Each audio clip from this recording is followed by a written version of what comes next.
human. However, you possess consciousness, which is the awareness behind your being, the awareness behind your thoughts, the experiencer behind your five senses, the experiencer, the observer behind your thought, emotions, and senses. You are an eye, an invisible consciousness looking through a lens, which is your body. Your body produces this physical world that you experience. Your brain produces this world. Your brain and body is a technological computer. However, you are an infinite, ever-expanding consciousness behind this physical body. And there is an evolution of consciousness, a cosmic journey of expansion. And this is why we see so much pyramid symbolism in the occult and esoteric world, and especially within Freemasonry. Because the pyramid represents climbing, an evolution, a raising state of consciousness, a journey. Steps symbolize a journey upwards. This is the raising and the evolution of consciousness, our inner world. The transmutation of our inner selves, of our souls and consciousness and our minds.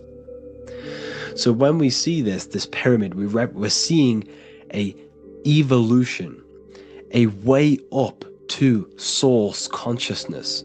And the eye in the pyramid represents your source consciousness. It represents illumination. It represents divine guidance through this evolution of consciousness. This is why we see the ladder.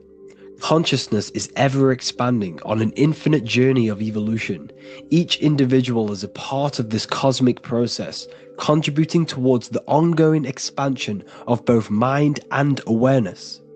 As we evolve, we collectively explore deeper levels of existence, expanding the boundaries of thought and consciousness.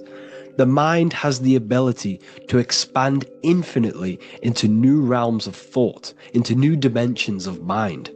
The mind cannot be filled up. It is not a physical substance. The body can be filled up because it is a physical thing, but you cannot fill the mind. Therefore, the mind is constantly expanding, ever expanding into new fields of thought. So what we see in Freemasonry, the ladder, is again a journey, an elevation of consciousness. When we are born with an infant consciousness, and as we gain older, we gain an adult consciousness. Our inner world, our inner mind, and our emotional intellect changes and evolves. We are significantly different from when we were very young as an infant. It's because our consciousness evolutes, it changes, it alters like water. So just like this evolution of your own consciousness as growing up, there is consciousness of beings existing in cycles beyond our own. And their consciousness is unimaginably different from ours. They operate on a higher level of understanding and knowing, experiencing reality in ways that transcend our current comprehension. Our minds right now cannot comprehend the highest states of consciousness. There are entities, there are beings beyond our own, existing in higher dimensions of consciousness that we cannot comprehend because they have expanded. They are on a further way up the ladder of consciousness. However, we are all on the same journey. None of us can take the same journey. There is one ultimate goal, reaching source consciousness. However, this is always ever expanding. However, we are all on a different journey. There is one truth, one source, one goal. However, there are billions in different ways of reaching it, and we are all on these different paths to source consciousness, to this ladder, this evolution of universal evolution. Okay? Their awareness is attuned to new dimensions of existence, reflecting a more advanced stage in the cosmic journey of consciousness evolution. So when you take DMT, you are shot into these higher realms of consciousness where you meet these beings who look similar to these images. They are not speaking to you physically. They don't speak to you three-dimensionally through vibration and words. They speak to you mentally. If you have done DMT, then you know this. And if you have met these beings, then you know this. You might have even met some of these types of beings on mushrooms or any psychedelic drugs. Because ultimately, when you take these mind-altering substances, it's altering your consciousness. It's merging your consciousness with the spirit of that substance. And you are essentially attuning your mind to higher dimensions of consciousness. That's why we say we're getting high when we take these substances. Therefore, when you meet these beings on DMT, you are essentially meeting beings who are attuned to higher dimensions of consciousness, and they speak to you mentally. They speak to you telepathically through thought, because the universe is mental. Everything exists within the mind. The way you are now, your physical existence, is a state of mind. Mind, thought creates matter. Spirit and matter are two opposing ways of thinking. If we have a very spiritual mind, we have an expanded mind, we are a spiritual person through the mind. However, if we have a very low state of consciousness where we think about food, sex, lust, and all physical things, then we have a physical consciousness. Matter and spirit are two opposing forces, two ways of thinking. The mind attunes itself to different levels of understanding in different dimensions. So, essentially, this is what we're looking at. The body is a vessel for the fluidic, formless consciousness, a temple that houses the essence of our awareness. While the five senses are limited to perceiving only the physical plane, the mind transcends these limitations, capable of perceiving the full scope of reality. It is through the mind that we access deeper truths beyond the material, tapping into boundless nature of existence. Physical existence is a thin band, a thin layer of reality. It's like 0.001% of reality. And your five senses are only tuned into this layer of reality. But the five senses are, by design, only allowed to perceive physicality. But the mind has the power to expand beyond this physical five sense state. The mind has the power to expand and evolute. It is a conscious decision whether you want to take this path or not. You can stay in a three-dimensional way of thinking, or you can expand your consciousness from within. It's not an external journey. There is no God going to save you. You must save yourself. Therefore, behind every single one of these eyes is the same source consciousness. However, we are all different cells in a different journey. The organs in your body, the cells in your body are all alive. They all possess same consciousness, universal consciousness. However, we are all on a different journey of evolution. As above, so below. As the baby is in the mother's womb, when the baby becomes conscious, there is a world outside of its mother. What does it do? It presses and seeks a way out to be born in the other world outside of its mother. It is the same with your consciousness, your mind. When your mind becomes aware that there is realities beyond the immediate surroundings, it seeks a way out. And this is exactly what I'm doing to you now. I am now expanding your mind and telling you there is other ways of reality. There is other dimensions of consciousness which you can access through inner transmutation, through different ways of thinking, spiritualism, and meditating and connecting with yourself and detaching from external things. We can upgrade our consciousness. Your body is a womb. Why Jesus says you must be born again to see the kingdom of God, because you are born physically and then you must be born again spiritually, awakening your inner consciousness. So like I said, as the baby is in the womb, it's the same principle. As above, so below. You were a baby. You were in your mother's womb and you figured out there is a world outside of your mother. So you seek to weigh out your mother to be born in another world. It's the same now. You must do this now. This is your spiritual evolution. This is the evolution of consciousness. It's ever expanding. When you die, this is a transition. You must learn to not fear death.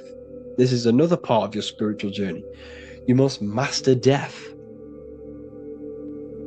Therefore, like I said before, the mind has limitless capacity to expand into new realms of thought, continuously exploring uncharted ideas and concepts without boundaries. The mind can ever expand. It can never be filled. It can never ever know everything. There is infinite fields of knowledge, infinite fields of thought. Your current state is just one stage on an infinite pathway. You won't remain human forever. The human experience is a crucial phase where we learn to balance polarities, master the fundamental laws of the cosmos. It is a period of growth and transformation, preparing us for the next stages in our cosmic evolution. The goal is to strive for perfection, yet the true perfection is unattainable. It's like a tunnel, and there is a light at the end of the tunnel.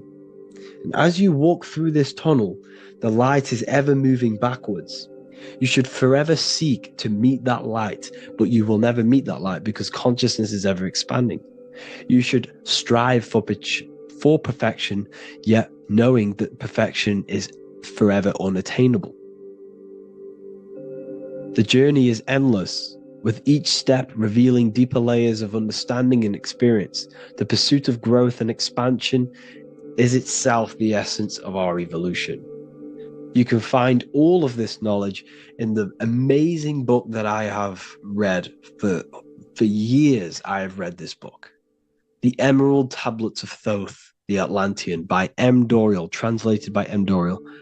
I'm telling you now, this book, now that I've told you this, you have some context on the book. The whole book is about evolution of consciousness. He's talking about higher dimensions beings. He's talking about how you can transcend this physical plane. It is truly the most amazing book you will probably read. One of the best spiritual texts you'll see. It's hard to understand, so you must read it over and over again. And the more your mind progresses, like for me, I read this every couple months. And the more I learn about consciousness, the more I expand my own consciousness. And every time I read this book, I pick out something new that just completely blows my mind, because you can only understand this book to your level of consciousness, to your level of understanding. So now that I've told you all this information, go and read this book and it will absolutely blow your mind. And so will the Book of Wisdom Volume 2, which is now available. I released it the other day. I'm just going to read a page out now. This page is called Spirit and Matter. The Earth is not merely a dense, lifeless rock drifting through space. It possesses spirit, a living essence that animates its form. But what do we mean by spirit? Spirit in esoteric terms refers to the energy, the life force, animating the principles infused in matter. So essentially, what this page is talking about is how everything has spirit, consciousness within it. You are the middle, you are spirit and matter. You have the ability to expand your mind to the God self and raise above our animal instinct, our material self, and know the divine and expand. Animals cannot do this. Animals are not self-aware. Humans possess self-awareness. We can observe our consciousness. We can say, why do I exist? We can look in the mirror and know that we need growth. And this is what Anunnaki means. Anu means above. Anu was the supreme god of the sky, which is a metaphor. He represents spirit above, heaven. Anu came down to earth and married Ki, the goddess of the earth, which represents matter. It's a myth, it's an allegory. Anu married Ki and gave birth to the Anunnaki. Spirit came down and infused with matter and gave birth to the human, which is you. You are spirit infused in matter, Anu and Ki, Anunnaki. You are the Anunnaki. And this is just one of the teachings in my book. Honestly, this book is absolutely amazing. If you truly, truly want to expand your consciousness, give this book a read.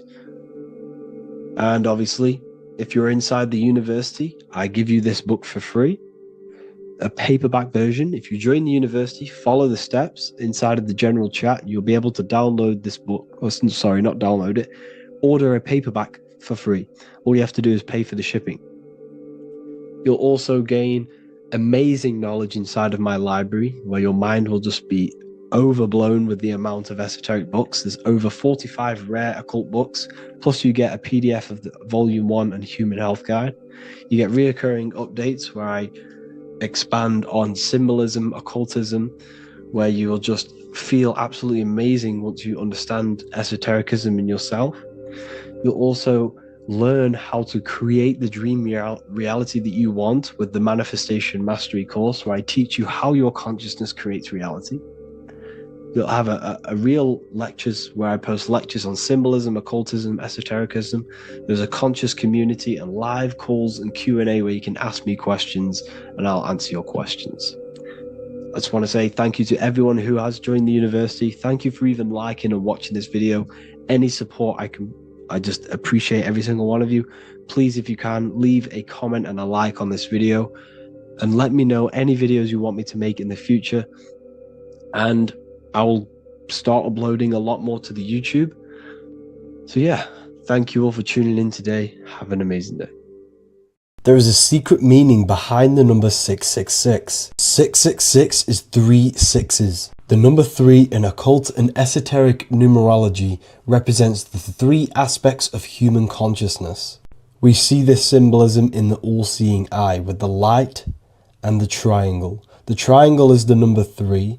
The eye represents consciousness, observation, and the light represents the light of consciousness, because consciousness is pure light. The 3 aspects of our consciousness is thoughts, emotions, and actions. Every thought creates a feeling, and the feeling creates the action. All physical manifestation is driven from these 3 aspects of our consciousness. All physical manifestation comes from thought. Every object you see around you, this screen, the phone you're on, the laptop you're using, or the iPad, was a thought in the invisible realms of consciousness. Then it was brought into physicality through feeling and action. This is because man is made in the image and likeness of God. We are all mini creators. We are all extensions of God's creative consciousness. Therefore, the number 666 represents 3 sixes. 3 is thoughts, emotions, actions. The number 6 represents the cube, because cubes have 6 sides. This material world that we experience, everything has 6 sides. Everything's created by cubes. We can move forward, we can move backwards, we can move left, right, up and down. This is the cube that we are stuck in. Therefore, 666 represents our 3 aspects of our consciousness, thoughts, emotions, actions, all contributing towards our physical self, material world, material pleasures, completely cutting ourselves off from our spiritual, true, divine self, which means 666 is representing a state of consciousness. A state of consciousness where we only operate from a place of material needs and survival things. As humans, we possess a physical material body in the physical material external world, but we also possess an invisible inner world, which is what we call spirit. When we disconnect ourselves from our inner worlds, we become lost in this materialistic way of thinking and acting, which can lead to no life purpose, a feeling of emptiness and voidness in our hearts. Humans possess the ability to transcend our animal instinctual natures and turn to the divine mind, to the spiritual inner world. It is our inner world that is projecting our outer world. The outer world is just an effect of our inner state of consciousness. It's important as we go through this human life to not lose ourselves and look for our validations outside of ourselves. The external world is simply just a mirror, mirroring with mathematical precision what happens inside our consciousness. When we change our inner world, we produce effect in the outer world. To get back on track about this number, this represents when we are lost in our material self and we are completely cut off from our true divine self. The devil is always having goat horns, which represents a ground animal. This is the lower animal self of man. He's always red. The frequency of red is the lowest vibrational color, and it also represents the root chakra. This is all to do with survival mode and our physical needs and physical self. Red represents chaotic and intense emotions like hatred and anger. This is why the devil is always red, because it represents anger and an uncontrolled state of emotion and consciousness. You see, we've been taught in the church and all through religion indoctrinations that the devil is an external deity which influences humans. And in fact, this is nothing but a metaphorical story. The devil is a character which represents an aspect of the human mind, the lower aspect of the human mind, a facet of our own consciousness and psyche. The voice that we have in our head that tells us to do these negative things is not an external deity pushing us to do something bad. This is an aspect of our own mind. Jesus and Satan are just two characters which represent the two voices that we have in our own consciousness. In fact, the word devil was never present in the early Gospels. Instead, what was mentioned was a spirit of evil. A term spirit of evil was not meant to denote a specific deity or being, but rather any force of negativity, whether it manifests as a destructive thought, emotion, or action. The spirit of evil represents the darker sides of our mind, the part that leads us astray and brings forth negativity in our lives. The reason why they want you to believe in a devil is because they don't want you taking responsibility for your creations. They don't want you to realize that the external world is truly a mirror of your inner state of consciousness. Instead, when something bad happens in your life, you blame it on some external devil or Satan who tempted you. Everything is your creation in your life. When you realize this, you take full control and you begin to reshape your external world by changing your inner state of consciousness. Religions were made to hide the truth about yourself, God, and the universe. You see, religion teaches there is a God separate from you. He created the universe separate from himself. They did this to truly disconnect you from consciousness, from God, and from yourself. Now let me explain. It's going to be very difficult to understand this from a left hemisphere dominated perception. The left hemisphere sees everything individual. The right hemisphere sees the whole. For example, if you're walking through a woods, the left hemisphere sees individual trees, leaves, twigs, and branches. The right hemisphere sees the interconnectedness of the whole woods. We've been trained our whole life to be trapped in the left hemisphere, to think logically, scientifically, with evidence. This way of thinking traps you in illusion, division, and separateness from everything. Plus, in science, they teach you the universe exists outside of you. You exist in a universe, and the universe exists whether you exist or not. This is completely false. You are the universe experiencing itself. There is only one person in the universe. There is only one awareness in the universe, and that is God. That is your consciousness, not your name, your job, your reputation, your thoughts, your beliefs. That is not God. God is the infinite awareness that you are, the alertness, the essence of life. You are an individual. You have a dual nature, an inner world, consciousness, and an outer world, this physical body.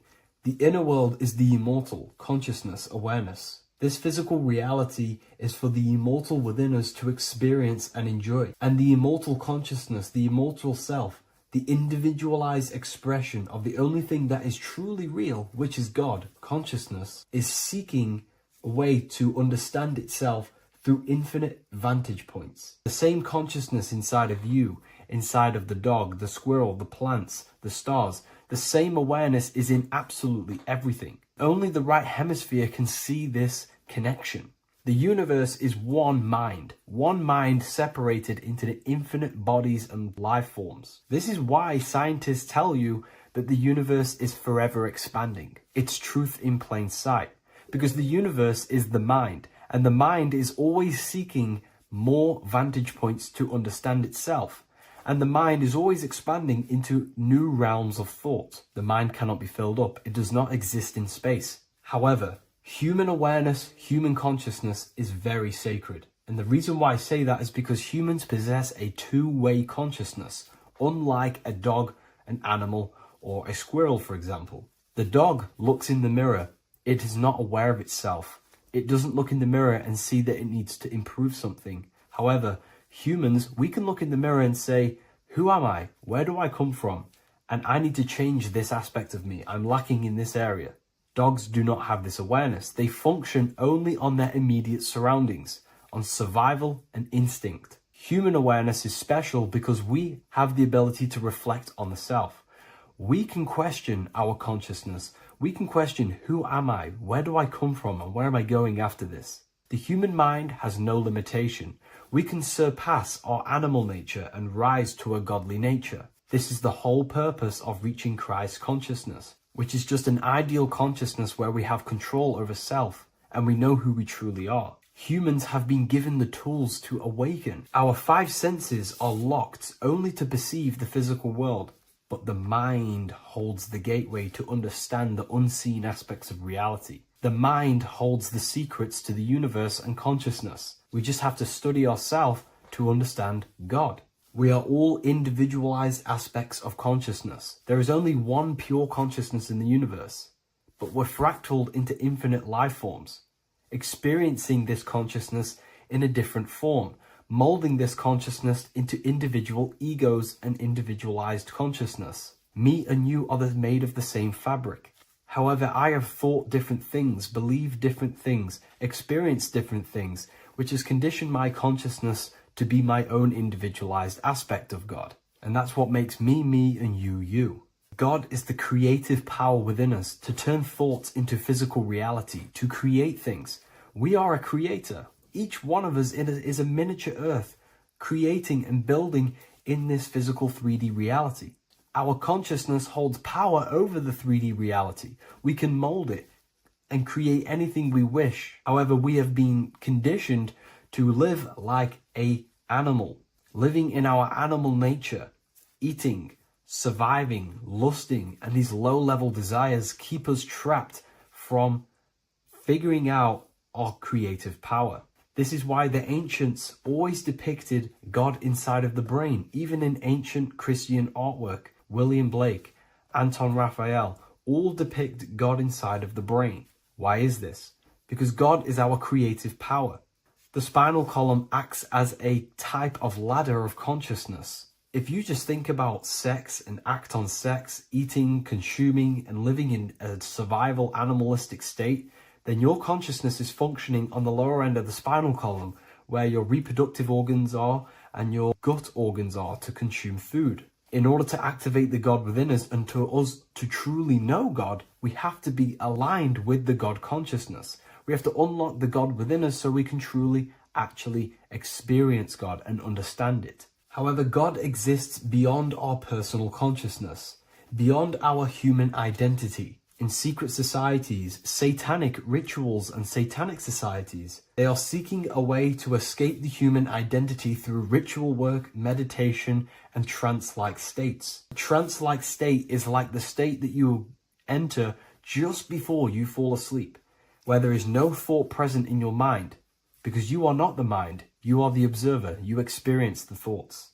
And when we escape the human identity through rituals, meditation, or trance-like states, we can actually experience beyond the veil of this material world. However, satanic rituals do this in a negative way. Satanic rituals include ways to make the human mind tap out by pushing the human minds to the limit through pain, suffering, and even torture, to allow the mind to pass out so you can temporarily pass on the veil of the physical world and escape the limitations of the human identity and the human thinking mind. Now, you do not have to do it this way.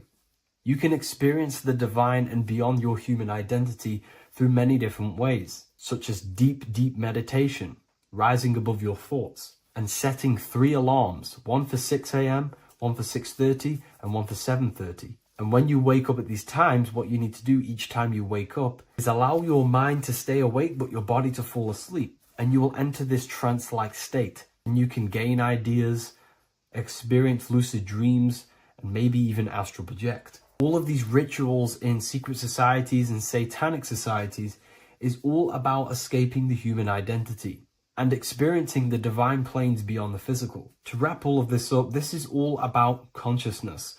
Consciousness is the infinite awareness of the universe, just fractaled into separate bodies. And this consciousness is seeking a way to understand itself in infinite angles and vantage points. And religion was made to cut off your connection to the divine planes beyond this world and beyond your self-identity. Therefore, if you want to know God, you have to study the attributes and qualities of God, such as geometry, numbers, consciousness, the mind, the subconscious, human anatomy. All of these things are aspects of God. We have to study ourselves and study nature so we can see God. God is the infinite awareness of the universe. If you love this video, please leave a like and share it with a friend. I'll leave a link in the description for the Book of Wisdom, Volume 2. You are not breathing correctly. 98% of people only use a third of their lungs capacity, which is shallow breathing, which ages you, lowers your brain capacity, and also lowers your state of consciousness. So it's essential that you breathe consciously on a day-to-day basis, because this is what truly elevates your consciousness. I am going to give you the key for you to raise your consciousness just through breathing alone. Such a simple thing, but yet the most effective way for raising your state of consciousness and becoming more spiritually and mentally advanced. So tune in for this video, and I'm going to show you exactly how to do it and the symbolism behind breathing. Air is more than just air. It carries electromagnetic energy. So now I'm going to give you the science behind this spiritual truth. This invisible force is what sustains all physical life, providing the life force energy essential for existence. Electromagnetism. Everything is fed off electromagnetism. Your body is an electromagnetic battery. Now, we can prove that air carries electromagnetism just by doing a simple test, a simple scientific experiment, by getting liquid oxygen and pouring it between a north and south magnetic pole, two polar opposite magnets. We see that the liquid does not fall straight through it. It is sucked, it is magnetically attracted to these two opposing forces, opposing magnets. This is proof that air, liquid oxygen carries electromagnetism. When you are breathing electromagnetism, the essential life force behind all living beings. This is known as energy or prana, chi, ether, or spirit. This is all the same thing. Air is not just empty space, it is energy, it is prana, it is life force, it is spirit, it is ether, chi, prana. You are an electromagnetic being. Your consciousness is in direct correlation with your electromagnetic aura or biofield around your body. Your state of consciousness is mirrored within this field around your body. Now, your breath, when you breathe in, you're breathing electromagnetism or life force. Breath is the vital link between the physical and the spiritual, bridging the body with the soul. Through breath, we connect with both tangible world and deeper, the unseen realms of energy and consciousness. Breathing deeply and properly elevates our consciousness, enhancing the brain's functions, heightening the sensitivity of our five senses. It also brings a profound calmness to the mind, creating a state of clarity and inner peace. Like I said earlier, breathing properly is the fastest way to elevate your consciousness. It is the fastest way, because breathing, when you stop breathing, what happens? You lose physical consciousness. Your body will shut down if you do not breathe in this vital electromagnetic energy in the oxygen. If your body does not get this for 5 minutes or however you can last without breathing, this makes you lose physical consciousness. Your body will not survive without this essential life force energy. Therefore, air is one of the most overlooked things. This is why we see the symbolism of Buddha having a big belly. Why does he have a big belly? Because it's symbolizing breath work, proper spiritual breath work, the, the certain teachings of breath work, of when you breathe in through the nose, you have to breathe in through the nose. You don't want to breathe in through the mouth because the nose acts as a filter which catches dust particles and filters out the air before it enters the lungs. The mouth does not do that. The nose is for breathing inward. We breathe in through the nose, and when we breathe in, we breathe into our belly, not our lungs. When we breathe into our belly and our belly expands outwards, we are then moving this energy down through from the nose down the spinal column. And when we breathe back out, the belly goes in, which is raising the energy up the spinal column, back out through the mouth.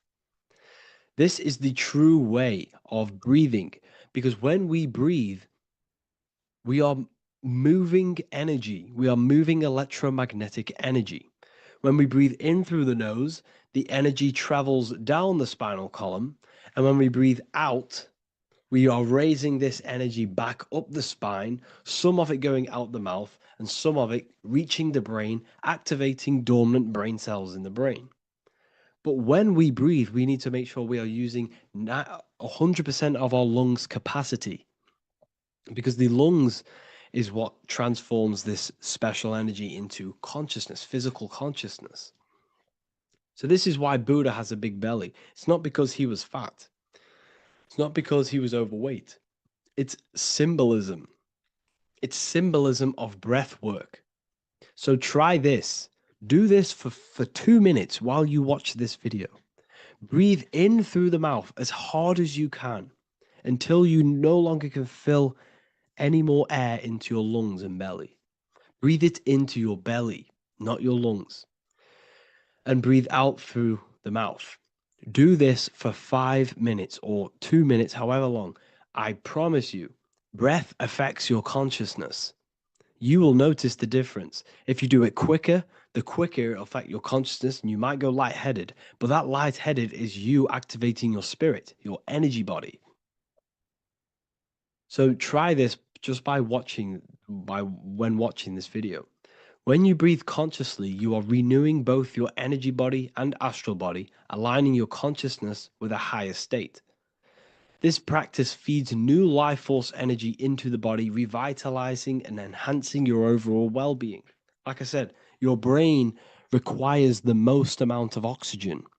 When we have shallow breathing, this is reducing the brain's capacity. Because when we are not breathing properly, which 98% of people are only using a third of their lungs capacity, we are essentially only using a third of our consciousness, because your breath is directly correlated to your consciousness, your state of consciousness. When you breathe in through the mouth, out through the mouth, out in through the nose, out through the mouth, consciously and deeply for 5 minutes, you will notice that your senses are more powerful and sensitive. Your brain is quicker.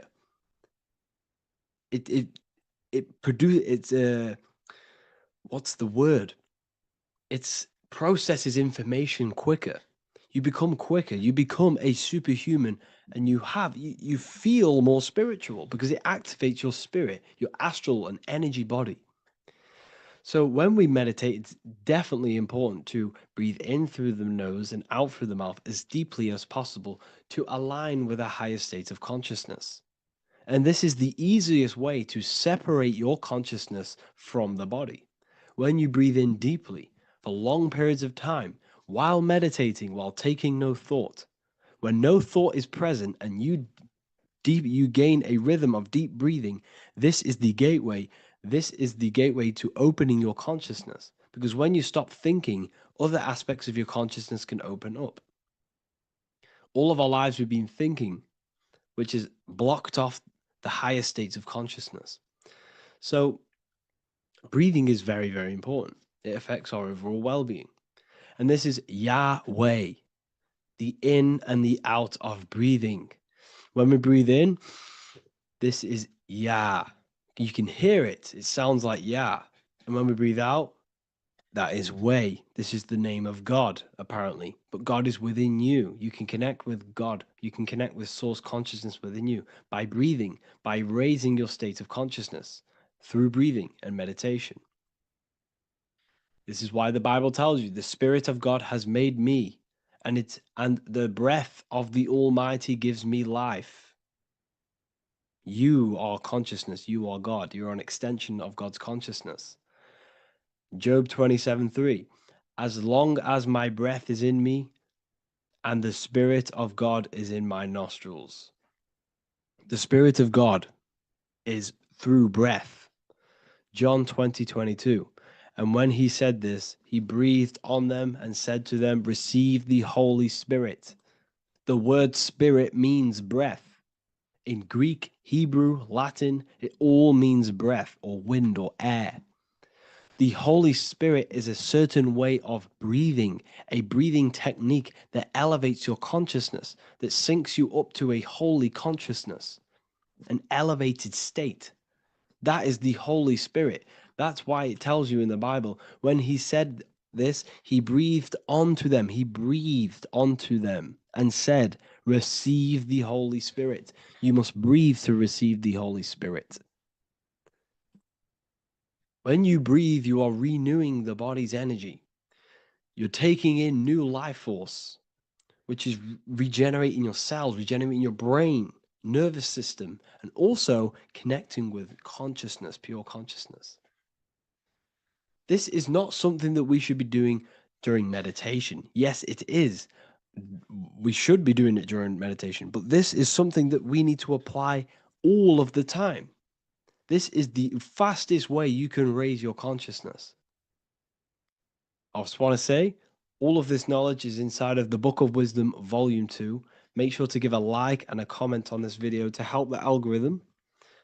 And let me know what you think about the last book or this book if you have read them, to let the new people know what they're looking at with this book. This is truly life-changing, the Volume 2 and Volume 1 is truly life-changing. You can get them in a bundle also. Learn hidden knowledge inside of the Ethereal University. This is where truth seekers belong. I'm not here to try sell you this, but this is the place for truth seekers. And if you are serious about your spiritual journey and serious about gaining knowledge, which gives you the advantage over life, join Ethereal University. This will definitely help you. Thank you for watching this video. Please leave a like and comment. Make sure to give me any suggestions on videos you want me to make in the future. Thank you all. As above, so below. This is one of the most crucial teachings within esotericism, occultism, or what we like to call it today, spirituality. I don't like calling it spirituality because it's not spirituality. I teach human consciousness. I teach the science of you and your consciousness alone and your being. And in order to fully understand you and this world around you, you must understand this number one principle of as above, so below. There is many misconceptions of this, and there is many simple teachings of this, but I'm going to break it down today from the most simplest to the most complex, and you will see the connections between all things. This is the most important lesson you could ever learn, and I'm going to teach it you today. So what you must understand is with the term as above, so below, it applies with everything you see in this world and about yourself. We have something called the macro, which means the bigger scale. On the bigger scale, we have the whole earth. If we look down from the sky on top of rivers, this is what we see. We see this tree pattern. Then on a smaller scale, we see trees have the same pattern. Then we look even closer. We're going smaller and smaller into the leaves of the tree. We see the same pattern. Then we go even more micro into the human brain and look at the human brain cells, and we see the same pattern. This is proof this is a fractal universe, and everything is in the micro is reflected in the macro. As above, so below. As within, so without. on the macro is a reflection of the micro. So now that you understand this, we can go a bit further. A yearly cycle of spring, summer, fall, winter is a macro. A micro is a daily cycle. So a day is a mini year. The summer is the midday. Autumn is the evening. Night is the winter. And spring is the morning. This is a macro, a reflection. We have a miniature cycle of the zodiac every single day. And this cycle is also reflecting the cycle of life and death. We live, we are born, which is the spring. We live, which is the summer. We then age, which is the autumn. And then we die, which is the winter. And then we are reborn again. This is the cycle of life and death. And you do this every single day. You see, death is a macrocosm of sleep. This is why we say sleep is the cousin of death. Because you die every single night. You do this process of life and death every single day. As above, so below. What's in the micro is in the macro. So when you go to sleep, you are essentially dying. And then in the morning when you wake up, you are then born again. This is a fractal cycle that we live in. Everything in this whole world is fractal. Everything applies to as above, so below. We have the sun, we have the moon, we have the day, we have the night. We have the life, we have the death. We have the conscious, we have sleep. As above, so below. We have the conscious mind, because now we're diving into as within, so without. As above, so below more refers to the external world. As within, so without is referring to your inner world and the outer world. What you must understand is about yourself. You exist in two realms. You're an individual. The dual nature of you. You exist in two realms at once. You have an inner world of your thought, emotion. This is the inner world that no one else can see but yourself. And you have an outer world with a physical body which everyone can see. So you exist in two worlds. You have the inner voice, you have the outer physical voice, which I'm speaking to you with now. But I also have an inner voice, which no one can hear, only but me. So you exist in the light and you exist in the darkness. The sun represents your external self, your physical, conscious mind. The moon represents your shadow self, the inner self, the psyche self, the spirit self. There is an as above, so below. The sun is within you. The moon is within you. Everything is within you. Now that you understand as above, so below, what is your body? Your body is a miniature earth. Let me repeat, your body is an earth. Your body is the earth. Okay? Because like I say many times in all of my videos, you are not in the world. The world is you. You are the universe. Your brain is a computer creating this reality. What you see with your eyes is produced in the back of the brain called the visual cortex. You don't look into the world, the brain produces the world. The body produces the world. When you touch something, you're not actually touching something. This is the electrical nervous system. When you touch something, what you feel is actually electrical signals on your nervous system reporting back to your brain. Therefore, when this body dies, you leave the earth because this body is the earth. Okay? As above, so below. You have the mental plane, the astral plane, the etheric plane, and the physical plane. This is essential for understanding reality and the teaching of as above, so below. Everything in this material plane began in the thinking mind. For example, the microphone I'm speaking into, the phone you're watching this video off, or the laptop or iPad. Where did this begin? It didn't begin in the factory. The first ever place this item begun was in the mind of an individual. The invisible realms of mind is where all physical things and physical items begun. Essentially, this physical plane is the effect of the thinking mind. This world is the world of effect. It's the world of outcomes. When you see something, it is already manifest. It is already being manifested. It is an effect. And in the effect of the cause, which is the thinking mind. Therefore, the mind creates thoughts, which is the mental plane. Then after thoughts creates imagination, which is the astral plane. These two are spiritual. They are non-physical. So spirit kind of means non-physical.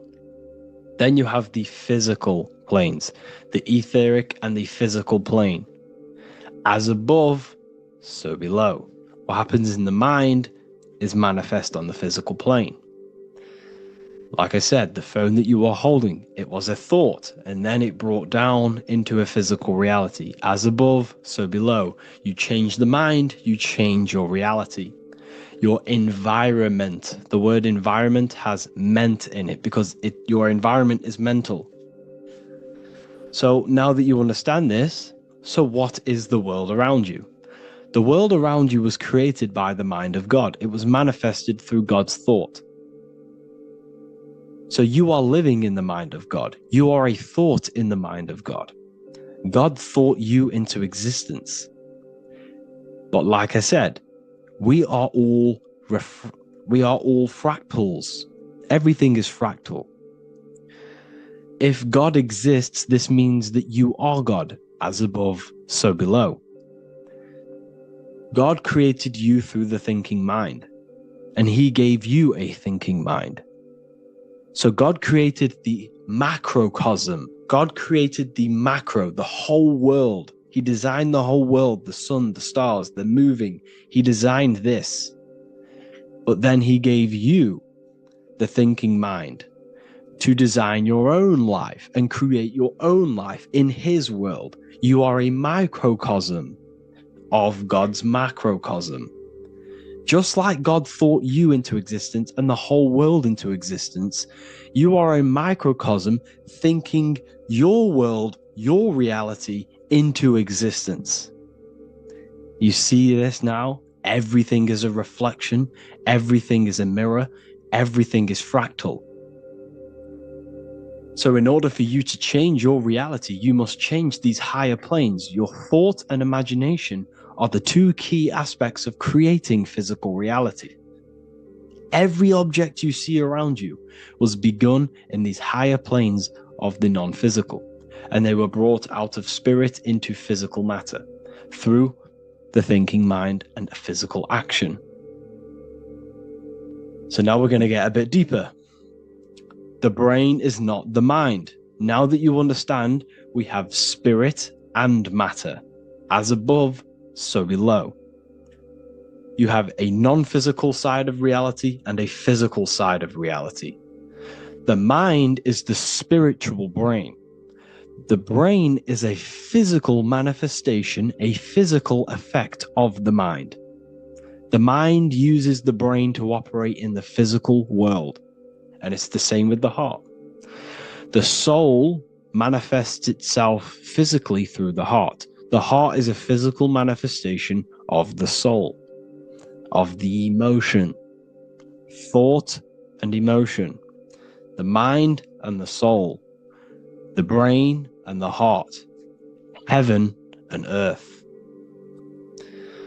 So you have the inner world and the outer world, the spiritual, non-physical, and the physical. So we are all on this process of awakening, an expansion of our minds into new fields of thought, into new fields of awakening ourselves. Because essentially we are born into this world. But you are born many, many times. You can be born physically and you can be born spiritually. Like I said, everything is fractal. So just like when the baby finds out that there is a world outside of its mother, what does the baby do? The baby seeks a way out of its mother, and then the baby is now born into a new world, a world outside of its mother's womb. It's the same with you and your spiritual process. As your mind becomes aware that there are other realities beyond your physical body, it then seeks a way out. And this is why you are probably watching my YouTube, because you are now on the path. Something within you has guided you to this path of knowledge, truth, enlightenment, and expanding your consciousness. And it is your soul who brought you here. Your soul speaks through emotion, like guidance. Emotion is the language of the soul. When you feel very bad, this is your soul telling you you're not in the right place. You're doing the wrong things. Because the soul is always unfolding its purpose, which is expansion and learning. That is it. The mastery of the self and the learning of the mind is the only thing that counts in the end after this life. So you are on a journey of expansion, of learning, creating, and spiritual rebirth. As above, so below. What does this body tell you? When I see someone overweight, I don't see the overweight. I don't see the body. I see the mind. I see an undisciplined mind. I see a mind that lacks self-control. I see a mind that seeks external validation. That's what I see when I see an overweight person. I don't see his body. I see the result of his mind. Because what does the Bible tell you? You shall know them by their fruits. It's the same saying as above, so below. You shall know them by their fruit. The fruit is their manifestation. Your body is a direct correlation and manifestation of your mind. Your inner world projects your outer world. As within, so without. As above, so below. Now, what do you see when you see this man's body? I see discipline. I see strength. Mental strength, not physical strength. I see mental resilience of pain. Because all of this man's mental energy has been manifested physically within his muscle. This body is a direct manifestation of this man's mind's pain and suffering, and it shows discipline. This is why people instantly respect you if you are in shape. You walk into a room and you are in shape, people will instantly give you respect because they know that you are mentally disciplined. The body is a reflection of your inner world, and it's the same with your friends, your family, your connections with people. If you think about yourself very negatively all the time, and you don't have a good connection with yourself, you don't have a connection with your true self, this will manifest into every single relationship you have in your life. If you don't have a good relationship with your inner self, you don't have a good relationship with the people and the friends around you. Because as within, so without. If you think negative about yourself, you will only pick up the negative in other people. If I think very highly of myself and I think very happy and good things about myself, I will then see the good things in other people. Because it's as above, so below. As the inner world is, so is the outer world. It's the same with your life circumstances. Your life is a direct correlation of every thought you thought in the past. If you possess millions of pounds, millions of dollars, this is because you have thought this into physical reality. You live the life you are deserved. You live the life that you manifest through your thought. If you live a very poor life, this is a reflection of your mind. This is a reflection of what you have thought into physical existence. Because like I said, everything begins in the mind. As above, so below. And this is even present within the body. So where is the head? The head is at the very top of the body. And where does all manifestation begin? In the mind. That's where the mind is, in the head. And then the thoughts we think travel down the body into the heart, which is the emotion. Every thought we think is in the emotion. Every thought we think creates an emotion. This emotion then drives the action. Where does the action come from? The feet, because the feet move our body. We move with our feet to take action. Our hands. You see, so the body is even a micro reflection. I can't even say it. Reflection of the order of manifestation. This blew my mind when I figured this out. You see, the head, the thoughts begin here. This is the beginning of all manifestation. Then it comes down to the heart. This is the emotion. Then you take the action. The thought and emotion then sparks the action, which is taken with the hands and the feet. And where's the lowest point on the body? The feet, and that's touching the physical earth. So the head is where the thought is, the non-physical, and the lowest point on the body, which is touching the physical earth. So the head represents spirit, the feet represent matter, spirit and matter. Your room, if I walk into your room and I see a messy room, I don't see the room, I see a messy mind. The room is a reflection of the mind. If you have a messy room, this is your mind. It's an externalization of your unsorted mind, undisciplined mind. So like I said, we are all God, and we must find the God self within us. And I teach all of this inside the Book of Wisdom, Volume 2. This is not just a book, this is a revolution. This is the beginning of a new age with this book. If you have read it, I congratulate you. You should feel very proud of yourself if you have an open mind. You should feel proud of yourself for watching these videos, because not many people have an open mind. Remember this, people. You are special if you're watching these videos. You have the mind. You have the ability to see through the illusion. And I take my hat off to you. You want to take this to the next step? Read the book. Or if you want to take it to the serious levels, join the university. The university, you gain access to every piece of my material that I've ever done, all of my books, all of my lectures that are hidden from YouTube, that are hidden from everywhere else, the lectures that give you real power. And if you feel alone on this journey, we have a conscious community where you can connect with like-minded individuals, because I've been there. I've been there when you feel lonely, because you feel like no one else is thinking the way you are feeling. You can't talk to people about these things because people just think you're crazy. That's why I put together this, so we can connect, so we can unite, so you can connect with people, so you don't feel crazy about thinking about this stuff, learning about this stuff. And if you truly want to level up your life, people, and take your studies serious, this is for you. We do live calls, we do lectures.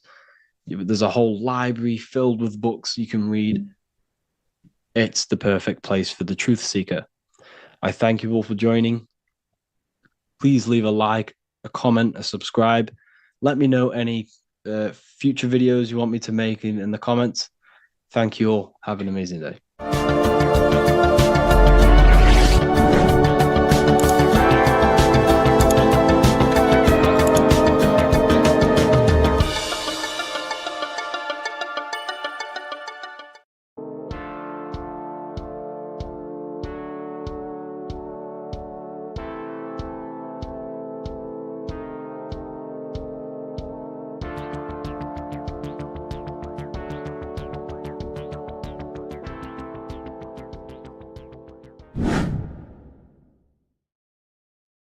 How are we all doing today, people? It's Revival of Wisdom, and today we're going to get real deep. This video is going to get real deep. A lot of people are not going to be ready for this sort of knowledge. Okay, you really have to do is to really deprogram the mind, because everything we've been taught is a complete lies to keep us trapped. Okay, this is really advanced knowledge. Now, let's get straight into this. All of the ancients depicted other worlds, and they called this place Midgard. Midgard is the mid garden, the middle garden. This is why the Masonic symbolism on the floor is always a black and white checkered board symbolizing the polarity here, the good and bad, because we're in the middle garden, the heart. Earth rearranged spells heart because we're in the heart of this system of whatever it is, a super quantum computer, whatever you want to call it, simulation. Now, in the Quran, it talks about the 7 layers of heaven. All of these ancient artworks are depicting these different layers of reality. Okay, and look at the Egyptians here with the boat outside of the firmament. Boats travel on water, and this is exactly what the Masons are doing. So they're still using the same symbols. Why? Because it's the same knowledge, just hidden. The Egyptians have the same knowledge as the Freemasons. It's just hidden. Now, this cosmology that they're showing here, which is probably made maybe 100 years ago, this painting or artwork, is the exact same as the one we see here with the arch, the boat. It's similar because the boat is symbolizing traveling these other worlds because the ether is also symbolized as water. Because if you look up at the stars through a telescope, it looks like it's water. It's shining through water because this ether, whatever this substance is outside of this world, was symbolized as water. Okay. And look at all these ancient depictions showing these different layers of reality. Now, we are being trapped within this 3D dimensional world, which is the cube, the Saturn cube, because there are 6 sides to everything in this world: front, back, left, right, up, and down. 6, which is the cube, because we're in the Saturn's world. Okay. Now, always been depicted as a tree of life, the tree of the universe has always been depicted as this tree. Because let's get a bit deeper. Now, the cosmology of this reality is the sun, the moon, and Polaris, always in the Masonic art. The sun, the moon, and Polaris, the all-seeing eye. If you go inside of the temples of the Masonic temples, they always have this star in the middle, shining light beams. Okay? Look here. The light beams coming from the big star in the middle, which is Polaris.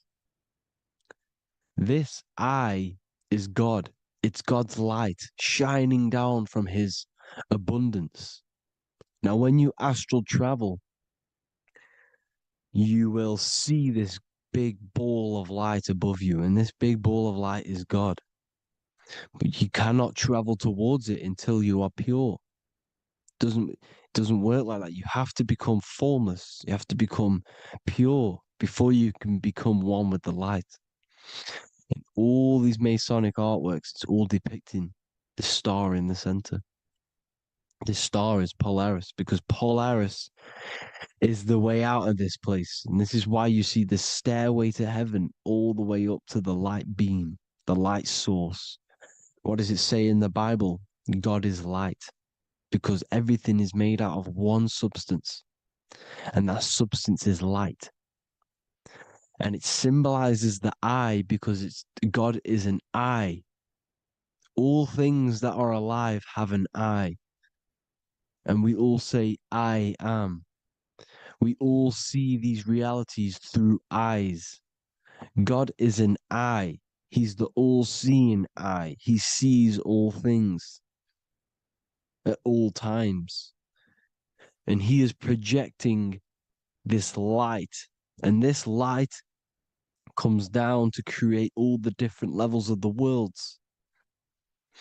And this is what the 2 pillars symbolize the number 11. 11, the number 1, is just a vertical line. It's the one. It's a one point. 11 symbolizes the mirror nature of reality. Everything's mirrored, as above, so below. Now, the 11 also symbolizes openings, doorways. And as you can see here, an opening to the all-seeing eye. And you see here again, an opening to the stairway all the way up to the light. This light is the light of God in the astral worlds, beyond this world. Now, Polaris has also been symbolized as the UFO. They put the truth in plain sight. So you know in the films how the UFOs suck people up. That's what Polaris is doing. If you ascend beyond this world, if you do not ascend beyond this world, you will be reincarnated in this world. The whole thing is to outgrow this consciousness to the plane above. And I'm not just making this up. I'm going to be bringing in scriptures after this. But you can see with the Christmas tree, we always put a high, big star at the center, at the top, which is the star of Polaris, which is exactly what the Masons are doing here. The star at the top. And it's on top of our Christmas trees. And all of these symbolize the other stars because Polaris is the most high star. And all the other stars are wrapped around the firmament lower than Polaris. And that's exactly what the Christmas tree is. And it's a triangle. It's a triangle, just like light beams travel from one point in the triangle, just like the all-seeing eye.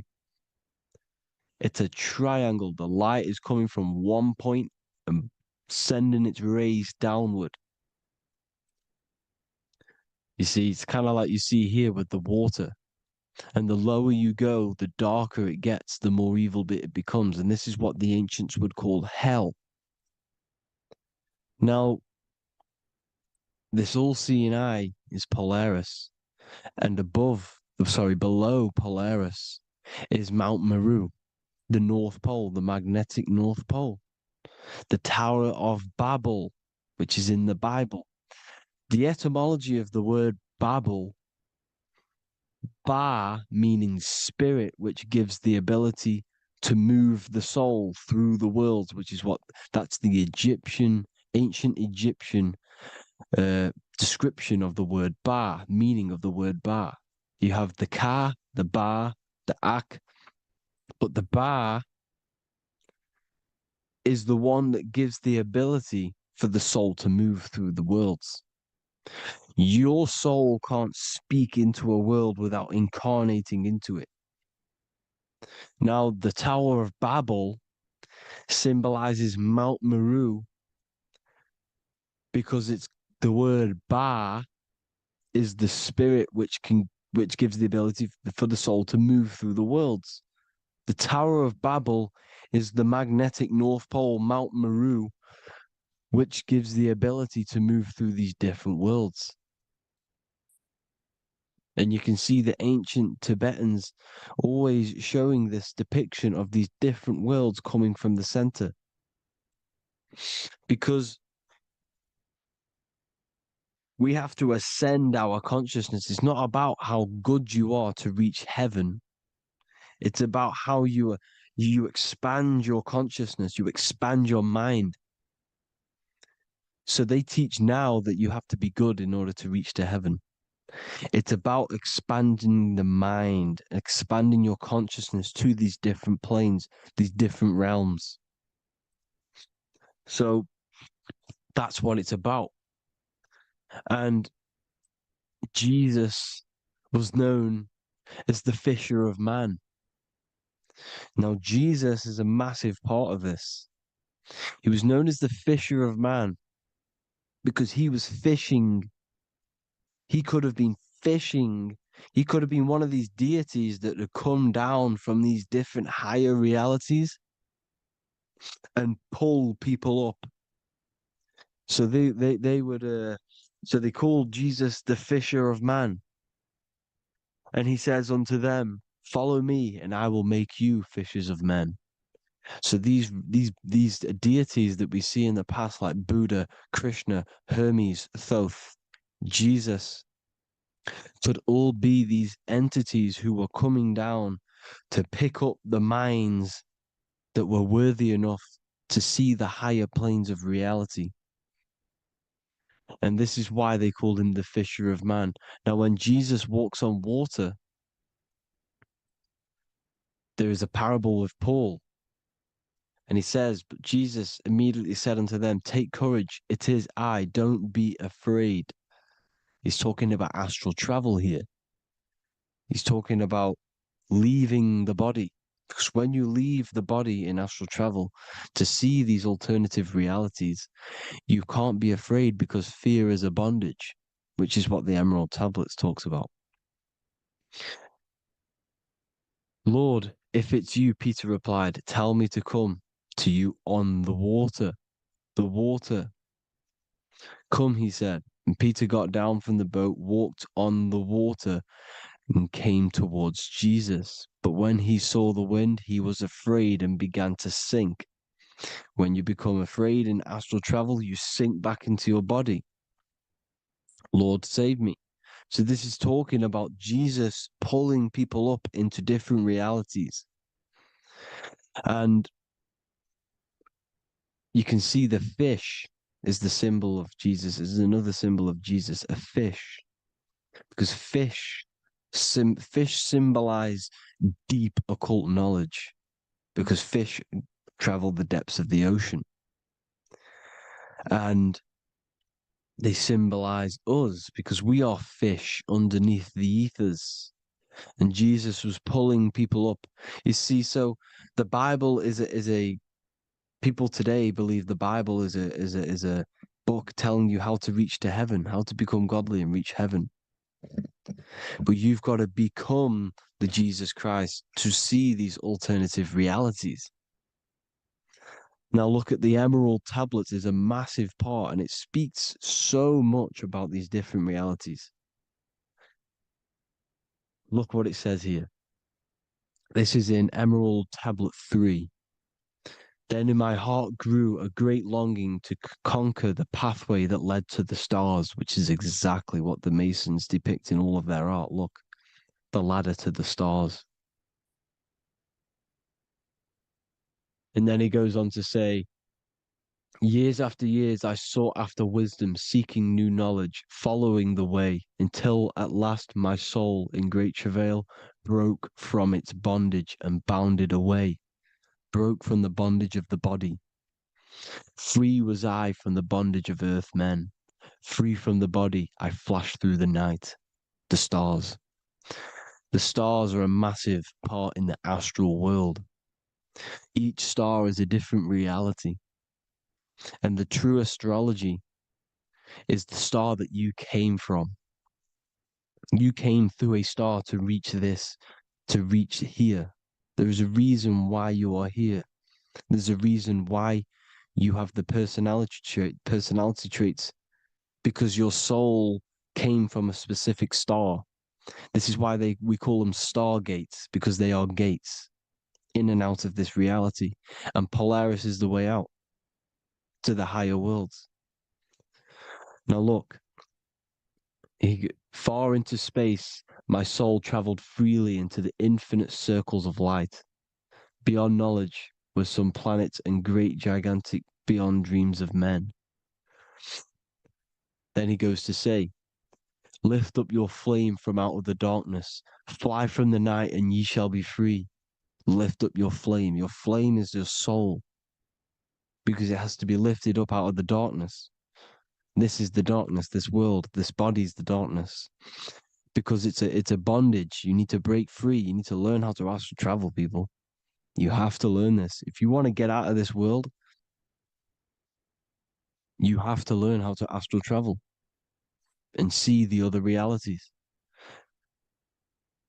Traveled I through space-time, knowing my soul at last was set free, knowing that now I must pursue wisdom until at last I pass to a plane hidden from knowledge, known not to wisdom, extension beyond all that we know. So he's talking about he went to a place where we cannot even comprehend here, a place that is not even known to earth men. He's telling you he's ascended out of this world to the planes that are beyond. And it says here in the Emerald Tablets, man is in process of changing to forms that are not of this world. Grows he in time to the formless, a plane on the cycle above. Know ye must be one, ye must become formless before ye are one with the light. The light, the same light that I was talking about, the Masonic light with the triangle, God, the one source. Ye must become formless before ye are with the light. Formless, you have to leave the body. You have to leave the body. You have to gain the ability to leave this body and travel to these other worlds. Now, it says here, not as man am I, for free have I become of dimensions and planes. In each I take on a new body. In each I change my form. Know I now that the formless is all there is of form. You see, all things created come from the things that, all things that you see come from the things that you cannot see. All of us have the same spark of consciousness, the same I am. Every dog, every animal, every human has this same I, this same thing which sees through the eye. It's formless. It it takes this formless entity is the same entity of us. We are all the same entity in different bodies. And this entity it was represented as the flame, the cosmic flame, which is inside of all of us. And this is why the Masons depicted your spine as a candle or the Holy Grail. You would either see this or a candle with a flame on the top, because the Holy Grail is your consciousness, which is on top of your spine, which is the candle. Now, Jesus, Thoth, Buddha were all these deities which were coming down to lift people up because they were fishermen of men. And he would lift you up to the higher worlds, out of this world, to the ones above. Now, Thoth, you can see him here, he's leading the way. He's holding someone and he's leading the way with knowledge and power. He was leading the way to other worlds, out of this world. There's no point trying to change this world. This world will stay the same. It will stay the same. You have to get out of this world. And that's what they're telling you. That's what they're keeping you from. They're keeping you stuck within this thin layer of reality. So what the Masons are doing, they have the ability to astral travel. They're living not stuck and bound to one reality, but living within the different layers of reality. And this is what Morpheus was doing in the Matrix. Morpheus was going into the Matrix to go and get Neo, which is exactly what Jesus was doing, pulling up people out of this world to the ones higher. And that's exactly what Morpheus is doing in the Matrix. If you haven't watched the Matrix, go and watch it. It will blow your mind. Everything I'm saying in this video, you will see it. Except that you don't need to use a machine to enter the Matrix. You just use your body. Well, you use your consciousness to leave this body. You see, Neo was also uploading himself into the simulation to pull people out of the simulation. And this is exactly what all of these gods were doing. The fisher of man. Look, he was pulling people up out of this reality with the knowledge. Now, Jesus was always depicted with the mushrooms. Look at all this mushroom art. Mushrooms were literally the origin of Christianity. You can see it everywhere. There's mushrooms in all of the ancient art. Every single one of these paintings you see here, there's mushrooms on them. Mushrooms have the ability to see alternative states of consciousness. Now, if you go and do them and you go to sleep, if you pop mushrooms, you go to sleep and you will wake up in another reality. You will wake up in another reality. Don't try it if you don't want to do it. But if you've got the heart to do it, do it. Eat them and go to sleep. You'll wake up in another reality. And Jesus was handing out mushrooms to the bright minds, to the minds that he wanted to fish out and pull up to the higher realities. He was giving them mushrooms to see themselves in an alternative state, in an alternative reality. This is why there was so much mushroom art, and it's not just ancient Christians. It's Sumerians, it's the Mayans, the Celtics, the Egyptians, all used mushrooms. All of them. Look at all this art. It's on stones. It's everywhere because mushrooms. See, everything in nature is a micro macro. Look at the form of a mushroom. It's literally your spine and brain because they alter your consciousness. Your body is just a radio receiver. Everything that you're experiencing is a program being ran by the central nervous system, and your consciousness is experiencing this program, these electrical impulses of the nervous system, because it's all feeding back to one point, which is the pineal gland. And this is the candle with the light on it. Type in Masonic candle and you'll see it. It's your spine with your spark of consciousness on top of the spine. And it's a mushroom because this sends you to alternative states of consciousness, alternative realities. Now, they were all doing this, the Egyptians, the Mayans. Now, there's more symbolism which goes into this. Look at the Christmas trees we use. The Christmas tree with the presents underneath them. Magic mushrooms grow under trees. And these are the presents under the trees that we symbolize today with Christmas. Santa's red and yellow for the red and yellow mushrooms. The same mushrooms Mario has to collect. And when he gets enough mushrooms, he levels up. And then what does he do when he go past the world? When you win that world in Mario, you go to another reality. You go inside of another world. It's truth in plain sight. And it's using mushrooms. It's using mushrooms. Everything, all of the characters in Mario, well, a lot of them are mushrooms. Look at this one. The presents, black, yellow, and red and white. Red and white mushrooms. And the bow on the top is the mushroom head. That's a bit of a reach, but you know, the symbolism never lies. This is what you need to understand. And it's as above, so below. Now look at the Sumerians. The Sumerians were also multi-dimensional beings. Okay, look at how they have the double faces. They had one foot in this reality and one foot in another reality. And look at this one, a double-headed god inside of like a portal. You see? Because and look at these with the wings, the astral travel.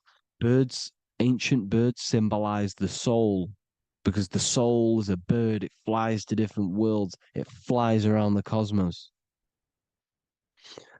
And mushrooms gave you the ability to see these alternative states of consciousness, these alternate realities, because you exist in infinite realities. You exist in infinite realities. Now look at the 33rd degree Ordo Ab Chao badge. You get this badge when you become a 33rd degree Freemason, and it's a double-headed eagle. A double-headed eagle. And you can see this in Sumeria first. Sumeria have the same symbol, a double-headed, well, bird. You can see it here as well. And the Masons are still using this symbol today. And when you become a 33rd degree, 33 vertebrae on the back of your spine, above the vertebrae is your consciousness, and it's a double-headed eagle. One reality in one. You become a multi-dimensional being in the 33rd degree. And I've heard many interviews of Masons say it becomes Luciferian. You see, they speak in code. These Masons can't tell you about what they learn about, but they will speak in code. They said it becomes Luciferian. The word Luciferian is lucid. The root word of Luciferian is lucid, and lucid is lucid dreaming, alternative realities, dream worlds. You become a god. Luciferian means you're becoming your own god, pretty much. Because you are becoming a multi-dimensional being living in between the different layers of reality at the 33rd degree of Freemasonry. And look at the double-headed eagle, because the birds symbolize the soul. And they reach high, they fly high, just like the soul wants to fly high to the light, to become one with the light, like the Emerald Tablet says. Now look at Janus. Janus was another god, and he's known as the god of doorways. Janus always depicted with a double head. Janus is why we say janitor or January. And January is entering a new year. Janus is known as the god of doorways with keys, always got a key, because keys open doors. That's why the janitor holds all the keys. And Janus always has double heads, because he had one foot in this reality, one foot in another. He was a multi-dimensional being, a Luciferian, living between the different layers of reality, instead of being stuck in one like we are. Well, a lot of people. And that's the whole point. You see, all of this stuff is about like changing the world and stuff like that. This world will probably never ever change. It's probably been like this forever. Well, forever, for a long time. But it's about moving out of this reality to the higher states. And the Masons always depict the ladder to the luminaries, the stars, with a key, the same key of Janus. The Vatican is a key, and it's in charge of all the religions. Why is it a key? Because they're holding back the key. They're keeping you stuck within this reality, keeping you stuck as identifying yourself with the body, identifying yourself with this world. You are not in the world is within you. This is a program being ran by your central nervous system, and your consciousness is experiencing this reality. Now, this is going to be a mind-blowing video for some people. You have to have an open mind. You have to let go of all the programs. I'm repeating what the ancients are talking about and the ancient symbolism. Look at Janus with the double-headed god. He was just another god coming down, giving keys to people who had the worthy mind to be pulled up out of this reality, to be pulled up to heaven, just like Jesus was teaching how to reach heaven. But really, it's an encoded scripture. But anyways, hope you all gained some insight on this video. Have an amazing day. Please like, share, comment. All the links are in the bio for the PDF, for the Manifestation Mastery course, and all the other amazing stuff. And if you want to support the channel, I'd greatly appreciate if you became a Patreon member. Hope you'll have an amazing day, people. God bless.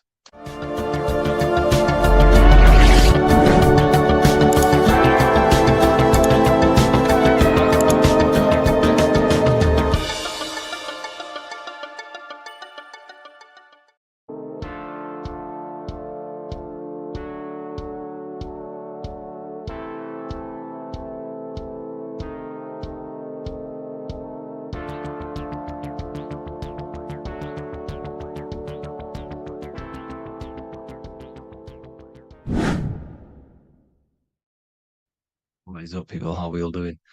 Today, we're talking about the flat earth cosmology. So let's jump straight into this. Please drop a follow and leave a like to help the algorithm. So we live in a torus field. Everything's made out of torus fields. And every torus field has motion. It's what it is. It's the motion of energy. And every torus field has a center, which is the black hole. It's a womb of creation. It's counter space. Now, this is why the North Pole is magnetic, because the center of this torus field is the most magnetic part, the strongest part of the field. So this is why all compasses will point you to the center. And the Earth's magnetic field is spread across the whole of the Earth. And it's spinning, as you can see here, it's like a tornado at the center. And this tornado is the force which is spinning the sun and the moon around us. You got the sun, the moon, Polaris, just like in the Masonic cosmos here. The sun, the moon, Polaris, the all-seeing eye. Now we'll get into Polaris a bit later, but the sun is the magnetic force. Sorry, is the electric force, because every field is electromagnetic. Now, the sun is electric. It's positively charged. It's gonna give you energy. It's feeding energy. The moon is more magnetic energy, which is taking your energy away from you. And this is why you become sleepy when the moon comes out, because it's taking away your energy. So these two forces is the balance. It's the yin and yang. It's the balance. Everything in this creation is balanced, because the torus field is the Earth is the plane of inertia, the 0 point within the field, because physical matter is a result of two opposing forces equalized on the plane of inertia. And that is where matter crystallizes into physical results. And this physical plane is the plane of inertia, planet Earth. And at the center of this plane is the black hole, the womb of creation. And outside of this black hole gives birth to light. So the torus field is constantly rotating, going into counter space, the black hole, and then out of counter space gives birth to the white hole, white light. You see? So it's going around, black hole, birth again, black hole, birth again. And it just keeps going around. It's an infinite cycle of energy. And this is where the infinity sign comes from. This is the motion, this is the force which is creating everything to spin inside of this circle. Okay? And it's making the stars spin. It's making the sun and moon spin around us, around this center point. Now here you see Horus and Set putting their feet inside of this dome. This is the royal arch, the arch of the dome above us, which like you see in the Masonic cosmos, the royal arch of Freemasonry. This is the dome above us, the firmament that the Bible talks about. You see, they're putting their feet in because Set symbolizes the moon and Horus is the sun. Horizon, Horus. Horus is rising, the sun. So they're both putting their feet around this center magnetic pole, which is the pole, North Pole. And above the North Pole, you have Polaris, the pole of electromagnetic energy. You see? And this is how we get the sun and the seasons. Because the sun, for us, when it becomes summer, it's on the Tropic of Cancer. then it spirals outwards, going out and out and out, then goes to the Tropic of Capricorn. That's winter for us. Then it comes back in and creates summer again.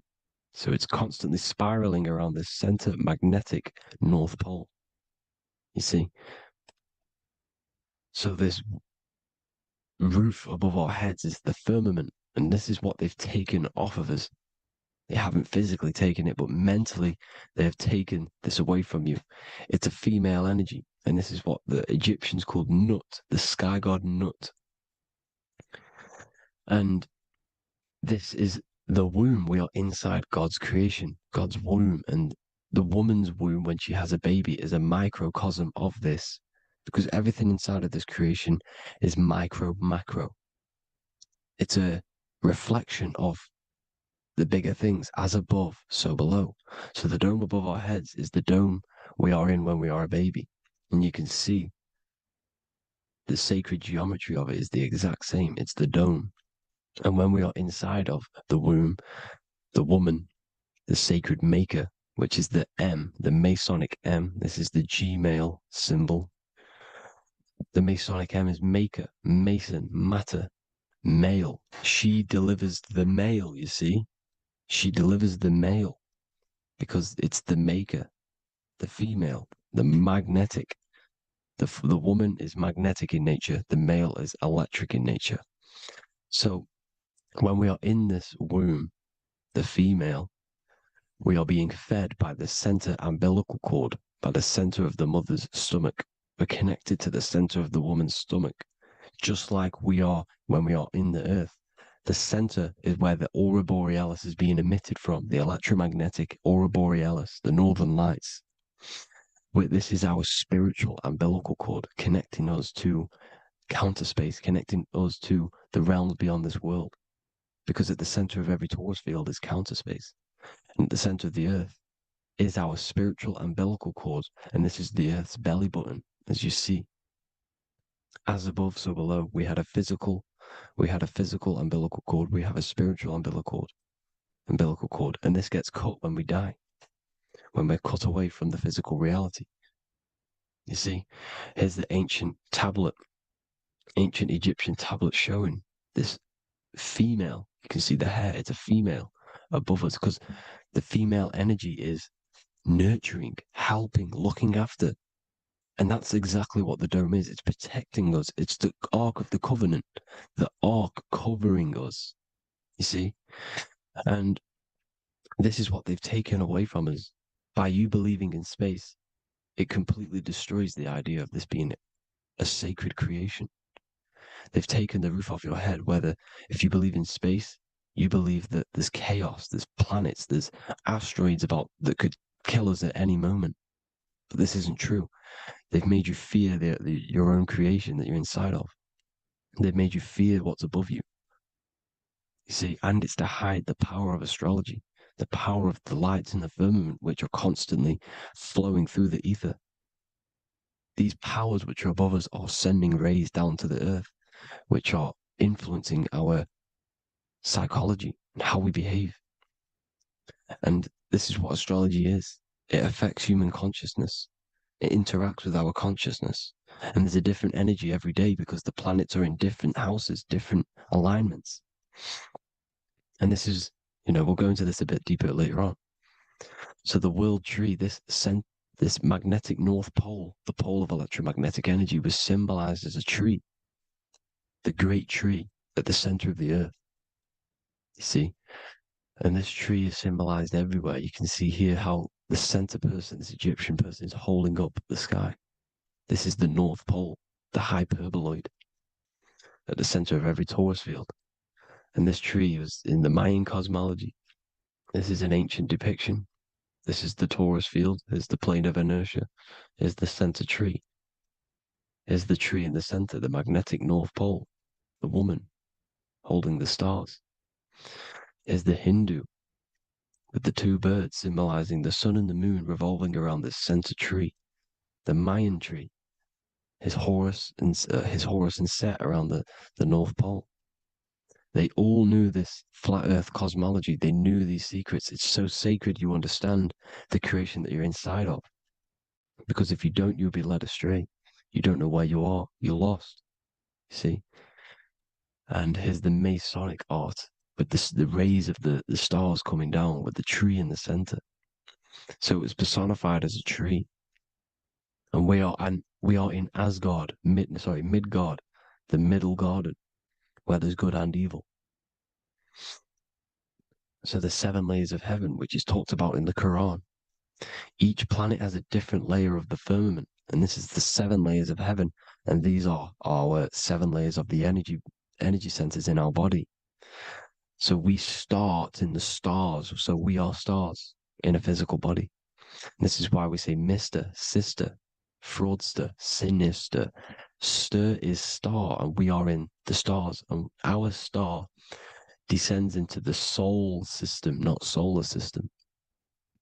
And as we descend into the soul system, we enter Satan's kingdom, Satan's world. As it says in the Bible, Satan is the God of this world. Well, if you've been into my research for a while, you know Satan is Saturn. Saturn's world, because Saturn's the outermost ring. He's the Lord of the Rings. And you enter his kingdom, the kingdom of time. And this is why Saturn's the time god. As soon as you go past the rings of Saturn, you're now in the soul system. You're now in time. You're now bound by space and time. And you're bound to the earth plane, the heart. Earth is heart. It's a rearrangement, it's an anagram for heart. And the heart of the electromagnetic color spectrum is green, and that's why the earth is green. And above green is blue, and this is why the sky is blue. In order to go to heaven on the macro scale, you have to go through the blue sky, through the 7 layers of heaven. In order to reach heaven in your body, whilst you're here, you have to go through the blue chakra to your head, which is heaven. It's micro, macro. Everything is micro, macro inside of this creation. It's an ancient. I think this is a French image, piece of art from the ancient French, with obviously the 7 layers of heaven, which they all depict. And notice how it's like a dome. We'll go into this dome symbolization, the Royal Arch of Masonry, which is next. But these 7 layers of heaven give us the 7 metals, the 7 days of the week, the 7 diatonic tones, the 7 chakras, the 7 everything. It's God's favorite number. And this is why the Masons use the G inside of the compass, because the G is the 7th letter, and God starts with G.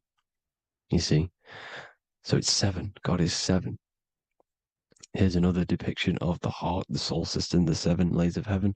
La fermente, la fermette. You see, la firmament, with the stars on the outermost layer. Here are the 7 planets: Jupiter, Mars, la Sophie, the sun, la luna, the moon. So Saturn. So we are in the heart of this soul system. In order to ascend, we need to ascend up our chakra system, reach 144,000 hertz, God consciousness, the God man. You have to unfold God man, master of the mind, mastery of the mind. So what are the stars? The stars make everything unique.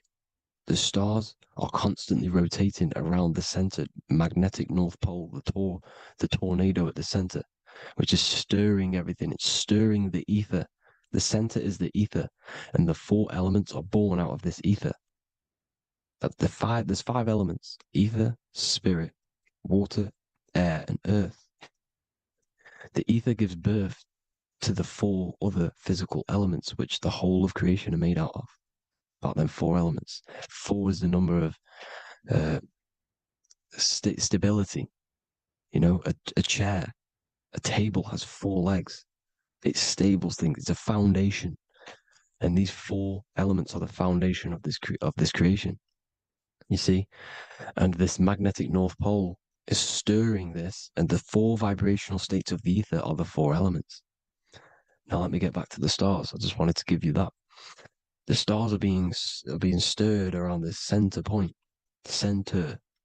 It's stirring everything, and they're always in different alignments. Every millisecond, they're moving in different placements of the stars. And the planets are called the 7 wanderers because they're not fixed. The stars are fixed, but the planets are called the 7 wanderers, the 7 layers of heaven, because they move faster and slower than each other. Each planet is slower and faster, has a different rate of speed it's moving. So these alignments are mixing in with the energies of the different 12 constellations. And this is why you have a unique characteristic. You have a unique look, a unique energy, a unique personality. This is because when you were born and you took your first breath, that energy which was in the ether, because the ether is all around you, and energy travels through the ether. The energy that the stars were casting down and the energy that the planets was mixing in with the 12 constellations was in the ether. So when you came out of the womb and you your first breath, because breath is spirit, okay? So that first breath you took, that is the energy that is imprinted within your DNA, your soul. And you reflect that energy, you emit that energy. That's the energy that is with you forever until you die, till this physical body dies off. And that's what the stars are. The stars are giving a unique energy, characteristic, personality to every living thing. Every dog, every cat, every animal has a unique personality because it was born at a different time and place in the sky. Okay, the stars are your destiny. Now, the stars are constantly changing as well.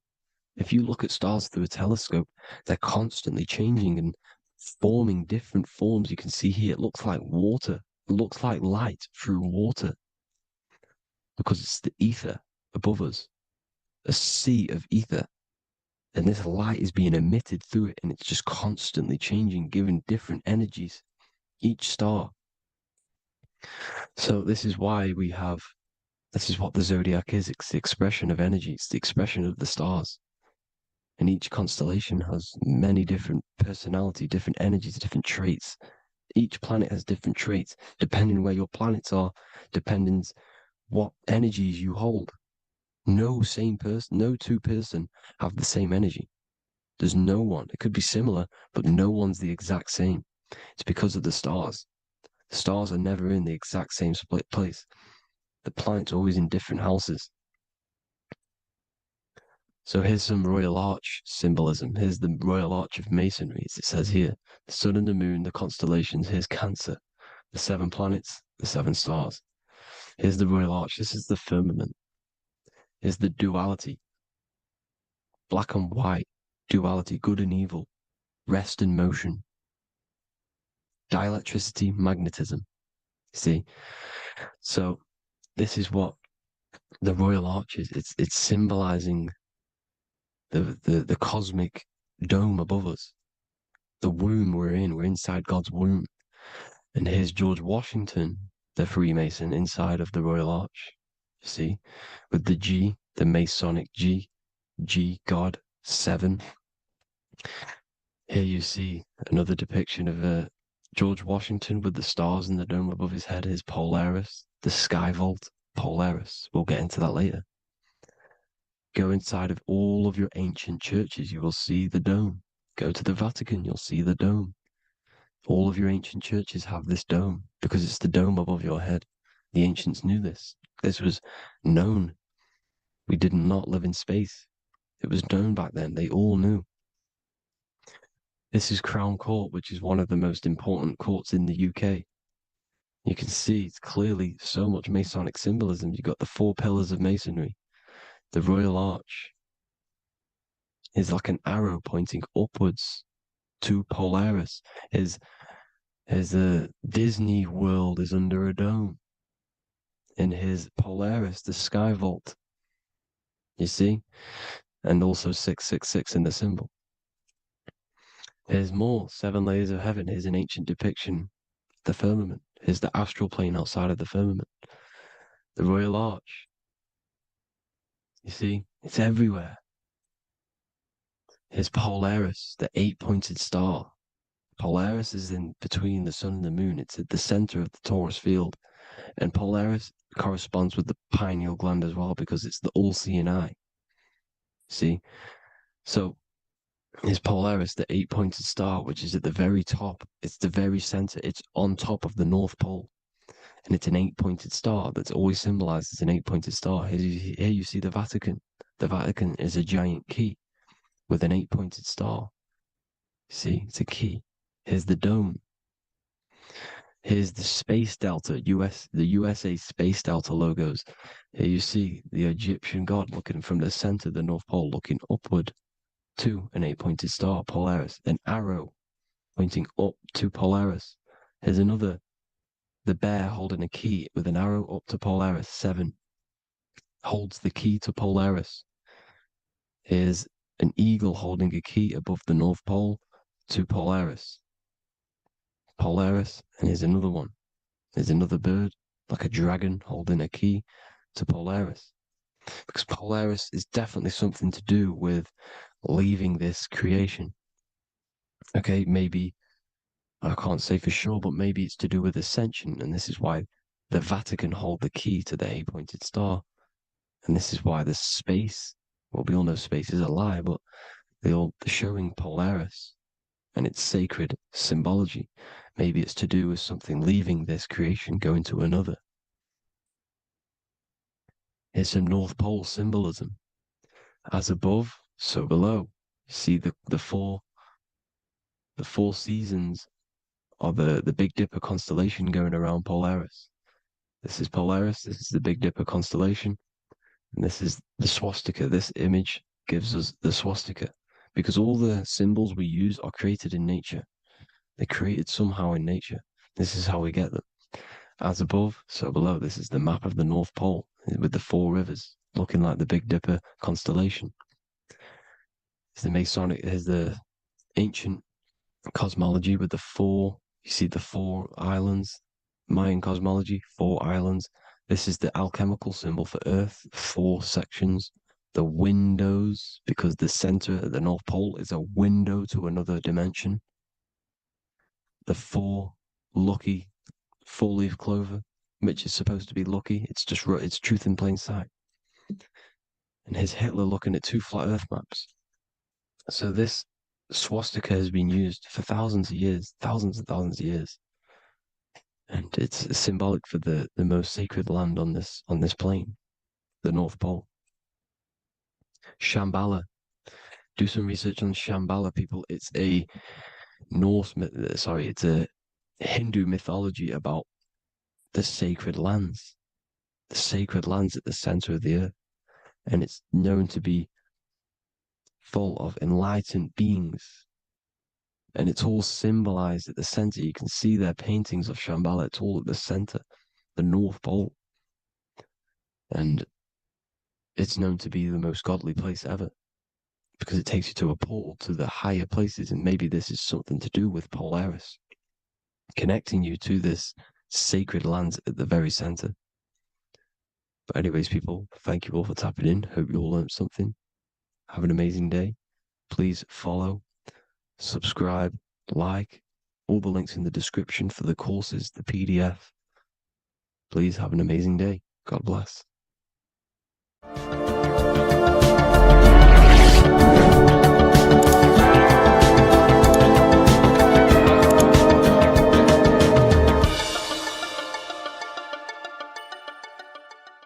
Welcome to Revival of Wisdom. Welcome people, we're back with another video.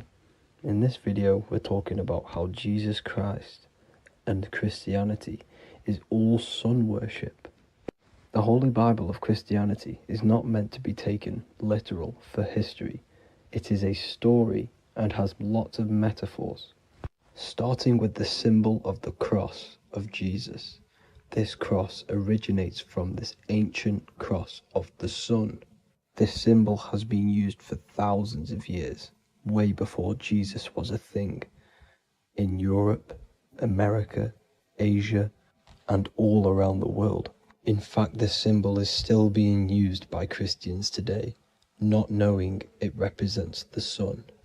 This is a 4,500-year-old artifact, a golden plate with an equal-armed cross found in England. The gold to symbolize the sun, and the equal-armed cross for the 4 equal seasons of the year. So this is why in the Bible you have Matthew, Mark, Luke, and John. symbolizing the yearly cycle of the sun and the 4 equal seasons. Also in the Bible, Jesus is referred to as the light of the world. So yes, Jesus represents the sun. He is a metaphor for the sun. Hence why in all of these pictures and images and paintings of Jesus, there's always a sun behind his head, and some even with the sun cross behind his head. Jesus also has 12 disciples, which represent the 12 zodiac signs and the 12 months of the year. This is the Last Supper by Leonardo da Vinci. As you can see, the sun, being Jesus, is in the center, because the sun is in the center of the zodiac signs. There are 4 groups which symbolize the 4 equal seasons. Each group contains 3 people symbolizing the 3 months and the 3 zodiac signs in that season. There is only 1 female in the painting, which is Virgin Mary, who symbolizes Virgo, the astrological sign. So yes, Jesus symbolizes the sun with his 12 zodiac signs and 4 gospels for the 4 seasons of the year. However, there is another phenomenon. The 25th of December is known as the birth of Jesus Christ, which is known as Christmas today. Jesus symbolizing the sun and is born on December 25th. This is the day the sun moves 1 degree northward, bringing back the warmth, the growth of crops, the life and light back to the northern hemisphere. Everything is springing back to life, as we call it, spring. So it is said that the sun is born again on the 25th of December, and Jesus is known as the risen Saviour, because the sun is our risen Saviour, because it gives life to the whole of this realm, the warmth, the crops, and without the sun rising in the morning, we'd all die in about 2 weeks. And we all know how Jesus died on a cross. The sun also dies on a cross in the southern hemisphere. It dies on the Southern Crux constellation. And on December the 22nd, 23rd, and 24th, the sun remains in the same position. So the sun dies for 3 days, and it is born again on December 25th, when it moves 1 degree northward.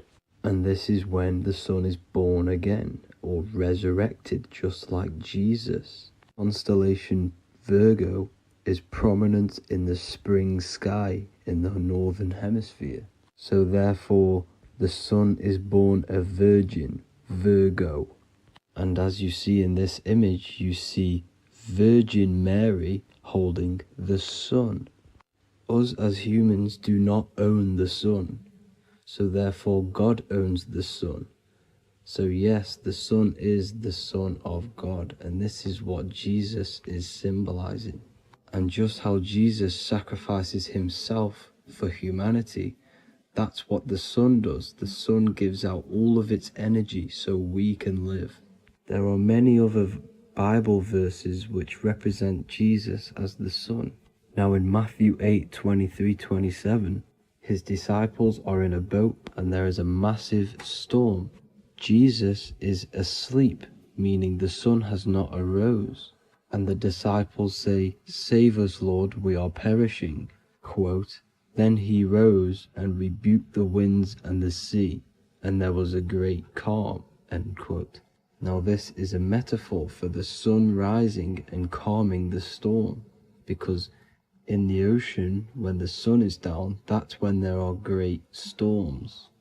The worship of celestial bodies go back thousands of years, and it's called astrotheology, and it can pretty much be traced back to all ancient civilizations. Now going back to the ancient Egyptians, the god Horus, the god of war, and he symbolized the sun in the morning.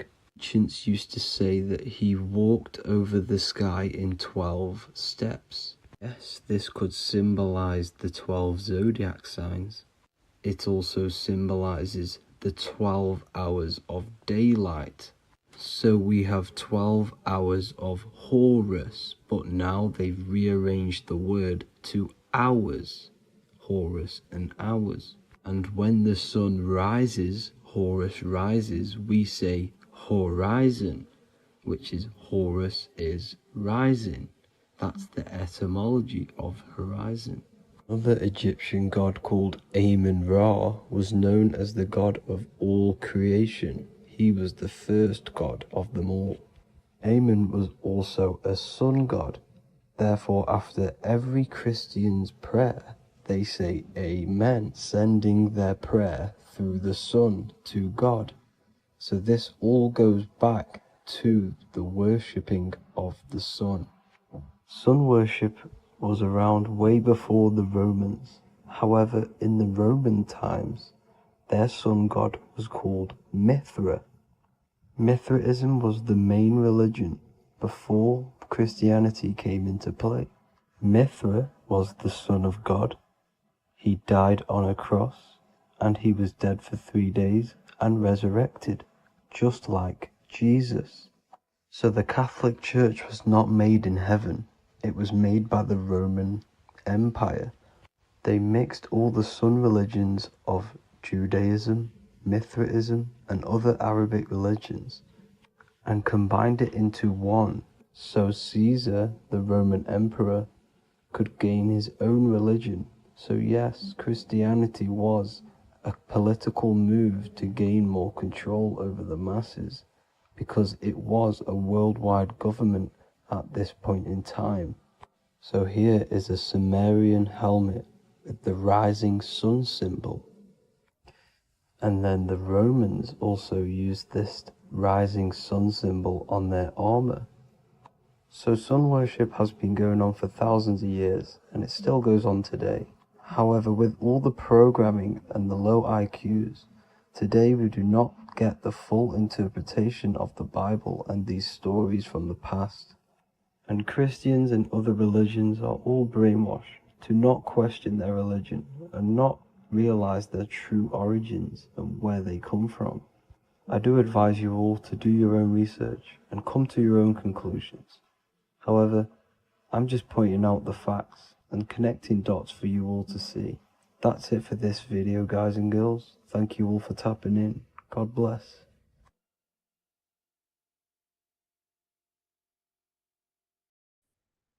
What if I told you that you are under a spell and this spell is controlling you in every aspect of your life and you don't even realize it? Spells are not what you've been taught. They're not fantasy magic wands that are casted over you. No, no, no. Spells are much, much deeper. A spell is a belief system that is installed into your subconscious mind, which holds power over you. Okay. If I install a belief into your mind and that belief holds power over you and controls you, that is you under my spell. A spell is a belief that someone has installed into you. Okay. You have a subconscious mind. The subconscious holds power over 90% of your daily basis behavior, thought patterns, and overall emotional state. Because the subconscious is the back end of our mind, the mind that we don't really have access to. It's the shadow self where all of our programs, all of our memories, all of our traumas, all of our everything that we've ever experienced is recorded and kept in this vast database called the subconscious. Now, the subconscious is the 90% of our mind. We are only aware of 10% of our mind, which is the conscious mind, which is what you're using now, what you're consciously aware of. But there is a subconscious mind that holds power over your conscious decisions, and you don't even realize it. For example, as a child, you had a very, very traumatic event happen. Let's say as a child, you were not loved enough by your parents. And this feeling of you not being enough for your parents and feeling alone as a child implanted this seed. And this seed was planted by your emotions, a strong emotion. And over time, as you grew older into an adult, this seed grew and grew and grew. And what this seed grew into is you being very needy, you always seeking validation from others. Okay. But you taking this conscious decision 10 years down the line actually stems from this hidden cause within your subconscious mind, within this little feeling, this seed inside your subconscious where you don't feel like you are worthy. So this results in a conscious decision of you seeking validation from others, being very needy from others. Okay. This is what the subconscious is. The subconscious holds power over us. For example, posting on social media. Why are you actually posting on social media? If you take a selfie with your new watch, new car, and you go and post that onto your social media, why are you actually doing that? On the deepest root cause, it's not because you just want to post a picture. No, it's much deeper. It comes from a subconscious belief or a subconscious emotion of you seeking external validation, whether you believe that or not. But that's what it is. If you're posting on social media, you're seeking attention, you're seeking validation from others on a deep level, on a subconscious level. You may not even realize this because it's subconscious. Now, this is what a spell is. Money is a type of spell. Remember, money doesn't actually exist. Money does not exist. Money is a physical object inside of the material plane. But the physical object has a belief in the mental plane. See, the mind is the highest plane. This is the root cause of reality, the mental plane. Okay? So our belief in our mind has given this piece of paper value and a meaning. But in reality, it's just a piece of paper with a belief behind it. But this subconscious belief behind this piece of paper is controlling your daily basis behavior, is controlling your emotional state and controlling your life without you even realizing it. Without you even realizing that it's all an illusion. Money does not exist. It's the belief that gives the piece of paper a power. And the way we break the spell is by realizing that the money doesn't actually exist. The whole world is under the spell of money and it's controlling all of us. But the spell is the belief. Once we all wake up and realize money has no value, it doesn't actually exist, it's only a belief. There is no actual money. That's how we break the spell. The spell is broken when we figure out that we are under the spell, under the belief, under the illusion of this piece of paper having value, and it's controlling our lives. That's why the word money has mon within it.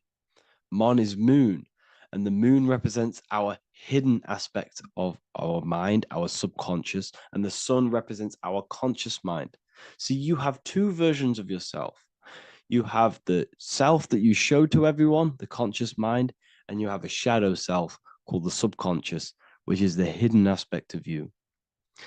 For example, do you really love your partner who you're with, or are you just with them for, is there a subconscious fear of being alone? Do you really want to be with this person, or is it stemming from, are you staying with them because it's stemming from this fear of being alone, of being lonely? Or are you just with them because you have a subconscious sexual addiction? And all of your conscious decisions are actually coming from this little seed of wanting sex or not being alone. You have two versions of yourself, the conscious mind and the subconscious, the shadow self and the self that you show to everyone else. Okay? And the subconscious is what's holding power over you. When you drive your car, You don't consciously have to think about changing gear. You've done it that many times. It's on autopilot. That's the subconscious doing it. You can be walking down the street. Your conscious mind can be thinking about what you're going to cook for tea later, but your subconscious mind is controlling your body and walking your body. You don't have to think about moving the body. You just do it because you've done it that many times. It's a program.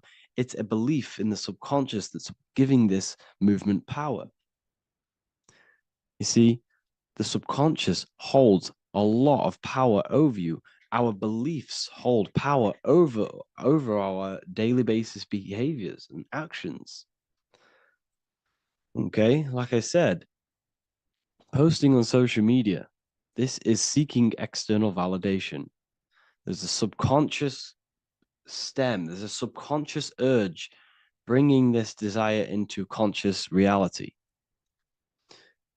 So we must break the spell of our emotions controlling us, our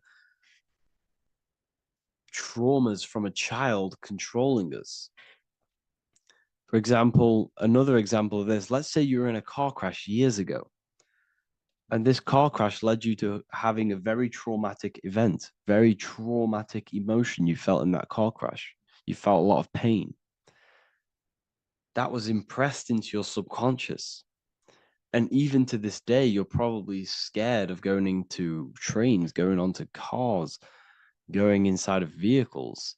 And you might not even be aware that it's actually stemming from this event that happened 10 years ago. That's the spell. That's the spell that's holding power over you. And you don't even realize it. You realize the spell when you realize you're being controlled by this old belief, this old trauma. That's what a spell is. A spell is not something I cast over you with a wand like Harry Potter. Spell's much deeper. It's the hidden aspects of our mind that hold power over us, that control us. Okay? So how do we get rid of the spell? How do we break the spell? By installing new belief systems, by installing new programs into our subconscious. The subconscious is impressed by repetition and emotion. Everything you do on repeat, for example, tying your shoelaces, you can be looking up into the sky, closing your eyes, thinking about what you're going to create for tea while doing your shoelaces. You've done it that many times, you don't have to think about it. That's the subconscious taking over. Okay. That's the repetition aspect of the subconscious. For example, you could probably run down your stairs. You know exactly how to run down the stairs. If I tried to run down your stairs, every staircase is different. I'd probably fall over. But you've done it that many times, you know exactly how to do it. It's what we call ritual. When you have an evening ritual, when you tidy the house, you do your skincare routine, you wash your teeth, that's a ritual. This is what the ancients called ritual. When we do rituals, we're trying to implant something into our subconscious to either remove an old program, an old seed that is controlling us, for a new one that's going to grow into new light, into a new reality. So you can implant messages, implant new programs into our subconscious, which will then grow into a new reality. Okay? Because if I tell you something over and over and over again every single day, for example, if I say, you do what I say every single day I repeat this statement into your ears, about a month or 2 months in, you're going to start to believe in that statement and you're going to start to be under my spell. You're going to start to do everything that I say. So this is what spells are. Spells are subconscious beliefs that hold power over you and you don't even realize it. So we need to remove these old programs we have that are controlling us for new programs. And we do that through ritual, affirmation, and imagination. Repetition and emotion is key to impressing the subconscious. They are the two ways that spells are created, that programs are created. The subconscious only knows the now and it only knows you. So every word you say is a spell. So when you call someone else a name, you're calling yourself a name because your subconscious takes everything you say as truth because it only knows you. It doesn't know anyone else. So every night we can do affirmation. We affirm the reality we want. This is what we call a ritual. We sit down or we stand up, whatever it is, you affirm the reality you are, I am statements, and then you imagine that reality. And you do this over and over again, every day, twice a day, 3 times a day, however many times. And this will cause repetition. This will install a new belief system into your subconscious, which will then start to show in your external reality. It will start to put you under a spell of the new program. For example, if I install into my subconscious that I believe that I am rich, every single night I affirmate that I am rich, I am wealthy, I am free. And then I do a ritual. I start to imagine this reality. Every single night, I do these two things on repetition, and I start to feel the reality and imagine the reality. Over time, I'm going to start to believe that I am rich, that I am free, and I am wealthy without having the physical reality. And what this will do is that it'll implant a message deep within your subconscious mind. It will plant the seed of this belief. And this belief over time will grow into 90% of my thoughts, 90% of my actions, 90% of my words. My words, my thinking will change due to this new belief. I may not even realize it, but I'm looking for more opportunities to make money. I'm speaking to more people because of this belief that I've installed. This belief has triggered new ways of thinking. My mind, my conscious mind is now only operating to fulfill this belief.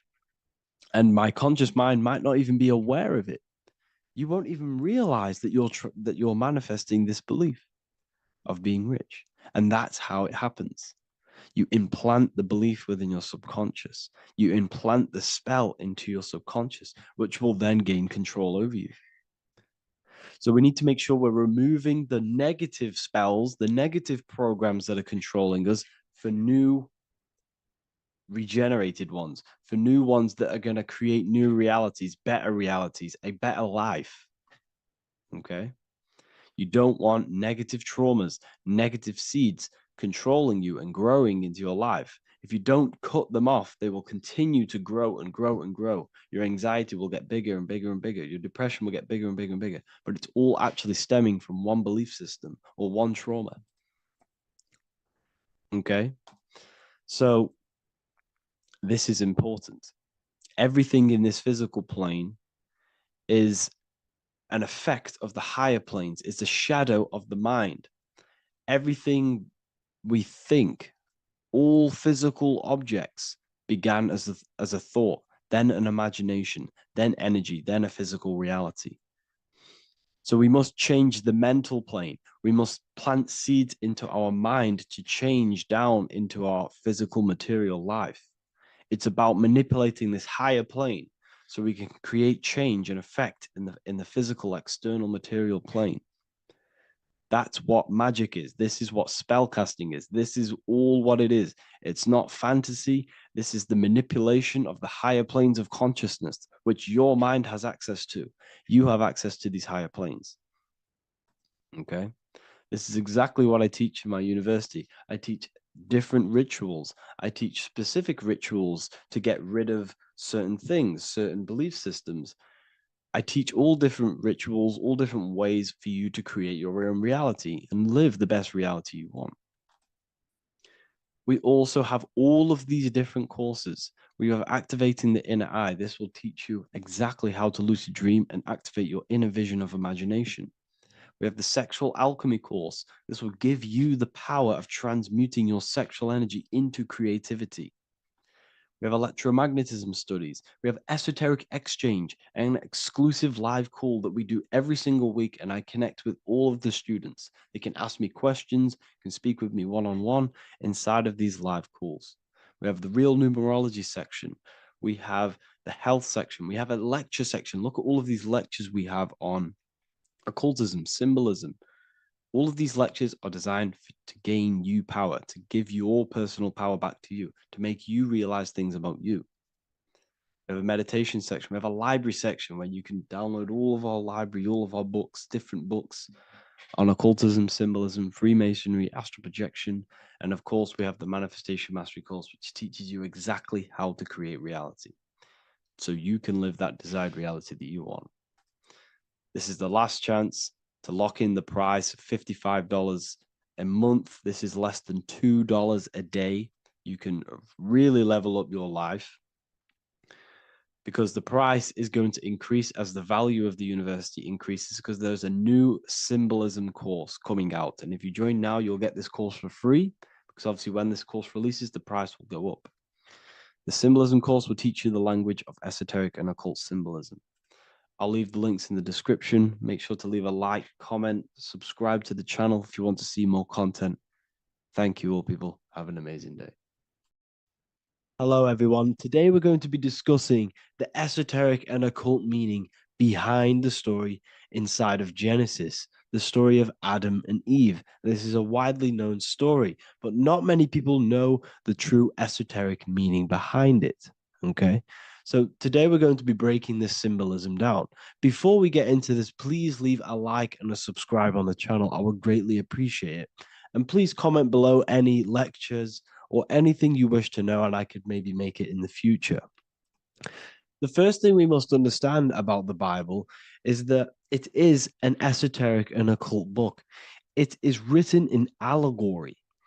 It is written in such a way that we understand the book compared to our level of perception. Now, what do I mean? If a child read the Bible, they would gain a standard meaning and story behind it. They would gain a normal interpretation of the book, of being good, praise God, and be a good person. However, me, who have studied the occult and esoteric and symbolism for a very long time, when I read the Bible, I see a deeper meaning. I can read between the lines of the allegories, which means the Bible is written in such a genius way that it speaks to your level of intelligence. Depending on how advanced you are mentally and with knowledge, will depend on how you decipher this book and how the parables inside the book can speak to you in your personal life. Okay. So the Bible is the greatest psychological book ever written in history. This is why it's known as the greatest story ever told. It's a story. What we must understand with the Bible is that the Bible creates on the surface a logical way of thinking, which is what we call religion. We read the Bible and if we think logically and we take that book literally, then we gain a religion. But if we look beyond the surface, this is what we call esoteric, metaphorical, symbolic. You can read between the lines using our right hemisphere of the brain in deciphering this book and what it truly means to us and the evolution of our mind, body, and soul. What this book actually reveals between the lines is instructions and stories which teach you how to level up your consciousness, how you can sync the mind, body, and spirit and the soul all together so you can live like a god. This is what the esoteric is. It's the purification of consciousness. Now, when it comes to Adam and Eve, okay, what we must understand is that this is the beginning of creation. This represents the beginning of your life in an esoteric way. This is symbolic for the beginning of your incarnation into this physical world. Okay. And we have Adam, masculine, Eve representing feminine. These are the two masculine and feminine energies which create the whole material universe. Okay. And as we are born with a pure consciousness. We are born with pure consciousness. Well, now, what do I mean? As a baby, we have no knowledge. We are pure essence of the soul. You know, we don't gain the knowledge of good and evil. We are pure. Yes, we're not happy all the time as a baby, and we're not sad all the time, but we have no ego. This is what I mean. Our consciousness is not split. As a baby, you are whole. You have a whole consciousness. You are yourself. You have no false identifications, no limiting belief systems, nothing. You are pure awareness and the pure soul and the pure mind. Now, this is what Genesis is representing. As we grow older, the more experiences we gain, the more thoughts we start to think, the more knowledge we gain of this world, the more impure our mind, our heart, our soul, our spirit becomes, the more impure our body becomes. As we grow older, we're infected with negative beliefs, negative thoughts, and society norms. This is a big one. As we grow older, we are molded by society.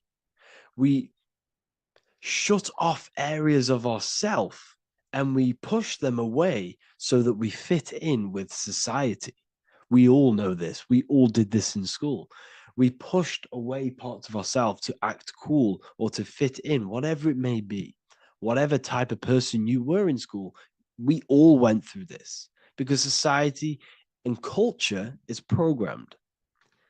So as we grow older, our consciousness splits.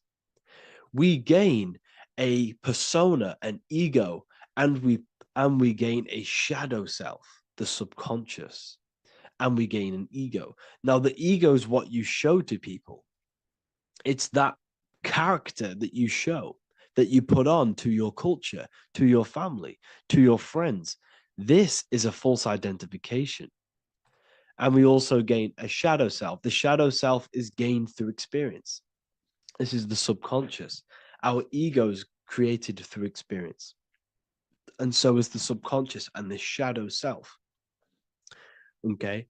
So as we gain age in this material body, we fall from the Garden of Eden.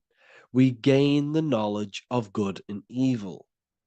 This is what the symbolism represents of us leaving the garden, us eating from the fruit. Now, the fruit represents the knowledge, it represents the insight, the experience, which splits our pure consciousness. Our soul splits. Okay? We lose connection with the divine. We lose connection with our pure self through material experiences. We may lose ourselves in material experiences. We may lose ourselves in lust and material gain, wealth, and all of these lovely things that the material world offers. We lose ourselves in this. Okay? And not only that, there's another symbolic thing that we're missing with being a child. There's another symbolic meaning behind this tree in this story of Adam and Eve. And this is sexual energy. Okay. As we are a baby, we have no ability to create another human life. We have no sexual urges. We have no desire for the material things as a baby. Nothing.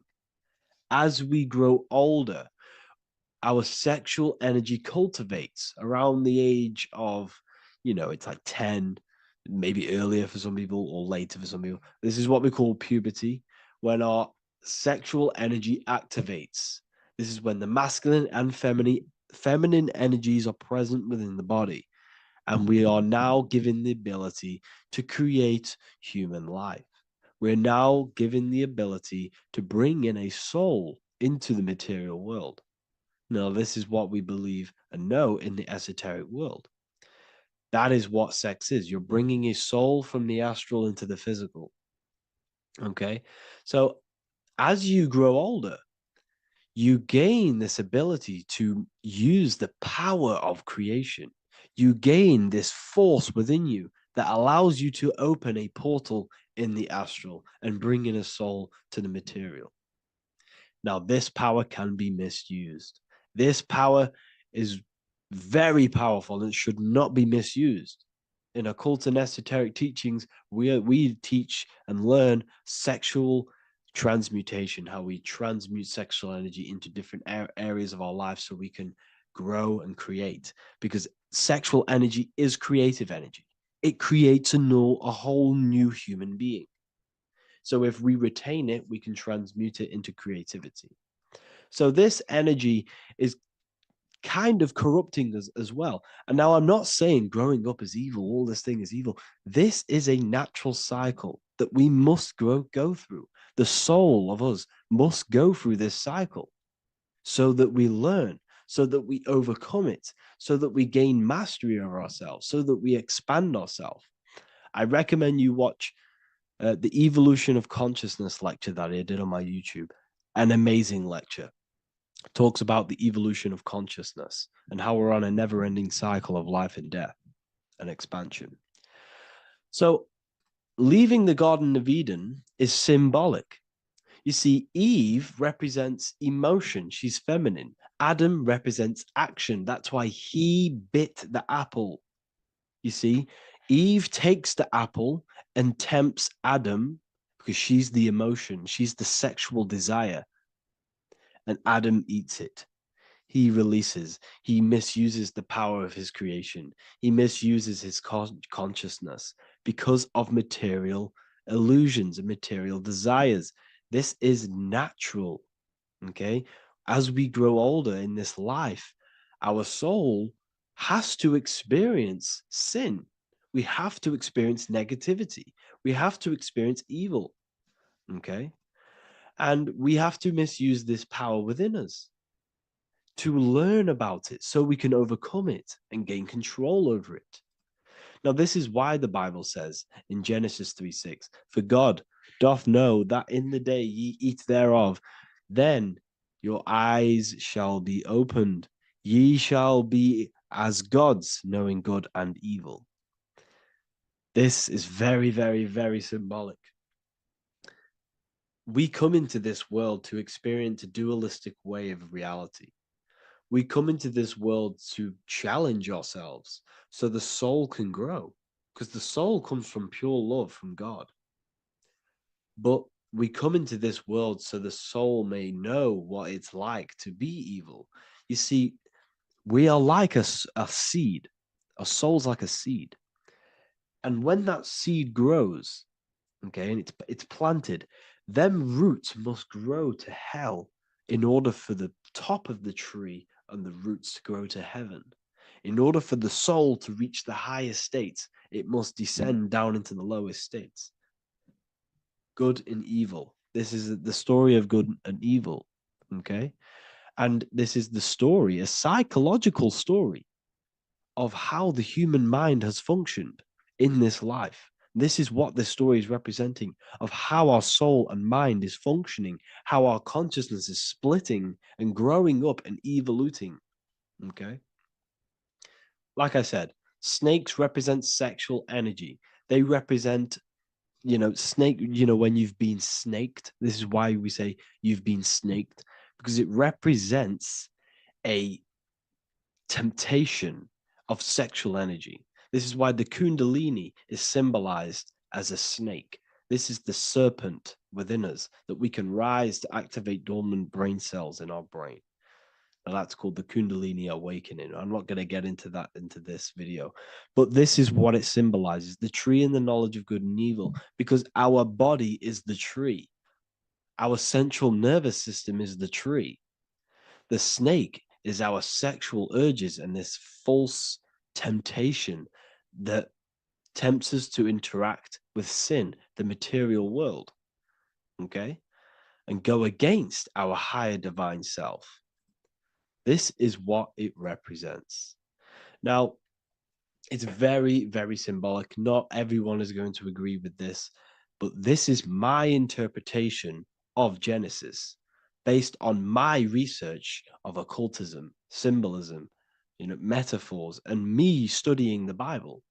This is my interpretation, and I hope it resonates with you. It might not resonate with you, but this is what makes sense to me, and this is what has made sense to many other occult researchers who are in this space as well. Okay. So please leave a like, leave a comment, leave a subscribe. I'd greatly appreciate if you could, just give me some support on this channel. We're nearly at 100,000 subscribers, which is insane. I just want to say thank you all. And yeah, I will see you inside the university if you join. I'll look forward to mentoring you, connecting with you on the live calls. There's a new symbolism course which is going to be available very, very soon. And yeah, if you join the university, you also get a 30% discount on all of my products, astrology readings, one-on-one calls, all of my books. Yeah, so I hope you gain some insight on this video, and I'll see you in the next video, and I'll see you inside the university. Have an amazing day. Welcome to Revival of Wisdom. This video is going to be about the flat earth and the breakdown of the whole cosmology.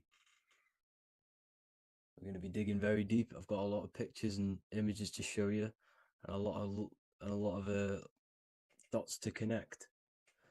So let's start with the Freemasonry art. So this artwork we have here is the Freemasonic cosmology as they know and believe. So what is it symbolizing? We obviously have to start off with the 4 pillars representing the 4 corners of the earth. The 4 corners with duality. You see, there's everything on earth. There's good and evil. Good, evil, positive, negative. Good, bad. This is the checkered board. This is what it symbolizes. Okay. Obviously, we have the sun, the moon. The sun gives you energy. It's the anode. The moon is the cathode. It's the opposite. It takes your energy. So therefore, you become sleepy when the moon comes out. You see, everything on Earth, everything in the universe is balanced. There's complete balance symbolized by duality. There's always 2 opposites. We have the all-seeing eye, and obviously 7 stars representing the 7 planets, but not planets as in we know planets. They're not physical spinning balls of gas. They are energies. They are lights emitting from the realm above this realm. They are lights through the firmament, through the electromagnetic field. So let's go through that again. The 4 corners, duality, positive and negative, cold, dry. Everyone on Earth has an opposite. Everyone, there's 2. Okay, and then we have the sun, the moon, the 7 planets with a 5-pointed star. What's the 5-pointed star? Of course, it's the 5 elements: spirit, water, earth, fire, and air. Okay, that's what the 5-pointed star is symbolizing, the 5 elements of Earth. And then, most importantly, we have the compass. The compass is very, very important, hence why it's in the center. The compass is symbolizing many, many things. And one of the most important things, but we'll get into that after. We have a boat with water outside of the earth. So we have a boat on water, symbolizing the waters separated by the firmament, the waters above, separated by the firmament from the waters within the firmament, the earth. So this is what it's symbolizing. So the compass, what's the compass? This is where the compass comes from. The Polaris, the most important star there is, because it's in the center of Earth. the sun, the moon, and the black hole, black sun. Because all creation comes from center, the seed center. Okay, but we'll get into this after. But also, this is a very important Masonic symbol because they use this symbol a lot. This is one of their main symbols, hence why Neil Armstrong has the Masonic ring with the compass on it. The people who supposedly went to the moon, which obviously they faked to push this globe model, because the globe model is based upon fear. Because the globe model, if they can sell you the globe model, they can sell you anything then. You don't know where you actually are. The globe model is to push fear upon the masses, because the globe model means there's not enough resources. There's also risks of asteroids hitting the planet. There's also risks of space extraterrestrial invasions, global warming, asteroids. You see, this is all the fear that they can gain off selling you the globe model. Okay, because they don't want you to know that this is an intelligent design. And also, they're hiding God, the creator, the source. This is why they are satanic. They are opposites. They are lefty, Lucifer, right, righteous, godly. Hence why they do the symbolism on their eyes. 666. This is another famous, famous astrologer. Astronaut. This is another famous astronaut doing 666, showing that he's in the alliance of the occult. But even look at their 10th anniversary stamps. They have a Masonic compass on there. Also, the Order Out of Chaos. Order Out of Chaos, double-headed eagle. Okay, the Order Out of Chaos ring, which they wear. So all of these astronauts are in the occult. They are lying to you. They are in with this order, this Masonic New World Order, whatever you want to call it. So let's break this compass down a lot more. Because as I showed you here, the center, okay, this is what the compass is symbolizing. Let's go into the North Pole map. This is from 1595. This is a rough estimate of where this map came from. It's from around the 1500s to the 1600s, maybe 1400s. There's not an actual set date on this map because obviously our history has been tampered with. But let's break down this map and the symbolism that they use towards this map, because this map is the map of the North Pole. Okay, so in the center, we have the black rock symbolizing the tower, the pole, North Pole. And what's on top of the North Pole? Obviously, it's Polaris. North Pole and Polaris. Okay, with the 4 islands around the center. Okay, 4 islands around the center. And this is what blew my mind, right? They say that Santa sounds similar. And if you look at this pole that's pointing to the North Pole, you see this line here. So this is obviously from the 1600s. What color is Santa? He's red and white. Just like this map pointing to the center is red and white, and Santa comes from the North Pole. So it's not a coincidence that they use red and white. They're mocking this map because obviously they took over after the 1500s, 1600s. They took over around the 1800s. So they're mocking this map with Santa coming from the North Pole with this red and white line to the North Pole. Notice the 4 islands. Okay, like windows, their symbol, they obviously in the occult, they're part of the New World Order, is symbolizing these 4 islands with the blue behind it for the water. Okay, so this is another occult logo. They're symbolizing this center because the center is so important. Okay, we'll get into that. Also, we have the Mayan cosmology. This is the Mayan cosmology. This is what they created. This is their artwork, with also 4 major lands around the center. You see this 4 with green in between them all. 4 major lands with the underworld. You see this underworld is also symbolized by the Masons with the coffin of the skull and bones, the deceased, the dead. Okay, so this is also mentioned in the book of Enoch.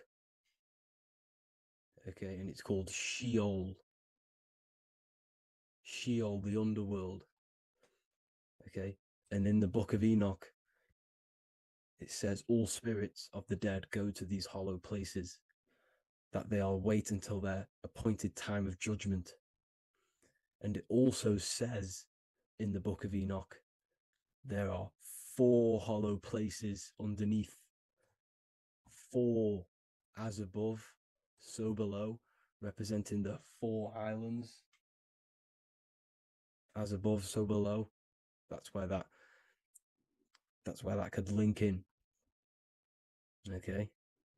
The book of Enoch is very important because it was found in a cave thousands of years ago and has a lot of truths about this realm and about this world we live in. So let's go back to the Mayan cosmology.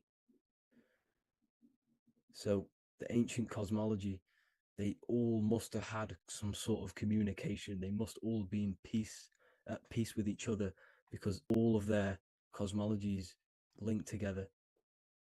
See, the Greek, Babylonian, Indian, the Celtic. Okay, they're all linked in together. They all knew that they were in an enclosed system with an underworld and obviously a firmament. Okay, so this is what they all knew. They all must have had some sort of communication. They were a lot more advanced than us. They knew the center of the realm. Okay, and obviously the United Nations flag also symbolizes their center. You see how it has like a grid with a circle around the center. It's symbolizing that center of the realm, because that center of Earth is so important. The United Nations flag, all have it. See, some different ones will have that circle around the center, because the center is the seed. All things come from a center.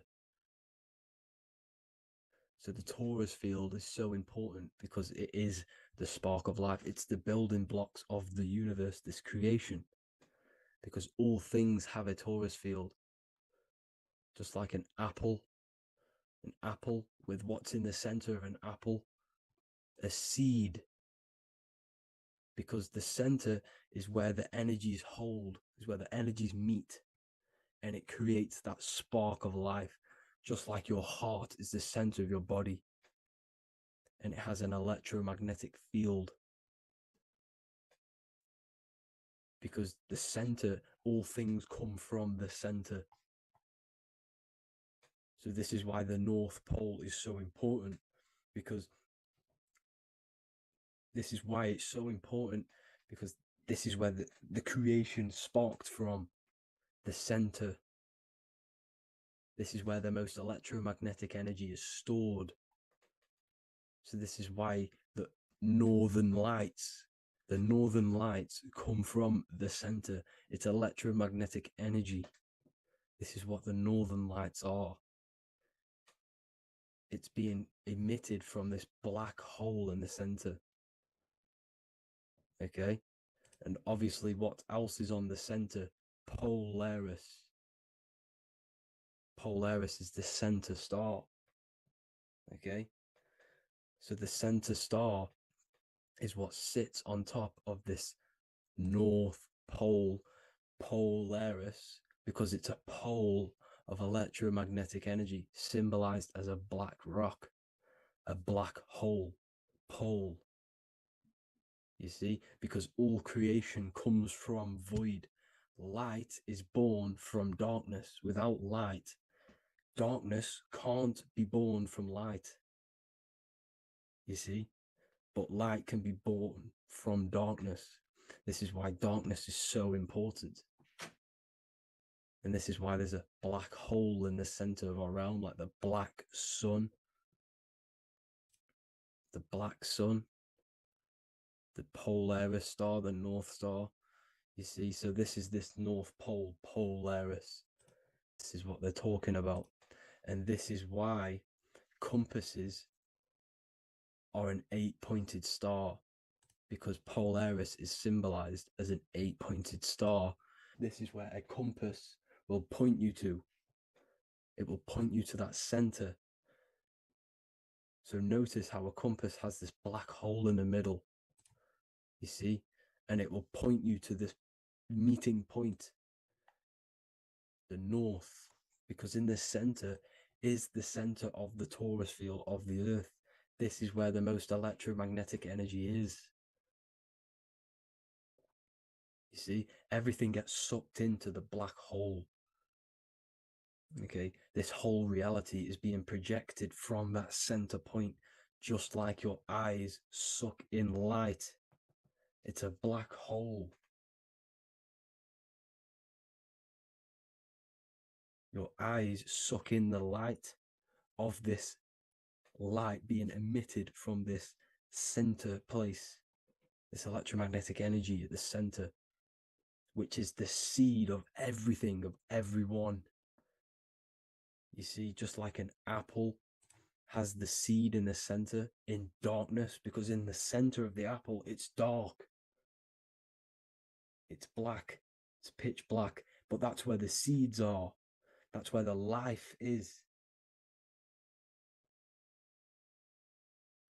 But Polaris is so important because it's that center star which lines up. It is the pole, it's the top of the pole of the torus field. So Polaris would be here at the very, very top. And this is where the compasses point you to. And this is why the star of Ishtar, the 8-pointed star of the Sumerians, also talked about this 8-pointed star, and it's called the star of Ishtar. Okay, and who is Ishtar?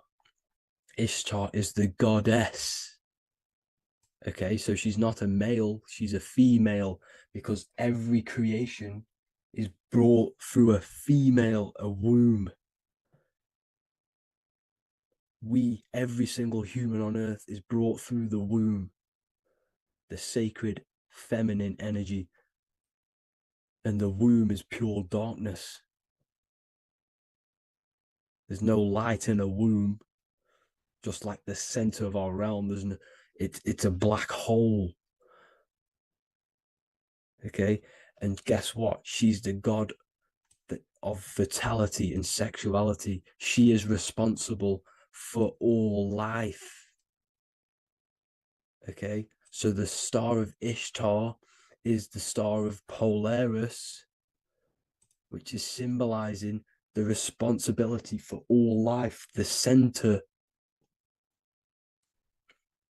of our realm, the black sun, the black hole. Okay, so this is what that god of Ishtar of the Sumerians is talking about, the goddess, the womb, the seed of creation. So this would be the portal, more than likely the portal in and out of our realm, because it's the top of the torus field. And what's above this realm is the heavens. So this is where you get sucked in from the heavens. Your soul gets sucked in and brought onto this plane of existence called Earth. These are some space NASA symbols. Look how much Polaris symbolism there is, and notice how it's at the center.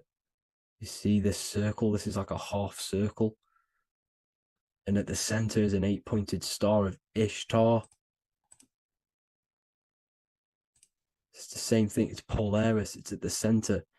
And notice on some of these, look, this one is a bear holding the key and an arrow pointing to the Polaris star, so that they hold the key to Polaris. Another one with like a demon holding a key to the what? Polaris on top of him. Also an eagle, which is a Masonic symbol. The eagle holding a key on top of the center. You see, and notice how there's an arrow going up to the Polaris and an arrow down, as above, so below, to Earth. So you can go out to Earth, out of Earth, and into Earth through Polaris. And the eagle holds the key. You see? The eagle holds the key, just like this. This demon dragon holds the key to Polaris. And look at this one, Earth, with an arrow up to Polaris, an 8-pointed star. So Polaris is more than likely that portal which the Anunnaki used, the Sumerian gods used, because the Anunnaki symbol is also an 8-pointed star. Okay? And like I said, that center is the seed of creation. The center is the black hole. Okay, just like your pineal gland is at the center of your brain. The pineal gland is at the center of your brain, and that's what connects you to that spirit realm, to the source.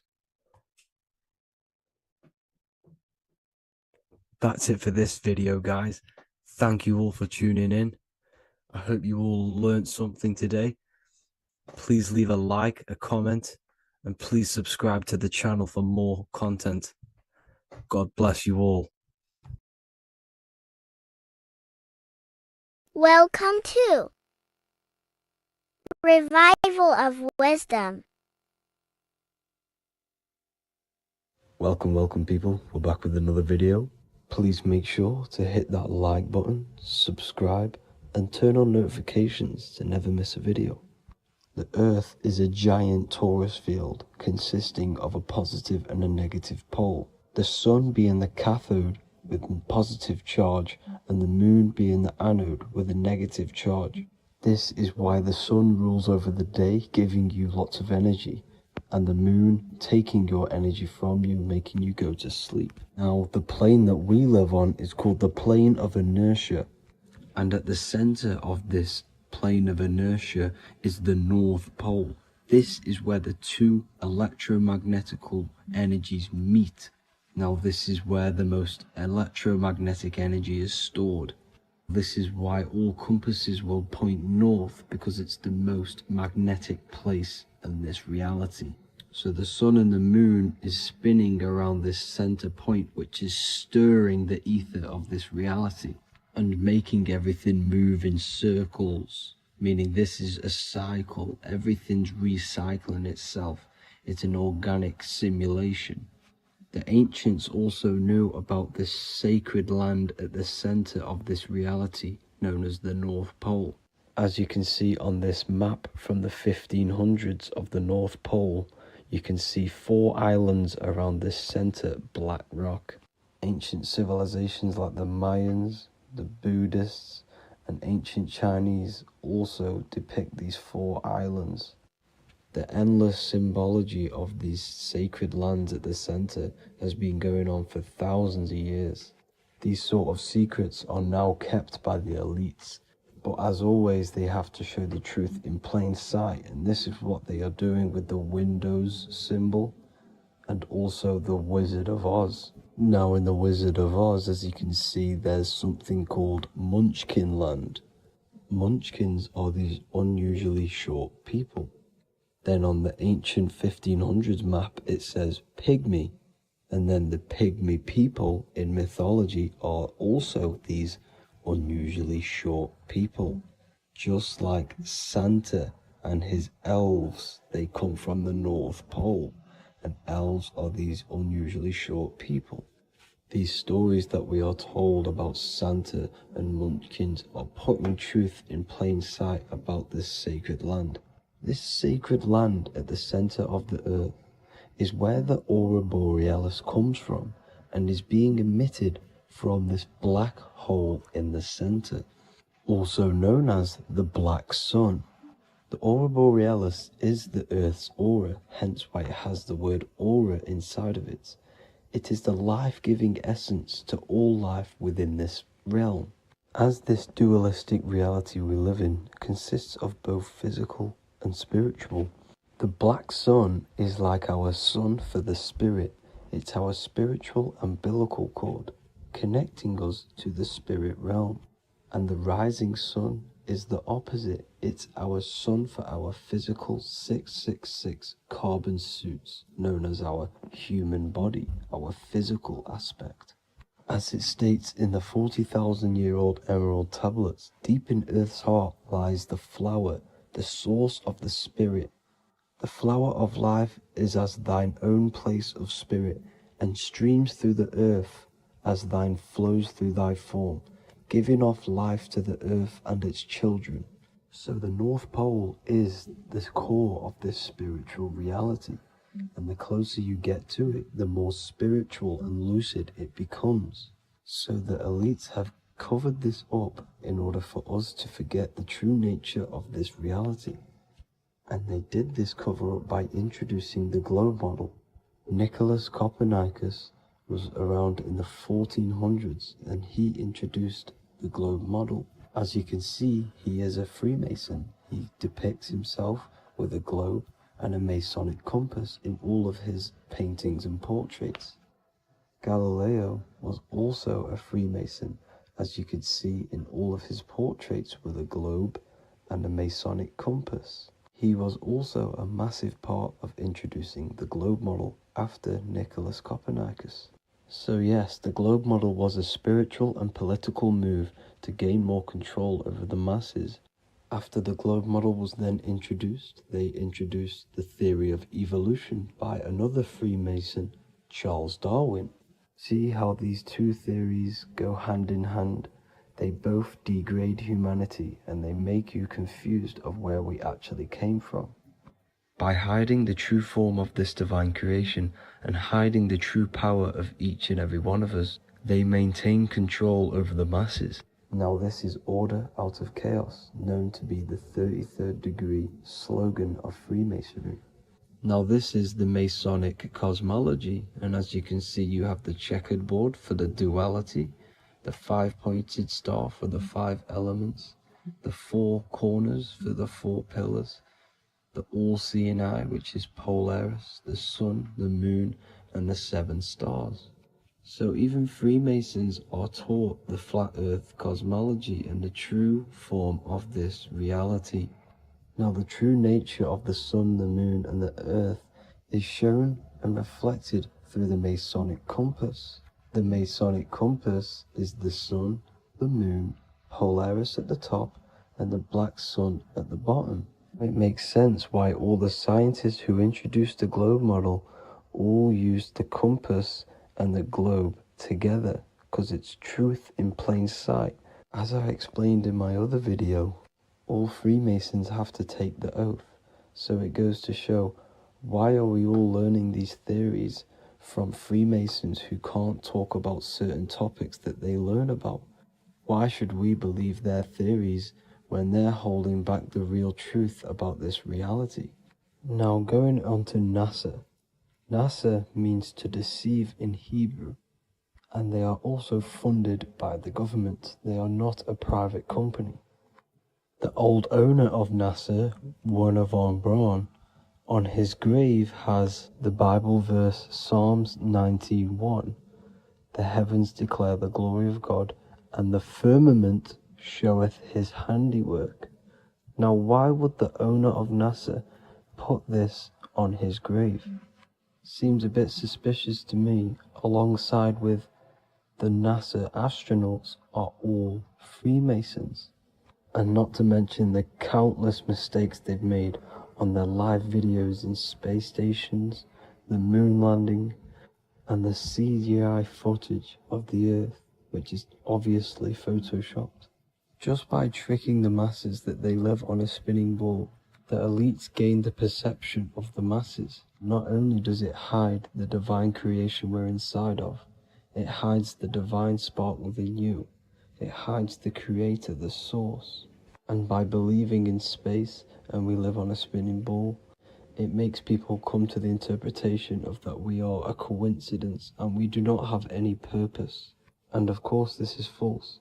When you come to realization that we are all a divine creation and we can create our own divine life in this reality, life becomes more sacred and you start to enjoy little things. The elites want you to believe everything exists only in the five senses. They want you constantly looking outside of yourself because they know that will keep you on lower states of consciousness. Now this brings me to our next point. By tricking the masses into the heliocentric model, the elites started to advertise aliens in the movies, in cartoons and magazines in the late 1940s. Now this is subconsciously programming us about aliens and extraterrestrial threats, which then they can use to their advantage. And this is something called Project Bluebeam.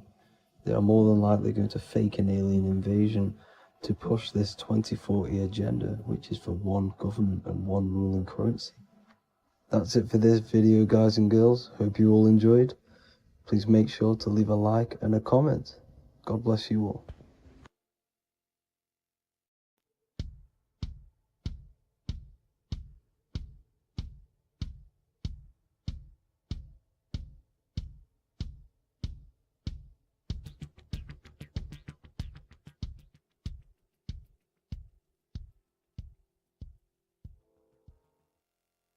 Welcome people, we're back with another video.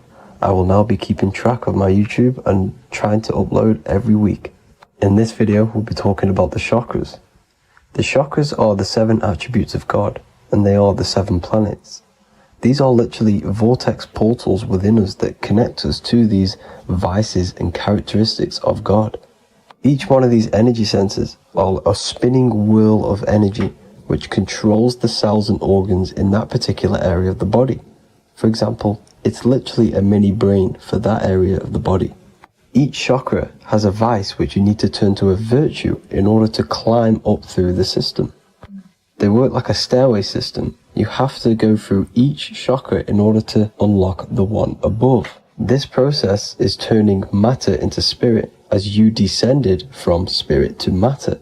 Saturn is Satan, that's why it's the lowest chakra, and that's why the devil is red, because red is the lowest vibrational color. When you are in these lower states of consciousness, you are in your animal nature. This is your physical side of your nature, and you are mainly being driven by your animal instincts, or your ego. Moving back to your higher self or your spirit self is not an easy process, it takes a while. However, with discipline, consistency, and motivation, you can achieve this, and this is what the ancients called Christ consciousness. Once you have achieved this, it is basically a state of mastery of the mind. You no longer lust for the lower animal nature things. Now, let's start with the root chakra.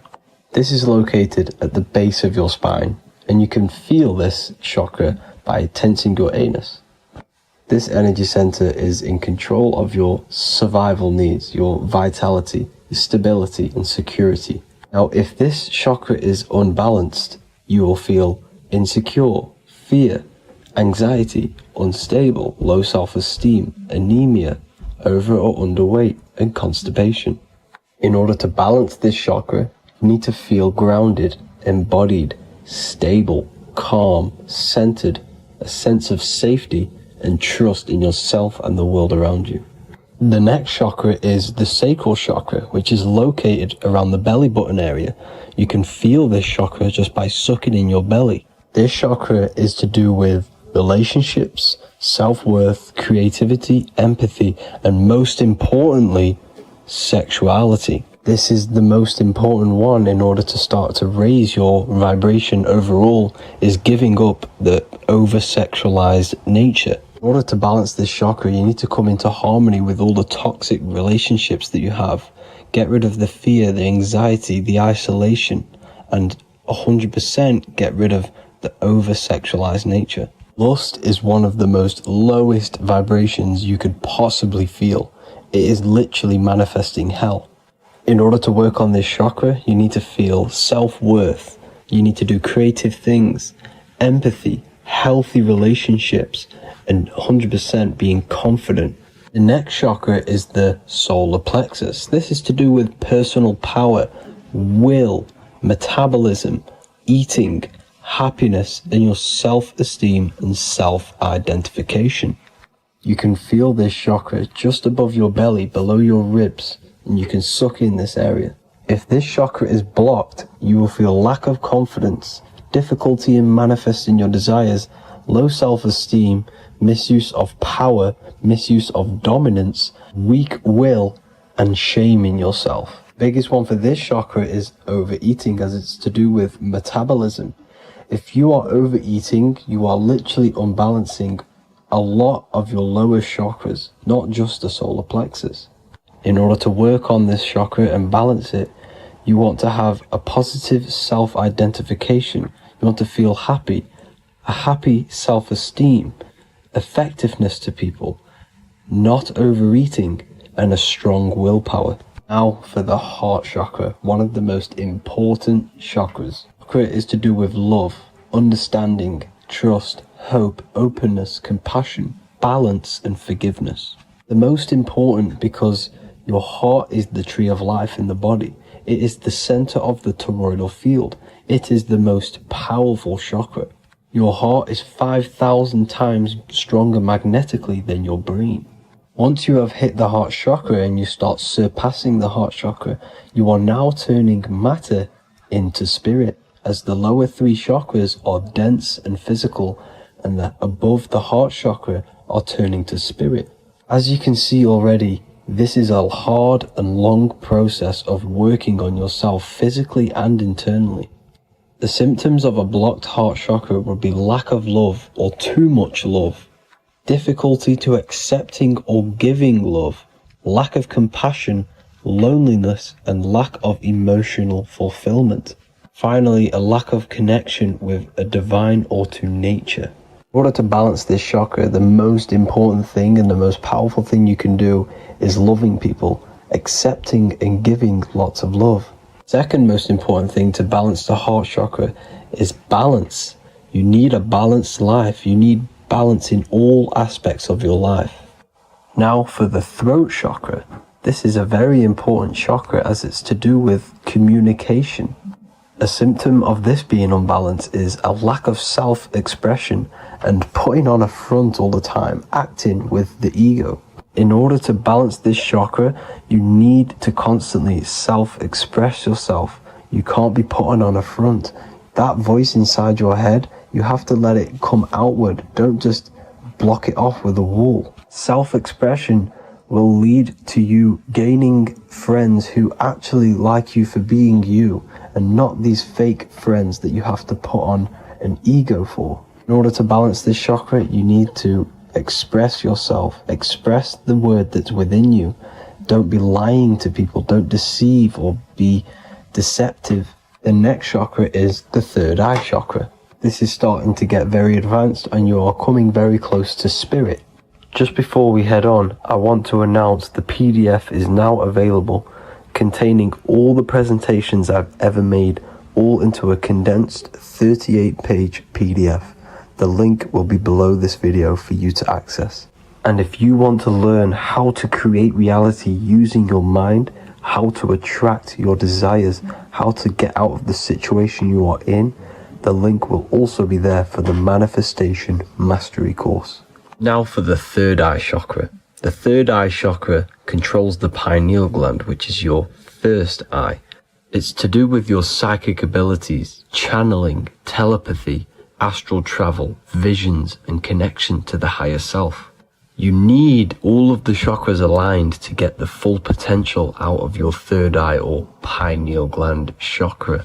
For example, if you're astral traveling and you fear something, you will be instantly shot back to your body. So you need to master all of the chakras before you go on and try and do these higher spiritual activities. Symptoms of the third eye chakra being blocked is lack of imagination, lack of vision, lack of concentration, blocked or clouded intuition, can't see the big picture, and especially overly reliant on logic and intellectual thinking. A good way to work on this chakra is imagining things, vision things. Trust your intuition at all times. Always follow that inner voice. Cut out the tap water which contains fluoride. Fluoride blocks the pineal gland. And cut out all junk food because all of this is affecting your pineal gland. When in meditation, you want to focus your eyes and your attention to the center of your head between the two eyebrows. This is where the pineal gland is located. This will help and awaken the pineal gland over time when you keep doing these meditations. Finally, for the crown chakra, this is to do with universal consciousness, all-knowing, enlightenment, cosmic connections, the God source.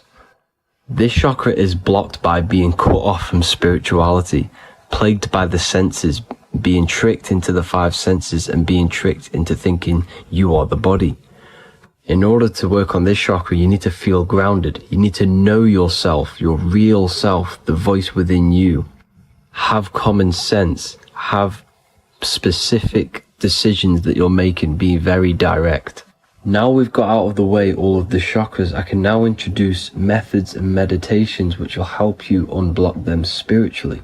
When meditating, you want to get into the present moment in a nice, comfortable position. Bring yourself to the present moment by saying, I am here right now, nothing else matters. Keep repeating this over and over with your eyes open or closed. After a couple minutes of bringing your attention to the present moment, you can now start to breathe in through the nose deeply and breathe out through the mouth slower than you breathed in. Place your attention on the chakra that you want to balance. Think of a high vibrational emotion like love, and think of this while placing your attention on that chakra. You can do this exercise every day for 10 to 20 to 30 minutes. The longer the better. Another practice you can do is by chanting the Bijis for each chakra. They are here starting from the root chakra all the way to the crown chakra. Or you can chant the 7 vowels. There are not 5, there are actually 7. A, I, A, O, U, M. A, I, O. This is the proper way of pronouncing the 7 vowels. These are so powerful because these are the only things that exist. It is literally the sound of God. By pronouncing them right, you can actually create a lot of power within you and align your chakras. That's it for this video, people. I'd appreciate a comment and a like to help the algorithm. I appreciate you all. Love and light.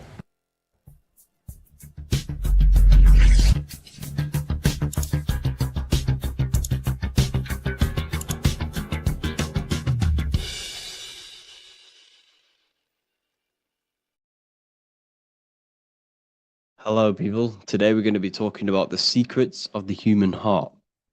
Everything they told you about the heart is a complete lie. There are secrets behind it, and you're going to find out why. And it's very important that you understand that the heart is not a pump. It's not a pump. They lied about this. The lungs is a pump. The lungs is what pumps the blood around the body. It's the oxygen. Oxygen is reacting on the blood.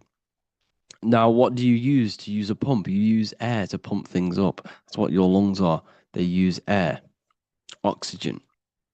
Now, oxygen carries magnetism. If you pour liquid oxygen between two magnetic magnets, you find an attraction, as you can see here. So this attraction proves that there is magnetic principles within oxygen, liquid oxygen. So when we breathe, we are essentially breathing in magnetism. Magnetism is the force driving this world. So your heart is a chestahedron. It's a seven-sided shape in geometry, and each side is pretty much equal. It's a chestahedron. Look at the word chestahedron, chest, where your heart is. And it looks very, very similar. So this is the sacred geometry of the heart. And when a chestahedron is placed in an angle, when it's placed in a box, a cube, it sits at an angle of 36 degrees off center. This is the same angle which the heart sits within the chest. That's why it's called a chestahedron, because that's what the heart is. It's a chestahedron. And when you place a chestahedron into water, it causes a spiral. It causes a vortex motion, because your heart is essentially a vortex generator. So the heart is not a pump, it is a valve. This is where blood goes into. And when the blood goes into the heart, this is what causes it to vortex, because the heart is in a shape of a vortex. Look at the tissues, everything's wrapped around, everything's spiraled. See this here? This is the spiral of magnetism. So all of the valves and the cords and the fibers are all wrapped around each other. It's a vortex. And if you take off the tissue of the heart, you would see this.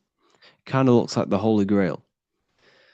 And this is essentially the vortex spiraling of the heart tissues. And if you unraveled the heart, because your heart is one tissue, it's one muscle. Look at it here. This is a heart unfolded. And it's just spiraled together to create this. That's what the heart is. So the heart's tissues is spiraled here, and the heart itself is all wrapped around each other in a vortex, in a spiral. Because all spiraling is all to do with magnetism. So the heart is a vortex generator. The heart takes blood, so blood enters the heart. The heart charges this blood. It reacts with the heart. The blood is turned into the heart moves through the blood moves through a vortex motion within the heart and then goes back out of the heart. So there is something going on inside of the heart which is very, very crucial that we might be missing. So the heart is spiraling blood, and there's a reason why it's doing this. When you spiral something, it gives it more energy. It gives it more frequency, more energy, more force behind it. So by spiraling the blood, it's turning blood into plasma. That's what the heart is doing. It reacts with the heart, it turns it into a vortex and turns the blood into the fourth state of liquid, or fourth state of matter, which is plasma. Okay? Plasma is proved to be in the blood.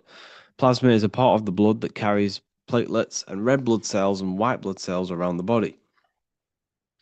Plasma makes up approximately 55% of the blood. So plasma is a state of matter, which they'll never tell you about because they try and hide plasma as much as possible. It's ionized gas. And that's what's going on in the heart. The heart is a vortex energy generator for the blood. And the blood and the body is being fed by plasma. Plasma energy, the fourth state of matter. And if you go and read the Emerald Tablets will tell you this exact same thing. Emerald Tablets of Thoth. They're supposedly thousands of years old, or it was supposedly written by Doriel, who was an occultist. Apparently, he translated them. Either way, he was an occultist. So it's either written by an occultist or it's actually 100,000 years old. In the physical are these channels, the blood which moves through the vortical motion, reacting on the heart to continue its beating. So what is that telling you? The blood moves in vortical motion. It's a vortex. reacting on the heart. What's it reacting with? There's something in the heart that turns blood into plasma. It reacts with the blood, reacts with the heart. Then it says magnetism, which moves through the nerves paths, carrier of energy to all the cells and tissues. So your body's being fed by magnetism, people. They'll never ever teach you this in school. That your whole body is running off magnetism and plasma. You're literally you are an energy being. When you understand this, you are made of energy. You're running off spiritual, etheric energy that you cannot see. They just teach you in school that you're running off blood and oxygen. It's way deeper than this. We're being run by magnetism. Magnetism is the driving force of all creation. Magnetism, which moves through the nerve paths and carrier of energies to the cells and tissues. Akasa, which flows through the channels, subtle yet physical, completing the channels. Personally, I think Akasa is plasma. Okay, plasma is Akasa. Completing the channels. Each one of the three attuned with each other, each affecting the life of the body. So all of these three things, okay, the heart, magnetism, and Akasa they're all working together to create the body, to create the life. Form they the skeletal framework through which the subtle ether flows. So it's telling you ether is real. Ether is the substance that connects the physical and the astral.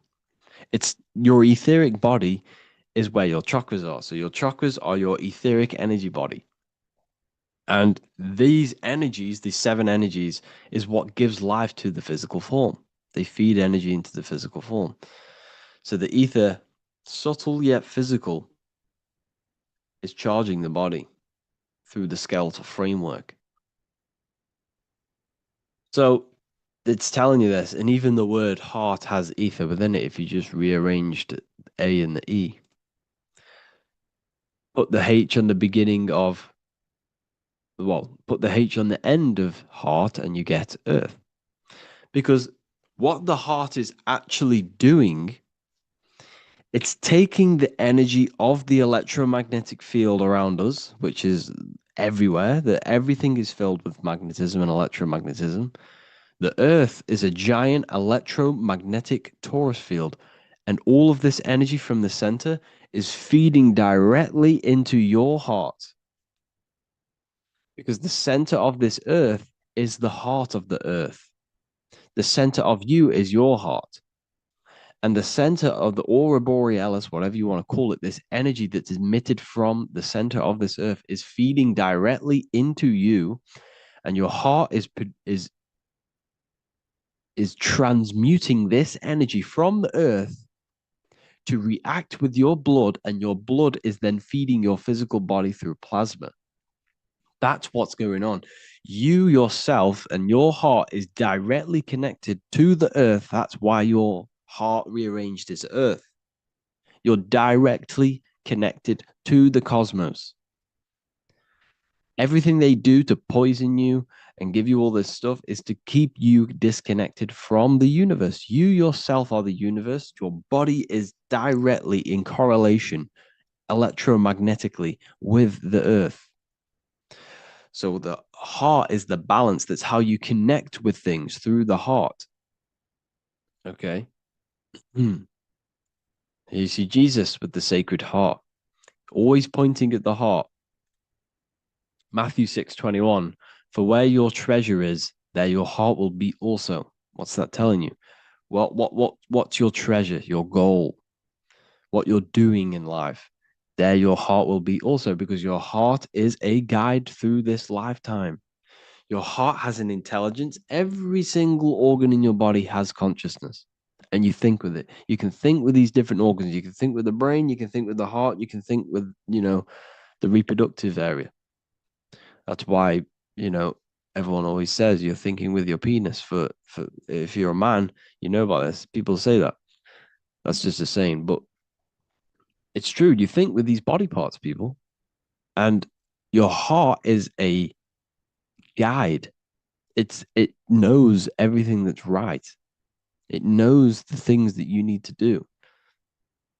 So that's why your heart is called a chest, because your treasure chest is in the chest. Sorry, your treasure is in the chest. And what's the treasure? Your heart. All of the wisdom, all of the understanding, all of the guidance is inside of that heart. And you need to follow your heart. That's why we say follow your heart to find your treasure in this life. Find your purpose. That's what your treasure is, your purpose in this life. So the heart is also producing your electromagnetic field around your body. And the heart is all to do with emotion. So thought happens in the mind, which is not the brain. Then the thought in the mind produces brain activity, electrical signals, and then these electrical signals are sent to the heart, which produces an emotion. So essentially, the brain and the heart are directly connected. You need to sync them. You need to sync the brain and the heart. Why? Because you need to be thinking with emotion behind it.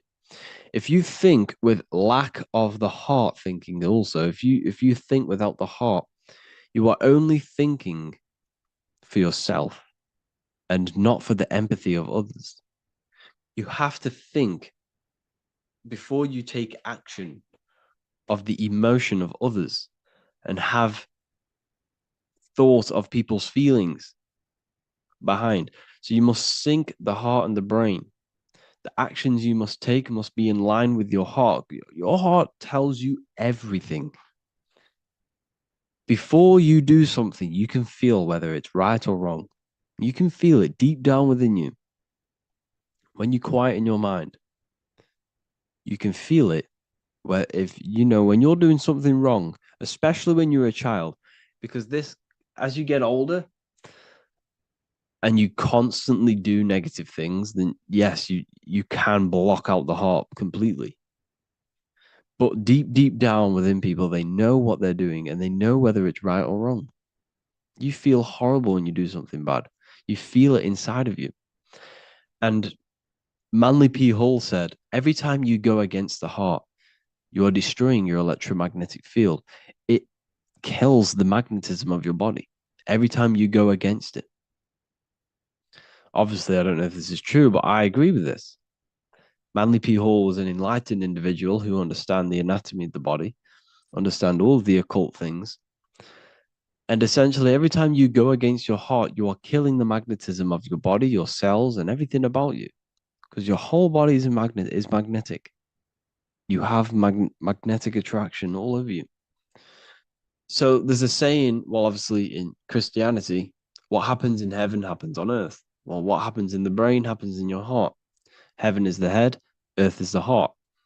Every thought you think produces an emotion in the heart.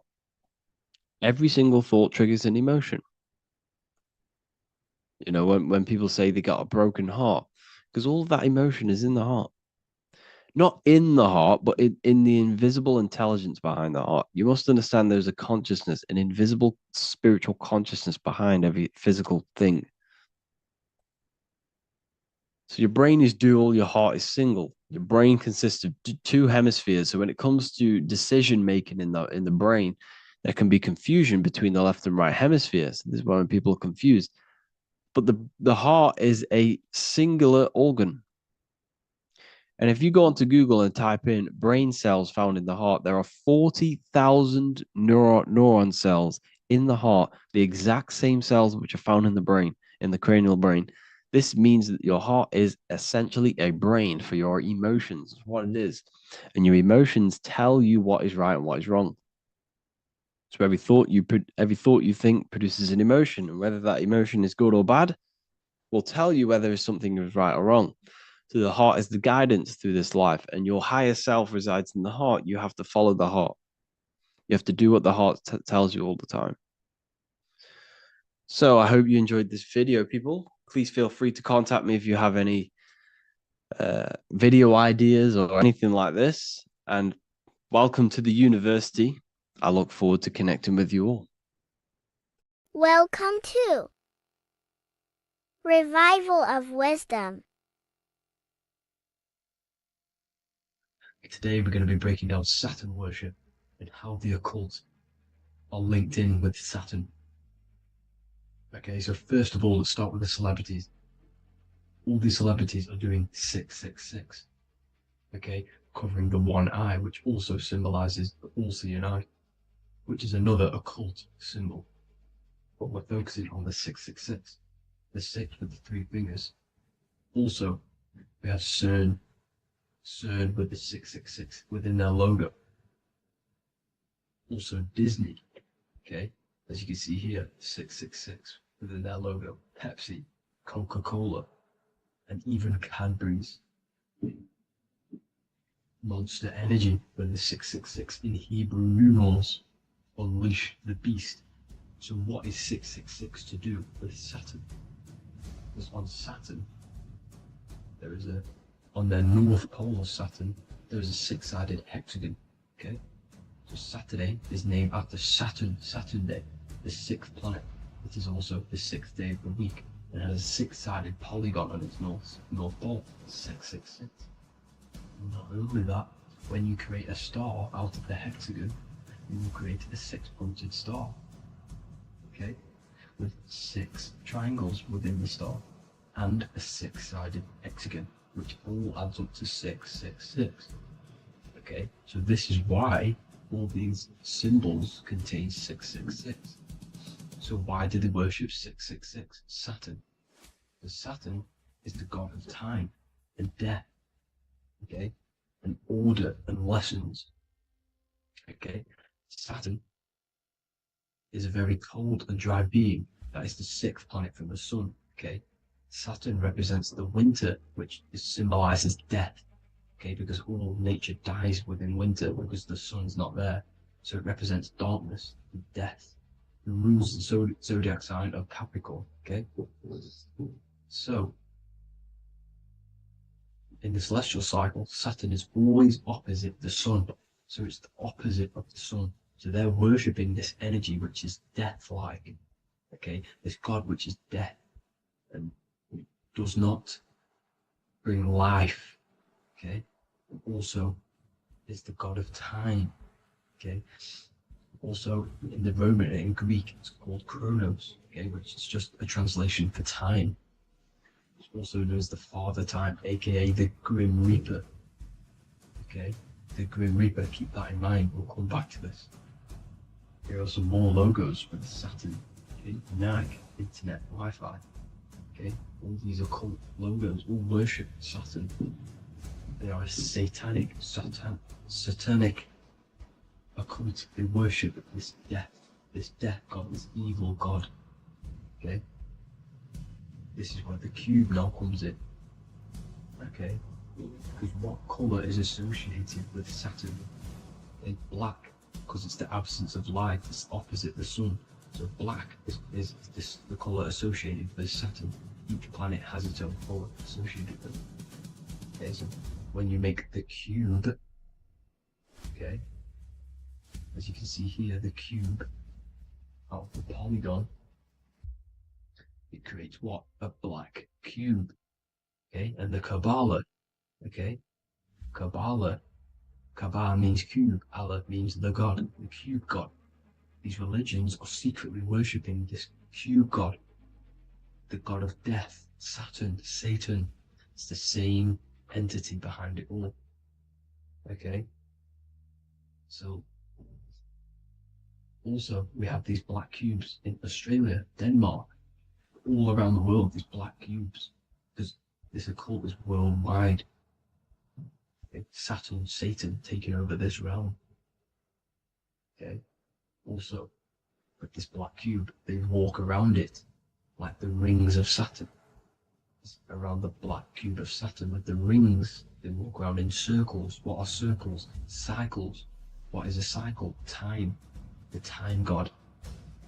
This is why it has a ring around it, because it represents time, cycles.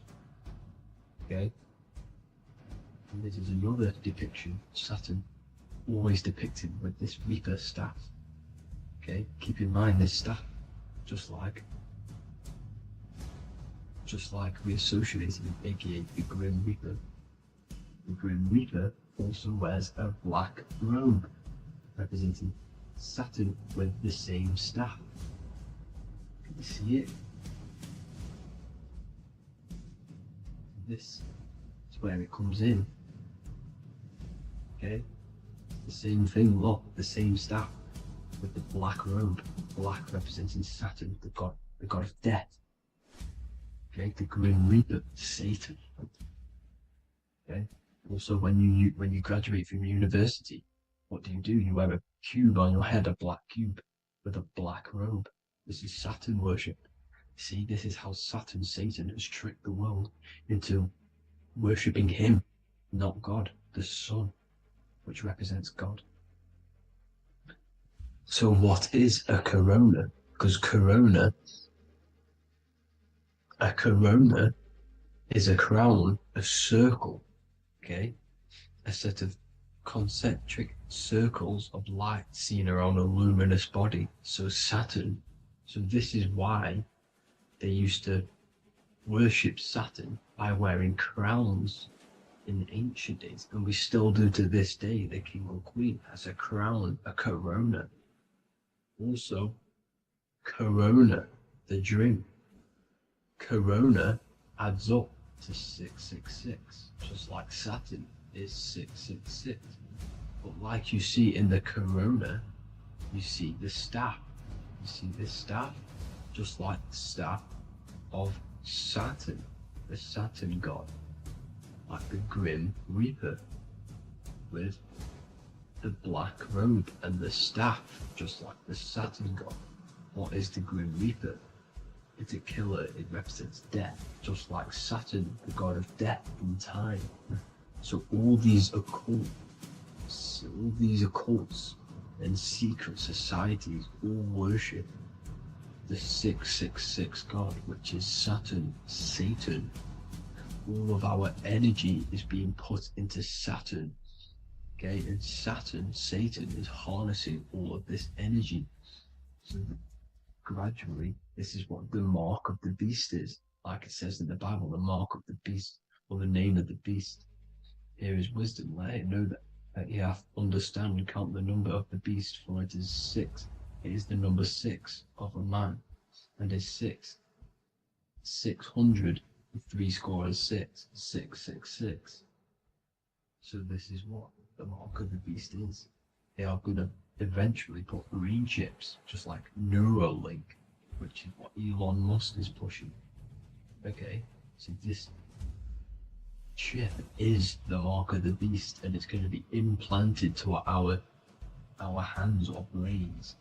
Okay, and they will manipulate our consciousness, and it will manipulate our DNA, and it will directly connect us to AI, and AI is linked in with Saturn, Satan, as the demons and the people who rule this world are in love with AI. They want to connect humans to AI. And this will control our consciousness completely and give all of our energy back to Saturn, Satan, this deity that they all worship. Just like when you get married, you wear a wedding ring, the rings of Saturn, over the finger, which represents the sun. So you're basically seeing Saturn over the sun. The sun is the son of God. It represents the sun, represents God. So you are putting Saturn over the sun. So thank you guys all for tuning in. I'm going to leave you guys here. Please leave a like, comment some topics that you want me to talk about. And please subscribe for more amazing content. God bless.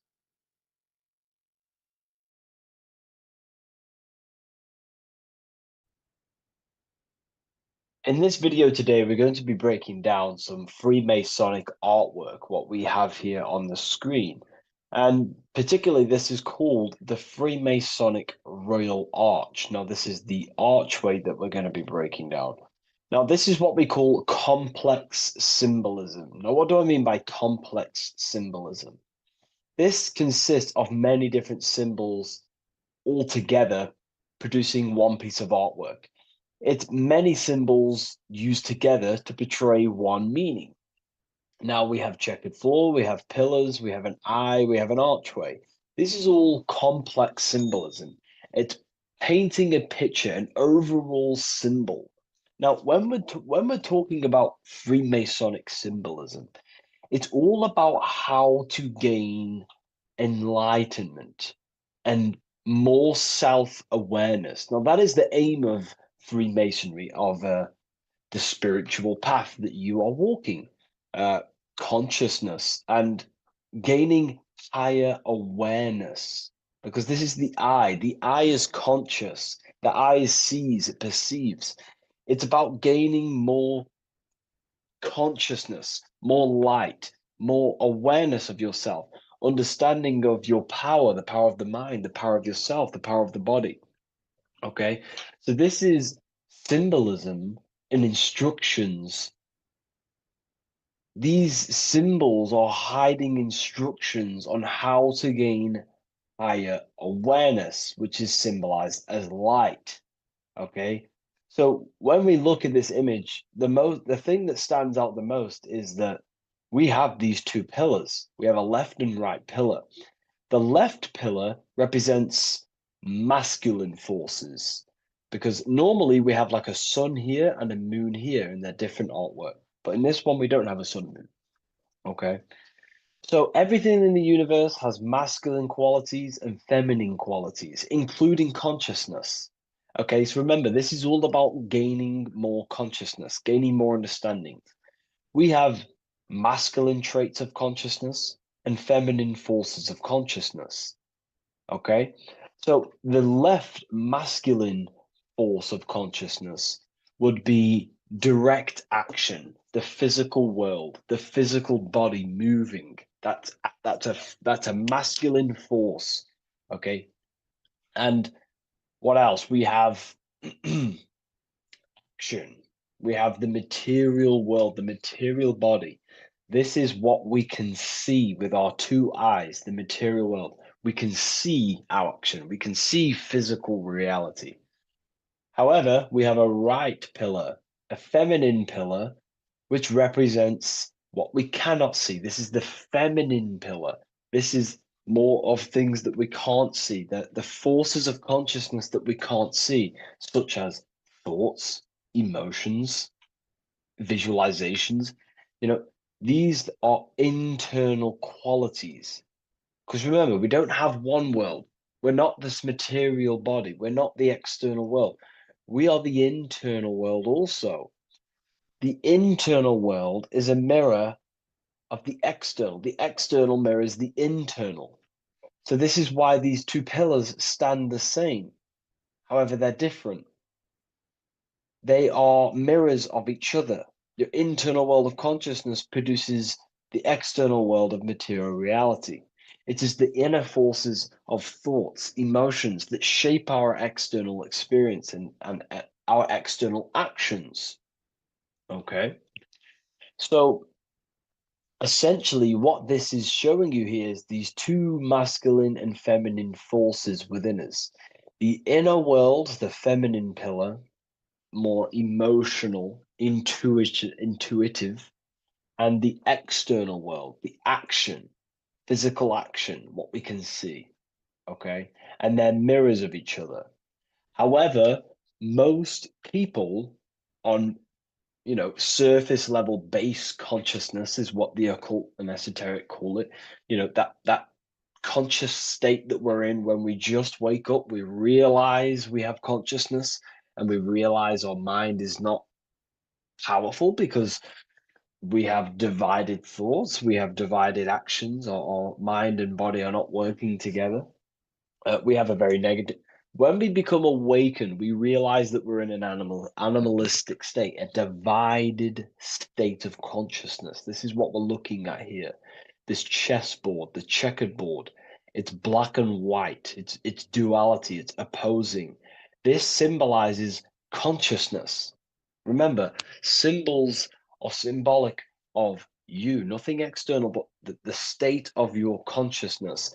This represents base level consciousness, hence why it's on the ground. The ground represents low, it's at the base, it's the surface, it's the ground upon we rise upon. We have to climb these pillars, remember. We climb these pillars towards the archway, the eye. Now we're going to break that down later. So the black and white checkerboard is confusion.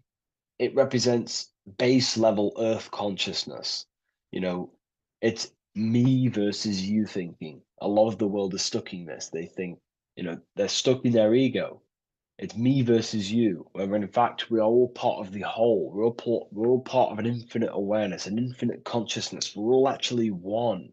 We're all one.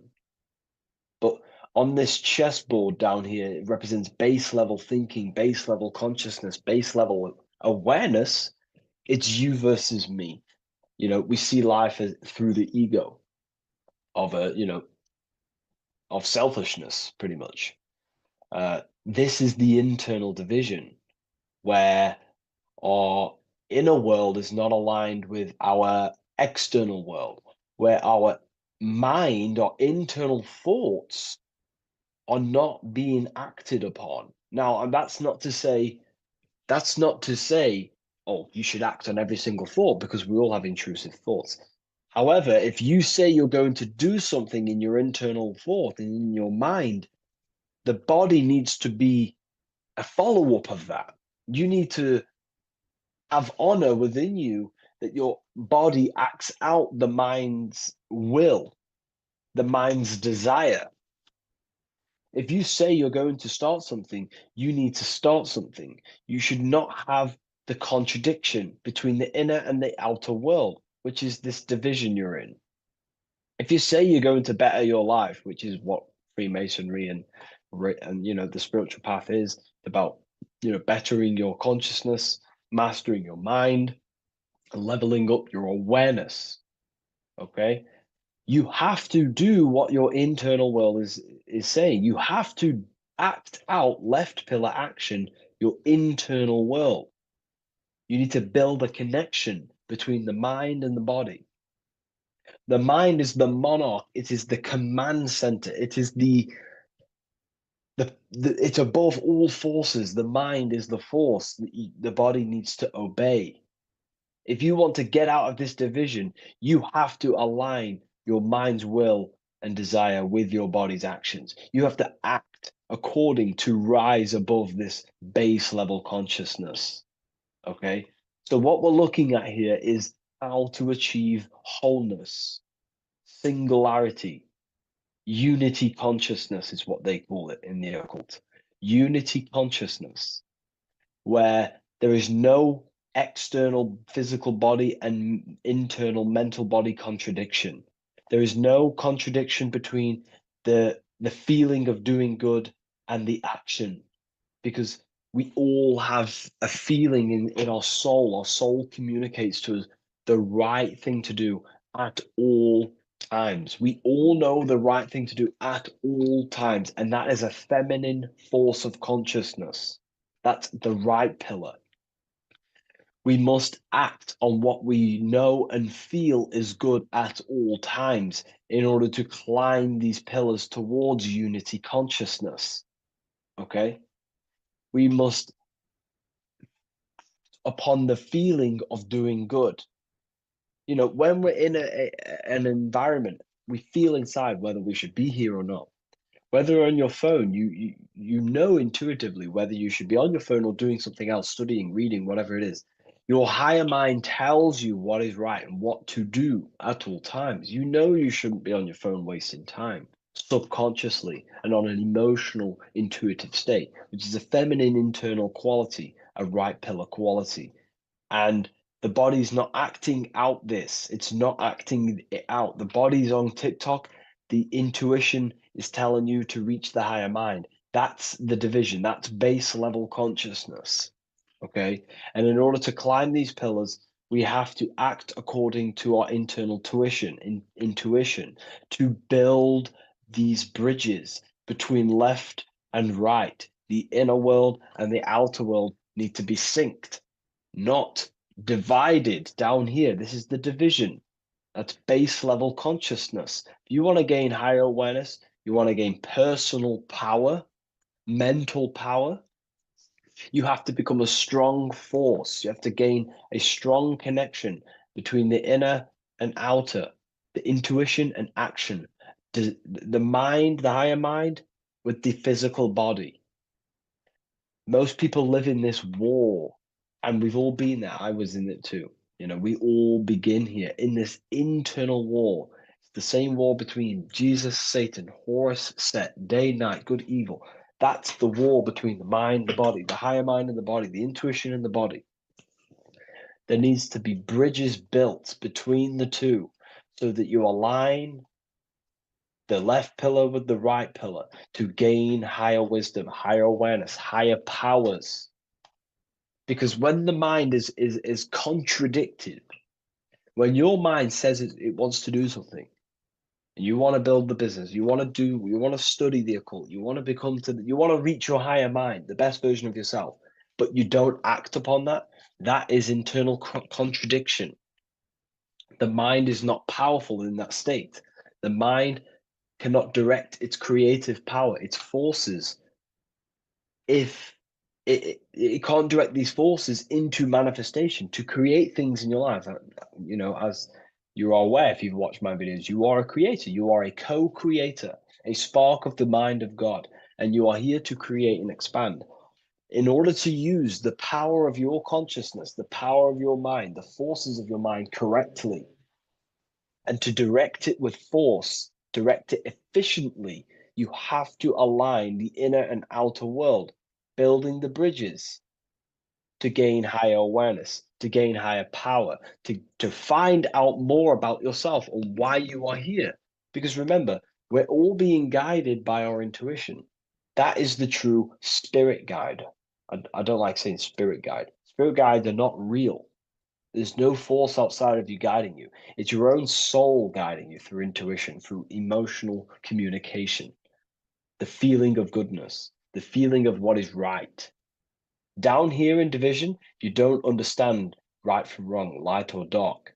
But when you awaken, you start to understand right from wrong. You gain higher awareness. And this is what you need to act upon to climb these pillars, to align the left with the right, the inner and the outer, the masculine with the feminine, the action with the emotion. Okay? And this is why we have this symbol here. Because remember, let me draw this for you. Upward triangle represents fire, which is masculine, left pillar. The downward triangle is water, which is feminine. And together they combine to create this symbol, which is, again, symbol of unity consciousness. And when you gain unity of the inner and outer world, and you climb the pillar, which takes time, you don't just take one action and you end up all the way here. It takes time. You have to go up and up and up. Then you build the bridge between the left and the right, the inner and the outer, and you gain power. This is the unification. This is why these two angels are holding hands here. They're unifying, they're holding hands, they're working together. This is symbolic of the collective consciousness also.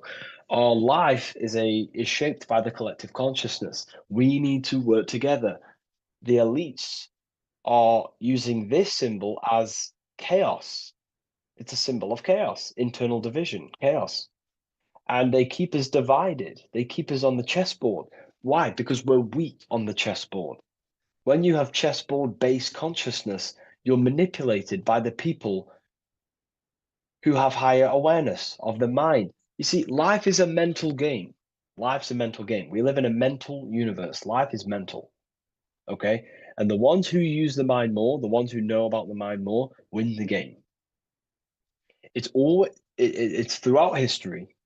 You know, you can moan about this, you can whine about this, and it's okay. But this is life at the end of the day. The ones who know the forces of consciousness, the ones who know the mind, always rule over the ones who do not.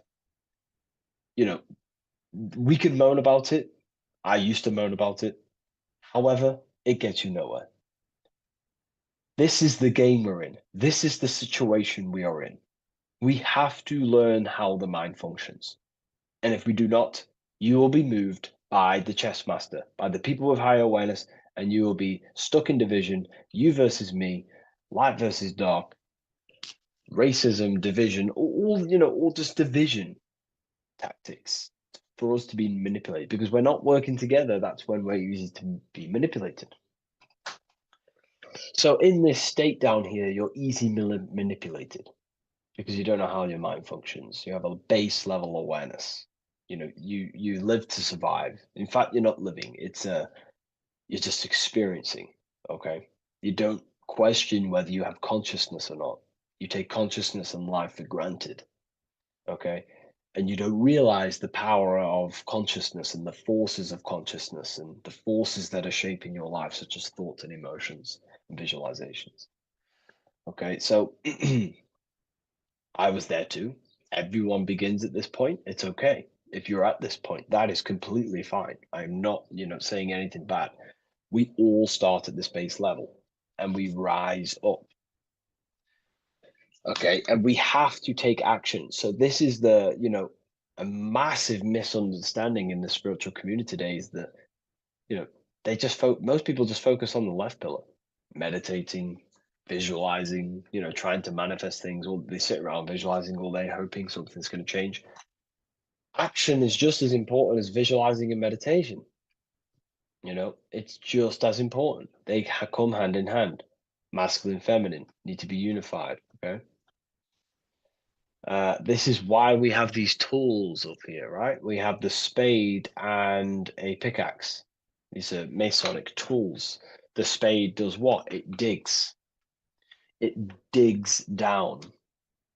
Because these are tools to lift ourselves out of this base level consciousness. We have to dig ourselves. We have to actively, masculine force, action, dig ourselves out of our lower mind. We have to shovel we have to destroy our old self. We use the pickaxe to destroy action, our old mind, our old thinking habits, our old actions, our old, emotional chaos. We have to actively destroy our old self. Okay. And the spade represents shoveling. Why is the spade on the right side? This is the feminine pillar. This represents our subconscious mind.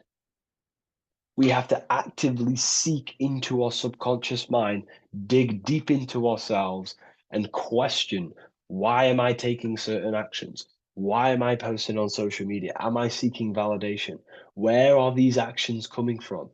Am I actively seeking a relationship with someone to actually love them? Or am I actually secretly, subconsciously fulfilling a childhood trauma of not of being alone? We have to actively seek within our subconscious and question and go deep within ourselves with the spade to question, where are these lower actions, these low level actions coming from? What forces are driving our actions that are keeping us stuck in the lower mind, in the division? You have to question our subconscious. We actively have to dig within ourselves to build this bridge, this archway, which unifies our consciousness, which unifies the inner with the outer, the left with the right, the body with the mind, the emotions with the action. It's all about mastery, self-mastery, mastering the self so we gain light. Now, why do we have an eye?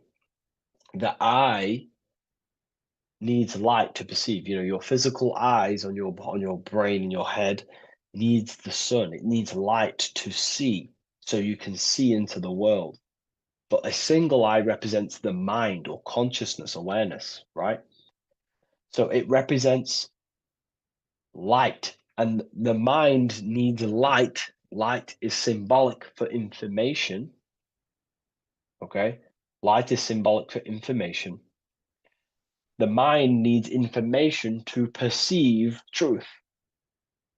So when we say someone's intelligent, we say they're very bright. So the physical eyes need light to see, and the mind needs information to perceive. Same thing, symbolic. And when we align the left with the right, the masculine with the feminine, we gain higher light of awareness. You gain deeper understanding of your consciousness, who you are, what you are. You gain deeper awareness of the power of your consciousness, the power of the forces of consciousness. You gain more light, more power, personal power. Now, it's up to you how you use that power. Do you use that power to manipulate others because of the others that are not aware of your, forces of consciousness?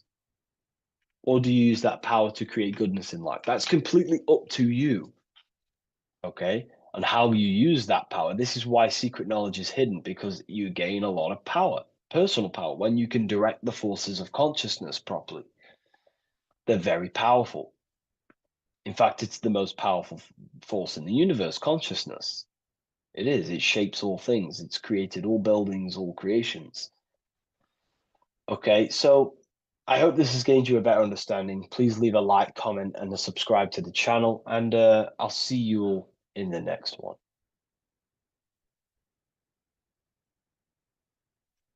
Welcome to Revival of Wisdom.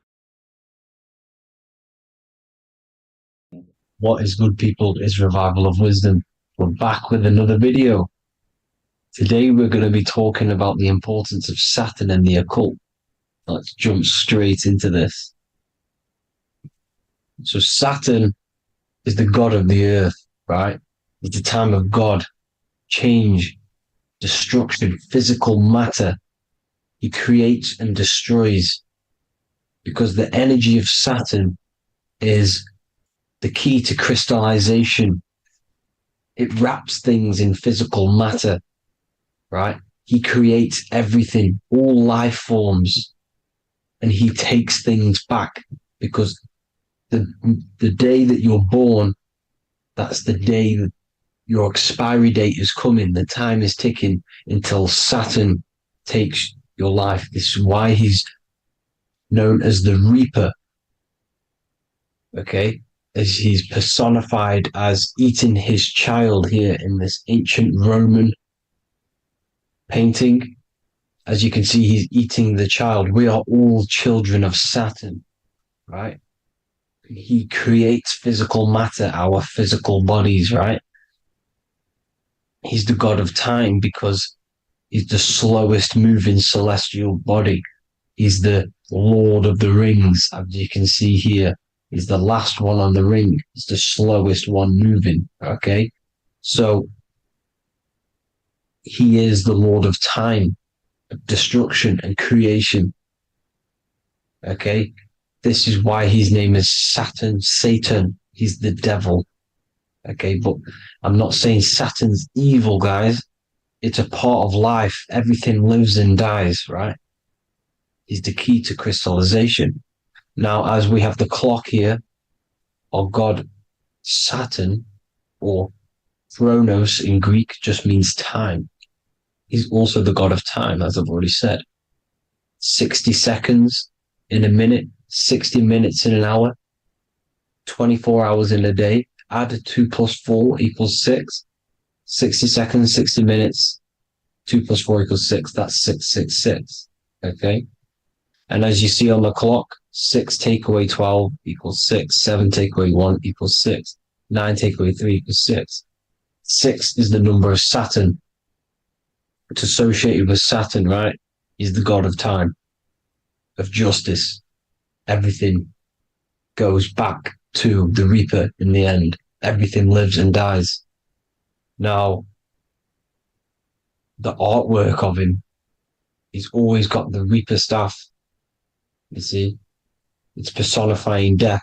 Now, when you see this, the Romans were not saying Saturn was a real person, a real god in human form. No, this is personification. This is what the ancients always did. They personified, just like the Bible. It's all personification. So the personifying Saturn eating its children because it eats It's the Reaper. No one can escape the Reaper. No one can escape death. Now, Saturn is 666, which is in the Bible the number of the beast, right? The number of the beast, Satan, 666, right? So on the North Pole of Saturn, you have a hexagon which makes a cube, right? Now this hexagon, when you join up all the corners, creates the six-pointed star known as the Star of David, right? In the Jewish religion.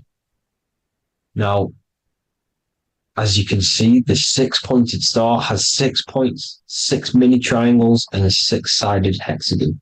That makes 666. And also, your Saturday is named after Saturn, the sixth planet, the sixth day of the week, and has a six-sided polygon in its north pole.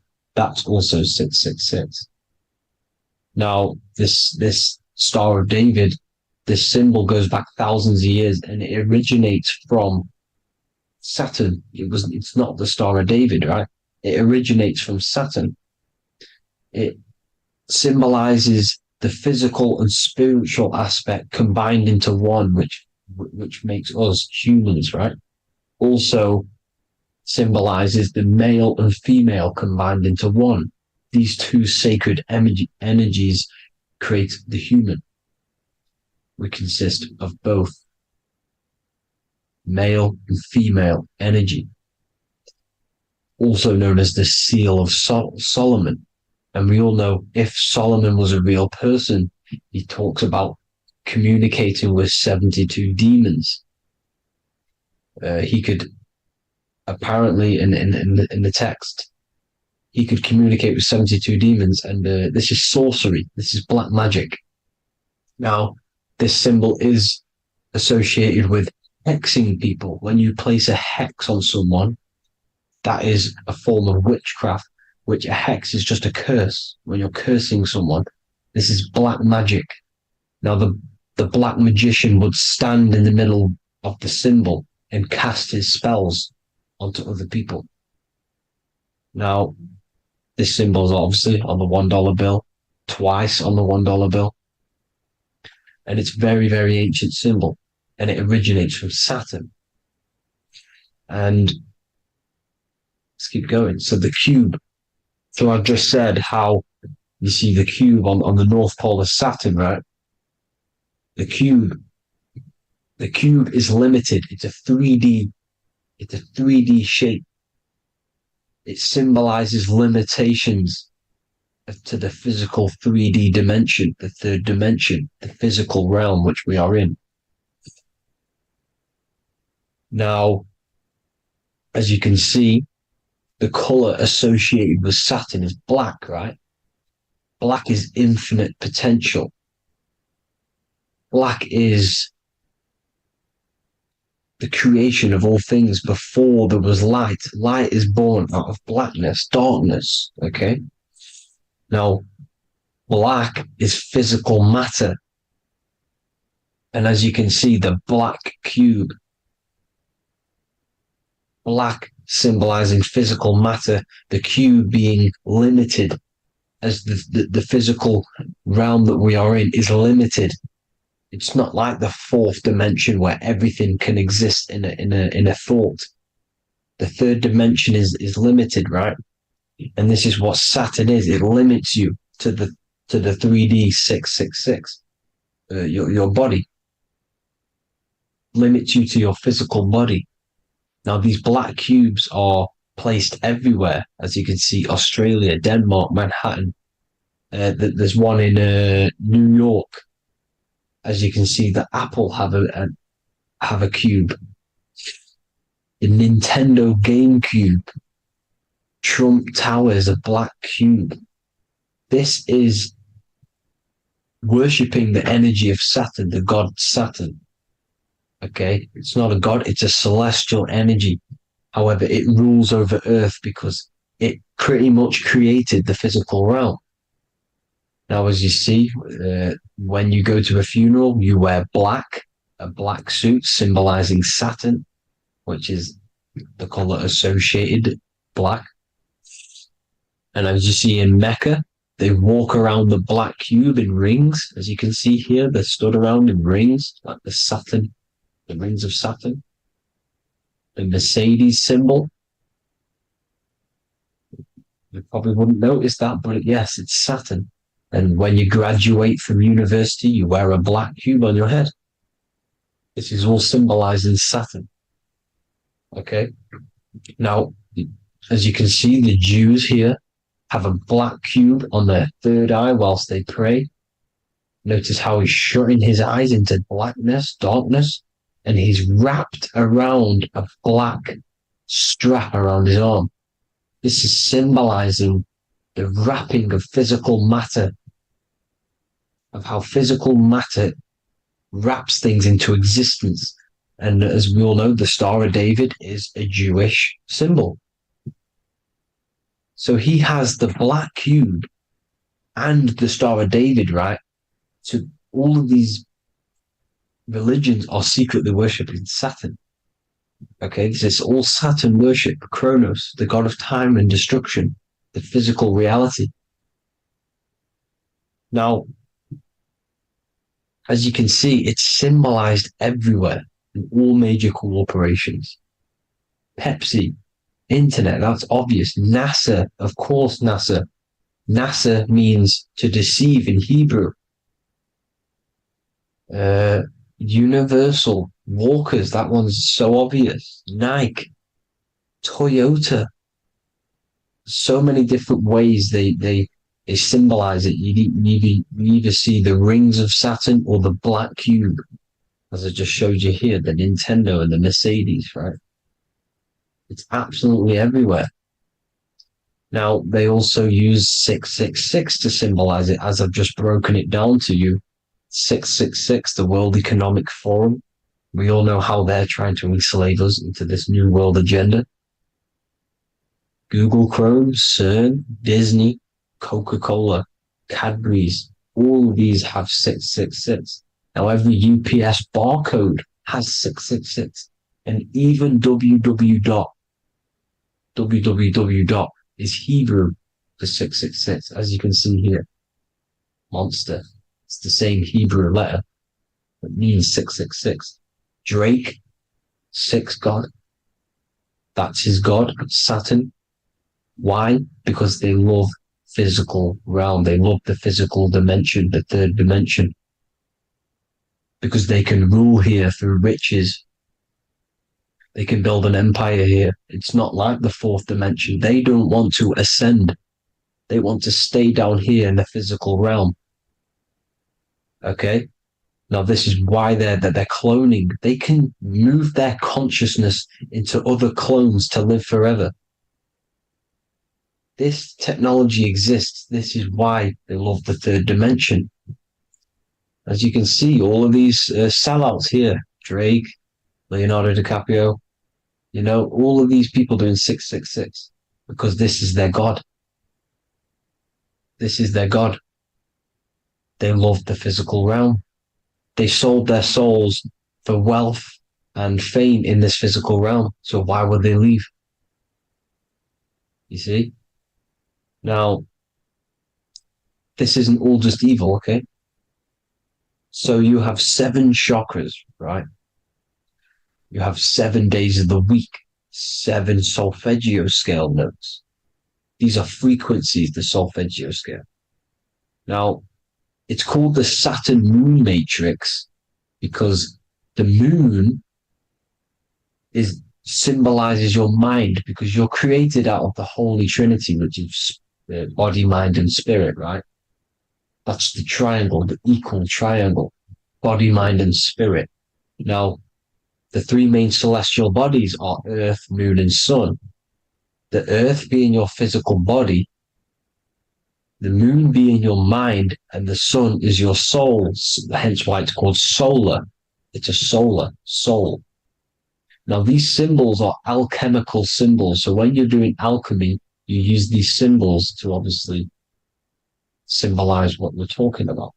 Now, as you can see, these are all the symbols of the planets. Now, Saturn is created out of the moon on top, the moon on the bottom, and the earth on top, as you can see here. You see? And this creates the number 5. Now, with the moon being your mind and the earth being your physical body, this is mind over matter, because the earth is your body's matter. This is a matter over mind. You don't want to be matter over mind. This is low states of consciousness. You won't be mind over matter. You see, to manipulate matter, to create your own reality. Now, obviously, we all know Saturn is associated with the lowest chakra, which is the root chakra. This is to deal with your animal instincts. When you're down here, you identify as the physical body. You don't know anything spiritual. You're you have a pure physical mind. You don't believe in anything spiritual. This is survival mode, consumption. They want you trapped down here, which is matter over mind. They don't want you to create your own reality, which is mind over matter. You see? Now, that's what Jupiter is. Saturn is the moon on the bottom and the earth on top. But Jupiter is the moon on top with the earth on the bottom. That's mind over matter, you see? So, these chakras are an ascension process from matter, physical matter to spiritual. This is the ascension.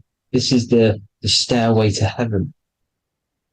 This is Jacob's ladder. You see? Now, the number 5, which is obviously associated with Saturn as well, which create the symbol for Saturn, created the number 5. You have 5 senses, 5 elements, 5 physical elements. As we all know, Saturn crystallizes everything into physical matter out of the 4 elements. 5 fingers and toes, 5 points of man. Okay, the number 5 is the number of justice. Saturn holds things back. He restrains things from you, makes you learn the lesson. Now, 666 is not all evil.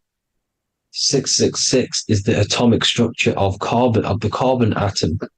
6 protons, 6 electrons, 6 neutrons, right? We are carbon-based life forms. All life forms are based on the bonding properties of the element carbon. Because Saturn crystallizes everything into physical matter. Now, the Masons symbolize this with the checkered boards. They have the black square, which is obviously matter. As I just said, the black cube. And spirit is the white square. Because white is eternal light. White and light. You see? Black is physical matter.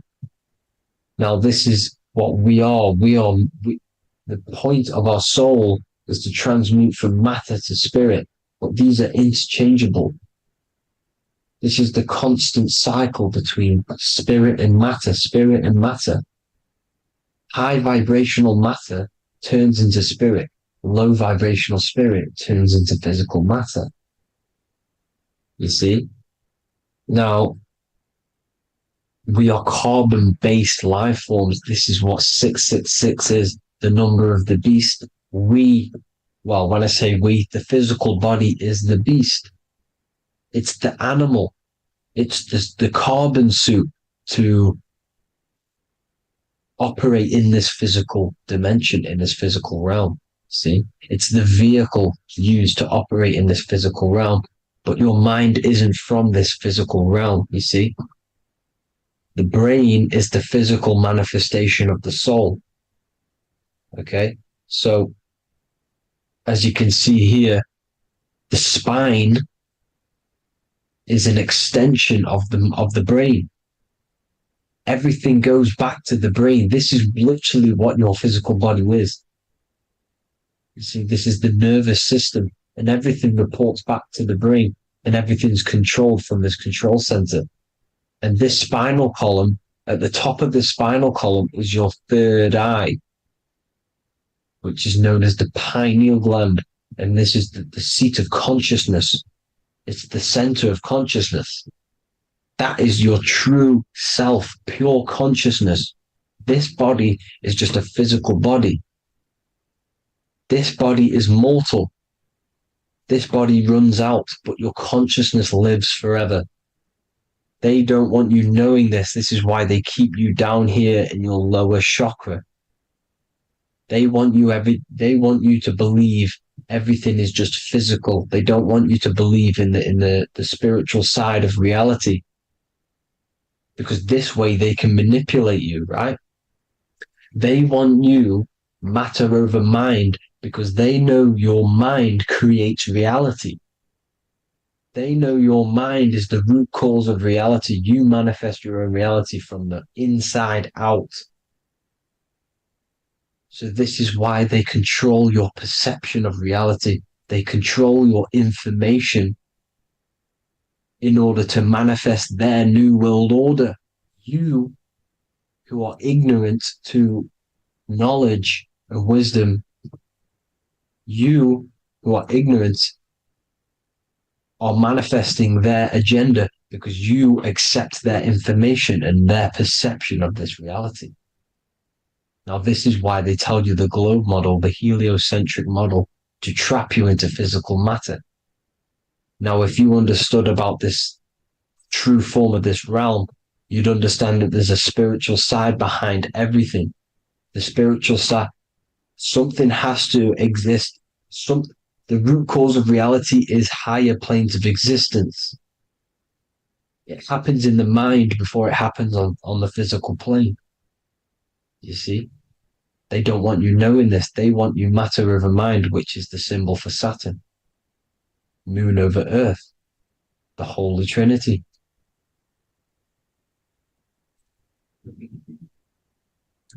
Now, as you can see, the cube also makes IXXI. This is Roman numerals. This is Roman numerals, and when it's translated from 9/11.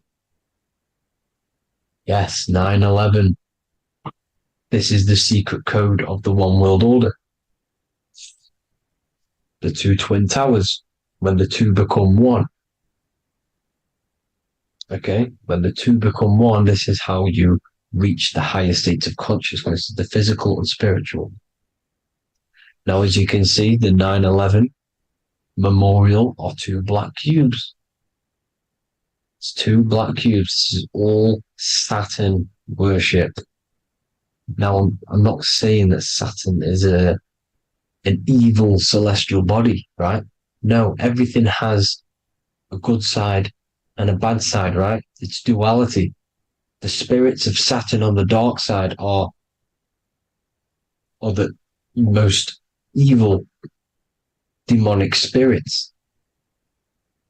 Now, these are the spirits that these are invoking through these rituals, right? Yes, 9/11 was a massive ritual. It's a satanic ritual, okay? Now, we all know Elon Musk. Elon Musk is coming with the mark of the beast. And English gematria, this equals 666, right? 666, as I said, is the number of the beast. You are the beast, your physical body. You see how the Bible twisted things up to make things more confusing, right? But it's there. You just have to have the knowledge to be able to read the Bible properly. As we all know, we had this virus. I'm not going to say the name because I'll get flagged. This virus adds up to 666 because this is all part of the New World Order. It's all part of keeping you in this physical dimension. Okay? Now, as you can see here, Novus Ordo Seclorum on the back of his shirt, on Elon Musk's shirt, this is also on the $1 bill, Novus Ordo Seclorum. This means New World Order. Yes, New World Order. This is on the back of Elon Musk's shirt. And as you can see here, he owns Neuralink, which is the brain chip which they're going to be putting into implanting this onto your brain. This is the New World Order to connect you and merge your consciousness with AI. Neuralink and Meta, he owns Meta as well, which is the metaverse. These are going to be linked in, hence why they have the same symbol, but just in a different format. It's the infinity symbol.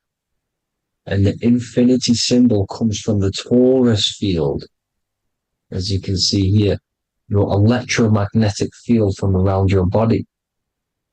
Now, the end goal is for this New World Order is to trap your consciousness inside of an alternative reality being projected from the metaverse. Because the metaverse will be the reality, Neuralink will be the brain chip inside of your brain, projecting your consciousness into an alternative reality while they harness your energy of your physical 666 body. Now, this stuff gets real deep, people. Now, this is the end goal of the New World Order, is to connect you with AI. This is why they're trapping you and keeping you in these lower states of consciousness in the Saturn-associated root chakra, so you don't find out about the spiritual side of reality. Because if you knew the truth of this reality, you wouldn't connect to AI. You see, you have the power within you to travel to other worlds, the astral plane, for example. You travel to different worlds when you are sleeping. Okay? They want you to know it's just a dream. However, their end goal is to trap your consciousness and feed off your energy, spiritually and physically. Okay? I don't know why these people are just pure evil. As I said, evil love bondage. They love the physical dimension. They don't want to ascend to other realms. These evil love the third dimension. This is why evil spirits will inhabit bodies, exorcisms, because they miss being in the physical realm. They miss it. Evil love bondage. So this is why they're cloning and putting their consciousness in clones to stay in this third dimension, to stay as further away from the source as possible. Okay? This is why they're doing it. And this is how it's all linked in. So I hope you all enjoyed this video. Hope you gained some wisdom. Please feel free to join the Telegram. And please leave a like and a subscribe. Thank you all, people. God bless.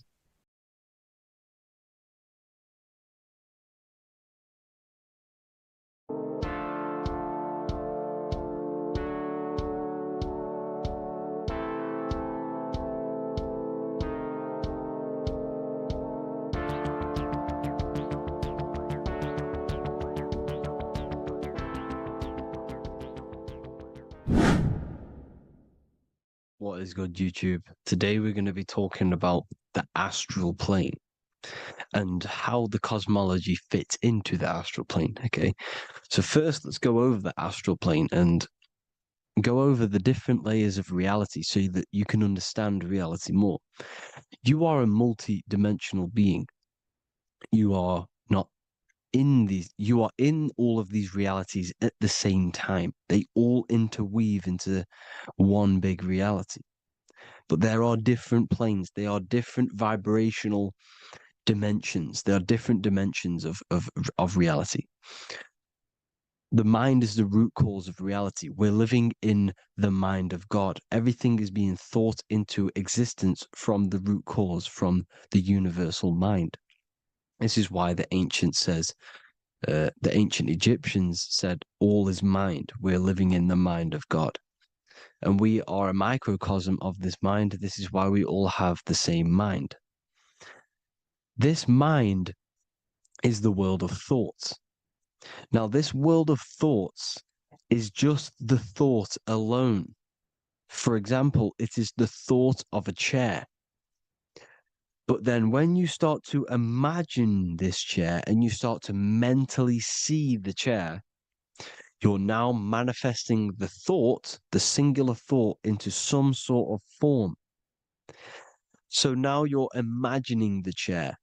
You're imagining the form of this chair, which is then manifesting into the astral plane. The astral plane is the world of thought forms manifesting. So when you are imagining something, you are seeing into the astral plane. Okay? Your third eye, it is an eye because it sees the astral plane. It is seeing the other side through imagination, through dreaming. Well, we'll go over dreaming later. So the thought of a chair is a singular thought. The imagination of the chair is the manifestation of the chair. And in the astral plane, it's basically the world of all the chairs that could ever exist. So you're thinking of the chair as a singular thought, which is the mental plane. The astral plane is the imagination of that chair, is the thought, the manifestation of it. Depending on the vibrational state of the thought will depend what level of the astral plane it will go to. For example, if you're thinking about a chair to torture someone on it, it's going to go on the lower astral plane. Or if you're thinking and imagining happy things, it's going to go to the higher astral plane. So wherever your mindset is, that we call it a mindset because your mind is setting frequencies to certain things. Thoughts are frequencies. And a mindset is setting your frequency, setting your mind to a certain frequency.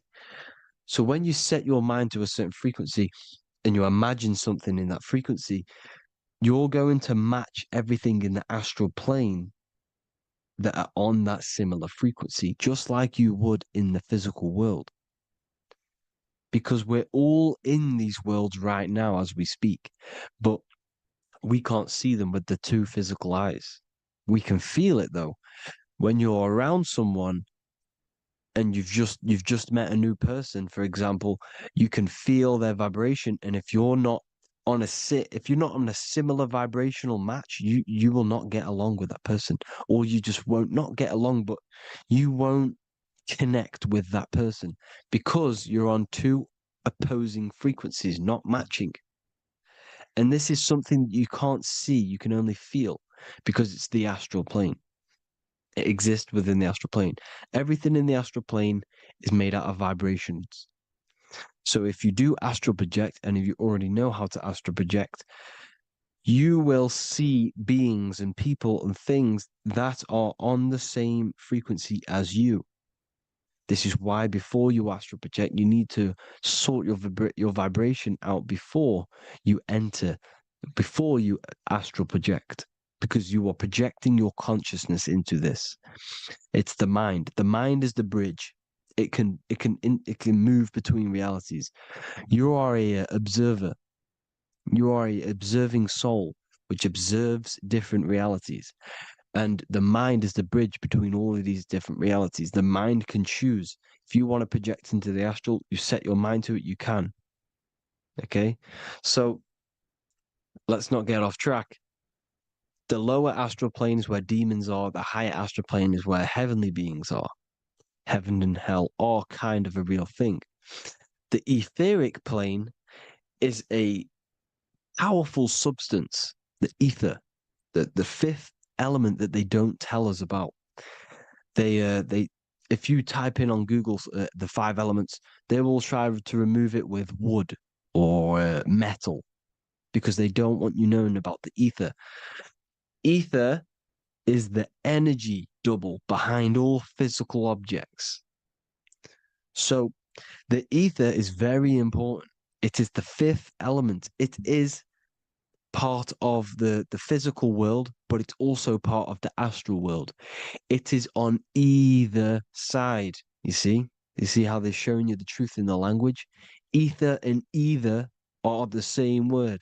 The ether has 1 foot in the astral and 1 foot in the physical world. It's a substance that connects the physical to the astral world.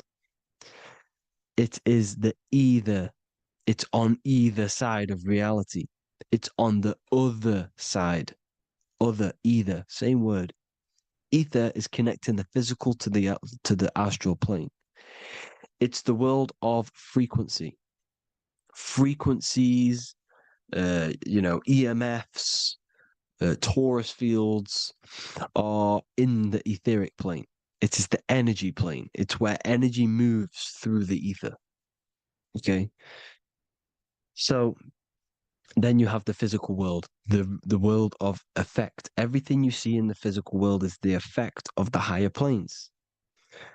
Each plane is a product of the plane above. So, and it melts into each plane. The physical plane is the lowest plane, it's the most densest, and the highest is the most fluid. This is the most fluid, this is the most dense. This is where we get the saying, as above, so below from. As above, so below comes from the different planes of reality. And magicians understand this. This is why magicians always say as above, so below. Because they understand if you manipulate the higher planes of reality, you manipulate the lower planes. Because the astral plane is a direct copy of the physical world, but in the astral plane. It is mirrored. The physical world is mirrored in the astral plane. They are both the same world, but just different vibrational states of the world. Kind of. It's hard to put this in words, people. So just try and understand. The astral plane is the double. It is whatever happens in the astral plane happens in the physical plane. This is why magic works. This is why demons work. This is why spirit communication works. Because if you manipulate the higher planes, you manipulate the lower planes. As above in the astral, so below. Leonardo da Vinci showing you to look up, pointing up. You got to look up. He's telling you to change the mind, you change the physical world. You change your emotions, you're on the astral plane, you change the physical world. You change your reality by changing the higher planes. This is the Masonic 11, the 2 pillars. This is the 11, also symbolizing the 2 hemispheres of the brain here. But the 11 symbolizes the 2 mirrors. 11, 11, 9, 11. 9, 11 adds to 11. 9 plus 1 plus 1 equals 11. The Twin Towers were in 11. Flight 11 was hijacked because it's a mass ritual within the astral plane. Now, we're going to go deep into that later, and I'll show you these rituals they do in order to manipulate the astral plane. So, this is what the 11 is. It's the mirroring of reality. If you contact spirits and conjure spirits, you can either summon or attract demons and spirits. Summoning is creating a spirit. You create demons. Okay? Like I said here, the mind is the root cause of reality. If you think of if you think of a traumatic event that happened in your life over and over and over and over again for years and years and years, where attention goes, energy flows. The mind is the director of energy. If you are directing energy into the specific emotion, the specific thing that is torturing you in your mind, that will manifest as some sort of being in the astral plane, which is called an elemental. And this elemental being that you have created through your thought forms and emotions will latch onto you and feed off this energy. So it's important that you get your mind right, okay? It's important that you sort that you file the mind and you discipline the mind. make sure it's only entertaining positive things, because you are quite literally creating your own demons. Creating the word demon has the word mon in it. And if you've watched my videos to know, mon means moon. The moon is your mind, the sun is your soul, the earth is your physical body. Demon is mon means mind, moon is mind. You create demons with your mind. Summoning. Now, this is where the rituals come in. 9/11 was a ritual because everyone was thinking about this big fearing, the death of 9/11. Everyone was thinking about it. And all of their minds thinking about this horrific thing will manifest and summon a negative energy spirit elemental within the astral plane. That's how all of this works. This is why it was a mass ritual. Okay. Chris Brown, new album name 11/11. Release date on the 11/11. This will be my 11th album and contain 11 songs. All of these people know the occult. This is Hermes Trismegistus with the star of Saturn, the six-pointed star, as above, so below. The mirroring of reality, physical and astral. The two Masonic pillars. So as above, so below. What's above us? The stars. The stars are connected to the astral plane. This is why we call them stargates. When we dream, we are experiencing these different realities. And what are stars? They tell in the Bible, it says Genesis 1:14. And God said, "Let there be lights in the firmament of the heaven to divide the day from the night, and let them be for signs." Signs translates to things to come. Why things to come? The stars tell the future. Why? And why do we say as above, so below? As above us is the astral plane and the etheric plane. As above, so below. Whatever happens in the stars happens on Earth. The stars are connected to the astral plane. Above us is the astral plane. We are a star in a physical body. This is why we say Mr., sister, stir equals star. The E and the A are interchangeable. We are stars, and the stars are the start of our incarnation. We start in the stars, same root word, and we descend through the seven energies, which are our seven chakras. Then we enter the heart of the soul system. The heart rearranged spells earth. And this is the true cosmology. Here's the Masonic cosmology. This is Masonic now. Here's the firmament. Let there be a firmament in the midst of the waters to divide the waters from above, from the waters that below. Genesis 1:6. The firmament, firmament comes from the word firma, Latin, I'm pretty sure, which means firm. When something is firm, meaning it's stable, it does not move, it is firm. The firmament is firm. So, is the firmament Genesis 1:6. What does he say? Genesis 1:3, sorry. Let there be light. This is before the sun and the moon was created. Let there be light.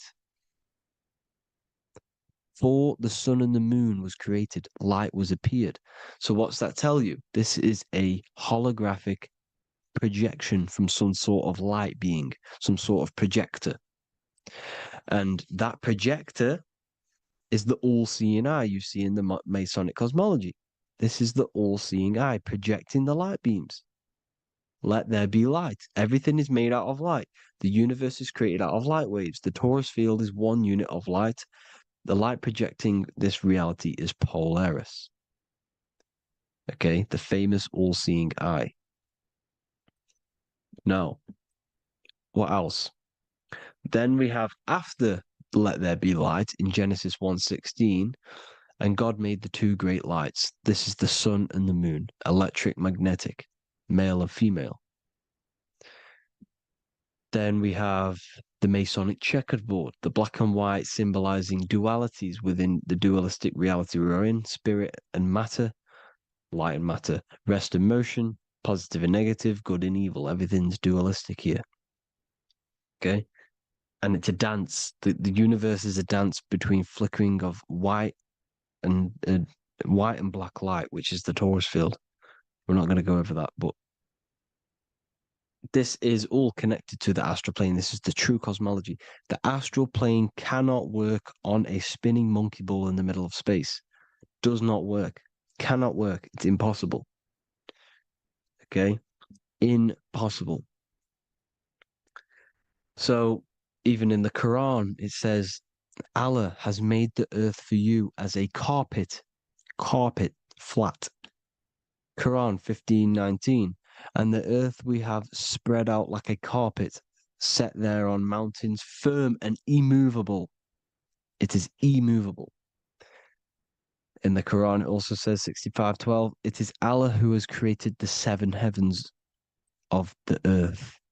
The 7 heavens, meaning the 7 layers of heaven, the 7 planets.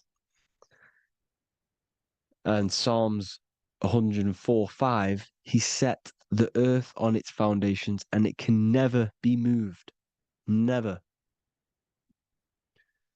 So here you see in Isaiah 40:22, he sits enthroned above the circle of the earth and its people are like grasshoppers. He stretches out the heavens like a canopy and spreads them out like a tent to live in.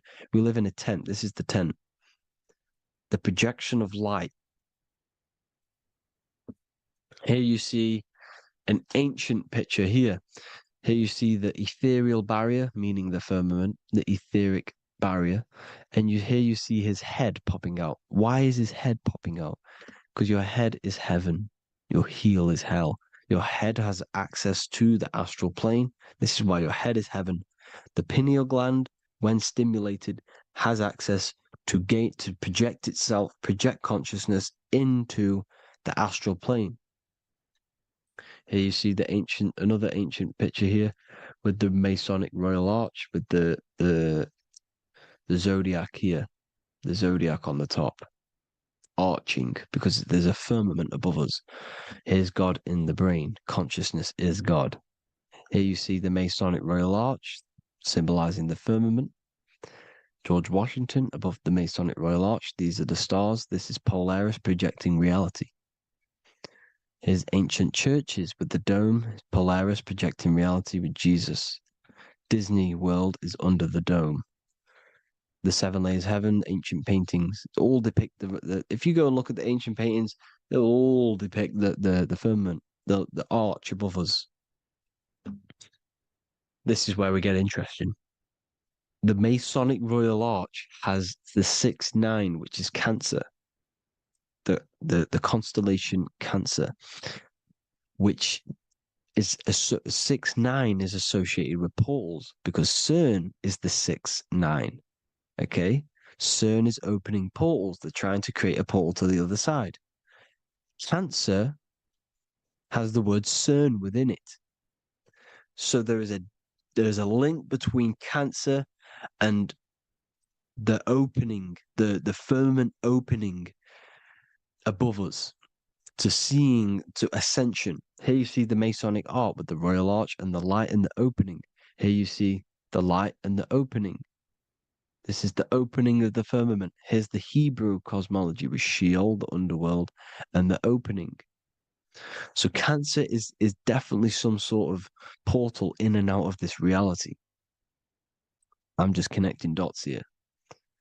Now, we're going to go change a bit now. These celebrities that you are seeing they have not sold their soul to Satan, okay? They have not sold their soul to Satan. Satan is a demonic, low vibrational energy that has been summoned over the thousands and thousands and thousands of years of evil occult arts. So since Babylon was summoning this demonic energy, and this demonic energy in the astral plane will grow and grow and grow. It has no form. It has no physical form. Okay? but you can see it in the rappers. You can, if your third eye is open, you can see clearly that these people are demonic. You can sense the energy that they're manifesting. Selling your soul is not what you've been told. It is gaining, because your soul is pure love, okay? Your soul does not want to do anything bad. So when you sell your soul, you're gaining physical gain, you're gaining physical wealth, for example, like for these rappers, they will be given millions of pounds because the people in control of the music industry, which is the dark occultists trying to brainwash the masses, the people in charge, they're dark occultists. They understand Satan and the energy. They are satanic energy, which has been summoned in the astral plane. They see that they have influence over the masses, so they will go to them and say, "I will give you this amount of money forever if you manifest this satanic, demonic energy through the music and through social media to blind the masses, to brainwash the masses into this demonic energy." Because when you listen to music, music is frequency. Whatever you listen to, you become that frequency. So if you're listening to these people, they're throwing energy, this demonic, satanic energy that they sold out to. Sold, soul, same word. When you sold something, you've got your soul involved. They have exchanged money, physical gain, so that they manifest this satanic energy within the astral plane and through the music, through the videos, through social media to keep us in this vibrational frequency, in this low state of consciousness. This is what it actually is. It's not, you're not selling your soul to some sort of devil. This satanic energy has no physical form it is formless in the astral plane. It's a summoned energy. Now, the root chakra is red. This is why the devil is red, because it symbolizes the animal nature of man. When you are operating off your root chakra, you will kill, you will fight, you will do anything to survive, because it's all about survival mode in the root chakra. They want you keeping in that fighting mode, that surviving mode, so that you are manifesting this low vibrational frequency, this satanic energy, this demonic red energy. This is why the devil is red. And the devil has a tail with the red arrow pointing down because it symbolizes your light body. This is your Merkaba. Your Merkaba is your light body. Mer equals light, Ka equals spirit, Ba equals body. Merkaba, this is the devil's tail pointing down, the descension, your heel, up to your heel, hell. Ascension to heaven, head. You see, this is the all-seeing eye with the illumination coming off it, your head, when you're illuminated. The Merkaba is your celestial sphere to portray different planes of reality. It is the vehicle of ascension. It's your light body. It's in the word Kabbalah, Kabbalah, Ka, spirit, Ba, body, La, light. Same thing, Kabbalah, Merkaba. Same thing. It's all about the light body. This light body sees different realities. So when you see the goat in the music industry, it's this satanic summoned energy that's been summoning for thousands of years within the astral plane. When it becomes to the physical plane, it will manifest through different things. A goat, an owl, Satan, Moloch, Baal, same deity, same demonic energy that's been summoning in the astral plane. And this is why the Baphomet has a goat head. Drake's new album is the goat. The Polo G, the Masonic G, with the goat. And here's Rylo Rodriguez in the mirror with the goat in the mirror and him in his physical body. It symbolizes, the mirror symbolizes the astral plane. because he's manifesting the goat, the demonic energy. He's sold out to the demonic energy, and in the physical plane, he's his physical body. The mirroring, the Masonic 11, the mirroring of reality, the astral and the physical. And what do you call them when they're an amazing rapper, the best rapper? You call them the goat. Because the goat, you're the goat because you're manifesting the goat energy, this satanic, demonic energy within the astral plane. So Baal, Moloch, all the same thing. Because in the astral plane, if you want to gain spirits to come to you and communicate you in the physical world, if you want to communicate with spirits, you have to gain their attention. You can either gain their attention or come together and agree to create some sort of being, which is Satan. Okay. You can, like I said earlier, you can create these beings, you can summon them or attract them. One way to attract them is sacrificing. In order for you to become God, man, to turn to God, you have to sacrifice your life. You have to sacrifice, not drinking, not doing things, not doing anything demonic, not doing anything bad, not eating meat. You have to sacrifice yourself to become the light. However, if you want quick, instant gains in the physical world, you can sacrifice something else to communicate with these spirits, because these demonic energies feed off demonic energy, your demonic energy. So these dark occultists will give away babies, they will sacrifice, torture babies so that they gain, so that they can communicate with these spirits for physical exchange. Yes, you can do this. These powerful spirits, these powerful demons can give you powers. They can give you certain things. And this is what they are doing. They're summoning and attracting these demonic energy. This is why, trafficking is one of the most, Balenciaga. Baal is the demonic energy in the astral plane, which requires child sacrifice for his presence. Balenciaga, and they were trafficking children. They were trafficking, killing them, and offering them to the spirits. This is what they are doing. Balenciaga. It's in the name. Here you see, you can see here a stick man with two horns. The goat, obviously, it's all the same deity. Baal, the goat. Moloch, the owl, the Egyptian owl, because it comes from the owl of Moloch, which is Baal, which is Satan, all the same demonic energy. And it's on the dollar bill, a tiny dollar bill, on the $1 bill. All the same thing. Bohemian Grove, they worship the big owl, Moloch. It's all the same thing. It's all one big demonic energy which has been summoning in the astral plane. And it's trying to take over Earth, the physical plane. That's what it's doing. So I hope you all gained a deeper understanding of the astral plane and what's actually going on in the world. Please leave a comment if you can to help the algorithm. Drop a like if you like this content. And hope you all learned something today. And God bless you all. Thank you all.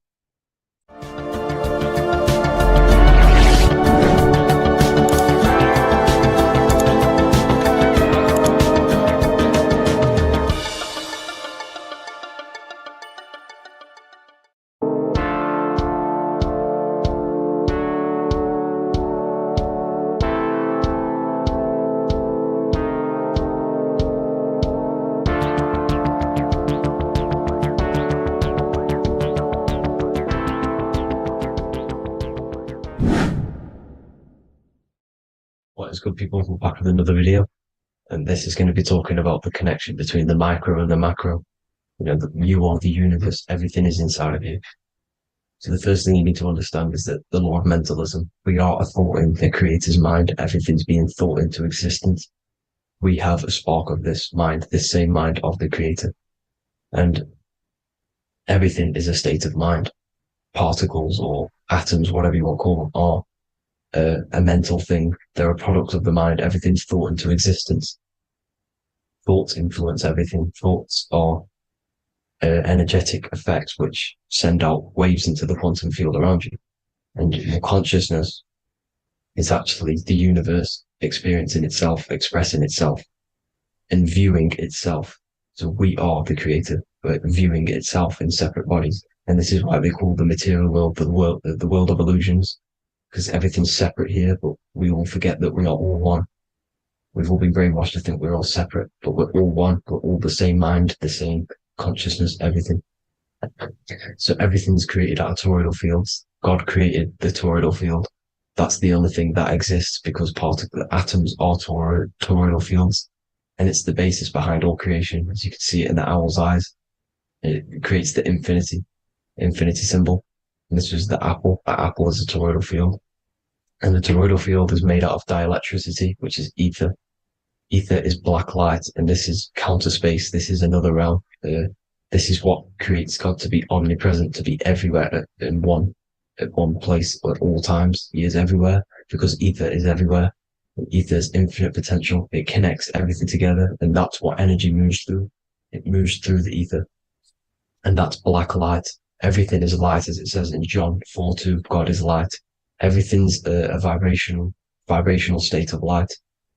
So the torus field is made out of dielectricity, ether, black light, magnetism, which is white light, which is the center of the toroidal field. And magnetism radiates, it has no vibration. And then when white light splits, it turns into electricity, which is physical material, and that has a vibration. This is the Holy Trinity, the sun, the moon, and Saturn. Saturn, the god of materialism. If you've watched my videos on Saturn, you know that Saturn is crystallizing everything into physical matter. And that's why his old name was El. The ancients called him El. And this is why we get L electricity. This is where L electricity comes from. Because L electricity is only a product of the physical world, which is redshift, blueshift, Adam and Eve. And this is what creates the redshift, blueshift is what is a product of magnetism. When magnetism, white light splits. And this gives us vibration. And this what creates the toroidal field, which is the basis of all physical creation. The sine wave is created out of the magnetic wave and the electric wave. The electric wave is the blue wave, and the magnetic wave is the straight wave, which is radiation. This is vibration frequency. So the magnetic wave is straight, and then you have longitude and amplitude, which is depth, which is dimension. You see how the electric wave has depth and dimension. This is why you get the cross. This is the cross of Earth. This is the symbol of Earth, of bondage, of physical matter, because it consists of magnetic wave and depth, which is electric wave. And this is where you get the sun cross or the earth cross, whatever you want to call it. It's the cross of physical matter, and the ancients knew this. This is why they used that symbol.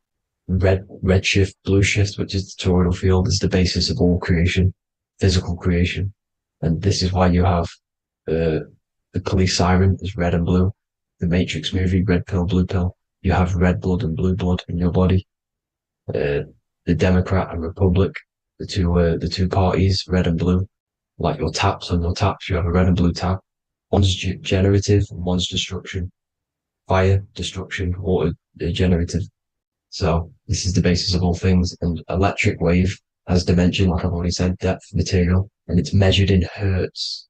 It's measured in hertz because it hurts you. It decays because the electric wave has a vibration, and vibration always has to go back to a standstill point. This wave cannot go forever, but the magnetic wave will go forever. It's radiation. Magnetic is radiation. It radiates forever. It pulses, but the electric wave will at some point come back to a standstill point. And that's why it hurts, it decays. That's why our physical body decays, because we contain of electricity. This body is an electric body, and it will return back to stillness like a guitar string. If you vibrate a guitar string, you pull it, it will vibrate, make a sound, and then go back to a standstill point. It's the exact same with every single toroidal field within the body. It will decay, and this is why our bodies decay, and everything in creation decays. So we're born into sin. The sin of Eve. The sin of Eve is us biting into the tree of knowledge of good and evil, which is the systems in the body. And the sin of Eve is biting into the sine wave. We bit into the sine wave. The sun moves in a sine wave. Our DNA is a sine wave. time as a sine wave. Everything in this creation is a sine wave. This is why the dollar bill is a sine wave. Magnetism and electric waves in one.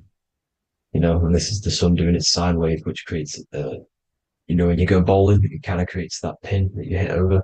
That's the pin of the sun. The zodiac sign is a sine wave because the zodiac sign is an expression of the toroidal field.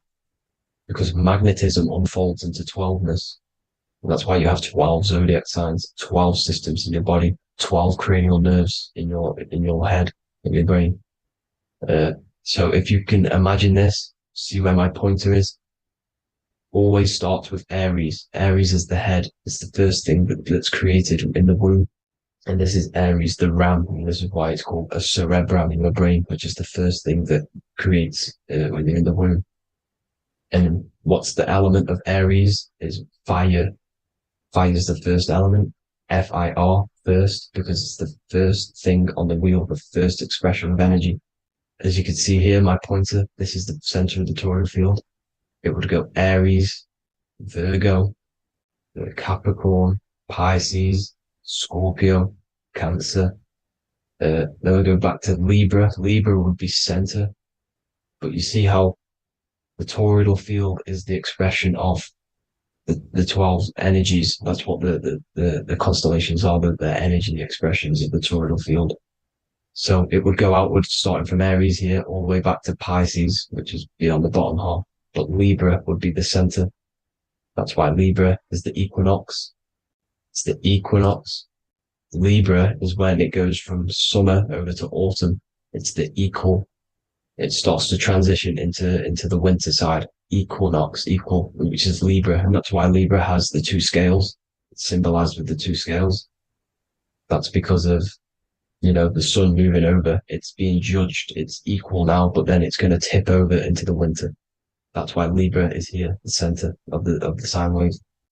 And like I said before, magnetic energy unfolds into 12ness. Magnesium is number 12 on the periodic table. It's the sacred number. And this is why the scientists are trying to, NASA is trying to bring in another constellation to destroy the holy science of astrology. So Aries rules the head, which is Mars. Taurus rules the neck, the lower head. Gemini, the two twins, which is your lungs, your two twins, your arms, two twins. Cancer, the breasts, or the chest area. Leo, the heart, which is the sun, which is fire, the center of the toroidal field. Virgo, the belly, which is the intestines. Libra, the kidneys, the two scales, the kidneys, balancing out everything. Scorpio, the sex organs. Sagittarius, hips and thighs. Capricorn, I've missed that out, which is the kneecaps.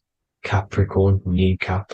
Aries, which is the ram, which is the cerebrum in your brain. And then Aquarius, the calves and the ankles. And the Pisces, the two fish, the 2 feet.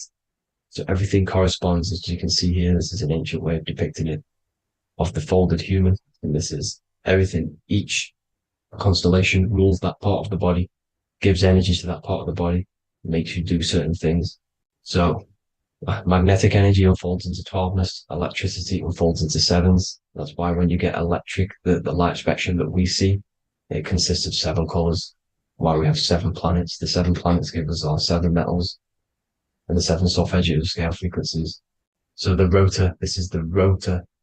And rotor is an anagram for Torah, the Torah, which is I think it's the Hebrew Bible. Don't quote me on that, but it's one of the holy books, which is the Torah, the Taurus. Everything goes back to the Taurus field because it's the basis of all creation. So the chief cornerstone, it says in the Bible that the builders rejected the chief cornerstone. The chief cornerstone, you are the builder. You decided to incarnate into the physical world, into the electric world, El, the world of El, Saturn. When you are created in the womb, it takes you 9 months for you to be created. So for example, if your parents, if you went into the womb here, it'd take you 9 months. So let's say you're born in Scorpio. So you'd go back 9 months, 1, 2, 3, 4, 5, 6, 7, 8, 9. You consist of all of these 9 energies because it takes 9 months or however long you took to be born. Some people are born earlier. You'd have to find out how many months you were in the womb for. But you consist of these 9 energies, and each constellation has a cell salt associated with it. And these cell salts are vital for your health, and your cells are the optimal health of your body. So the chief cornerstone that you rejected is these 3 cell salts, these 3 constellations. So you're mineral deficient in these 3 constellations. For example, fluoride, magnesium, phosphate, and potassium sulfate. So that's the chief cornerstone. And a cornerstone, people always get it rejected with the cornerstone. The cornerstone is not, it doesn't say the cornerstone in the Bible, it says the chief cornerstone. The cornerstone is a cornerstone of a building, but a chief cornerstone is the top of the pyramid. This is where we get the pyramid of the wheel. So you're mineral deficient in whatever 3 zodiac signs you're not. You were not in the womb for. This is the chief cornerstone you rejected. So the human body is the micro. It is the universe in a physical form. It consists of everything in the universe. Just like your consciousness is the universe watching itself, experiencing itself. Your body is the whole universe. 12 systems in the body, 12 zodiac signs, 7 chakras are the 7 planets. The Holy Trinity of you is your Temple of Solomon, the soul and the mind, the sun and the moon. You know, everything is in you. You consist of everything, all the energies, everything. Heaven and hell. Heaven and hell is a mind state. It's a state of the mind. Head, H-E-A, which is heaven, and the heel, the bottom of your foot, is hell. And the bottom of your foot is the soul. So they're basically saying, well, it's wordplay. They're saying that your soul is in hell because, you know, with the elites being in control. So they call the bottom of your foot the soul, trying to say that you're in hell. The Christ is in you. And this Christ is Greek for what? Christos. And Christos is Greek for the oil. And this oil is produced in the cerebrum, the Aries, the ram, the cerebrum, it goes down the pineal, well, the pineal and the pituitary are underneath the cerebrum, goes down the pingala and the ida, the pingala being the positive charge connected to the pineal gland, pin, and the ida connected to the pituitary. And this is the 2 serpents going down the spinal column. And this is why Jesus goes from Nazareth to Bethlehem, and then Joseph and Mary are waiting for Jesus in Nazareth. Joseph and Mary are the pineal and the pituitary gland waiting for Jesus to come back up the River Jordan, your spinal column. So this is the oil. This is the story of Santa as well. Santa comes from the North Pole. Why? Because the North Pole of the Earth is the center of the toroidal field, and the North Pole of you is your spinal column, which is the North Pole of the toroidal field. The North Pole, he comes from the North Pole. This is the North Pole. This is the South Pole of the toroidal field. Comes from the North Pole, which is your mind. And he goes down the chimney and then back up the chimney. This is the chimney. And he drops off the present, which is the Christos, the oil. And this is why Jesus is crucified at 33, because he crosses over the vagus nerve at the top of your spine. When this oil comes back up the 33 vertebrae, these are your vertebrae here. When it goes up to the 33 vertebrae, it gets crucified at 33 because it crosses the vagus nerve, and he's crucified on a cross at 33. This is the story behind Jesus and Santa.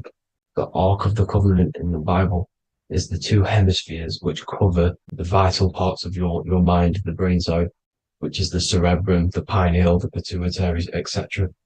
So the 2 hemispheres are the 2 angels, the Ark of the Covenant.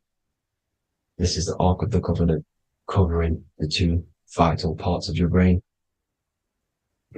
So these are the optic thalamus is another part, and it protects the Christ oil, which is inside at the center of the brain. See, the Bible is all a massive metaphor about yourself because you are the universe. You are a microcosm of the universe. Your consciousness is experiencing itself, and the universe experiencing, and your body is the whole universe. Your head's heaven. So Moses crosses the Red Sea. These are the 2 hemispheres of your brain. This is the corpus callosum, the Red Sea. So he's pretty much saying that he's uniting the 2 hemispheres of your brain, because most people in this generation are stuck in the left brain, which is just logic, reasoning, science and maths, writing. You know, this is what school teaches you to do. It keeps you stuck in your left brain. And you want to cross over to you want to cross the Red Sea, which is the corpus callosum. to the right brain, which is awareness, or awareness, creativity, imagination, intuition, insight, using the higher mind, creativity, imagination. If you don't have intuition, then you can't read energy, you can't pick up on bad things. This is what Moses is symbolizing by crossing the Red Sea. And it's also the upper room where Jesus met the 12 disciples. 12 disciples are the 12 cranial nerves in your brain. It doesn't just represent the 12 zodiac signs, the 12 disciples. It symbolizes many different things. It's like I said, energy the universe consists of 12ness. So you have 12 cranial nerves in your brain, and that's the 12 disciples as well. And they want you stuck in your left brain, which is the five senses, materialism. So they say in the Bible that Satan blinds the mind. Satan is Saturn. If you've watched my videos, Satan is Saturn. And you consist of the Holy Trinity, which is the sun, moon, and earth, the soul, the moon, the soul being your sun, the solar, the moon being your mind, the earth, your physical body. And Satan blinds the mind. Why? Because we enter a soul system. This is a soul system, not a solar system. And Saturn is the Lord of the Rings, which is the outer ring. When your soul enters the soul system, your soul starts to materialize. It hits Saturn. Why? Because Saturn starts to materialize you. You take on the 7 virtues, which are the 7 planets, which are your 7 chakras. And to get out of this soul system, you must get out of your lower nature, your animal nature, which is lust, desire, greed. The number of the beast, 666, which is Saturn, Satan. So you enter the soul system, you take on the 7 energies, which you turn into physical matter. And this is your descension from heaven to say hell. And then you must raise back up from matter to spirit. They say Satan blinds the mind. Why? Because your mind gets materialized. Your soul and mind get materialized. And when you get materialized, it's an intense experience. You lose the divinity within you. You forget the divinity. So Satan, which is the first planet, the first energy you take on, the material body, he blinds the mind. He makes you forget everything, your divinity. Then you must remember, ascend up Jacob's ladder, the 33 vertebrae, to heaven. And this is a microcosm of the macro, because you will ascend back up to heaven if you do this, when you leave your physical body, when your body decays. So when it talks about in the Bible, completely destroy them, the Hittites, the Amorites, the Canaanites, all the ites, this is what God says to the Israelites. It says completely destroy them. It's basically symbolizing saying destroy your lower nature. The Canaanites, cannibals. We're under a Canaanite system now, which is cannibalism. And this is flesh eating, lust, greed, all the demonic stuff, all the lower vibrational stuff. The lower nature, eating, sex, and survival, the lower 3 chakras. You must get out of these lower 3 chakras and return back to spirit, which is heaven, which is spirit, love, being holy, being truthful, being passionate. Going back to Satan blinding the mind, all of the planets are made out of these 3 symbols. Satan blinds the mind, and that's why Satan's symbol, this is the symbol for Saturn, Satan, the symbol of Saturn is the cross, which is physical matter, the earth, over the moon. The moon is your mind. So the Saturn symbol saying matter over mind. He blinds the mind. Satan blinds the mind once you enter the soul system. And you must remember, in the Bible, it talks about the Genesis, which is Eve, the sin of Eve, which is biting of the tree of knowledge. The serpent, which wraps around the tree. It says the serpent placed himself on the tree. Well, the serpent is the spinal column. It's the serpent telling you eat from the tree of knowledge of good and evil, which is your nervous system. And eating from the tree of knowledge of good and evil is doing bad things. For example, over-sexualized, overeating, eating the wrong food. That's eating from your nervous system. It's decaying you, and it's preventing you from achieving the God self, the God consciousness. This is the symbolism of, the tree on the serpent, telling you to eat from the left brain, with the left brain being the sinister. Sinister is Latin for left. That's sin. Sin is left. and left is lefty Lucy, Lucifer, right, righteousness, right, God, godly. The tree of knowledge of good and evil, which is your nervous system, because it determines good or bad. You know, that's the only thing you experience in this world is your nervous system.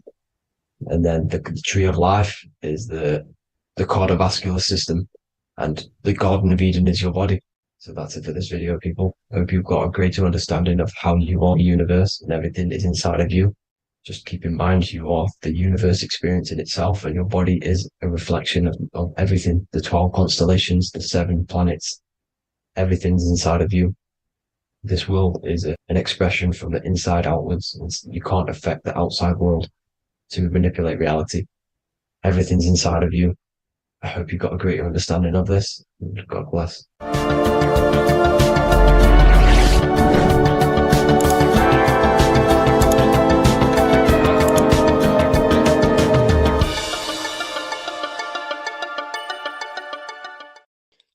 What if I told you you don't have one body? You in fact have 4. There's a secret hidden right in front of you, and most of you overlook it. And by learning these teachings today, this will change your perspective on life, on yourself, and completely change the conception of yourself. This is the key to your highest potential. If you stay with me today, you will find secrets about yourself that will change your life. But I warn you, once you step this path of esoteric knowledge, there's no going back. Once you see, you can't unsee.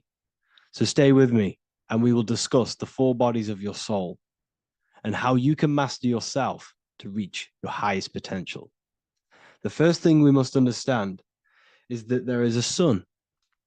And just like the sun gives life to the earth, there is this life force within the sun that gives life to all matter. We must understand that that matter itself is dead. It has no life potential. It has no ability to create or destruct anything.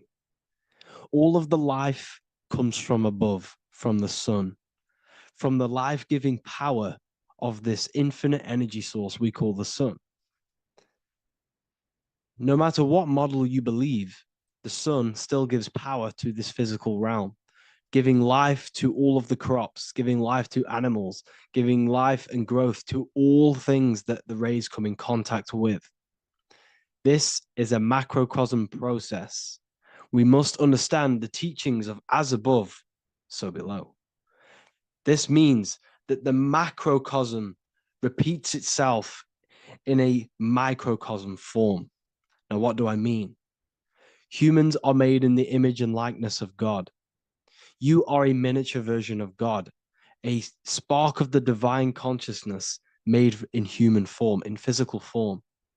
Just like the sun gives life to all physical matter and growth to all crops on the earth, your soul is a miniature sun.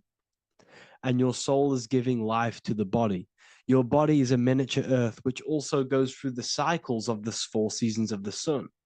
We feel different in each one of these seasons. It's because our body does not only go through these cycles externally, but these cycles happen within ourselves, within consciousness. Your soul is the sun. The sun you see in the sky is an externalization of your soul.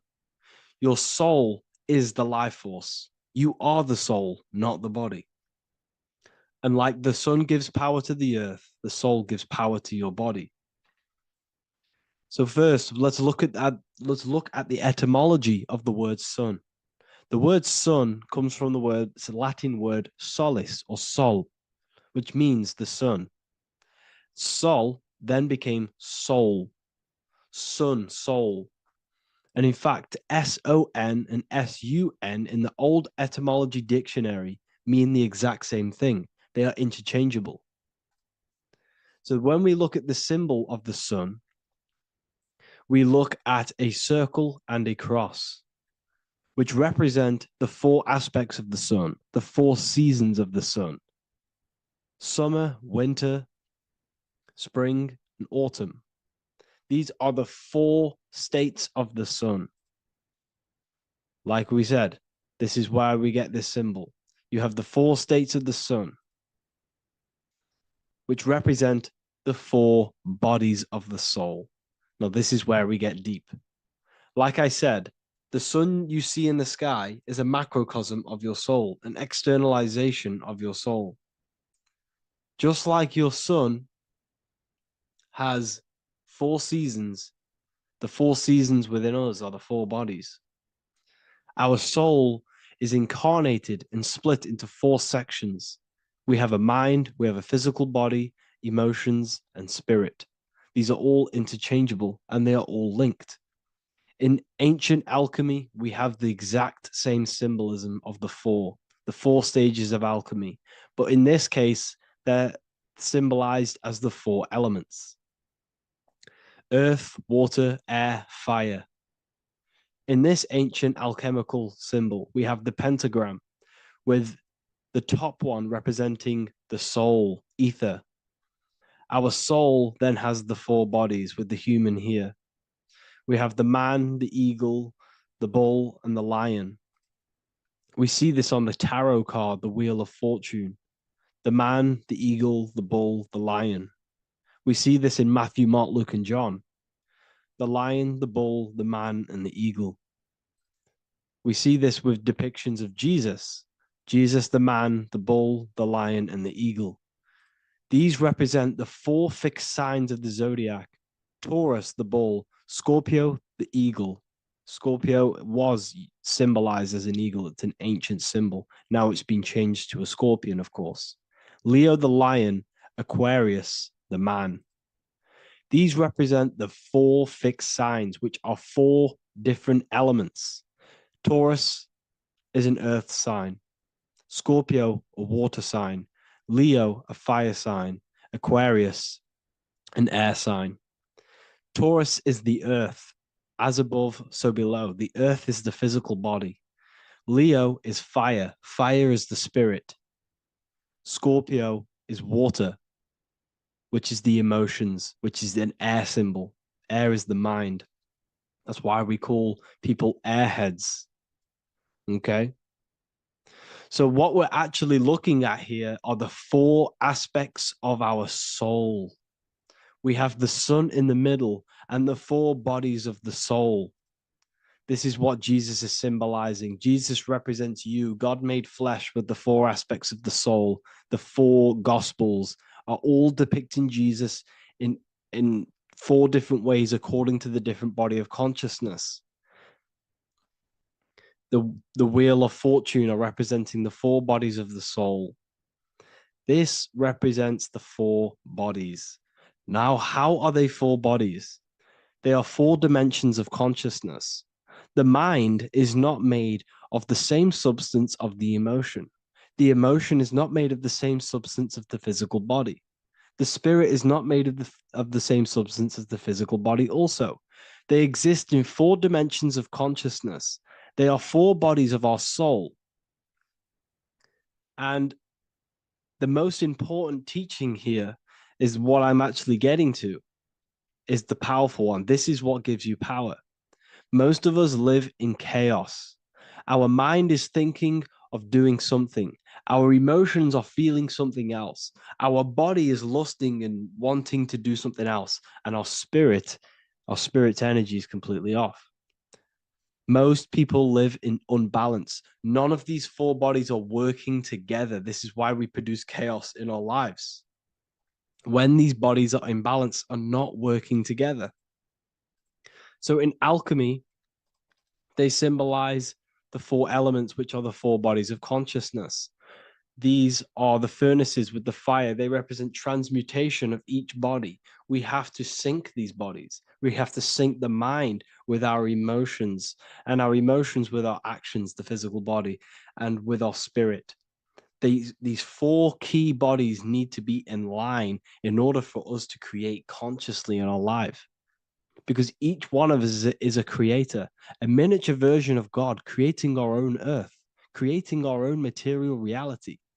And in order for us to create consciously and with effect and power, we must have these bodies unified so that we can create consciously and not create chaos. So This is very, very important. And this is a secret teaching found in all ancient societies. But this is what the hidden symbolism of astrology actually is. The sun is our soul, and the 12 zodiacs are 12 aspects of our soul. And we have the 4 aspects of the 4 main bodies. This is what we're looking at. We're not looking at the sky. We're actually looking at aspects of ourselves, aspects of our soul that we must master and transmute in order to become our highest potential. So I hope this makes sense. And it may take a while for you to fully understand this, but the key knowledge in order for you to understand any of these teachings that I've gone through today is the major, major teaching of as above, so below. What is above is below. What is within is without. Your inner reality projects the outer reality. What is inside of you is outside of you in some form or way. Whatever trees, whatever roots that go down will always shoot up. When you throw a bouncing ball, you shoot it down, it will go up. As above, so below. As within, so without. God did not make a creation separate from himself. We are all extensions of the divine made in physical form. And we are incarnated into 4 sections. Our soul is separated into 4 sections. These are the 4 corners of reality. These are the 4 pillars of reality that we must control. So in order to access our soul in meditation, we must turn off these 4 things. Turn off the mind, the emotion, the spirit, and the body. And then we access the soul. So I hope this video helps today. And you can learn all about this in the Book of Wisdom, Volume 2. This book is a revolution in consciousness. I do not recommend everyone reads this book. This book is only for people who are serious and want to transform their lives. This book is a book that will change the scope you see reality. It will change your perspective on yourself because you will resonate with this. This book does not just give you information. It gives you a sense of well-being. It gives you truth, and you will find your power from this information. This information is not just information, it's a key to your path of enlightenment and transformation.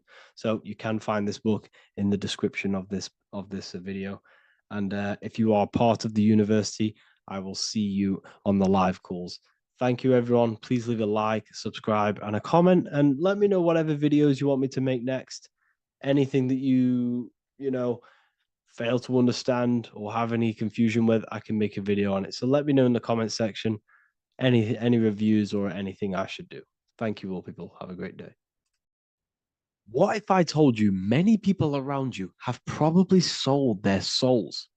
It's more popular than you think, and it's very easy to do. Selling your soul is not something that you can just go and meet the devil and do it. It doesn't work like that. But before I tell you exactly how you can sell your soul and how not to sell your soul, what is the soul? So looking at Jesus, we always see 2 lights surrounding his head, one surrounding the heart.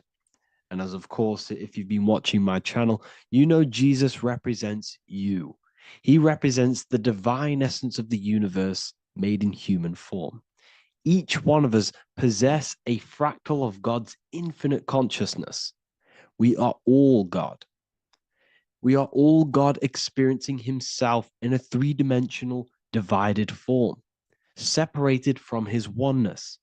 God wanted to experience himself, so he made this world.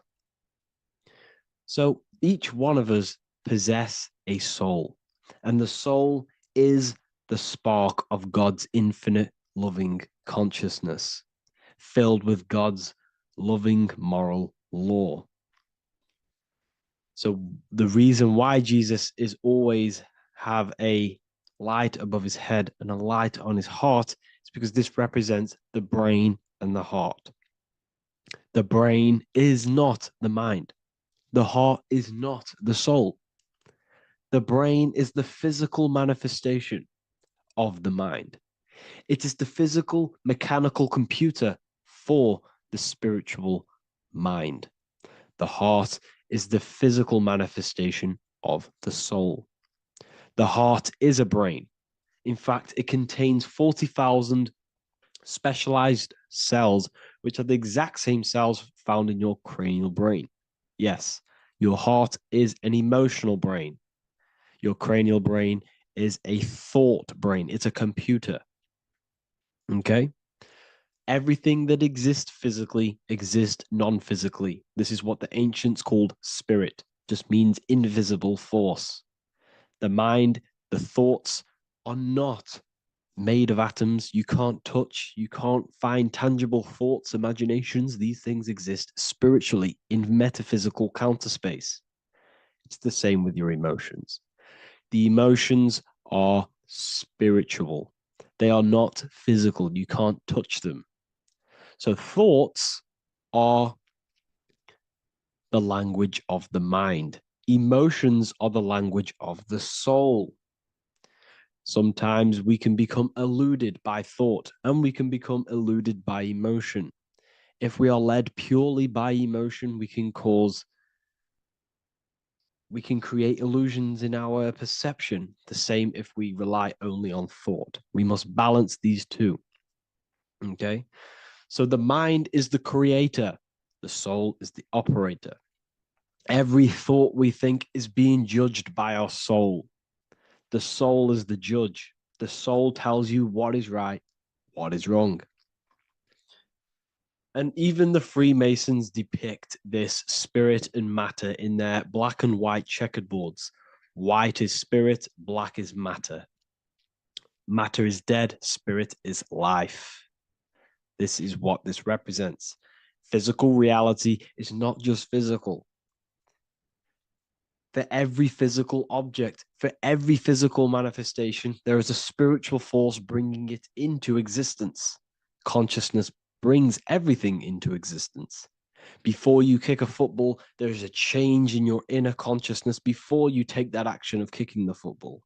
Everything exists in spirit before matter. You existed in spirit before you were physical. We also see this in alchemical Freemasonic artwork. This represents the clouds. This is the mind. This is the heavens. And then coming down into the heart, which represents the earth. The light entering the mind into the heart, because every thought we think is being judged by the heart. The heart speaks to you through emotion. The soul speaks to you through emotion.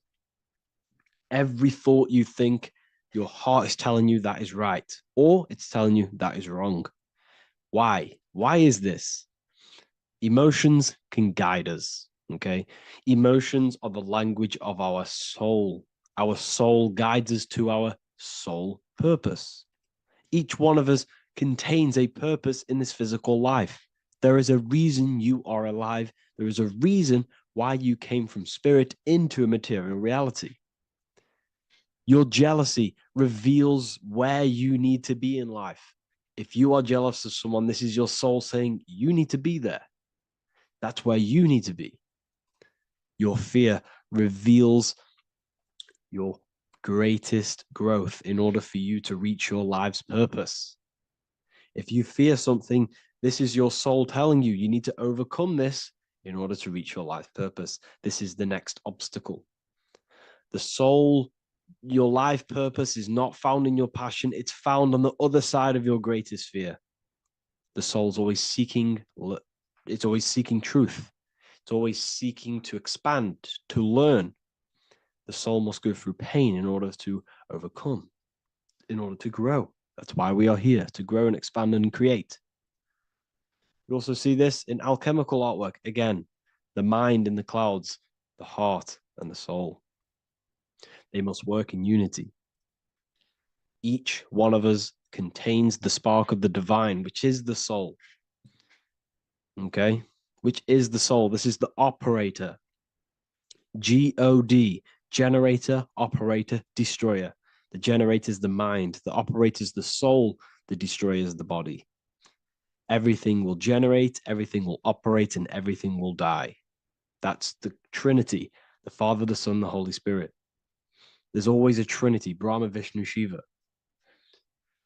Okay, so each one of us contains God's law, and it's encoded within our consciousness, within our soul, within our heart. That is what's judging everything you do. Every time you hurt someone, you can feel it. If you've ever punched someone, you can feel it. You know it's wrong. If you've ever stole something from someone, it doesn't matter what you've learned in the past.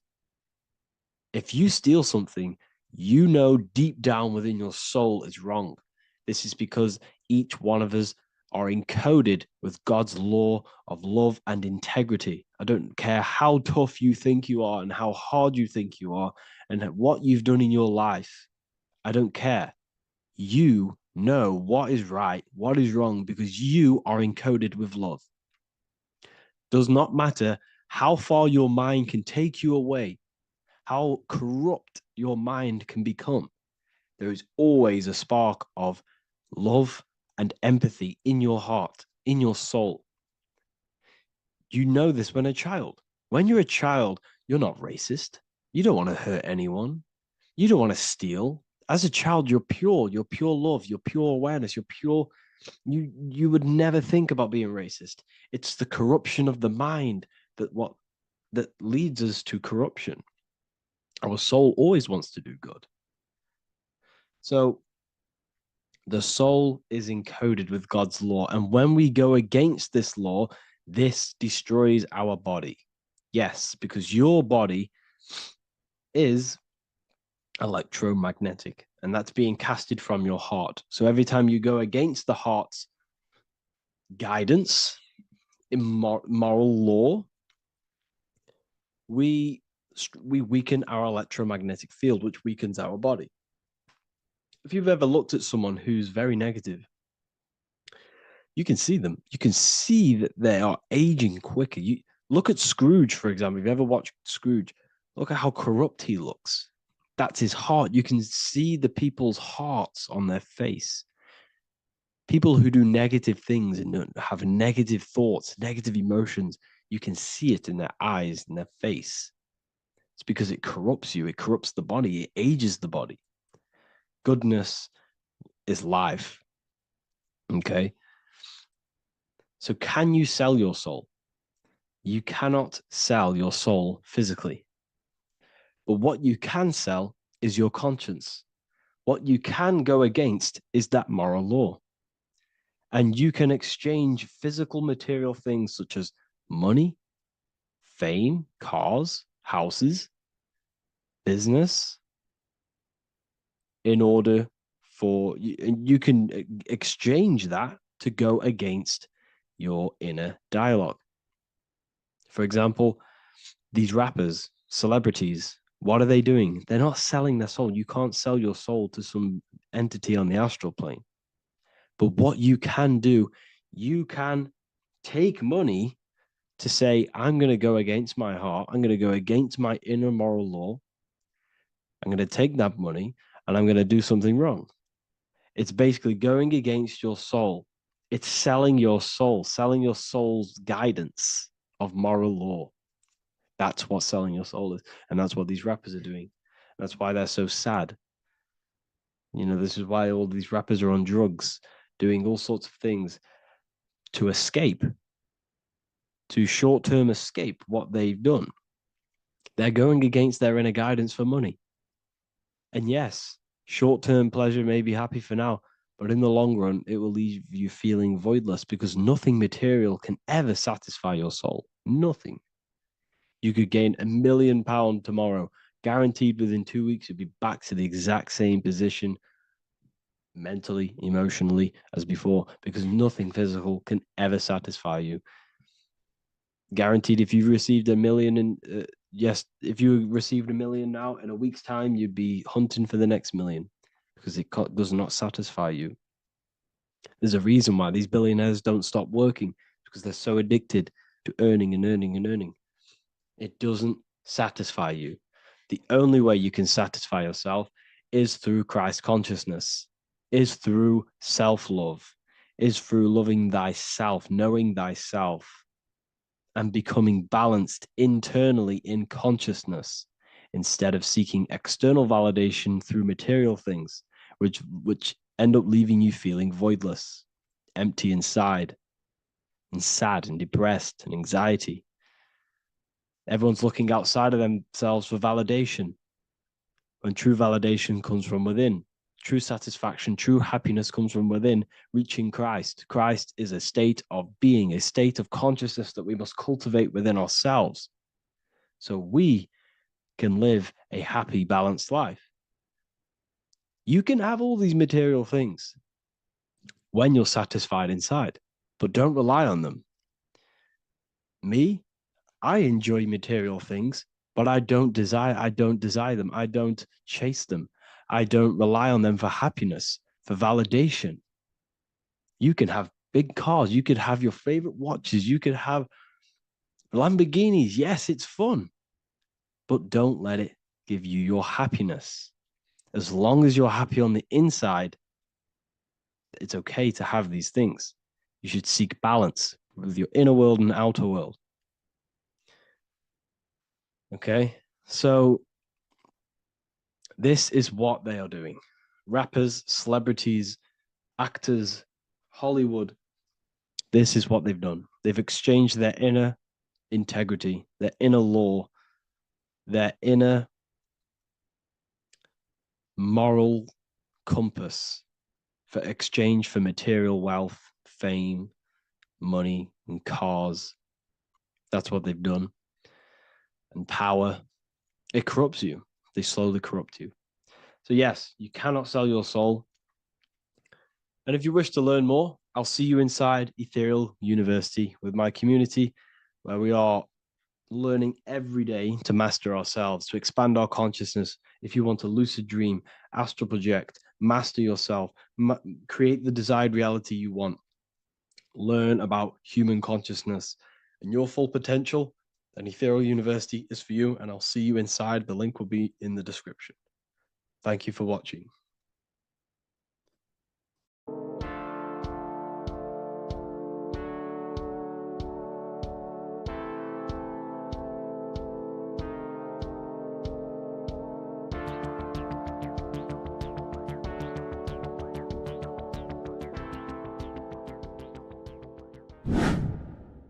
Hello and welcome to another video, people. Before we start, please like, comment, and subscribe if you wish to see more content. Today we're going to be talking about the mental universe and how everything is mental. This is the #1 law on the Kabbalion. If you've never read that book, it's called The Kabbalion. A very good book. It's the first law because this is the most important thing you need to understand, is how everything exists within the mind. Behind every single one of these eyes is the same consciousness expressed in different bodies. The mind is what gives perception to what you're experiencing. Behind every single one of these eyes is the exact same consciousness, but the brain that they inhabit is giving them a different perception, a different being, a different body. Now, this is the difference between humans and animals.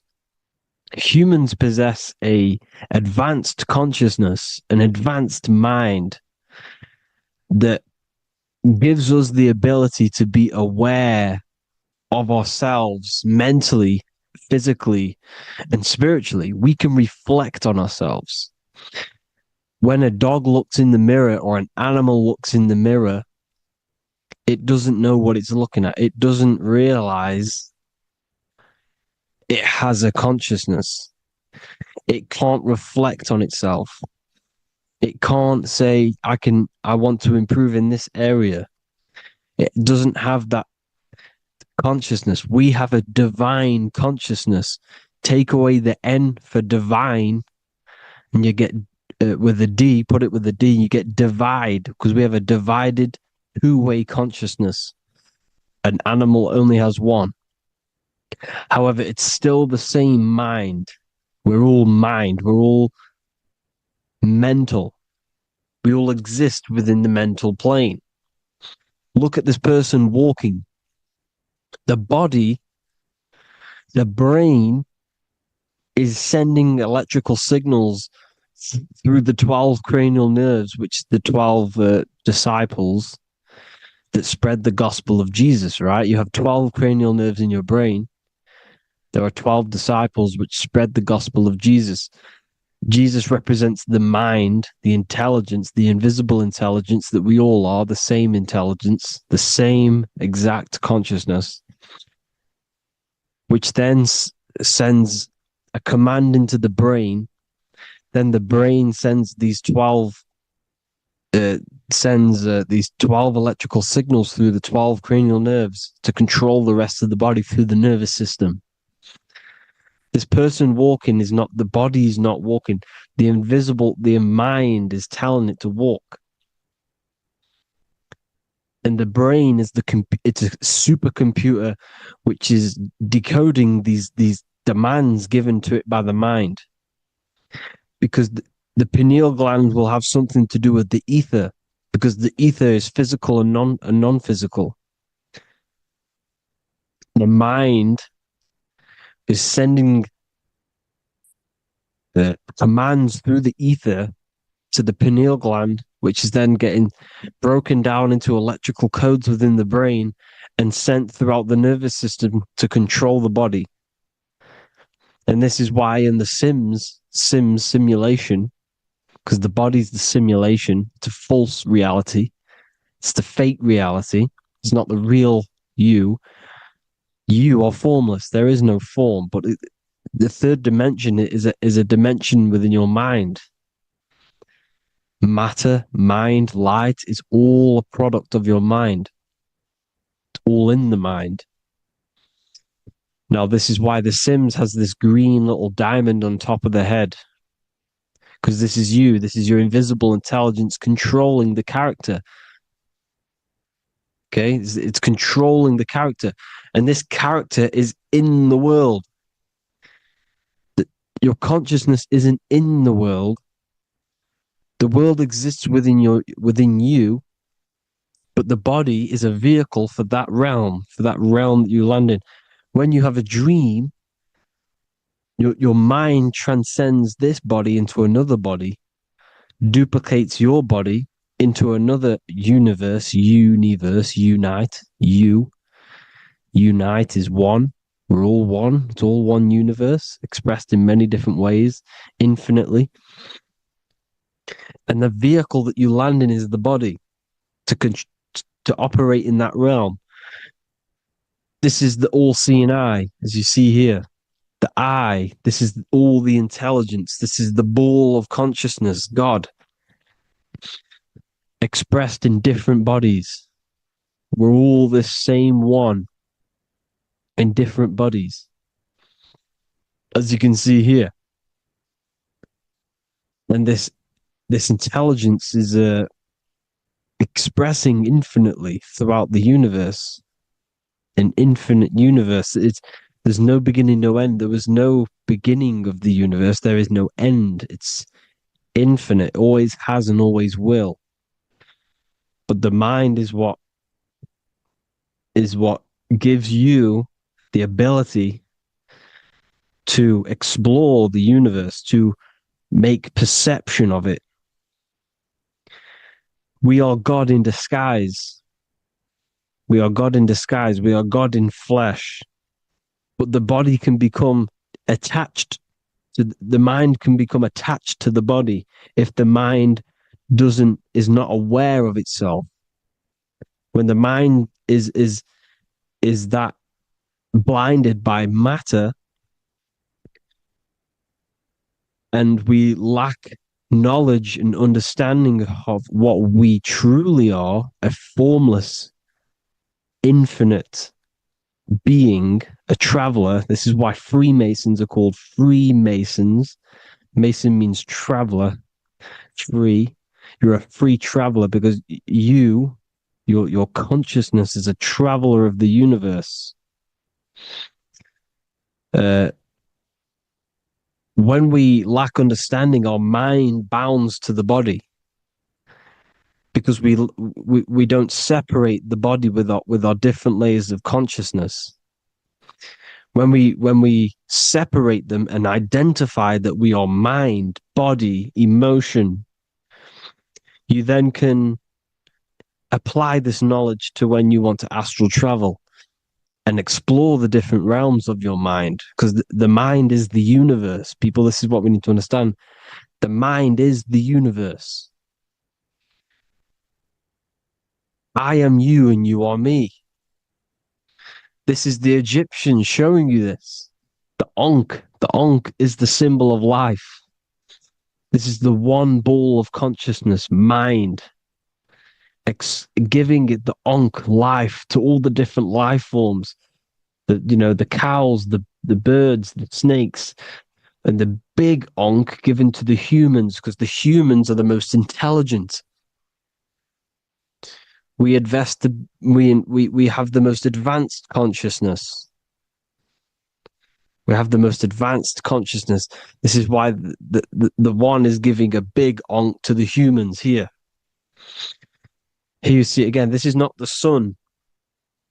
This is also showing Ankh giving out its life to all things infinitely. And this is the Most High. We are the Most High in disguise. When we strip off the body, we strip off the desires for the physical world, we strip off all of these fake identities that the mind gets attached to.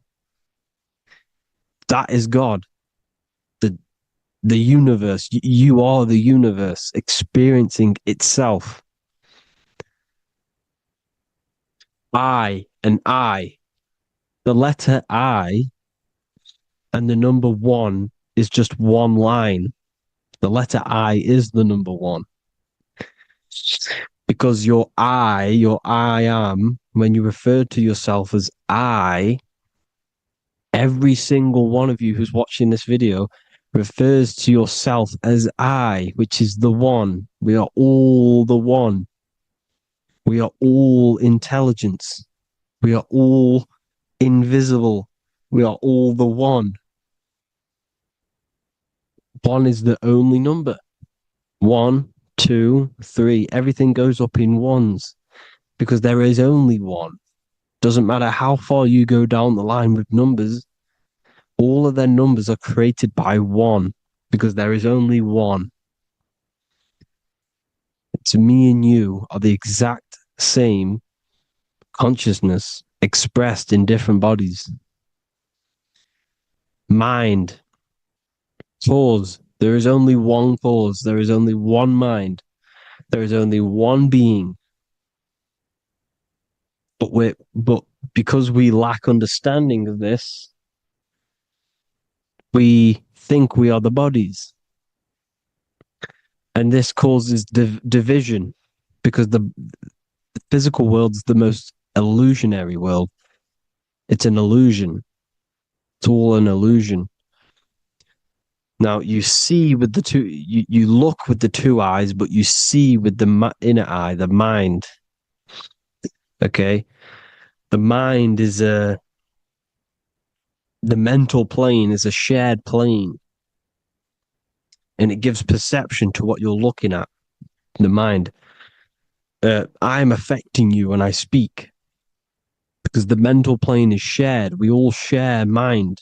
We all express mind. When I'm speaking to you, I'm affecting you because we are mind. So the words that I'm saying, which are being manifested from my mind, are being manifested through my body into vibration,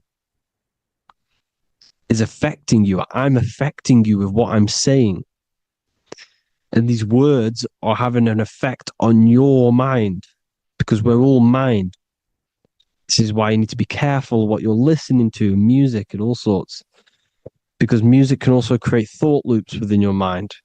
Because the chorus, we shouldn't be listening to choruses. Choruses are loops. And what they're saying in the chorus is being looped. And this can create thought loops within your mind.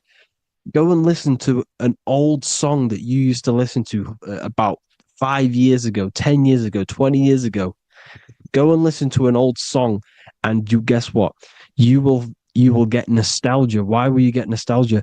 Because that song will trigger the thoughts that you were thinking in that time of listening to that song. So songs with choruses create thought loops, and they reprogram your subconscious mind. It's important why music is very powerful. Mind and mind, same word.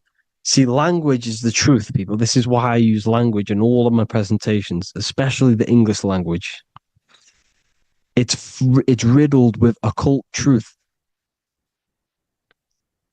I is my me, I, you, and me, or I, one. We are not the name, we are I. Every single one of you is I, because we are all the one, all mind. Now, the only thing that is truly mine is my mind.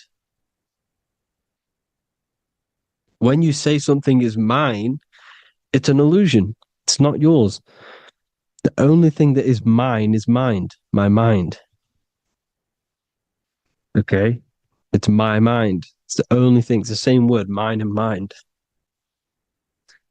Like I said before, everything's one. Hot and cold is different degrees of the same thing, of the one substance, of degrees. The 7 colors are different frequencies of the one white light. Everything is one. There is only one. We are all one. Everything is one. Hot, cold, day, night. It's the same degree of one, which is mind.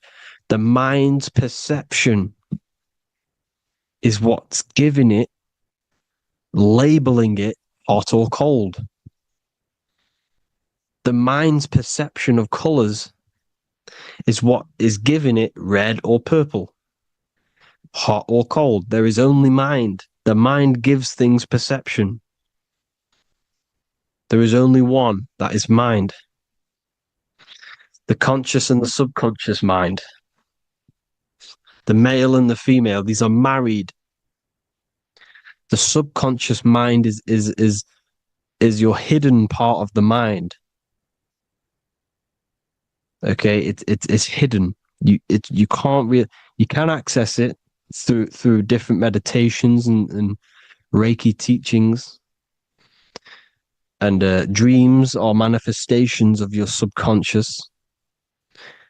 This is how you know mind and matter are one, because your mind creates matter in dreams. Your subconscious manifests everything in a dream, in the astral realms.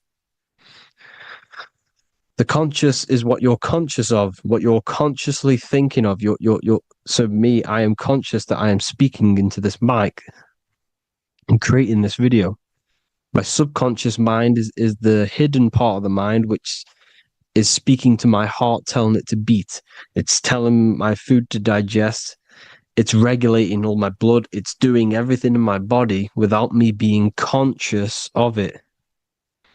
Without me being conscious. The subconscious is the feminine. The conscious is the male.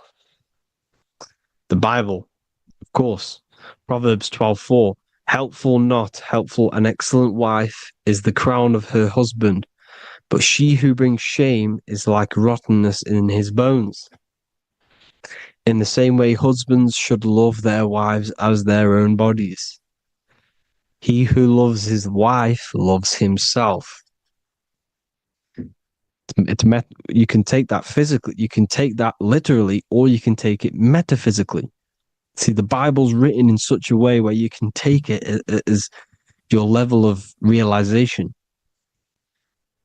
He who loves his wife loves himself.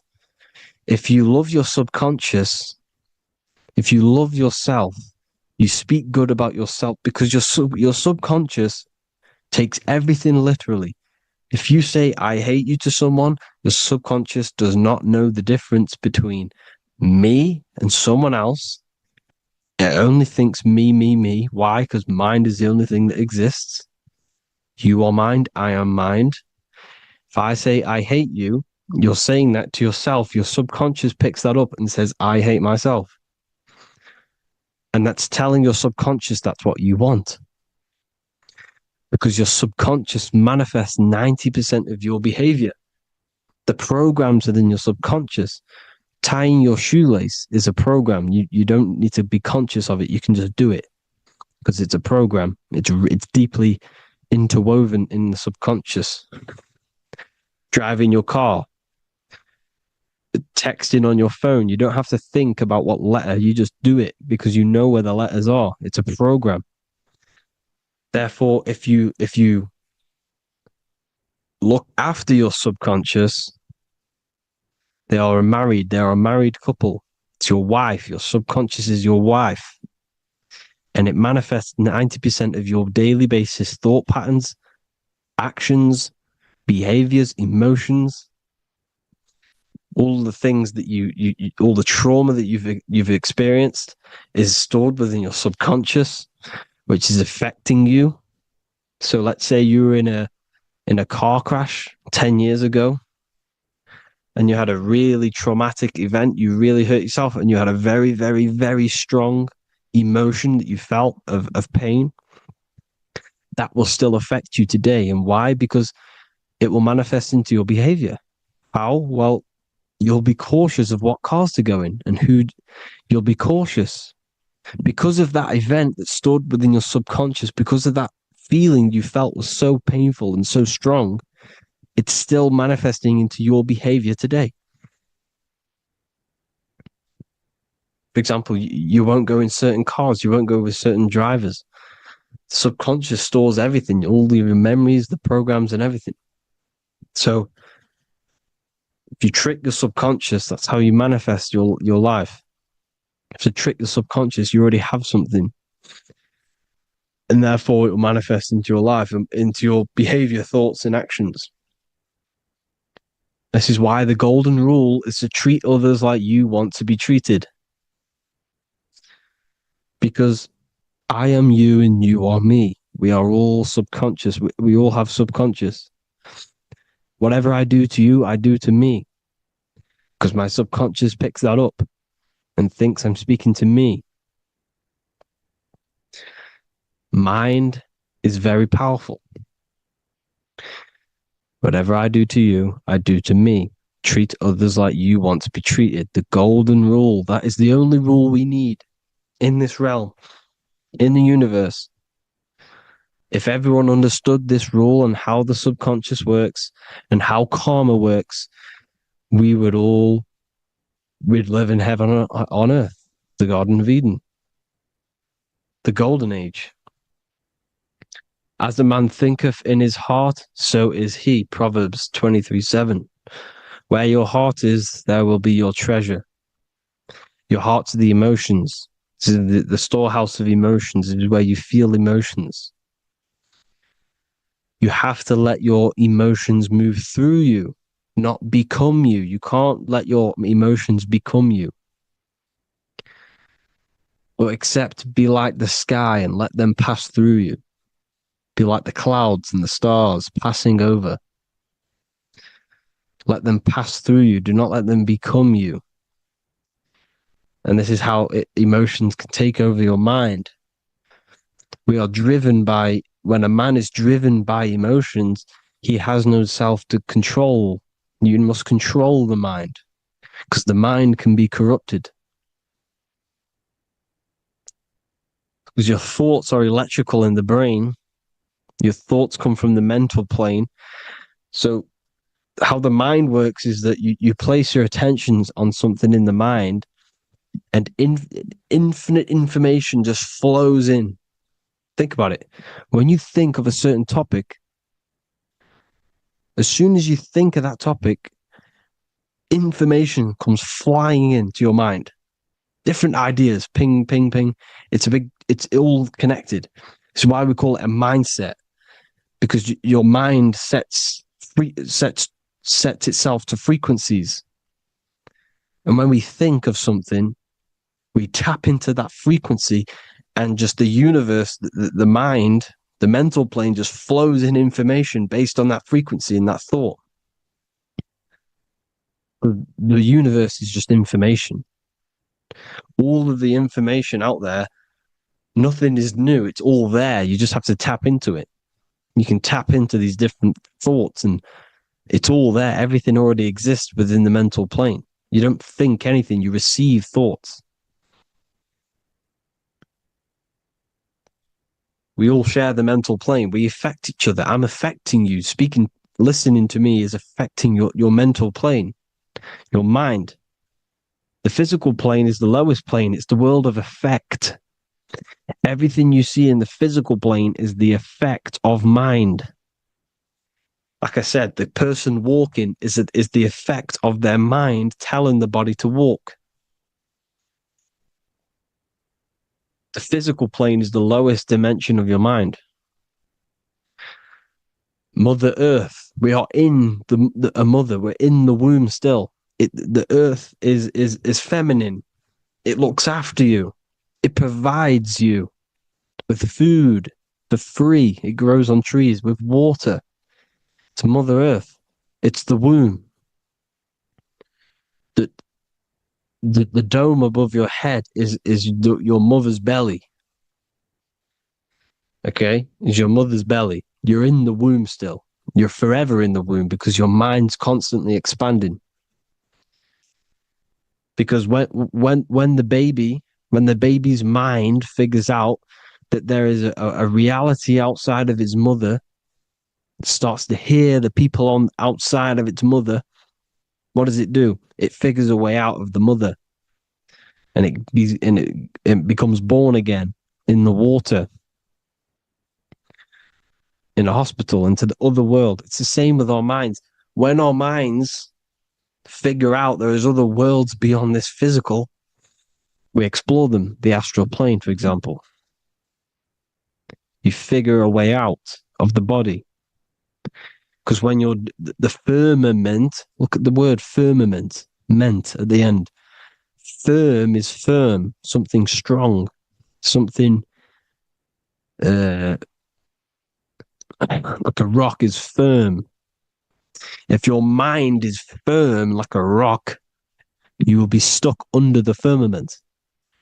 So, for example, people who are very programmed and can't think outside the box, they have a firm mind and they'll be stuck under the firmament because your mind is the only thing that's keeping you under the firmament. It's the only thing. When you're doomed, doom is dome. This is the dome, which is your head.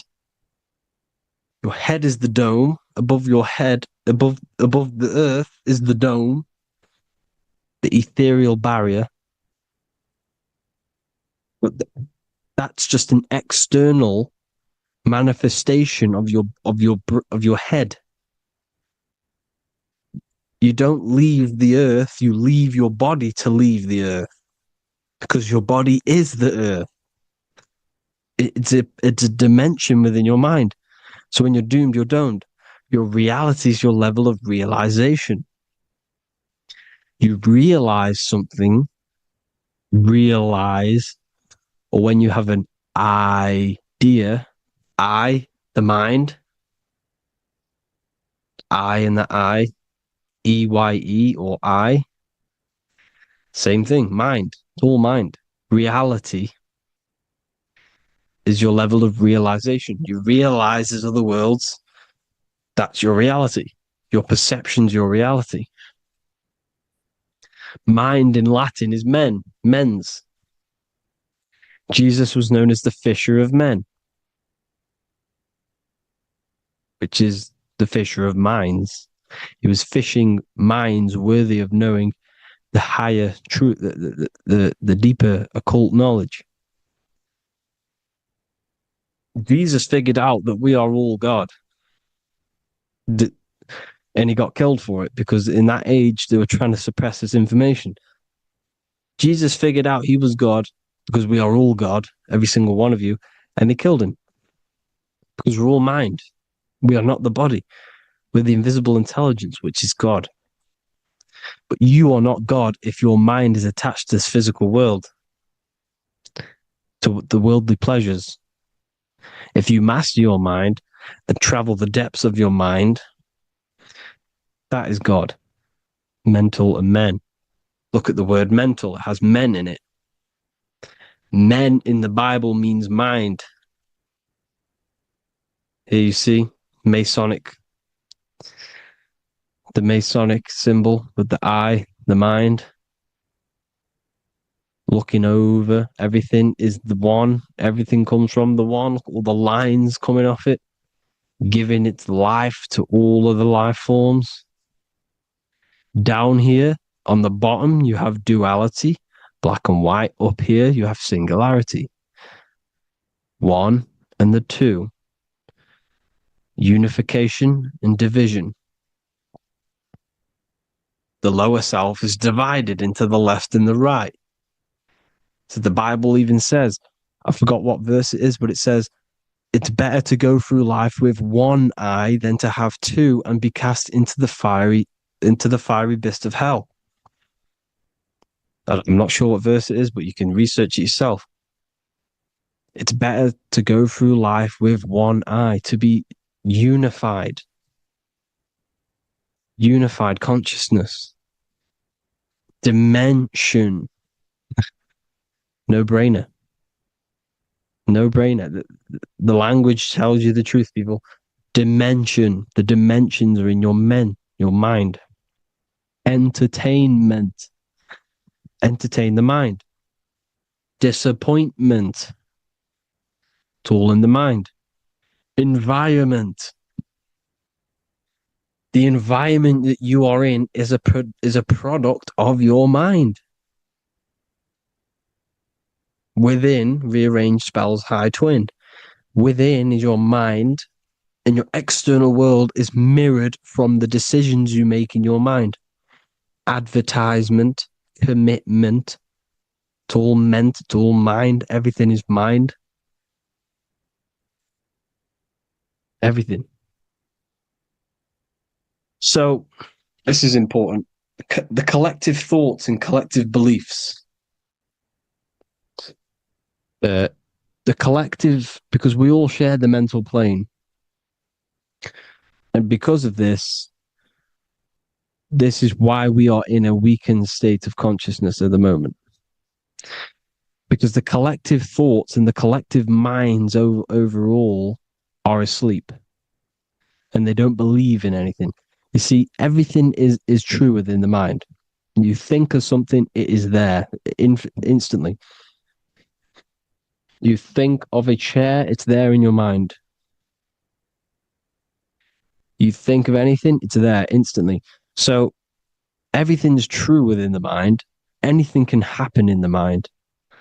Anything can happen on the physical plane if the collective consciousness, the collective minds, believe it to be true. This is why back in the days, in the ancient days, you look at all the old world stuff, you see all this crazy technology, and it's because as a collective, as humanity back then, they believed that they had much more open minds. Therefore, the things manifested in the physical world were a lot more out of the box, so to say, compared to today. For example, magic is not as powerful today because the masses don't believe in it. It's still powerful, don't get me wrong. But if the masses believed, or if everyone knew magic could be real, because it is, anything's real in the mind, it would be a lot more powerful. You see? So and what they're trying to do is create a hive mind worldwide. They're trying to make one religion, an external God. What happens when you worship something external? You give energy to it, because where attention goes, energy flows. Where your mind gives attention to, energy goes there. And when we all believe in external gods and give our worship and our power to these external things, we all give energy to it, which will manifest as a demon in the astral planes. It's a hive mind. They're trying to make a hive mind to summon our energy. Trying to summon our energy. And it's through mind, through collective thoughts. The hive mind. They want one religion, one government, one currency, one belief system. And that will create a hive mind, which will limit our consciousness, which will limit what we can do in the physical world. Because if everyone doesn't believe in certain things, it cannot happen because it's all in mind. Mind is so powerful. I am you and you are me. I hope you all enjoyed this video, people. If you haven't already, join the Wisdom Academy. The Wisdom Academy, we have many occult lectures just like this one. Also, we have just launched Mindwave Hub. If you want genuine frequencies, genuine binaural beats, because the ones on YouTube, the ones on Spotify, Apple Music, they're all tuned to A440 hertz, which shuts down the right hemisphere of the brain. If you want to gain access to your true consciousness, your mind, you need to balance the two hemispheres and balance the chakras. You can do that externally by listening to binaural beats. If you want true frequencies, true binaural beats to hemisync the chakras, hemisync the brain, to gain access to the different dimensions of your mind, well, you can gain access anyway, but it's going to help you if you're trying to learn this.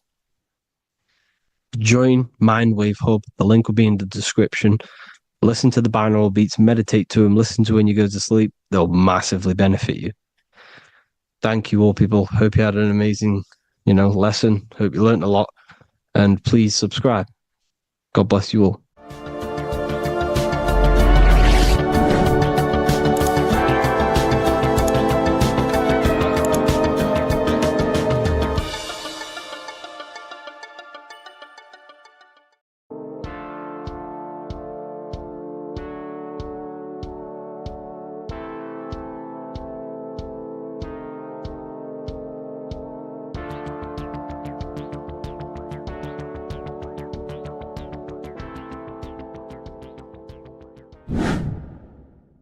Welcome back, people, to another occult lecture by Revival of Wisdom. Today we're going to be talking about magic and how it's being used on us for the New World Order. Magic has the word mag within it, which is magnetism. Magnetism is the force. Magic is influencing forces, natural or supernatural forces, and using it for a certain agenda to gain something out of it. Now, magic is not what everyone's being thought. It's not some sort of fantasy thing.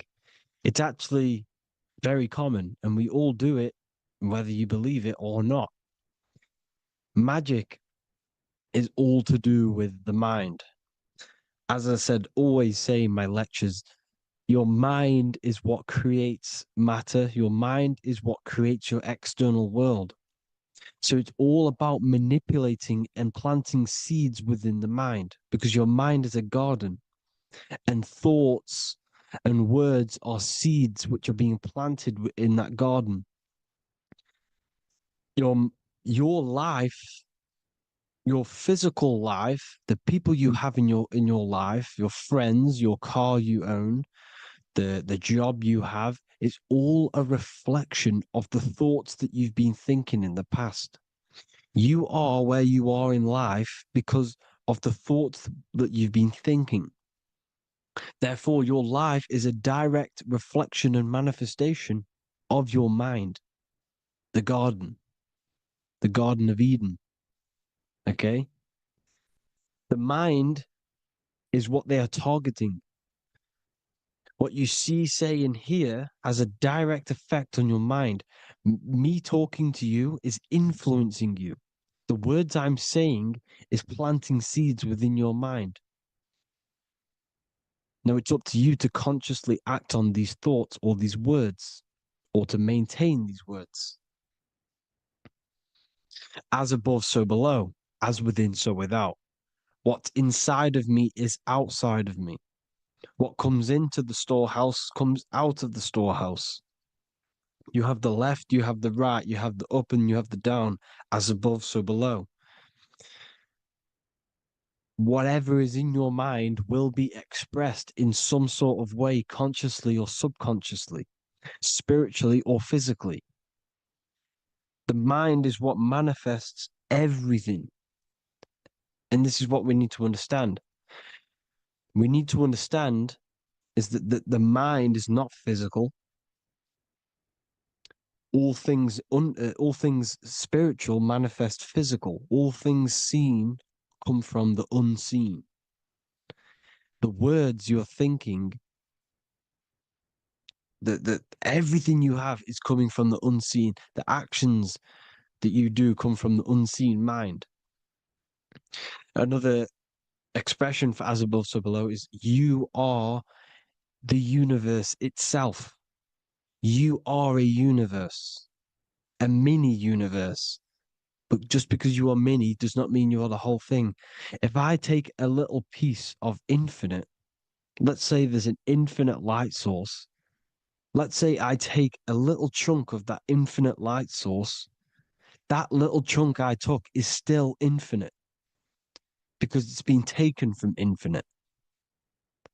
You are the universe. Your awareness, your mind is the universe. It's information. You are the universe experiencing itself. This is why we say we are all God. As above, so below. What is in me is outside of me. The sun, the physical manifestation of the sun is your soul. The 12 constellations are manifested in the physical body. The 5 elements are manifested in the physical body. They're manifested in the 5 fingers you have. As above, so below. This is manifested, well, this is a symbolized in Freemasonry and secret societies as the 2 pillars. The mirroring reflection, the reflection of reality, the mirror, as above, so below. What happens in the mind, what happens in the astral, happens in the physical. This is Aleister Crowley.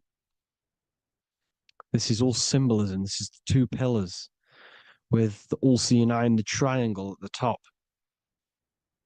Aleister Crowley was a master magician, very powerful dark magician, black magician. There's 2 types of magic. You have white and black, just like the checkered board, the Masonic checkered board. You have white and black. You have good and evil. White magic is influencing natural forces to gain something that will help the collective consciousness, help the collective, help the earth, help other people. Black magic is something you manipulate something so you can get something personal out of it. Doesn't matter if it's good or bad. It's still considered as black magic because you're being selfish. Everything you do should be contributing towards the collective consciousness and helping others. And this is why the ancients lived in a system where everything was in unity. We understood that I am you and you are me. What I do to you happens to me because I am you and you are me. We are the same mind substance on the inside. We're all the same mind substance being expressed in different bodies. So what I do to your mind will have a ripple effect on my mind because all of our minds are connected within the mental plane. So this is why they know all this knowledge. To know all this knowledge. So yeah, this is the mirroring effect of reality, the 2 pillars, or symbolizes the number 11. The number 11. We'll go deeper into that. The technology we're using is magic. It's a form of magic. Television is tell a vision. They're telling a vision into your subconscious mind, into your memory.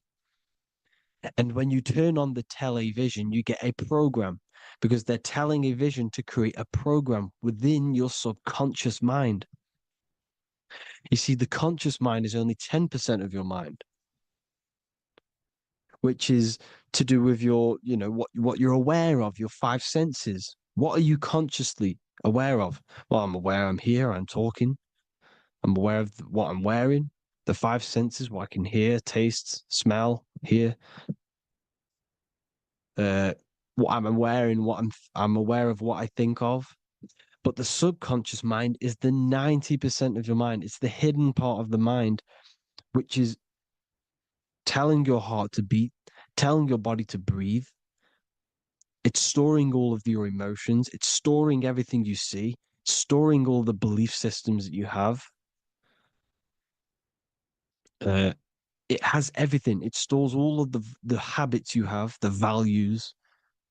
It stores everyone's name that you know. All the words that I'm speaking right now is all coming out of the subconscious. Everything is subconscious, and it literally manipulates 90% of your daily basis behavior. Most people don't know this. What you did yesterday is what you will do today because of these beliefs and mental programs within the subconscious, stored within the subconscious. So the subconscious is what they're aiming at. They're trying to create programs within the subconscious because the subconscious manifests 90% of your thought patterns, 90% of your actions and words. They know all this stuff. So the subconscious mind is the most powerful part of the mind. Another way the subconscious manifests and influences your life is, let's say you were in a car crash years and years ago, 10 years ago. Let's say you're in this car crash, right? And you really hurt yourself. The emotion you felt in that time when you were injured in that car crash had a great impression on your subconscious mind. You see, the stronger you feel something emotionally, the stronger impact it has on the subconscious. You can remember and recall that moment and very vividly because of the impact it had on the subconscious. For example, you become that terrified of cars that it manifests into your life today, that you are wary to go in certain cars. You don't want to go in cars at all, maybe, because of that moment that stood within the subconscious. And it will manifest into anxiety. It will manifest into not going into cars. It will manifest into depression, maybe. These things, these emotional, very emotional, traumatic events have a great impression on our subconscious and they control your life. This is why you need to meditate and let go deep within yourself and let go of these internal, deep emotions that you may have repressed and keep pressing down and ignoring. But you need to address it and let go of these subconscious impressions you have, which are controlling your life, like anxiety, depression. All of these things are stemming from things that are stored within your subconscious years and years ago, more than likely. Broadcasting. They're casting spells to a broad audience, to news, north, east, west, and south. They're casting spells. No, if you watch the news, everything's red. Breaking news in red writing or the red background, everything's red. Why? Because red's the root chakra, which is all to do with survival. They want to stimulate this root chakra because they want you down there in survival mode. They want you in survival mode because you're easier to control. They control out of fear. And not only they're casting these spells as if, because most of the things they cast in the news hasn't already happened. They're constantly bombarding you with, there might be a war breaking out, war this, war that, kill here, kill there, murders. It's impressing, it's casting spells on your subconscious mind. So when the event does turn up in real reality, in physical reality, you're less emotional, You're less surprised. You're not as surprised because you've already heard it before. Your subconscious has already heard it all before. If you never heard of a war and then a war broke out, you'd be going crazy. So they subtly program your subconscious mind through the words, because the words they say is impressing your mind. It has an effect on your mind, which will have an effect on your behavior, your words, your conversations you have with people. They're casting spells to north, east, west, and south on the tell a vision. They're telling a vision by broadcasting, by saying spells. This is why we call it spelling. Even the word, listen, the words we say cast spells. Bless. Oh, bless you. That's be less. The subconscious mind only picks up literal things. You see, when I say bless you, your conscious mind picks that up as, oh, thank you, you're blessing me. But your subconscious picks up as be less. You see? Because the subconscious it has no filter. It's just, it is what it is. Everything is factual in the subconscious. Therefore, if I call you an idiot, your subconscious, my subconscious will think I'm talking to myself and calling myself an idiot, and it will take that as true. That is truth. Everything is truth within the subconscious. And the subconscious manifests your behavior. The devices this is the biggest one. Black scrying mirrors, device, the devil's vice, the device. Okay? Black scrying mirrors, black screen is scrying. Black scrying mirrors were used to communicate with spirits within the astral plane in the medieval times. They're still being used now by black obsidian mirrors. And look at your phone, it's a black mirror. And there's some sort of, I'm not saying this is facts, but personally, I believe these are portals for spirits and ethereal entities to come into your life, to come into your surroundings. So this is the next big thing: the TVs, your iPhone, your iPod, all black mirrors.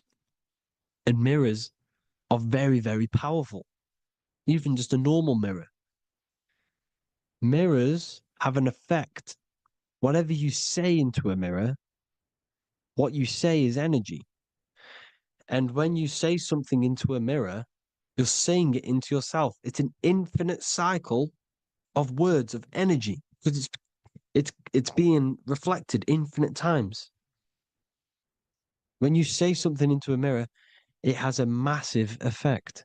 You're saying it directly into your eyes, into your mind. So what you say in a mirror should be said with precaution. Never say anything negative into a mirror, because mirrors are very, very powerful ways for you to reprogram your subconscious mind for the good.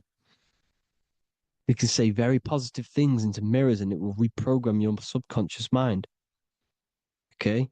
Manifesting is all magic. It's all magic. Everything is magic. But consciously doing it is what they're doing. They hid this knowledge. Your phone is magic. It manipulates your mind. The iPhone. Okay. See, magic isn't all of this with wands. See, Harry Potter, okay, that was created to give you this perception of a mystical and amazing form of magic with magic wands and all sorts of stuff like that. Yes, that stuff was true when the collective conscious minds were on a higher level and our belief systems believed in these things, because the universal mind, all of our minds contribute to reality. If the masses don't believe in magic, if the masses don't believe in a certain thing, it's going to have an effect on physical reality.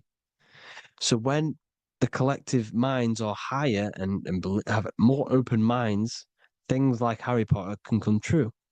See, it's all in the mind. The iPhone, the eye is the symbol for the mind, the invisible intelligence. The triangle is the ethereal plane. Okay. So the eye in the triangle is the eye that sees into the beyond the ethereal planes. The square is the physical plane. So the iPhone, your phone is a black box, just like the Saturn black cube. It's a black mirror. It's taking photos of you every 2 seconds. And it's your mind. Your mind is in that phone.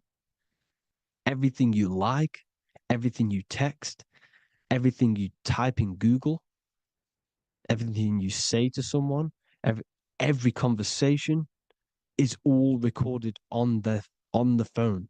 Therefore, it is a direct reflection of your mind. Your mind is imprinted into your phone because your mind, everything you think in your mind, you're manifesting into typing, saying, taking pictures into the phone, and it's collecting it and storing it. And what they're doing, and this is for all forms of magic, it's manipulating the mind. It's all manipulating the mind. Reels, Instagram, TikTok, this is all dopamine. It's all controlling the mind. Every like you get, every follow you get, every share that you get is dopamine within your brain. They're literally targeting your brain and mind. It's all manipulating because what they're pushing through the phones, through the media, through the news, through the televisions is visions and programs. You are the one manifesting the New World Order. They're not manifesting the New World Order. They're giving you the information so you can manifest the New World Order. Everything they say is contributing to your mind. For example, digital money and all the information they put out for you to see is contributing to your enslavement. Your mind is manifesting the New World Order. They know this. They don't manifest it. There's billions of us. We could easily run over them physically. But on a mental level, these people have the knowledge and they hide it from us and they let us manifest reality because we are the collective. They give us the information which manifests their agenda. It's all magic through the phones, the media, the television. So your phone is a manifestation of your mind. It's a record of your mind. Hollywood, holly tree, holy tree. They used to make wands out of holy trees, because it was the most holiest wood, the best for casting and transmitting energy. So they used holly trees to cast spells. That's what Hollywood is. And in Hollywood, they have the red tear, the blood drop next to the Hollywood sign, because it's all satanic. They're all black magicians. They use Hollywood to cast the spells through the music, through the films. You see, music is a form of magic. All of this is magic. Everything they do is a form of magic because they want an agenda behind it. But it's not black magic. They're letting us create our prison. This is what you have to see. Yes, they're evil, but they're not doing anything evil, or else they would face the karma. They let us manifest this agenda through giving in the information, by telling you what's going to happen in the movies. Everything that happens in a movie, it's all there on purpose to program your subconscious, to plant a seed within your garden, your subconscious, your mind. Because when the mind has already seen something, when it comes up and turns up in physical reality, you will be less shocked and you won't rebel. So they lure you slowly. They make you aware of these things over time. They make you gradually think it's okay. Like the technology, we never used to use these phones. How did we become so addicted and reliant on them? Well, because first they gave you a little flick phone. Well, no, sorry, they gave you a phone in your house, and then once you got used to that, they say, "Oh, here's the newest version of a little flick phone." You started texting your friends. Everyone was loving it in high school. They could now meet up without saying, "Let's meet on the weekend at this point at this time," like your parents probably did, or maybe some of you watching this. You probably had to tell your friend to meet on the weekend at a certain time because you had no way of communicating. So everyone got these phones and got addicted to them. Then they slowly got addicted to the new iPod with the touch screen. Now they invented touch screen. Then everyone got addicted to touch screens. Then because all of this is producing dopamine in the brain, which creates you to become mentally addicted to things and physically addicted, chemically addicted. Because dopamine's a chemical. Your subconscious becomes a program within your subconscious, and your body becomes chemically addicted to these phones. And these phones are the enslavement of humanity, technology. Without this, we wouldn't be in this mess without technology. Because they're creating a hive mind. We're creating a hive mind. So back on track anyways, uh, they program you. Look at the films, 9/11, 9/11, all produced by Hollywood. Here's the 11, like I said at the beginning, the two pillars which reflect reality. What happens in the mind happens in the physical. What happens in the astral happens in the physical. Okay, what happens in the physical happens in the mind. It's the two pillars, the mirrors. 9/11. 9 plus 1 is 11. Flight 11 was hijacked. New York is the 11th state. New York adds up to 111. This is not a coincidence. It's all a form of magic. It's a ritual, energy harvesting ritual, because your mind produces energy. Your mental attention produces energy. And they're feeding off this energy in the astral plane, these demons. Music is the most powerful. Personally, I think the music is one of the most powerful forms of magic they're using. Okay. Music is hypnosis. It puts your brain in a hypnotic state. It influences your electromagnetic field through vibrational energy. It reprograms your subconscious mind. Why do you think you remember the lyrics? You see, your subconscious stores all of the memories. Remember, the subconscious manifests 90% of your behavior. So therefore, the music you're listening to is manifesting your behavior. You wondered why some people wonder why they have drug addictions and they can't get out of violence and they can't get out of all this negative mind space. It's because the music they're listening to is creating a negative mind space. The words you listen to have plant seeds within your mind. So the reason you remember the lyrics is because that song created a program within your subconscious. Yes, that is what happens. You can use magic to reprogram your mind, but you can use music to reprogram your mind because it's all forms of magic. It's using natural mental energy forces to manipulate the physical reality. You manipulate your mind, you manipulate reality, physical reality. Okay.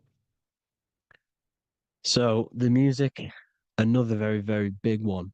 When you turn on the radio, it's just all talks about alcohol, drugs, and sex because they want you down in the lower three chakras.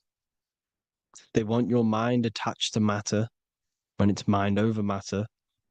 Your mind's not physical. You see, the word spirituality is the new trend. It's not about your spirit. It's not about your spirit. It's about your mind. It's not about, you know, uh, spirituality and looking after your spirit. And they've got you focused on your spirit. Why? Because they hide your mind from you. You see, a lot of people think their mind is their brain, but the mind is everything. There is no physical reality without mind. You can have a brain. Imagine if you had no mind but a brain. It wouldn't work. The mind is everything. The mind controls your avatar. It begins in the mind before it happens in the brain. Then the brain manifests through the body. The brain's just an electrical computer. So that, they've got people scared, or do I have a soul or not, and all this stuff. Listen, if you have a mind, you have a soul, because you are not the mind. This is why everything is sort of an illusion, because beyond the mind is your soul. But what is the soul without a mind? You can't have a soul without the mind. But if the mind didn't exist, the soul doesn't exist. You are the person listening to your mind. I shouldn't say person, because you're not the body. You're the entity behind the mind. But if you didn't have that mind, you couldn't understand what you even were. You would just be an observer who couldn't think. So yes, we all have a soul. If you have a mind, you have a soul. Everything is mind. Everything has mind. Mind creates everything. God is mind. And then manipulating your mind through TV, your phone, every little thing, the school, it's all about the mind, people. Control your mind, you control your reality. Just the last thing, here you go. Aleister Crowley, the dark magician, Kanye West doing the exact same thing because they're implementing magic in the music. Here's the Beatles with Aleister Crowley in the background. Bet you never noticed that. Aleister Crowley was influencing music and placing magic within the music to influence the subconscious. This is what Baal worship was. This is why they kill children. They sacrifice these children. Why? Well, because in order to ascend, in order to raise your consciousness internally, godly, by being good, God, or being in order to be good and raise your consciousness and to get something in the physical world, you have to sacrifice yourself. And what do I mean by that? In order to raise your consciousness and ascend, you have to sacrifice the lower nature of yourself. You got to abstain from having sex to retain your sexual energy, to transmute it, or staying away from some poisonous foods like meat. So, staying away from blood. We shouldn't be consuming other animals' blood. We should be keeping our blood pure. We are humans. We shouldn't consume chicken blood, chicken germs. We are the most divine creatures on this creation. We are the most intellectual creatures in this creation. Therefore, we should keep our temples pure. We are not animals. If you want to associate yourself with an animal, go out in the wild, go and find a wild boar and go and try rip its guts out with your bare teeth, because you can't do it. You're not a cat. You're not a carnivore. Okay? So in order to ascend, you have to kill and sacrifice your lower part of yourself to ascend up to your spirit self, your mind self, the highest version. And the elites don't want to do this. So they sacrifice other things like babies to kill them, to exchange their life over to the astral plane, so these demigods in the astral plane can give them something in return in physical. They don't want to sacrifice their lower self, so they sacrifice other things for exchange, for physical pleasure. But the godly person sacrifices their lower self for their higher self to do good and ascend. So this is what all the Baal worship is, people, and this is why they're doing it. Hope you all had an amazing lecture. If you haven't already, go and get the Book of Wisdom for more information. You know, I don't go into dark stuff in this book, because all I do is enlighten people in this book. You can get it in Spanish, English, German, Italian, and French. Worldwide shipping. You can get the PDF or paperback. Or there is also a new one called the Human Health Guide 2.0. It gives you a list of all the foods, grains, oils, nuts, you know, everything that's alkaline and positive for the body and not man-made and hybrid. It tells you all the products to stay away from, how to fast, how to improve vision, how to improve everything, literally. So the Human Health Guide has been released. If you want that, I'll pull all the links in the bottom of the description. Hope you all enjoyed the lecture, people. God bless you all.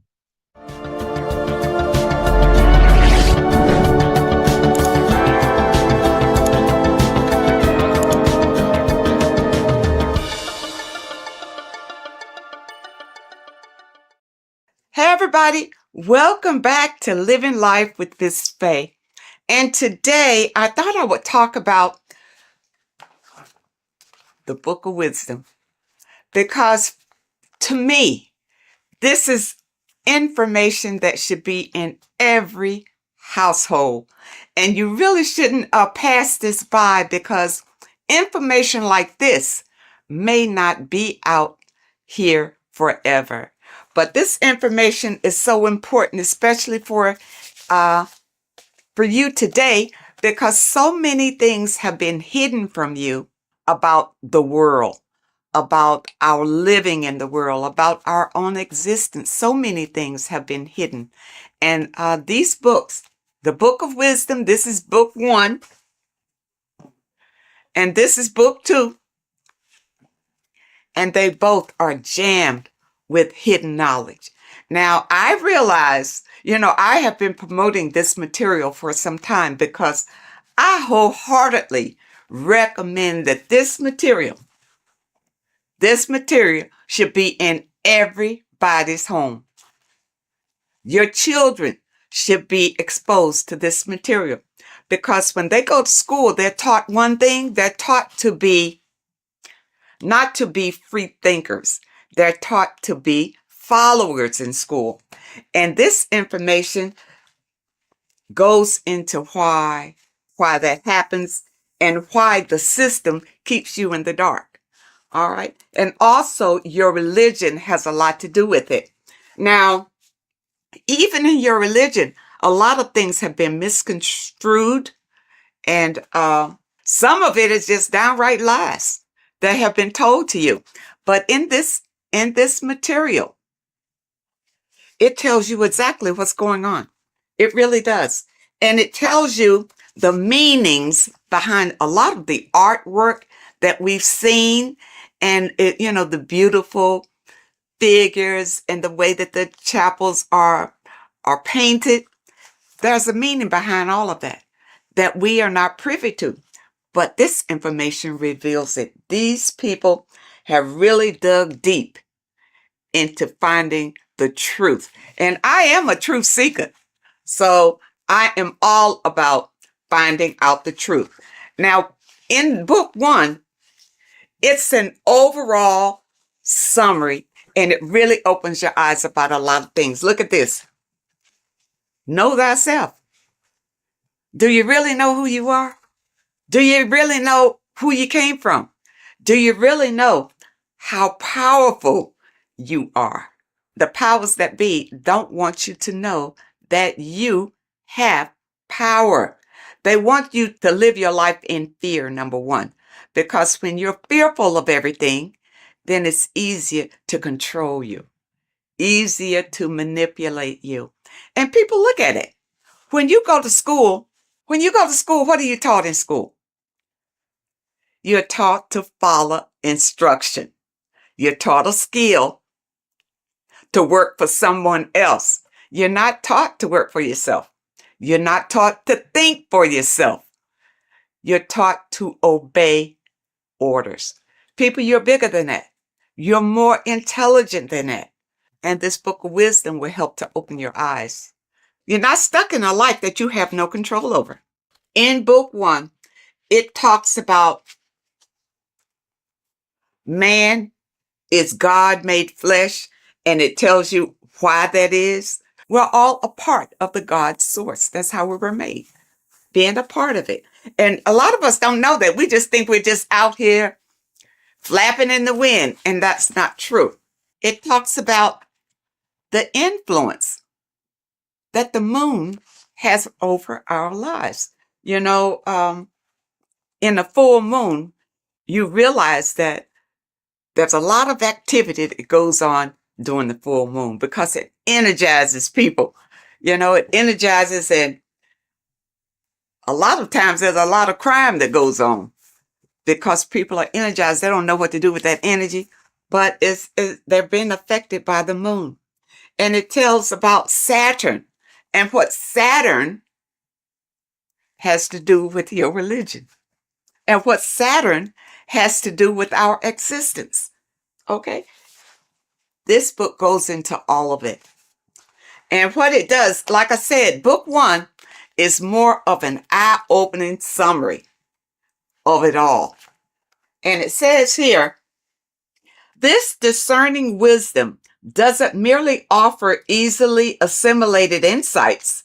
It serves as a guide, illuminating the intricate threads weaving between our essence and the cosmic expanse. It provides an abundance of information to facilitate the evolution of your mind, your body, and your soul. This is genuine awakening. The author is Harry B. Joseph, and I know a lot of you, if you're on social media a lot or whatever, you've probably seen where he'll tell you some inserts from these books. And volume 2 is a more in-depth look at it. So if you want to go really deep, then you want volume 2. Now, one thing in volume 2 that I thought was interesting, of course, everything in here is eye-opening. But I wanted to bring this one to you because it's about the significance of sex.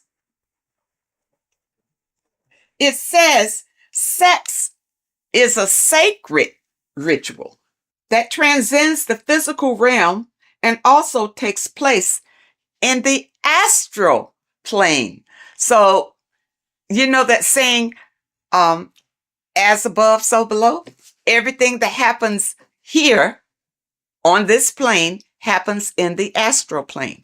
So when you have sex with someone, you have bonded with them in the astral plane. And that's why you can't just walk away from a sexual experience and not have the energies from that person, because you have shared energies during this sexual ritual.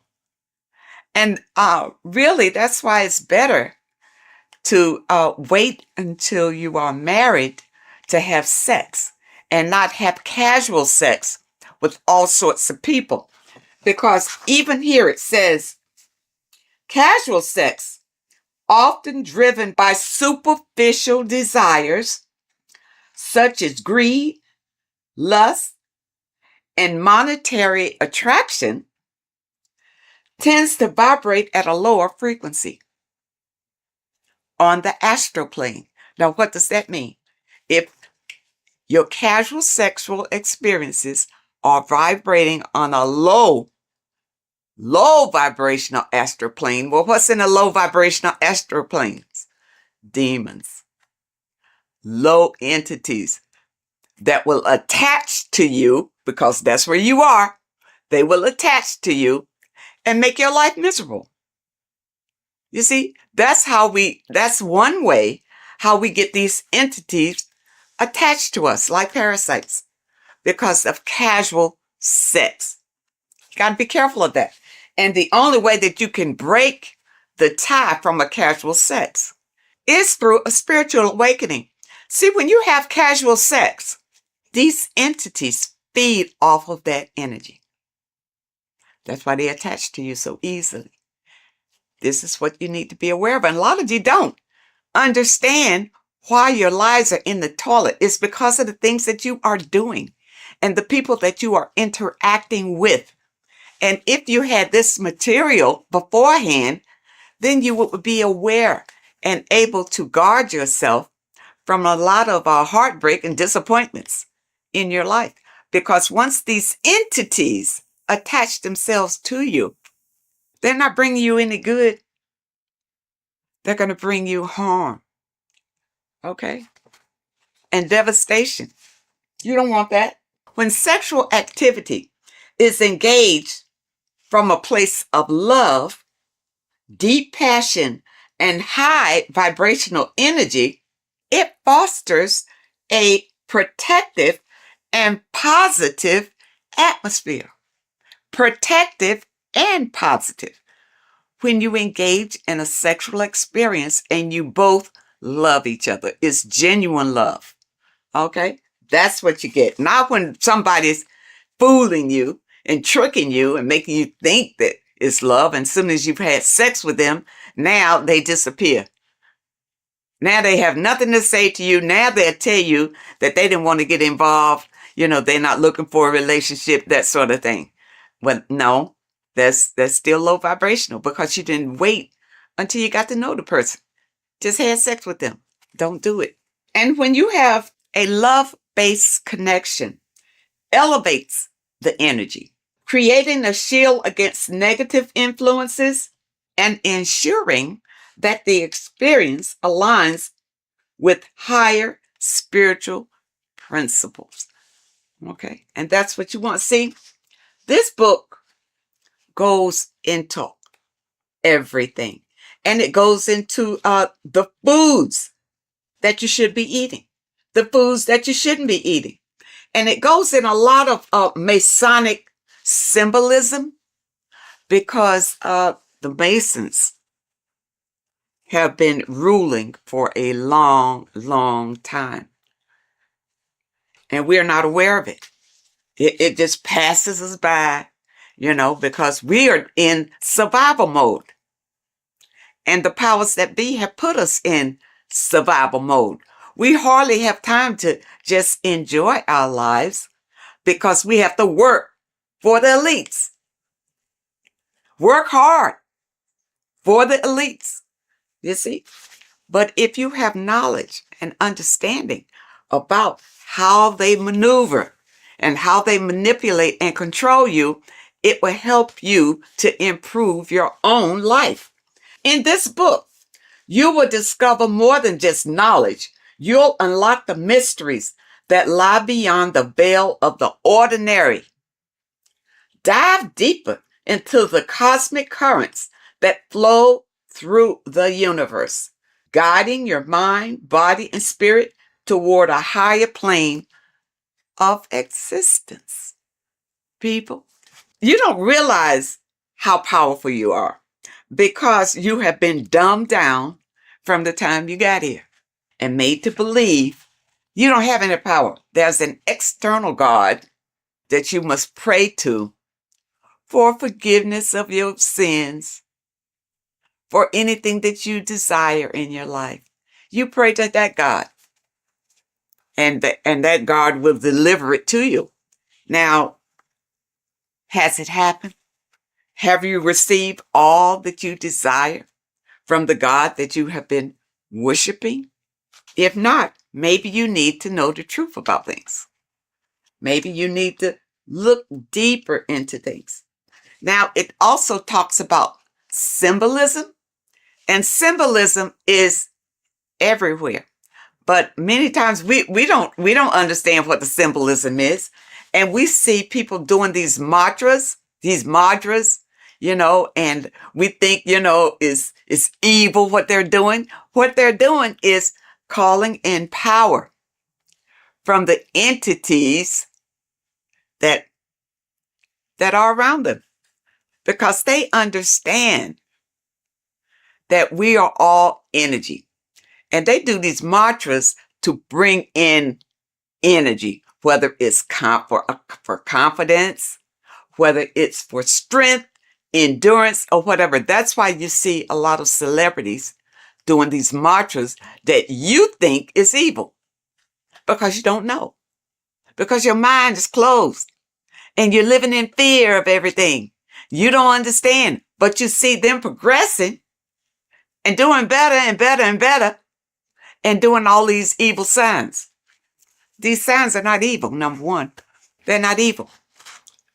They have learned how to manipulate energy to their benefit. And you don't know how to do it. That's why you need the information. You need the information to learn how to manipulate the energy that's already here to better your life. The first book will open your eyes to it. When I first got this, I tell you, when I first got this book, I was so impressed by it. I bought my people a book, sent them a book, whether they can understand it or do something with it or what. But I think it's so important just to have it in your home, because somebody is going to pick it up and this information will resonate with them and put them on a path of enlightenment. And those of you who have your book, spend a little time every day reading and understanding, because there's so much information, even in the first book, that it will take you a while to go through, where you can understand what it's saying in every page. The advertisement on social media talks about this book. He goes through some key points, but don't think that he's covering all of this information. It's too much information to cover in a 1 or 2 minute stint, but it's information that can change your life. This is the thing, people. It's worth every penny, even if you don't have much. If you don't have much, you need to save enough to get these books. Get both of them. You see, I got both of them. Start with this one. If you never dug into this kind of information before, start with this one. This tells about the black cube. These things are in the world today that you don't know what it means. You don't know anything other than what your leaders have told you about it. Well, who's to say they're telling you the truth about what it is? Okay?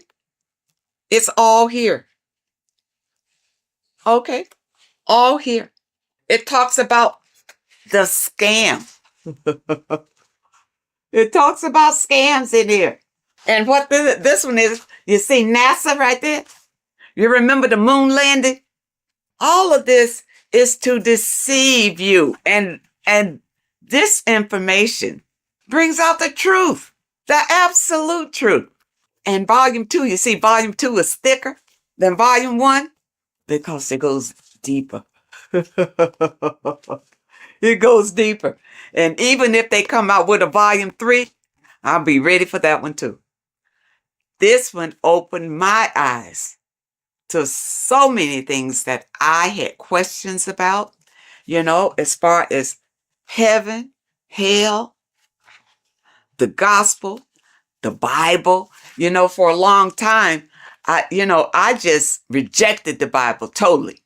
I rejected it because the stories in the Bible didn't really make sense to me. It really wasn't logical. Going through this material, I realized that the Bible is written in parables. All right. It's like morals to a story. It's like lessons that you learn from the stories that they tell. Okay. Because think about it. In the Bible, it says that, the apostles wrote these chapters in the Bible. During those days, those apostles couldn't even read or write. So How they write that? Okay. But from whichever documents that they pull certain information out and put the Bible together. All right. But the Bible, and I'm going to use this little slogan that I heard that I really like. The Bible is basic instructions before leaving earth. It's not for you to take the stories literally. It's to take the meaning behind the story and apply it to your life. And because many of us have not read the Bible, and many of us have. You know, the Bible is written in a way to it's hard really to understand. That's why you go to Bible study, you know, so somebody can tell you the meaning of it or what. And most of the times when you go to Bible study, they don't know any more than you do. They haven't ventured out into research to know exactly what those scriptures mean. In this information, it goes through it. It goes through your scriptures and tell you what it really means. Okay? And it leaves no stone unturned, really.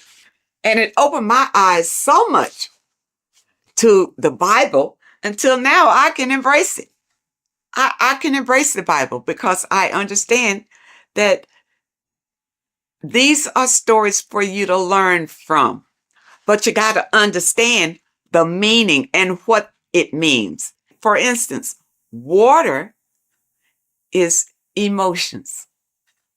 Okay, it's not just water. It stands for something. It stands for your emotions. The light is the Christ energy. The Christ energy is light. And we all want to embrace the light. All right, so people who follow the Bible, understand the Bible, understand what the Bible really is. Don't be deceived by the interpretation of the stories. Many of the interpretations that you are given is to put you in a subjective role, a slave than a master. Puts you more in a slave role if you take those stories literally. And that's why you're not encouraged to go out and look for other information, especially in your religious institutions. They don't encourage you to venture out for other information because they'll tell you the information. Just keep coming here. We'll tell you all you need to know. You see, but I understand about religion because I was raised Christian. And the thing about it, even when I broke away, it took some strength because your mind, you have a mindset about it. Being raised as an infant in the church, that's all you know. Every Sunday, you go to church. Yeah, you go to church. Your body is used to going to church. But then when you decide, well, no, it's not working for me. My life is not changing. My life is the same. You know, I just come here on Sunday maybe to be entertained and maybe not, but it's really not worth it. And then you listen to your pastor or whoever is delivering the message. And what he's doing is giving you the spiel that was given to him in theology school. That he's doing. He's giving you the interpretations that he was given. That's all he's got. Because he hadn't done any research on his own. He didn't know any different. You see?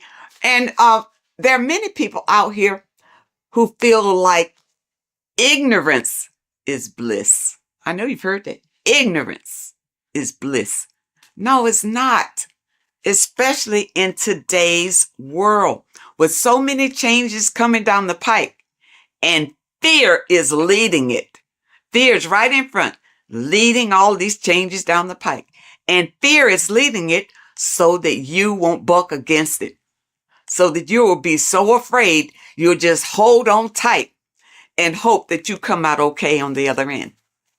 But if you get this material under your belt, it will give you strength and a way to grab the power that you have inside of you so that you won't feel desperate and you won't feel afraid. You'll feel empowered. And that's what we all want. That's why I feel like everybody should have this material in their home. Everybody. And your kids should grow up reading this before they go to school and their little minds be manipulated to believe whatever the system wants them to believe. Because really, they're just grooming them to be little worker bees, You see? People, you have the right. You have the right to be the master of your own reality. But if you don't know the information, you don't know where your power comes from and how to use the power that you have, doesn't mean anything.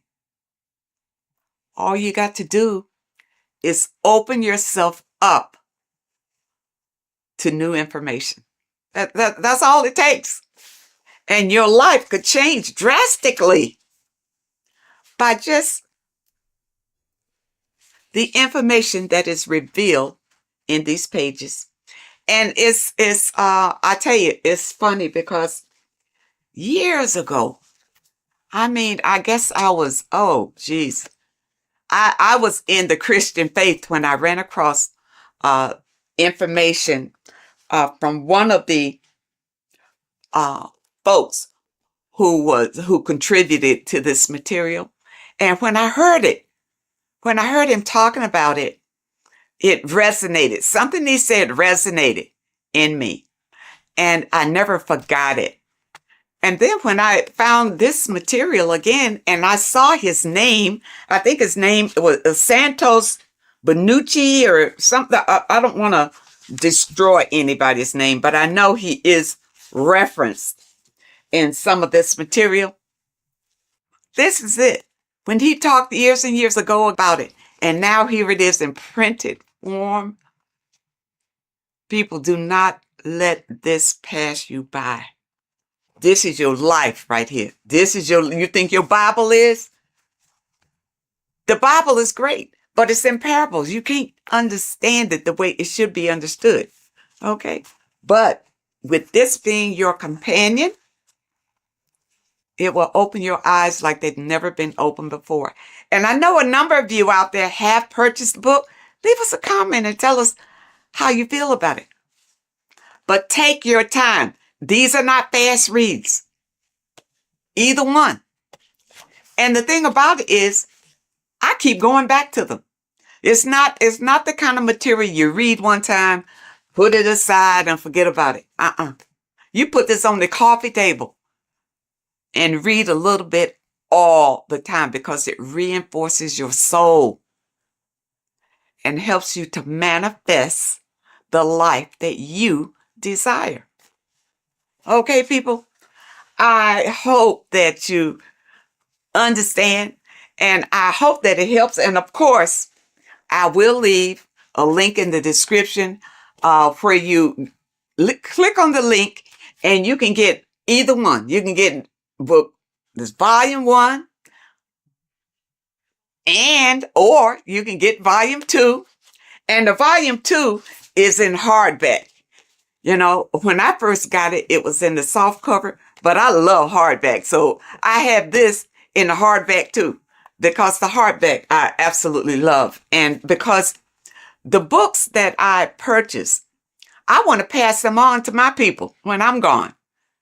They mean something. Stop wasting your money on stupid magazines and crap that doesn't mean anything. You buy a book, buy one that's going to change your life. Oh, and also, when you click the website, you'll notice that there are courses on there that you can sign up for. For those of you who want to go really deep, And also there's a PDF on food. And I'm waiting for them to come out with the book on that. I don't want a PDF. I want the book. And once they come out with the book on foods that you eat and foods that you don't eat, I will be the first one to get that one. So I encourage you to add these to your library. This is the best material that I have found to date that opens your eyes to what life is really all about, and also opens your eyes to who you are and the power that you have to create your own reality. I thank you so much for joining me today, and I really hope to see you next time.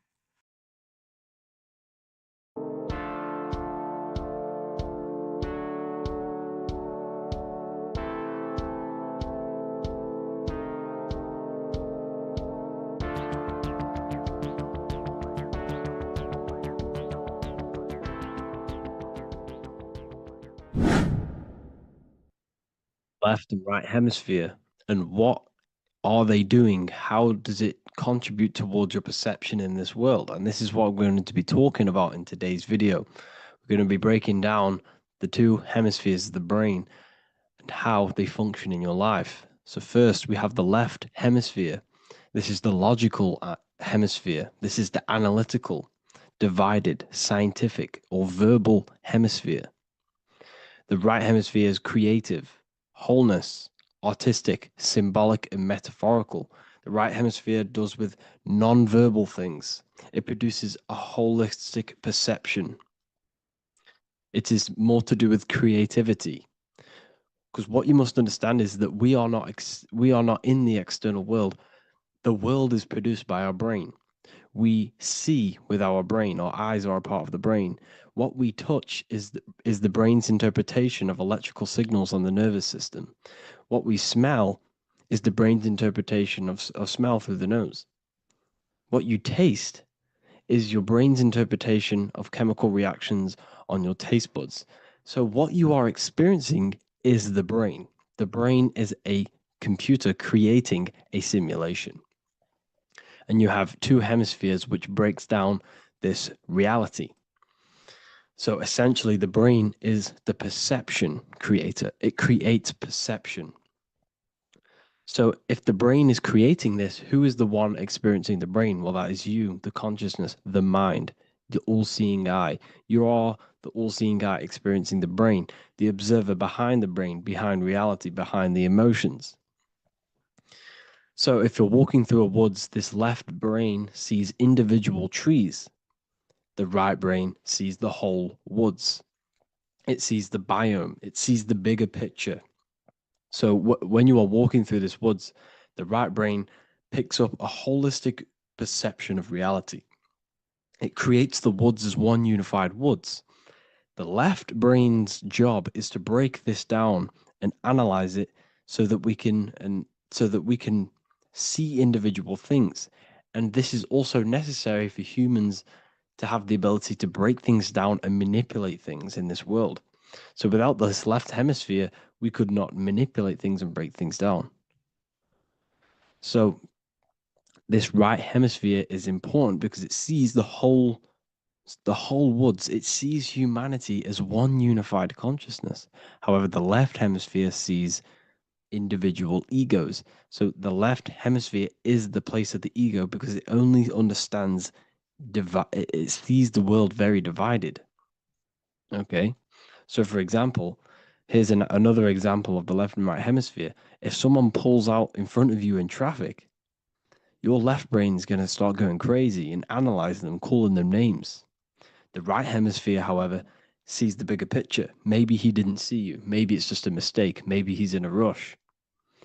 You see how the two brains are very different. They do the same thing, but they function in different ways.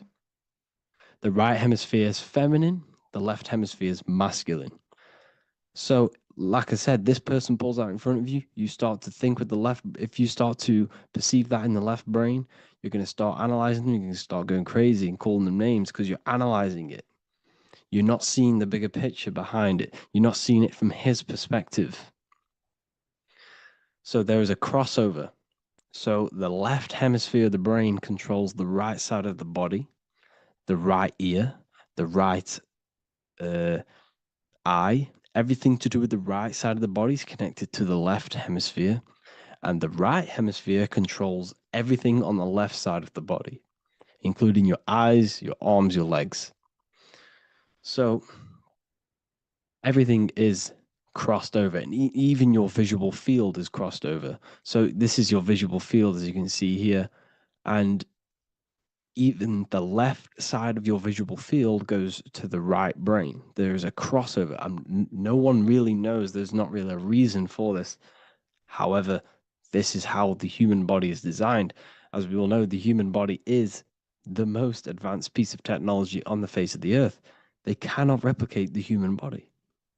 And they tell you it has no creator. This is crazy. People are that brainwashed, they can't even understand that their body is the most advanced piece of technology.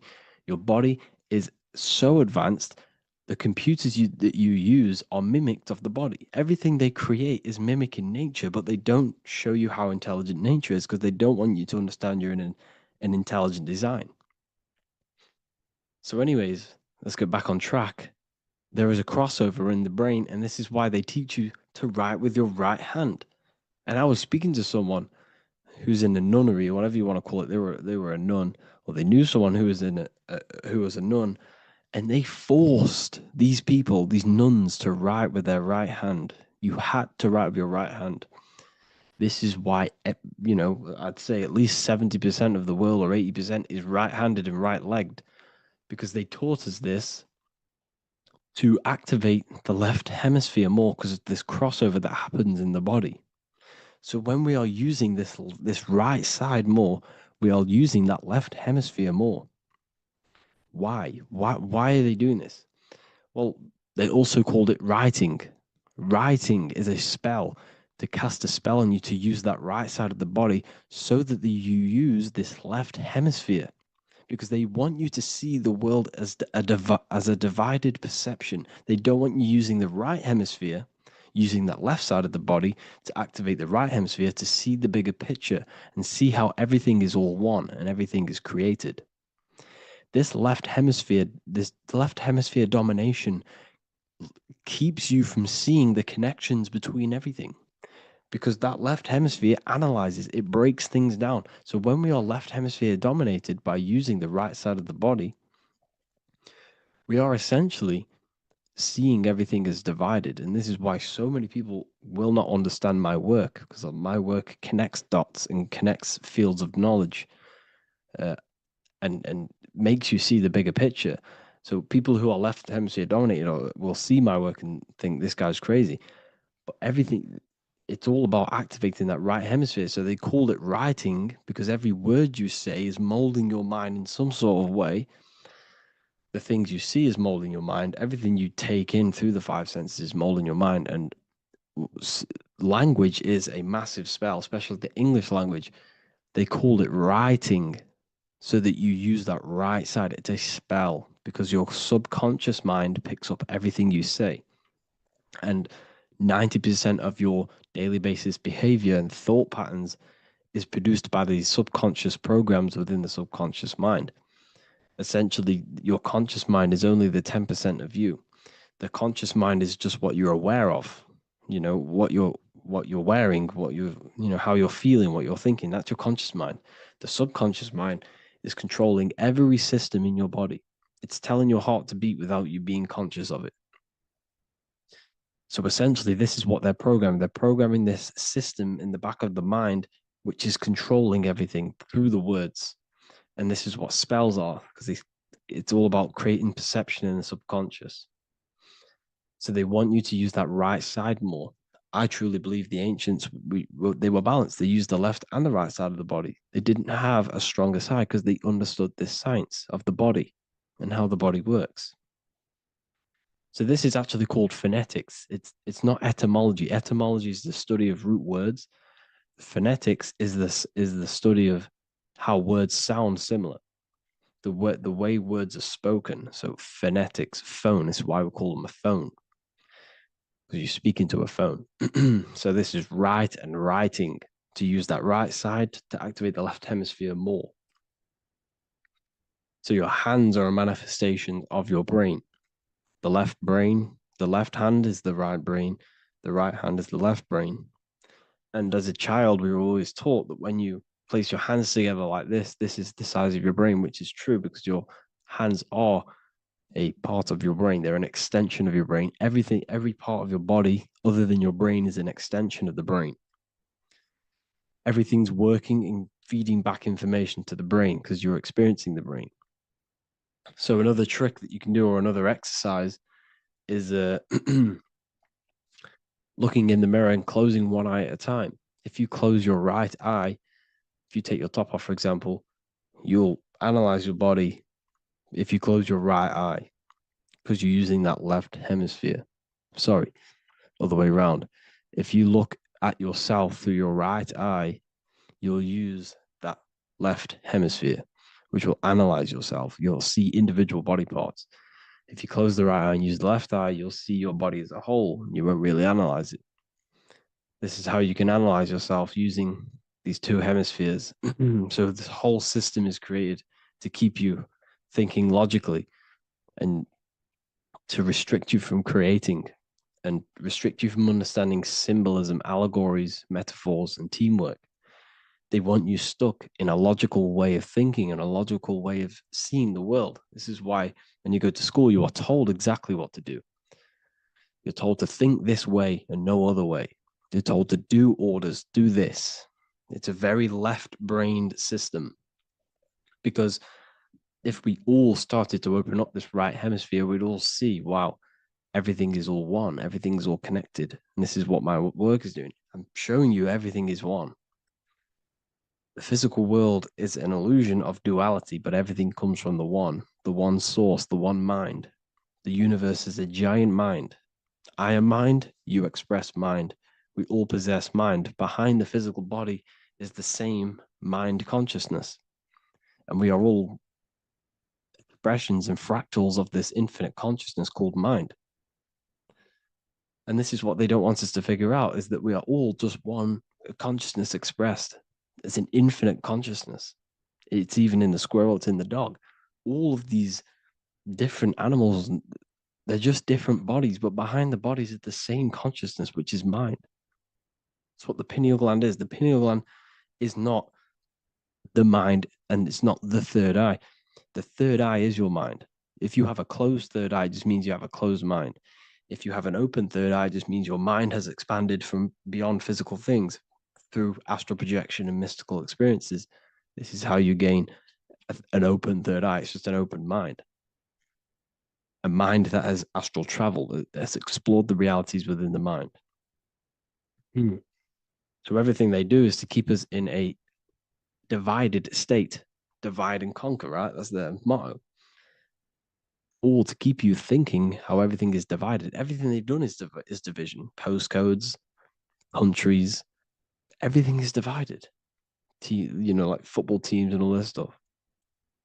It's also a natural process when you grow up, because as you grow up, your brain is constantly analyzing the world. So this is sort of a natural process of how you become more left hemisphere dominated, because your brain is always analyzing.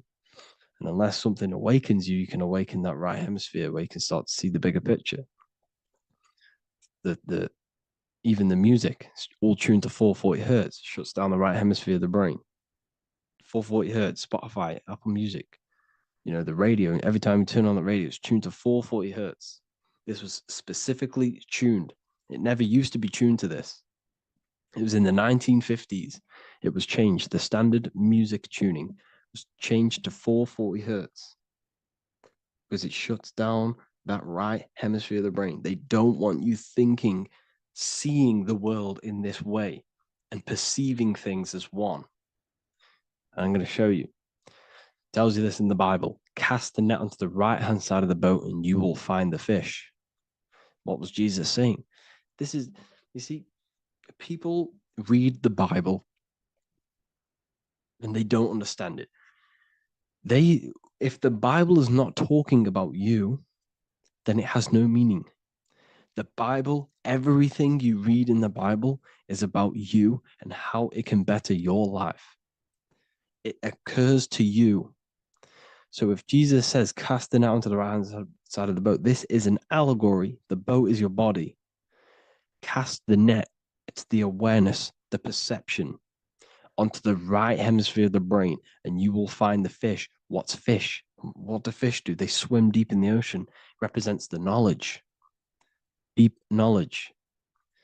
Cast the net onto the right hand side of the boat, and you will find fish. You will find the wisdom. You will gain understanding when you cast that your awareness into that right hemisphere. You will see that I am you and you are me. We are all one consciousness. You will see everything. You'll see that the trees are the same patterns as the nerves in your body. You'll see everything is connected. Everything is a fractal of the one infinite consciousness. And how many fish did they catch? 153. That adds up to 9. This is now numerology. The Bible's filled with numerology. Adds up to 9. What's 9? Human consciousness. It represents consciousness. You're in the womb for 9 months. Feminine. It's all about consciousness. And then Revelation 14.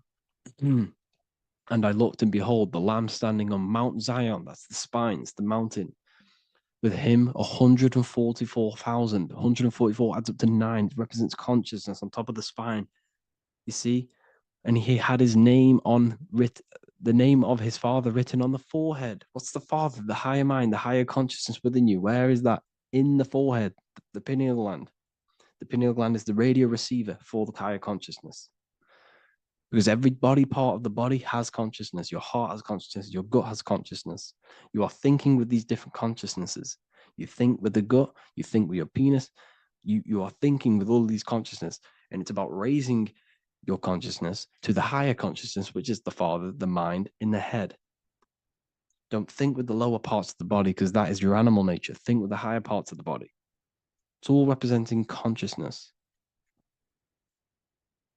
How to activate the right hemisphere of the brain? Well, it's all to do with non-verbal things. So music will activate the right hemisphere. Make sure it's tuned to the right frequency though. 432 hertz, 528 hertz. Any frequency that adds up to 3, 6, or 9 is good for you. Meditation, turning off the thoughts, and you raise yourself to the higher brain. Symbolism. Symbolism is all right hemisphere. Reading between lines, metaphors, determining the Bible, it's all right hemisphere. Seeing the bigger picture, it's reading between the lines. So tithing in the Bible. These people in the churches are giving 10% of their money to the church. It's nothing but a scam. What these people have done is they have externalized the Bible. They have taken the Bible and literalized it so that they can make a business out of it. So what they're doing is 1/10 of the produce of what it says in the Bible, 1/10 of the produce of the land, whether grain or fruit, is the Lord's and is holy. So what's that saying? The 10th of it's basically saying give the 10% to the Lord, to God. What does that mean? Well, what's the land and the fruit? This represents physical things, the physical things that you have. The 10th of the physical things that you have. What's that? That's your ego. All the physical things that you have is all to do with your ego. That's the lower self. The ego, what is the ego? It's the mind's perception of the physical self. You had no ego when you were a child. Okay, when you were a child, you had no ego. As you grew older, you created the ego. But the ego is the full self. It's the echo. Ego, echo. It's the echo of the full self. So it's saying give the ego over. Take away the animal self. In that left hemisphere, that's all to do with the left hemisphere. That left hemisphere sees the ego. It sees individuality. It's divided. So it's saying give that 10%. Give that 10% of you over to the right hemisphere. The 90%. The 90% of you is in that right hemisphere. The higher self. Now, I'm not saying the left hemisphere is bad. Okay, I'm not saying that at all, but it sees it sees things divided. It's like I said, the left, the hands are manifestations of the brain. So when these Christians are praying, they're putting their hands together. What are they doing? That they're syncing the brain hemispheres. What you're doing, because everything's an extension of your brain. So if you put your hands together, you're putting the two hemispheres together. And what's happening when you place the hands together? All the electricity in the body is now running in a circuit. So once you connect these two hands, the electrical energy is now running in a circuit, and energy can move around the body quicker and more efficiently. So when you pray, when these people are praying, they don't realize that they're engaging in ancient forms of meditation, of balancing the two hemispheres. So now we're talking about balancing the hemispheres, not the right hemisphere. This is what Israel is. Look at the symbol for Israel, the up triangle and the downward triangle. What's that? The up triangle represents male. The downward triangle represents female. Okay? So this is talking about the brains.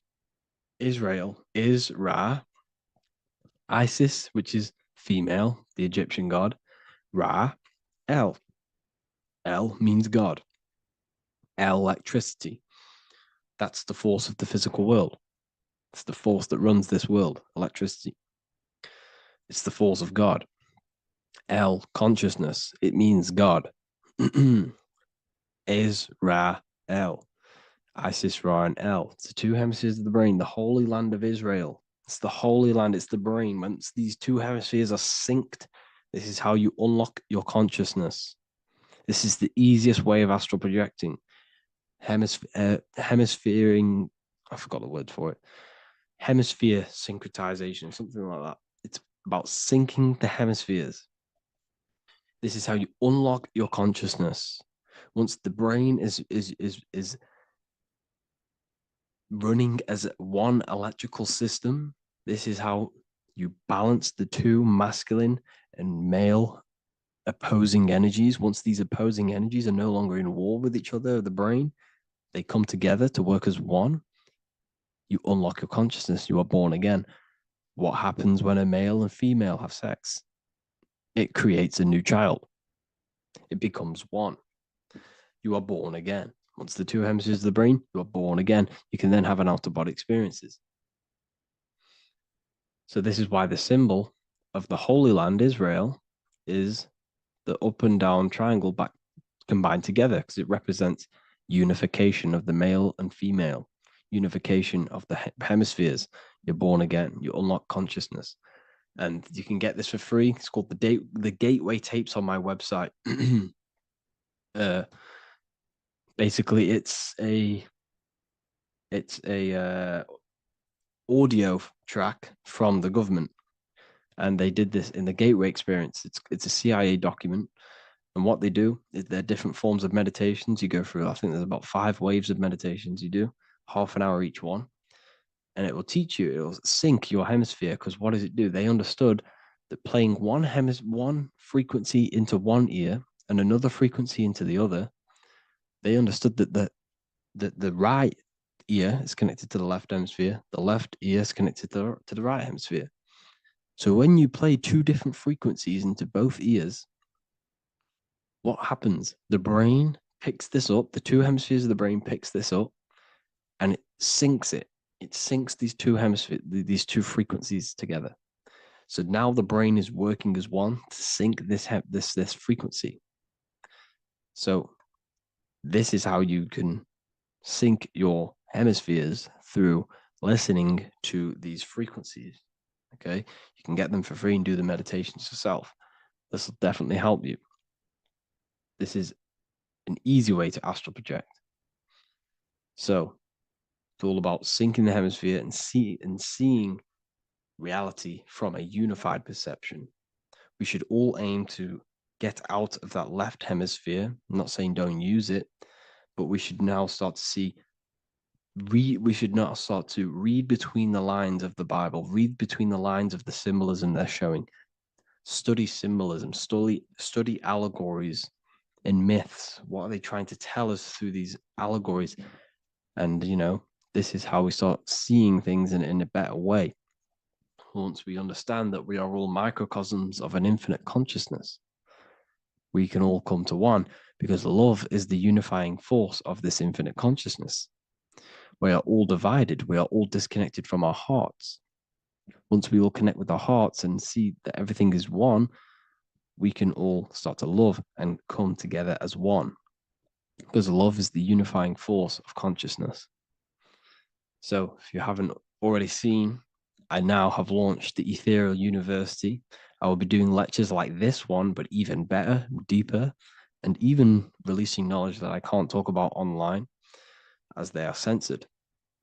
I'll be doing lectures every single week. I'll be doing live calls every single week. You also gain access to my library, which is filled with over 45 occult books, filled with knowledge. Okay, I'll show you now. Plus, you get my book, The Book of Wisdom, PDF form, and the Human Health Guide, PDF form. You also get all of this stuff, the health section, Q&As, Ethereum meditations. We've got some celestial studies, cosmology, numerology coming soon. You also get the brand new Manifestation Mastery course, plus the library. And there'll be new books, new lectures, new live calls every single week. Or you can get the Book of Wisdom, use the code WISDOM in all capital letters to gain 40% off. This sale will be ending very, very soon. So if you're watching this, be very quick to get yourself a physical version or a PDF of my book. You can get it in all these languages. Hope you enjoyed this video, people. I'll see you inside the Ethereal University, the real university. Have an amazing day.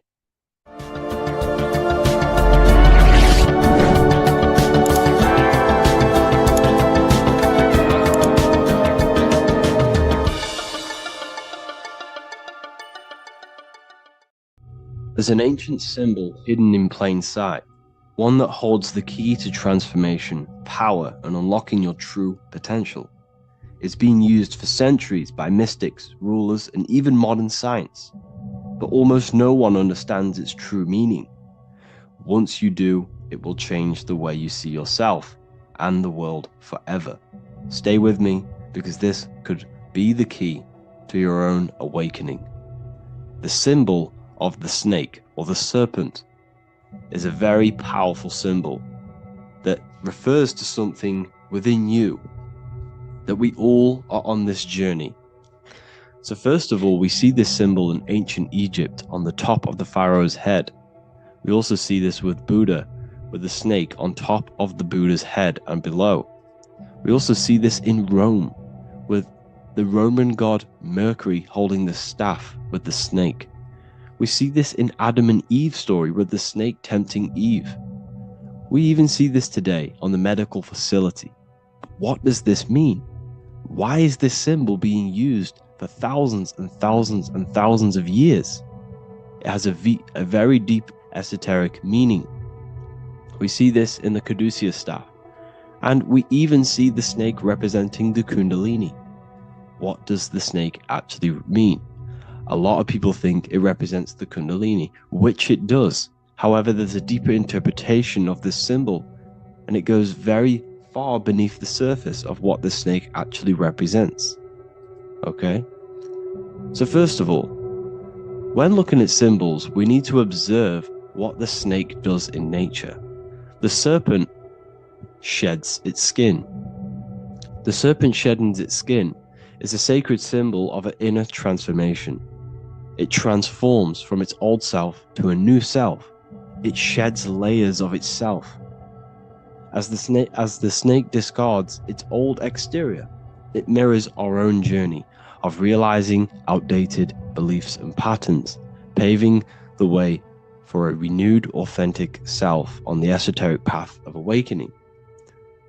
Essentially, it represents transformation, but not transformation of our physical bodies, transformation of our inner world. Now, this is where things get a little bit tricky and you may become a little bit confused, but I'm going to make this very clear for you. The snake symbol, or any symbol, can be used for different context. For example, the Kundalini. We see the snake representing the Kundalini. We all know that energy can't be destroyed, only transferred. Like I said, this is a transferring of energy. It's a changing, a transforming, shedding its skin. It represents transformation. Sexual energy is energy, and we can transform the sexual energy into a Kundalini awakening to activate dormant brain cells in our brain and to activate the human light body, which is the spirit. We can cultivate, save, and retain our sexual energy, transmute it up the spine to activate the brain. This is a symbol of transformation, of energy in this context.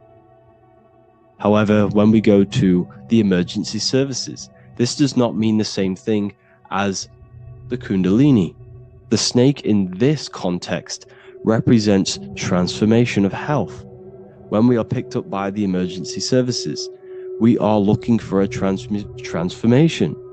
We are unwell and now we need to transform to well-being. This is why they use this symbol. It represents transformation, especially with the pole and the snake climbing. It's climbing, it's transforming from the bottom to the top, shedding its skin, shedding old layers, transformation. We see this in the Bible with the snake tempting Eve to eat the apple of the tree of knowledge of good and evil. Well, what does this mean? Where's the transformation in this? Well, this is a very hidden one. The transformation takes place in Adam and Eve's consciousness and their mind. They go from a pure, whole state of consciousness, from being tempted by the snake, and they eat it and they transform into knowing the good and evil, into the dualistic ways of thinking and the dualistic meaning of this world. Let me rephrase that. They understand the dualism of this world, and they now understand the two good and bad ways of thinking. They know the knowledge of good and evil, of duality. They shifted from a whole state of consciousness into their consciousness being split into good and evil. This represents the journey of every single soul that incarnates into this world, including yourself. When you were a child, you were whole. You had no understanding of good and evil. But as you grew older, you eaten the fruit. You grew to understand the knowledge of good and evil. Your consciousness split from a whole into a separate and divided way of thinking and divided understanding of the world. We suppressed aspects of ourselves to fit in with society norms. And we just limited ourselves with limiting belief systems. We knew the knowledge of good and evil. Our consciousness split from a whole state. This is what Adam and Eve is symbolic of. We see this with the Roman god Mercury, with the snake. Mercury represents intellect, communication. He's always flying in the air, which represents the air, the mind, the intellect. He's holding the snake to represent transformation of the mind. This is what we call mental alchemy, turning base metals into gold, turning the unenlightened aspects of our mind into enlightened ones, turning our negativity into power and control. We see this with Buddha, and Buddha is all to do with transformation of the inner world, transformation of the mind and the soul and the emotions. And it also represents the Kundalini. We see this in ancient Egypt. We always see the snake on the head, representing the place where the third eye is, representing the intellect or the mind's eye, the third eye, whatever you want to call it. This is the place of the invisible intelligence within us. This is our mind or intellect. And this is the transmutation of the mind. This is why the snake is on the head, representing the transformation of the mind, going from the unenlightened into the enlightened, going from the uncontrolled to the controlled mind, so that we can control the very fabric of reality. I've kind of just given that away. Why is this important? Humans are creators. We're the architects of creation, endowed with the divine power to channel the fourth dimension, which is the imagination, into reality. Each thought and intention is a seed. When nurtured with focus and clarity, transforms the unseen into the tangible experience. This creative process bridges the gap between the ethereal and the material. Humans are creators. It's impossible for you not to create. Whether you're doing this consciously or subconsciously, you've been creating your whole life, turning non-physical thought into physical reality. We are creators. However, the mind cannot create in a state of chaos. The mind cannot create with limiting beliefs. The mind cannot create with thoughts that come and destruct our minds. The mind cannot create consciously and effectively if there are impulses within our mind and we have no control over the mind. So this is where self-transformation comes from within. This is where the snake comes in. The snake represents the transmutation of our mind from the uncontrolled to the controlled. In this context of the Egyptians with the snake on their head. It's all to do with mental alchemy. In the occult tradition, the mind is seen as a delicate instrument that demands constant vigilance. Left unchecked, it reverts to archaic and destructive thinking patterns. Like a finely honed blade, it must be continually sharpened through discipline and self-refinement. In this unending process of unveiling and mastery, we learn to shape reality, harnessing the power of our thoughts to manifest the highest potential. It's all to do with mental alchemy, and this is how the snake is connected to you. And what the snake represents to you, it represents the transmutation, the changing of ourselves, of our consciousness, so we can gain control in this 3D world. If we lack control, then we'll constantly be manifesting chaos. Now, there are 3 ways that we can transform our world, and we can slowly transform our mind. Now, this is not an overnight process. It takes periods of time of purification. And number 1 is affirmation. Let's say we have this dirty cup of water, and we have a tap of water. And in this tap, it's pouring in more water, clear water. Over time, if I keep pouring clear water into this cup, it's going to slowly purify this cup. And then in the end, it will look like the cup on the right. It's the same with your mind. The cup represents the limiting beliefs, the negative thoughts, the negative mind, the uncontrolled mind. But if we keep repeating affirmations over and over and over again, such as I am disciplined, I am powerful, I am limitless. Over time, this can purify our subconscious and we can gain control over the mind, and we will become conscious of the thoughts that we are giving attention to. The second way is meditation. Meditation allows one to develop an off switch for the mind, providing a sense of control over it. Over time, we gain the ability to filter our thoughts and become more conscious of the ones we choose to engage with. Meditation, over a period of time, will give you this button that allows you to filter out negative thoughts. If you have a negative thought in your mind, you'll be able to become conscious of this and redirect your mind's attention. This is all about self-control, because remember, we become what we think about. The snake represents the transmutation of the self.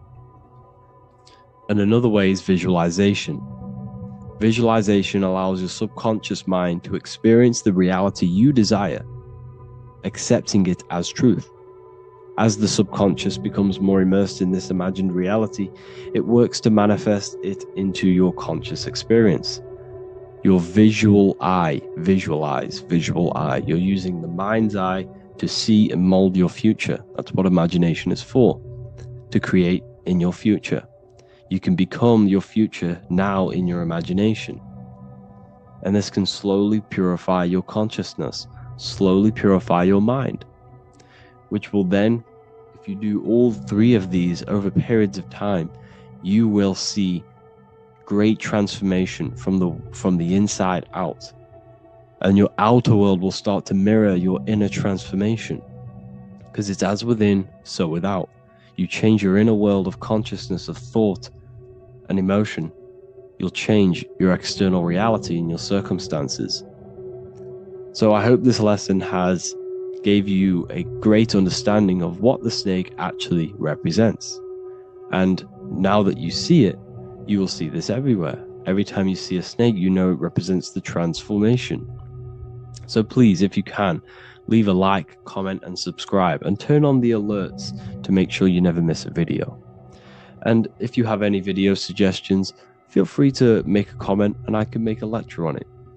I appreciate you all watching this video today, and I'll see you all inside my university if you're inside, and I'll see you all in my Telegram if you join, and I'll see you in the next video, of course. Thank you and take care. What if I told you that reincarnation is real and that there is a metaphysical, spiritual science behind this? Most people leave this world just as lost when they entered it. That they carry their fears, attachments, and addictions with them, only to be born again, trapped in the same cycle, repeating the patterns of lifetime after lifetime. This lecture is not just about preparing for death. It's about mastering yourself before death, so you don't take them burdens with you.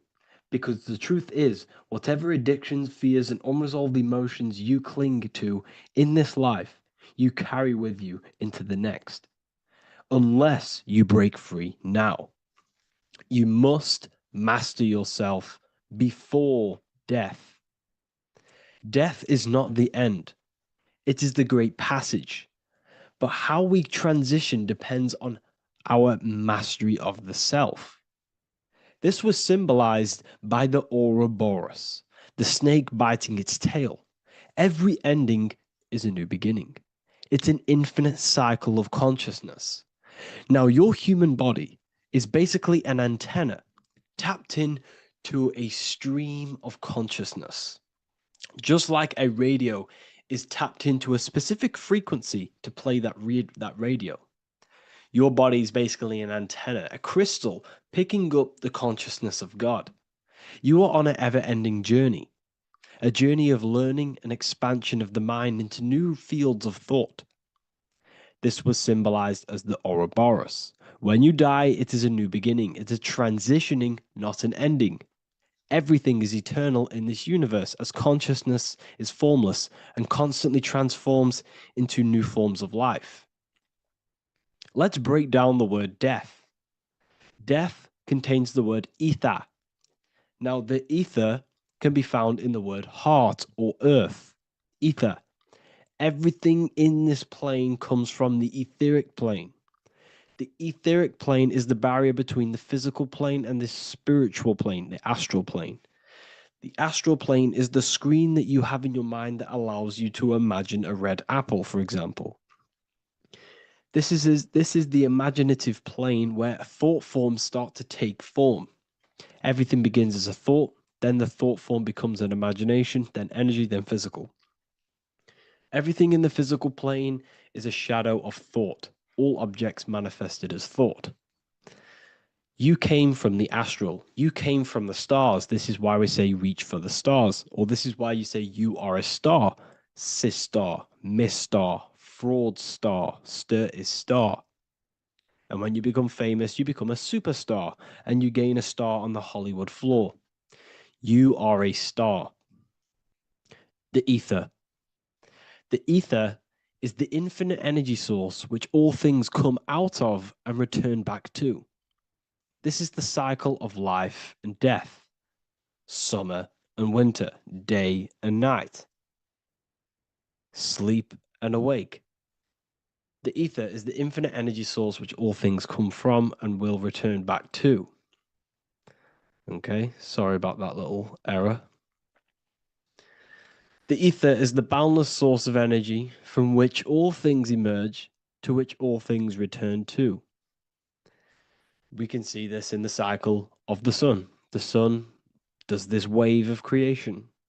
It rises and it falls. We have the day and the night. The daytime represents our conscious mind when we are alert. The nighttime represents our subconscious mind when we are inside the spiritual realms. The nighttime is spirit, the daytime is matter, spirit and matter. Awake and asleep, conscious and subconscious. We see this in the yearly cycle. Summer is life, winter is death.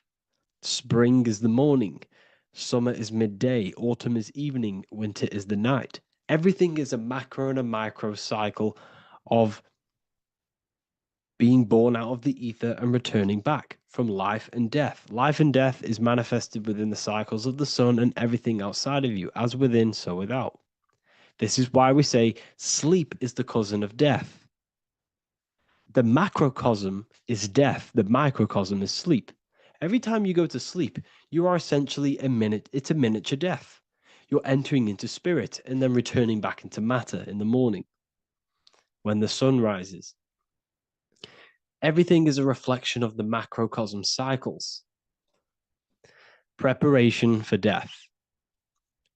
The first thing we must do in order to prepare for death, for life after death, in order to stop being reincarnated in this cycle of materialism, in order to progress as a soul, because remember, you are a soul in a body. Just like the sun gives power and life to the earth, your soul gives power and life to your body. When you say I, you're referring to the soul. And your soul can be stuck underneath layers of false identifications. Who you believe yourself to be is merely a collection of subconscious programs running within your mind. Now that's very deep. That is very, very deep. Who you think you are is a part of your thinking mind. Your name, your job, your reputation, your family, your friends. These things are not you. They're all aspects of the thinking mind. What happens if you meditate and you turn off the mind? Then all these things do not exist. You're left with the pure soul, the pure awareness, the pure observation. If you turn off the thinking mind, you're no longer your body, you're no longer your reputation, you're no longer your friends, you're no longer your job and your labels. You are the soul. That's the true you, the observation of the mind, not the thinking mind. The ego is the echo. It's an echo of your true self. The ego is your mind's perception of itself shaped by experiences, trauma, emotions, and beliefs. It is merely an echo of your true soul self. The ego is not you. Your mind is not you. You are the soul. And this is the true self that we must express within our life and we must connect with before we die. Because when we die under the echo, under these false layers of the emotions, the traumas, the experiences, the addictions, the emotional attachments, when we die underneath all of this, when we don't know our true self, the soul is still hidden. The true you is hidden underneath these layers of false identification. We must remove these layers of false identifications. We must remove them. We must destroy the echo. Remember, the ego, you never had an ego when you were a child. When you were a child, you were pure. You didn't, you didn't show off things. When you were a child, you were pure. You expressed yourself freely with you didn't hide anything. You didn't hide any aspect of yourself. You didn't suppress any aspect of yourself to fit in as a child, as a baby. Because the ego was not here when you came here. The ego grows with experience. The ego is a false perception of yourself while being incarnated in this material world. It's your mind's perception of itself and it's created through your experience. Remember, you are unconditioned consciousness, and your experiences, thoughts, traumas, emotions, and beliefs have conditioned your consciousness into believing you're only a physical body, but you are the soul. We have to remove these layers. How do we remove these layers? Like I said, the best thing, meditation. Meditation. There is a great meditation that you can do every single morning and every single nighttime. You can sit there and repeat over and over before you meditate. You can repeat that you are not this, you are not that, you are not this. You can label them one by one. Start with, I am not my body, I am not my job, I am not my name, and then detach from absolutely everything until you are left with nothingness. And when you start to meditate, detach from everything. Nothing matters. I am here right now. And what will be left? The only thing that will be left is the language that your mind is using. Now, this is very deep. Not many people will tell you this, but I've lingered in meditation many times. And I can tell you from experience that the only thing left once you detach from everything is the language that your mind is attached to. So whether that's English, Italian, French. Once you detach the language of the mind that that little voice in your head's using, you're left with the soul. Once the mind is switched off, you're left with the soul, and you have detached from all of these external things. You're left with the soul. That's you. That's the power. That's the source of all creation, where everything you've ever done has come from. Every thought, every idea has come from your soul. Number two, that's meant to say number two. Sorry about that. Mental addictions and emotional addictions. Okay. These two are very important. Mental addictions, this could be thought patterns, this could be the labels that we've just been talking about. Then you have emotional attachments, which is maybe you're too attached to an external thing. Maybe you're too attached to your phone. Maybe you're too attached to family. Maybe you're too attached to loved ones. Yes, I'm not saying don't love them, but what I'm saying is do not rely on anything in this world to make you happy, to fulfill your emotional needs. Everything is found within you. You must look within, and if you're looking without, if you're trying to find yourself in the outer world, you'll never find yourself. You'll constantly be looking around in loops.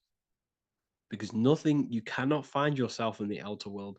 Nothing will give you long-term validation. Seeking validation in the outer world will leave you soulless, leave you feeling empty inside and sad and depressed. You have to find yourself within. You have to detach from everything you are relying on to give you emotional stableness. You have to detach from all. Yes, love your children. Yes, love these people, but do not rely on them. Because everything in this world is temporary. Do not conform to this world. The Bible tells you this. Everything in modern society nurtures the body, but neglects the soul. They keep you addicted to as many things as possible. Smoking, you have to detach. Drugs, you have to detach. Alcohol, detach.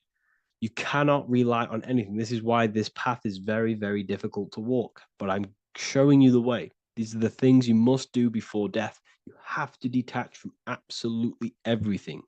If you die and your mind and soul is still addicted to these worldly things, then you guess what? You're going to reincarnate. You're going to reincarnate because your mind is still thinking about these material earthly things. And if you are operating in that vibration, you're going to project that vibration and come back here. You have to detach. You have to master the soul and master the mind.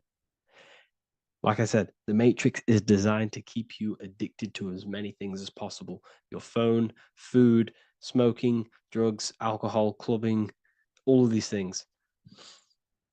Everything in society is made to trap your soul and reincarnate in this world. That's why it's very, very, very difficult to walk this path. Very difficult. Matrix, matter tricks. John 2:15 to 17. Do not love this world, nor the things it offers you. For when you love the world, you will lose God. Do not love this world, nor the things it offers you.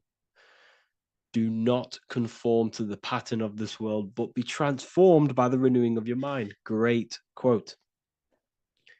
Do not conform to the pattern of this world, but be transformed. Let this world transform you. Learn from this, expand from this, but do not be mentally and emotionally attached. Okay? What good will it be for someone to gain the whole world yet forfeit their soul? Like I said, everything in the Bible is telling you the truth. You just got to read it correctly. This is spirituality. This is spirituality. The Bible is spiritual. It's a spiritual text. We must disconnect from everything outside of us and connect with the true soul. Here we have the Egyptians showing you the soul leaving the body. Here we have the soul here. Here we have the Masons showing you the soul coming out.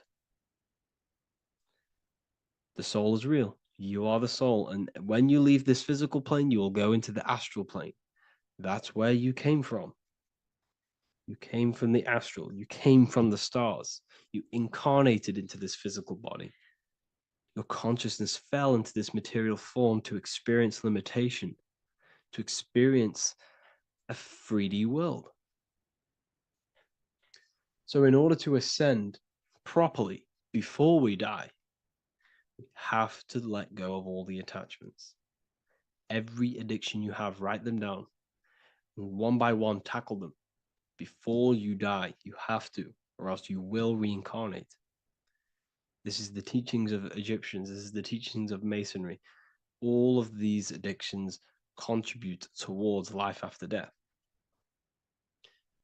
Everything must be controlled, and we must be attached to the soul. I'm not saying I'm perfect.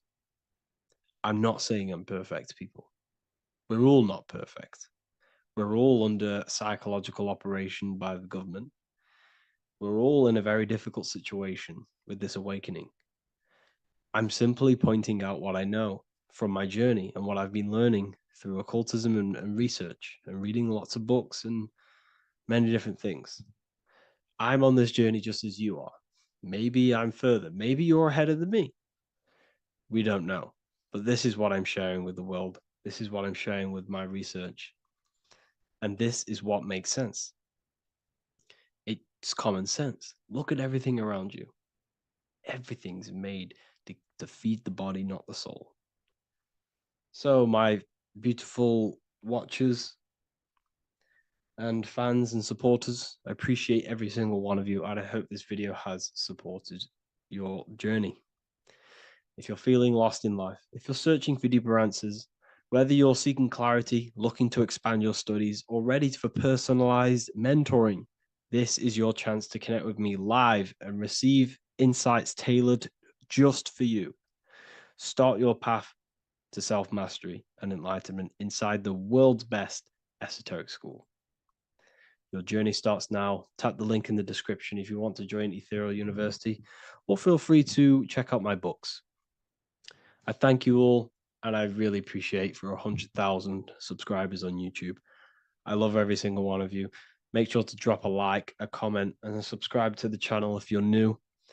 Let me know some ideas for, lectures, anything that you want to know. I can make lectures on them. Just drop it in the comments. I appreciate every single one of you. Take care.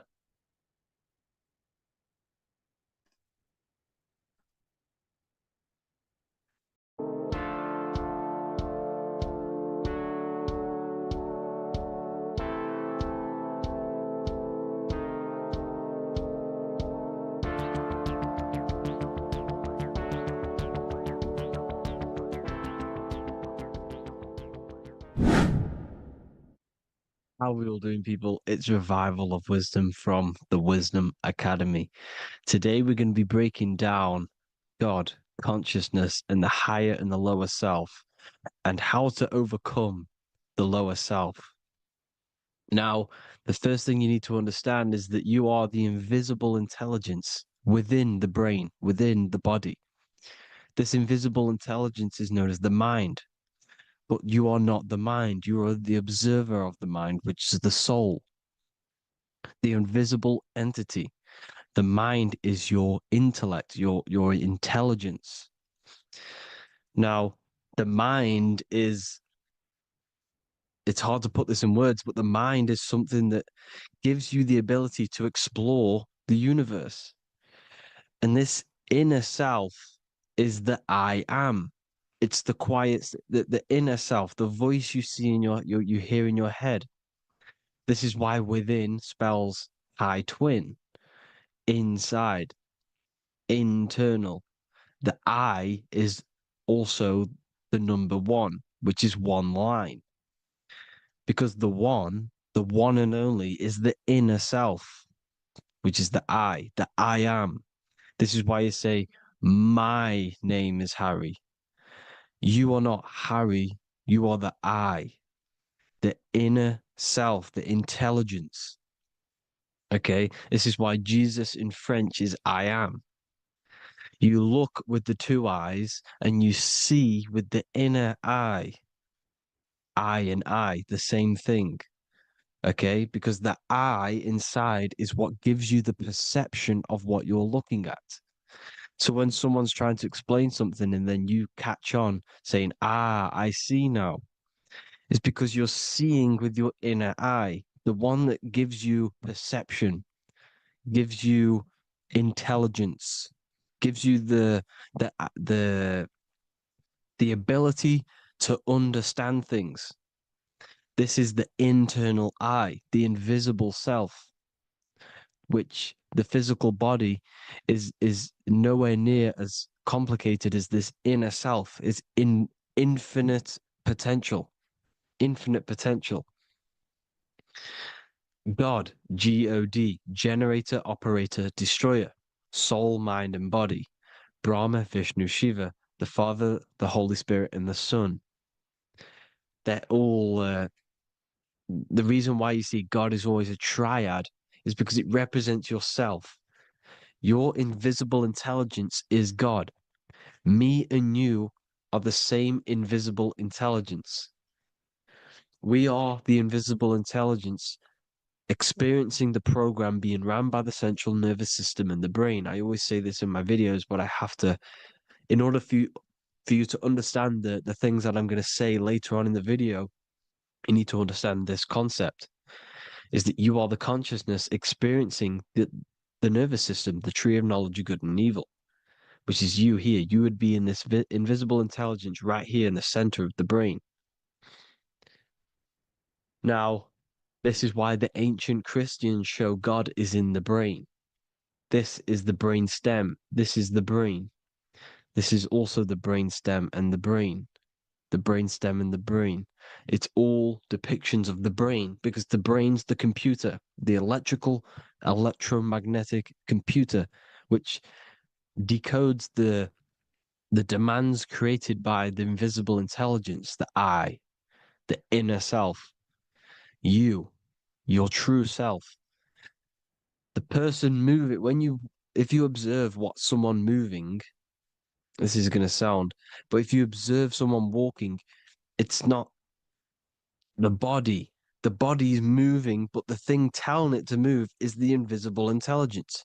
Before you kick a football, a decision is made within your invisible intelligence, your mind. And this consciousness, this invisible intelligence, is either stuck between the lower self and the higher self. Okay? When the invisible intelligence, meaning the true self, identifies itself with the physical body, it will trap its mind within physicality. This consciousness that we have is either operating in the lower self or the higher self. It's either feeding the material body or it's feeding the spirit. Okay? But because we are physical and spiritual, we need to be even. We don't want to be meditating all day long because we do have a physical body as well whilst we are here. We are playing a game in physical matter. Okay? Now, the reason that you incarnated here is to learn a lesson because the mind can manifest anything it wants within the astral planes, within the world of imagination. It can manifest anything it likes, but it incarnates into matter, into this game, so we can understand labor, because anything in matter, you have to labor to manifest. But in the astral, you can manifest at the click of a finger. You come here to learn the knowledge of good and evil. And your consciousness, I came out a bit off topic there, but your consciousness is experiencing the lower or higher self. The lower self is manifested in the lower parts of the body: sex, food, and power, the lower three energy centers. These centers are like mini brains. You are literally thinking with these centers. And when your mind is stuck within these lower centers, you'll think. Have you ever heard the term of thinking with your penis, or thinking with your, you know what, as a man? Even females maybe, but mainly this is a boy saying you're thinking with your penis. This is a truth. It's truth in plain sight. You think with these energy centers. When you're living off the lower three centers, all you care about is sex, food, and power, eating, sleeping, and greed. Power's kind of like greed. Now, when we move up to the higher parts of the body, when we live our life within the higher parts of the body, this is considered heaven: love, expression, intuition, and wisdom. This is what we need to be aiming to do, moving out of the lower half of the body and living our life within the higher self, the higher parts of the body, thinking with the higher energy centers, thinking with love, expression, intuition, and wisdom, spreading love, expression, intuition, and wisdom to others. Heaven is even. This is why Jesus is pointing at the heart chakra, always pointing at the heart. Earth rearranged his heart, because in earth you're manifested as a physical being. You're in the heart, good and bad. You need to be balanced between the good and bad. Because love can be a demon too. That's a whole nother video, but love can be a demon. Now, the seven chakras are known as the seven seals in the Bible. When the Lamb opened the seventh seal, there was silence in the heaven for about half an hour. This is a verse from the Bible. The Lamb is Aries, which is the higher brain, the cerebrum, the cerebram. Ram, Aries. Because when the Ram opens the seven seals, you enter the kingdom of heaven. Because these chakras seal your invisible intelligence. They seal your true self. You are behind these seven seals, your true invisible self, your true consciousness. Because behind these seven seals, you do not think about anything materialistic. Your intelligence is not material. It's not physical. It's not from the physical world. It does not desire the physical world. The body is the beast. The body's the animal, the lower self, which can corrupt our intelligence. It can corrupt the intelligence. Okay? Now, we need to balance these chakras so that we gain a deeper connection between this intelligence and the brain.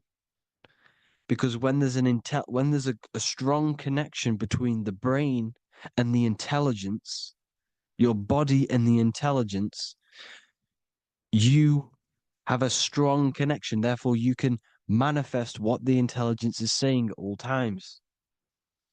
Meaning, when, for example, your higher self, this is intelligence, the higher intelligence is always speaking to you. It's always guiding you. It's always telling you the right thing to do. You can feel it when you're doing something wrong. You can feel that you're doing something wrong, because this higher self, this intelligence knows what it needs to do here.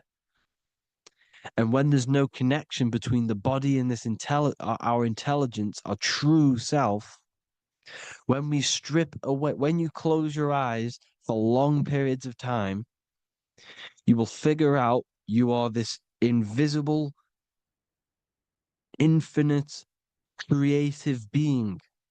There's no words that I can't describe what it is, but it's the voice inside of your head that you can feel when you close your eyes. You are this being inside of the heaven, because this is heaven, this intelligence.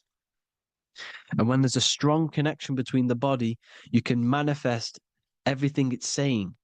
When everything is balanced, when you're no longer thinking with the lower centers, when they're all balanced, you're not thinking in particular with every center, you balance them all, you can manifest everything it says. Your body will act out what the intelligence is always saying. This is God in the brain, the intelligence, trying to touch Adam, representing the lower self. This is why they're not touching. Notice how Adam is resting, but the intelligence is always reaching out, stretching, symbolizing metaphorically saying it's guiding. I'm always reaching out. The intelligence, your intelligence is always guiding you. It's always reaching out to you. But Adam is ignorant of it. The lower self is ignorant of it. And that's why he's so relaxed and God is so stretching out. Because at our highest self, that when you think of when you want to better your life, that highest true version of yourself is God. When you're manifesting this, your highest self, this is God. Your truest form, your most perfect form, that is God. Your highest version of yourself, that is God. Emotions are not what you've been taught. Emotions are not something that should be reactive, okay? You should not let the emotion be you, except that you should experience them instead of letting them become you. You need to understand there's a separation in our consciousness. You have the soul, which is the person who is observing your thoughts. When you think a thought, who's the one observing that thought? The soul, you, the I am, the I, the inner self, the one and only. And inside of every single body, inside of me, inside of you watching this video, there is this same intelligence that is inside of me, inside of you. And it's the exact same intelligence, experiencing a different body.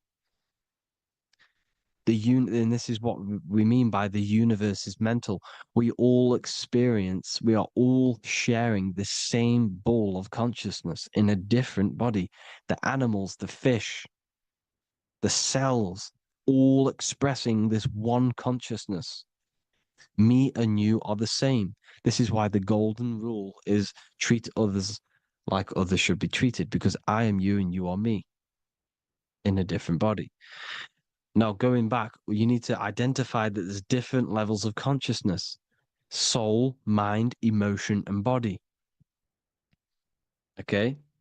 Your emotions are on a separate layer than the body, the mind, and the soul. So when you identify there's a difference between all of these, you do not let them become you. You do not let your mind rule you, because your mind can be corrupted. Your soul is the one that is pure good, pure love, but your mind can be corrupted. Okay? Your emotions can be corrupted. The body can be corrupted, but the soul can never be corrupted, only layered on top. You can only throw piles of programs within the subconscious, layering the soul down, but deep down inside of every single one of you, there is a loving being. Because love comes from the heart. Love is the universal emotion, expression. Now, your thoughts can become bondage, your emotions can become bondage. Now, what do I mean by bondage? By conquering the lower self, we need to conquer our own mind, because the mind is what's manifesting the lower self. When you're thinking with the lower half of the body, when you're becoming your emotions, you need to experience the emotion, not become the emotion. Do not let the emotion become you. Do not let your thoughts become you, because your thoughts are tools that you can manifest. Your thoughts are the idea. Your emotion is the energy that you can use to manifest that thought. Your emotion is energy in motion, emotion. You use emotion to manifest, to feel as if you already have the thought. Therefore, you become that vibration. Therefore, your emotions are actually a creational force that is given to you to manifest things because you're a human, a manifester. You're here to manifest things. You're a creator. You are a god. Your inner self, your intelligence, your I am, the one and only inside of you, the inner self, the quiet one, the one that's deep, deep down, the invisible intelligence is it's creating things all the time. All the time. Speak no evil, see no evil, hear no evil. This is the astronauts, they're Freemasons, but they understand this because thinking, seeing, and hearing can corrupt your mind. And when you have a corrupted mind, you'll have a corrupted subconscious. The subconscious will manifest into the body because 90% of your behavior comes from the subconscious mind.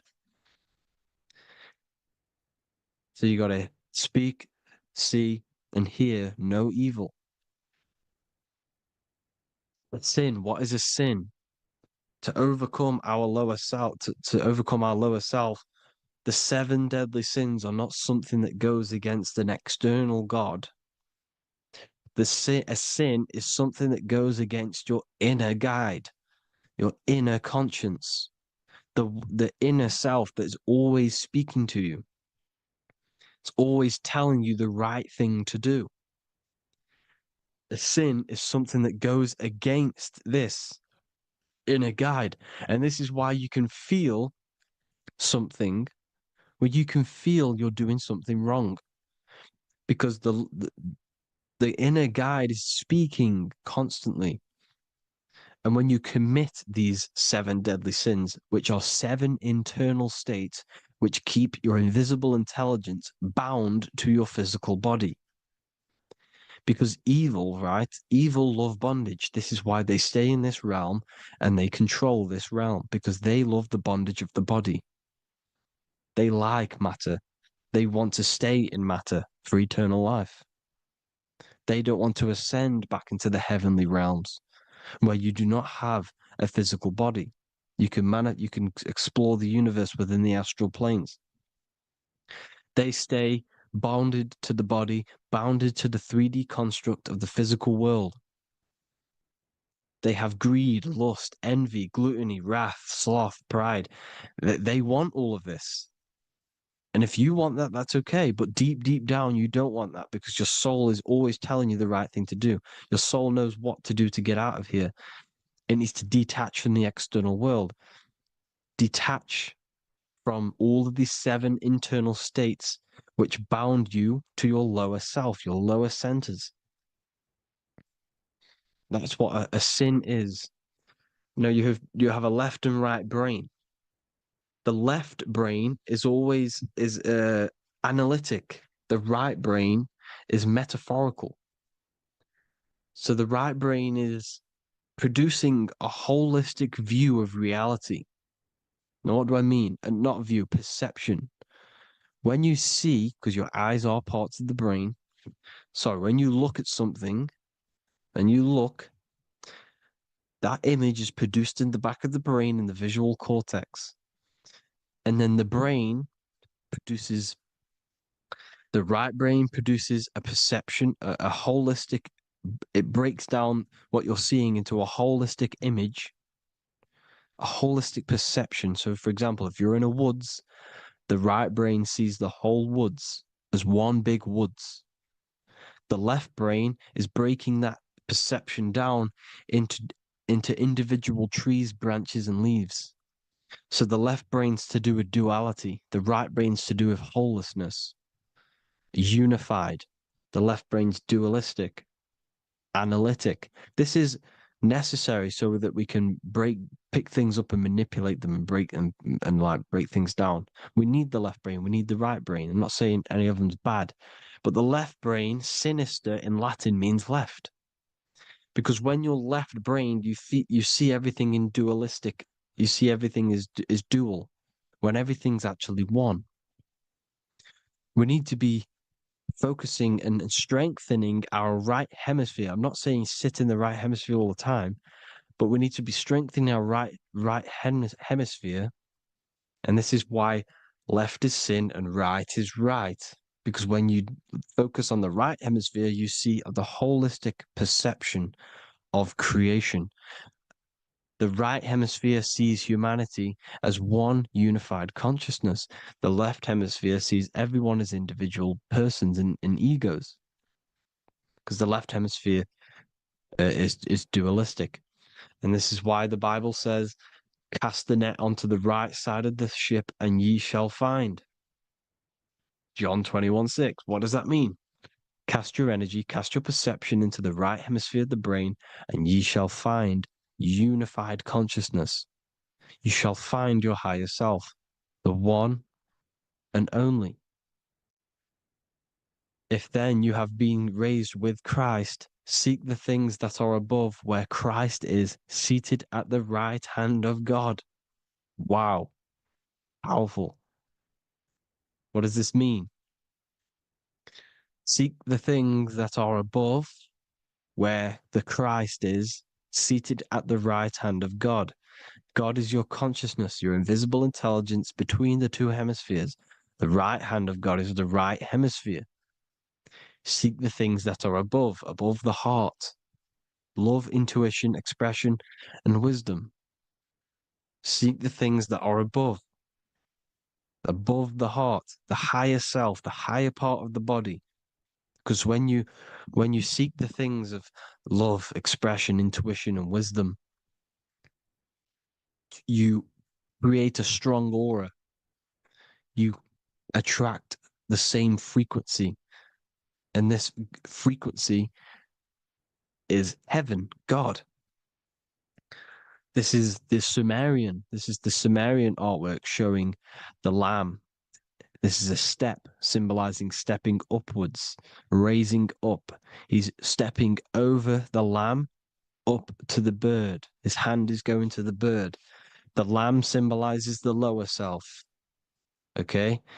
The bird with the wings is in the sky. It represents the higher self. This is why angels always have wings, because it represents the higher self in the sky.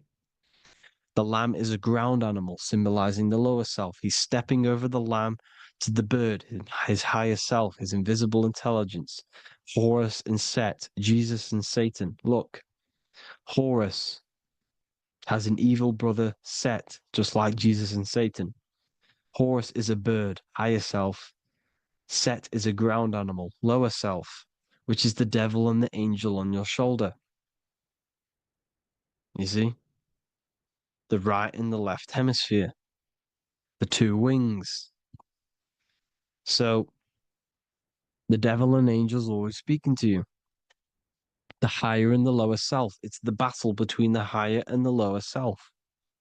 Between the invisible intelligence and the physical body, because the body's the one that wants the sugar, it wants the pleasure, it wants the sex, it wants the porn, it wants all of the materialistic things, it wants the 7 deadly things.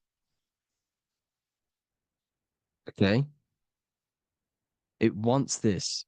There's a battle between the higher and the lower self, your intelligence and the body. This is why you need to become balanced, so that there's a deep connection between the body and the invisible intelligence, that I am. You need to master your mind with discipline, and you gain a connection between the brain, the body and the intelligence. Resurrection, transmuting sexual energy. Okay, this is important. Res is Resh, which is Hebrew. The early Hebrew Resh symbol is the head. This is the head. Resh, erection. Erection is a sexual stimulation. Resurrection is rise erection. You got to raise your sexual energy up the base from the spine to the head. This is the Christ, the Christos. Because there's a psychophysical germ, psychophysical oil produced in the brain every month. Go and watch my other video on raising the chrism. Okay. And every month there's this fluid produced in the brain, which takes 2 trips because one's produced by the pituitary, one's produced by the pineal, magnetic female, magnetic and electric charge. And it takes 2 trips down the spine to the solar plexus, the bread of life in the Bible, or Bethlehem in the Bible, because the River Jordan's your spine. Goes down to Bethlehem. It gets born in Bethlehem, just like Jesus. Because when this oil travels to the solar plexus, it creates the seed, the seed of life, and it feeds the body, all the central nervous system, all the cells. It regulates the blood, does all sorts of good things for the body. This oil. Now, when you save your sexual energy and you raise your resurrection, you awake the Christ. You raise it from the solar plexus or the sacrum bone up to the brain. You activate 100% of the brain, and this is the true resurrection of Christ. Instead of wasting the energy and giving away your sexual fluids, because behind the fluids is the energy. So when you release that fluid, the energy is out there. You've released the energy. Your sexual energy is the most potent emotional force a human could possibly feel. Same with any animal or anything. The sexual urge, the sexual emotion is the most powerful, potent emotion that you can feel. It takes over the whole body. When you feel sexually aroused, it takes over everything because it's so potent. And when you fight the serpent, when you fight the sexual energy, which is shown here in the Egyptians, the cat cutting off the head of the serpent, or Hercules fighting the serpent, or in the Greek mythology fighting the 7-headed dragon, the 7 chakras. The serpent is your sexual energy because it symbolizes your kundalini. When you fight it and you transmute this energy, instead of releasing it, instead of acting sexually on it, you can transmute the energy, transfer it from the solar plexus up to the brain. You can also do this with other tasks. Instead of releasing it, instead of raising it from the solar plexus to the brain, you can use it for other things. So, for example, you want to think critically. You can use it for critical thinking. You can use it for going to do exercise. You can transmute sexual energy into anything. But you can do this. You can raise the sexual energy, and you can use this energy to push the cerebrospinal fluid from the solar plexus up through the spine, up the 33 vertebrae to the brain, and it'll activate 100% of the brain. And this is the resurrection of Christ. Jesus was never dead. Jesus was never rose from the dead. It symbolizes the Christ, Jesus Christ. Christ is Christos, which means oil in Greek. The resurrection of the Christ, the Christos, the oil. And when it activates 100% of the brain when it's raised, and it can regulate all the systems, it can regulate all the blood, it can regenerate the body. And this is the true Antichrist. They don't want us doing this process. The Antichrist is not against Jesus, it's against the fluid in our body that makes us live hundreds and hundreds of years and makes us live as gods. This is the true resurrection. And when you fight the serpent, you fight your sexual urges, your sexual emotion, the most strong emotion that you could ever feel. You can do this process. And this is the true secret of transmuting sexual energy. Because when you transmute the sexual energy, you can become a god. And this is why Hercules is fighting the serpent. Notice how the serpent is low. He's reaching down to it. It represents the lower self. Because the lower self wants the lust. It desires sex. The body desires sex. There's a fight between the higher and the lower self. But when there's balance, there's even. Heaven is even. When there's evenness between these, this is the kingdom of heaven. This is when heaven is on earth. So at our highest levels of ourselves, the highest level of our intelligence, this is God. God is something that we manifest. We need to achieve Christ consciousness by battling the body. There is no battle outside of the physical body. It's an internal battle. Jesus and Satan have been externalized. Nothing exists outside of you, because I explained in the beginning how you are the consciousness experiencing the central nervous system. Therefore, there is nothing outside of you. It's all internal. Jesus and Satan have been externalized. Why? Because it's business. The church is a business. It's all a business. They've created these figures to be historical when they're not historical. The Bible's not historical. It's all externalized. It's called exoteric, when the truth is esoteric, internal teachings. So anyways, people, balance the chakras, balance the two hemispheres of the brain, balance the conscious and the subconscious. Balance is perfect, the yin and yang. You are spiritual and physical. You live in day and night. You need to be balanced. Oneness. Seek oneness. And this is the true kingdom of heaven. And when we all realize that we are all the same intelligence, the same consciousness expressed in different bodies, when we all realize this, we all realize we're all one. Doesn't matter what race you are. It doesn't matter what race you are, where you're from, your nationality, because none of you are actually from here. None of you are from the physical world. You're manipulating the physical world through the physical body. You are the I am. We all have a soul. Every single one of you has a soul. We all have souls. The reason why they say some people don't have souls is because they're trying to suppress your mind. They don't want you to know that you have a mind. That sounds crazy, I know.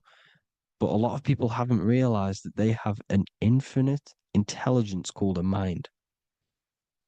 And behind that mind, if you can observe your thoughts, the person who is observing the thoughts, you have a soul. Everyone has a soul. Don't listen to all these people saying some people don't have a soul, some people do. We all have a soul. Every single one of us.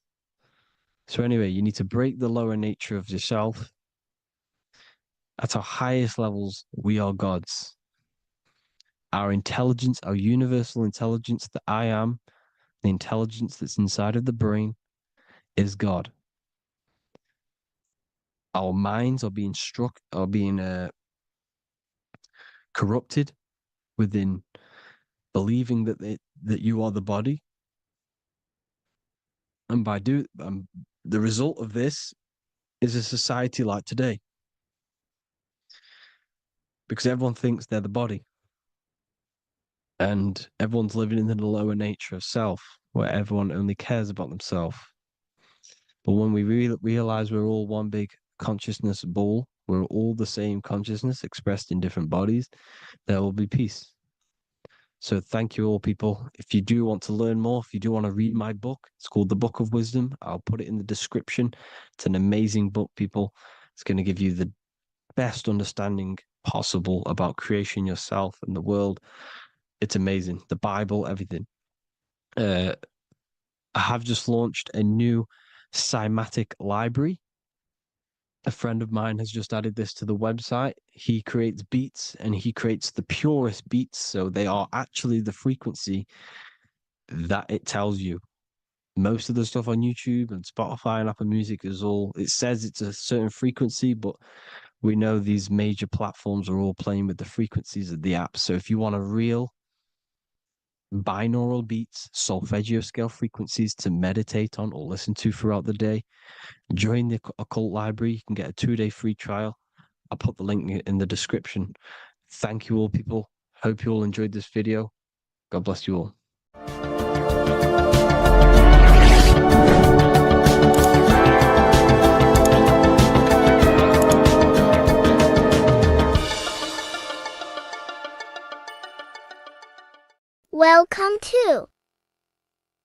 Revival of wisdom. Welcome people, we're back with another video.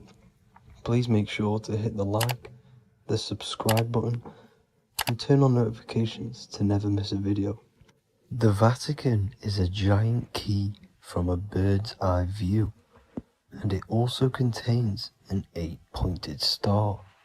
The Anunnaki Sumerian gods also depicted this 8-pointed star. The sky god Anu from the Anunnaki also uses the 8-pointed star for his symbol. And even Freemasons depict an 8-pointed luminary with a ladder and a key.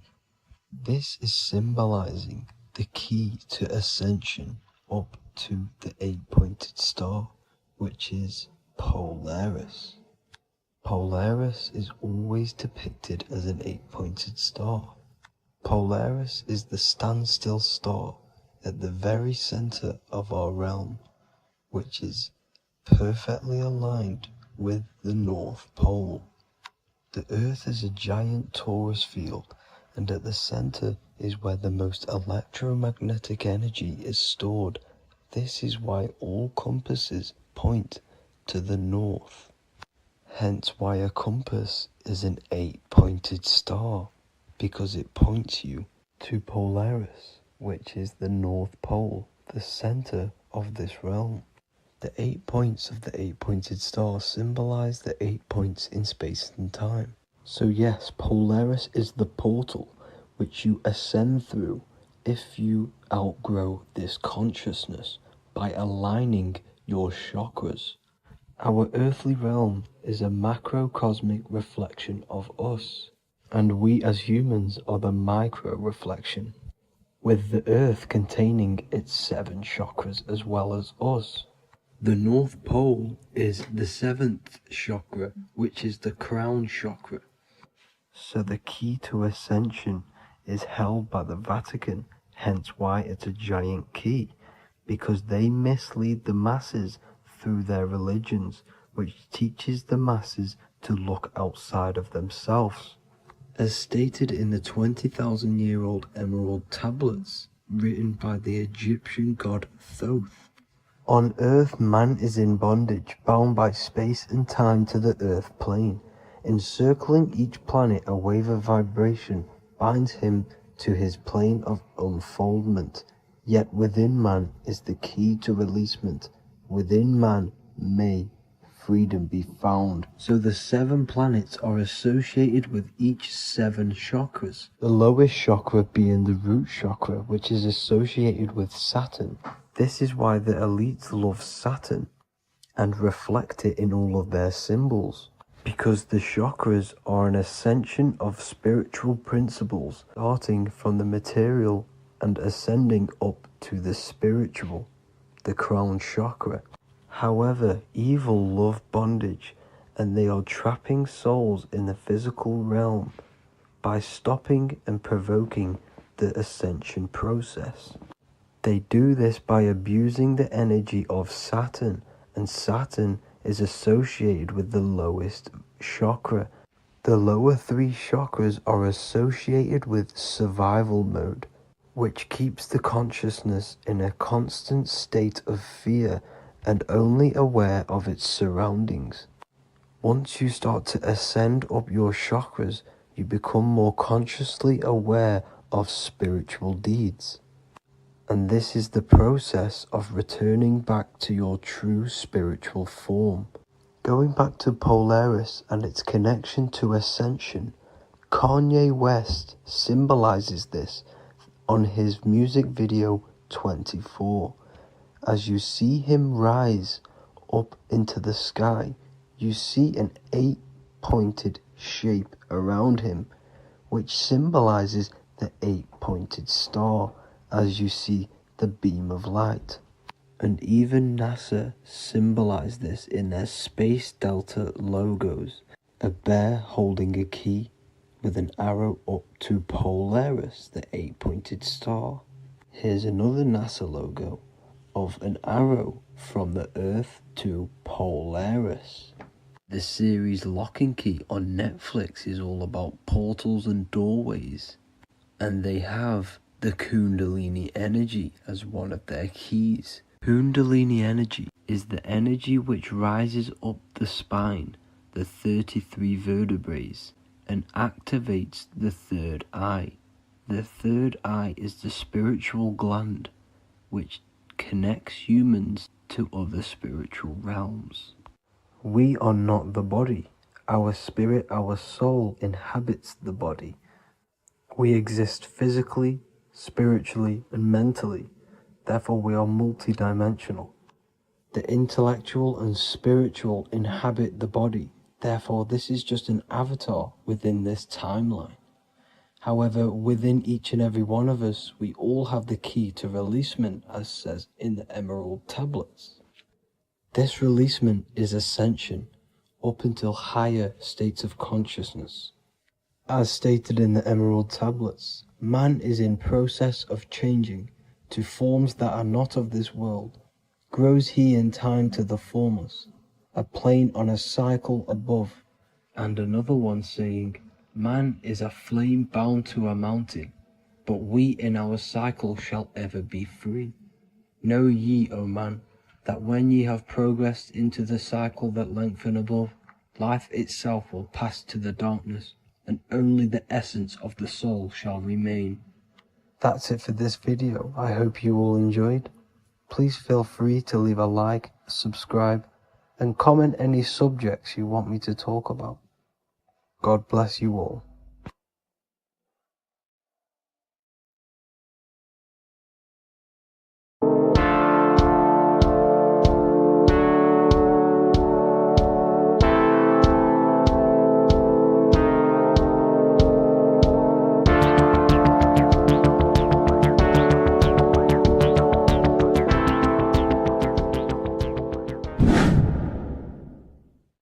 What is good, people? We're back with another video, and today we're talking about the chakras. Let's jump straight into this because I know there's been a lot of requests for this video. So let's jump straight into this. So you have 7 chakras, right? 7 chakras, and these chakras are feeding off your electromagnetic field, known as your aura. This is both positive and a negative pole, male and female, right? This electromagnetic field is made out of electric and magnetism, and together they come as electromagnetic. Now, your chakras, the word chakra just means wheel, spinning wheel, because that's what they are. They are spinning wheels of energy. They do not exist on this physical plane. They exist on the etheric plane. Okay. Now, these energy centers are known to regulate your emotions, and each energy center controls the organs and cells in that particular area of the body. So, for example, your sacral chakra will control the cells and organs of your sexual reproduction area. Okay, the navel chakra or solar plexus will control the digestion in your body. Same with the heart, same with the throat, right? So they are like mini brains for each center of your body. They run along up the spine, but notice the crown chakra exists outside the body. It's just above the head. Now, this process of the chakras is obviously the 7 colors of the rainbow, starting from red, which is the lowest vibrational color, all the way to violet, which is the highest vibrational color. This, like I said, these energy centers are feeding off your electromagnetic field. So if these chakras are unbalanced, they are taking too much energy from your electromagnetic field, making it weaker. Now, this is the North Pole. As you all know, the Earth is flat, and we live inside of a giant torus field, and the North Pole is the Earth's heart chakra. And this is why the aurora borealis, or the northern lights, whatever you want to call them, that's why they are green, and they are being emitted from this center point of the Earth, because it's symbolizing the heart chakra, which is green, right? Now, you do work your way up to these. However, this is a torus field. You are a torus field. You have different layers of this torus field, right? And you need to balance all of these chakras, but you can't move up these chakras until you open the one below it. So it's like a stairway. You can't go to your solar plexus without going through your sacral. You see? So you have to work up these. However, you have to work up these and then live from the heart, because the heart is the center of the torus field. It's the balance between male and female poles, positive and negative poles. So you have to balance all of these chakras and then bring them all into one, which is the heart chakra. Now, they exist on the etheric plane. They exist on the etheric plane, and the etheric plane is a layer of the material plane. It's the one higher than the material plane. And then after the etheric plane, it melts into the astral plane. So they exist just between the physical and the astral aspect. Now, this is the yin and yang matter, which is the lowest root chakra, physical matter, and then to spirit, because high vibrational matter turns into spirit, low vibrational spirit turns into matter. So they're interchangeable. This is the yin and yang.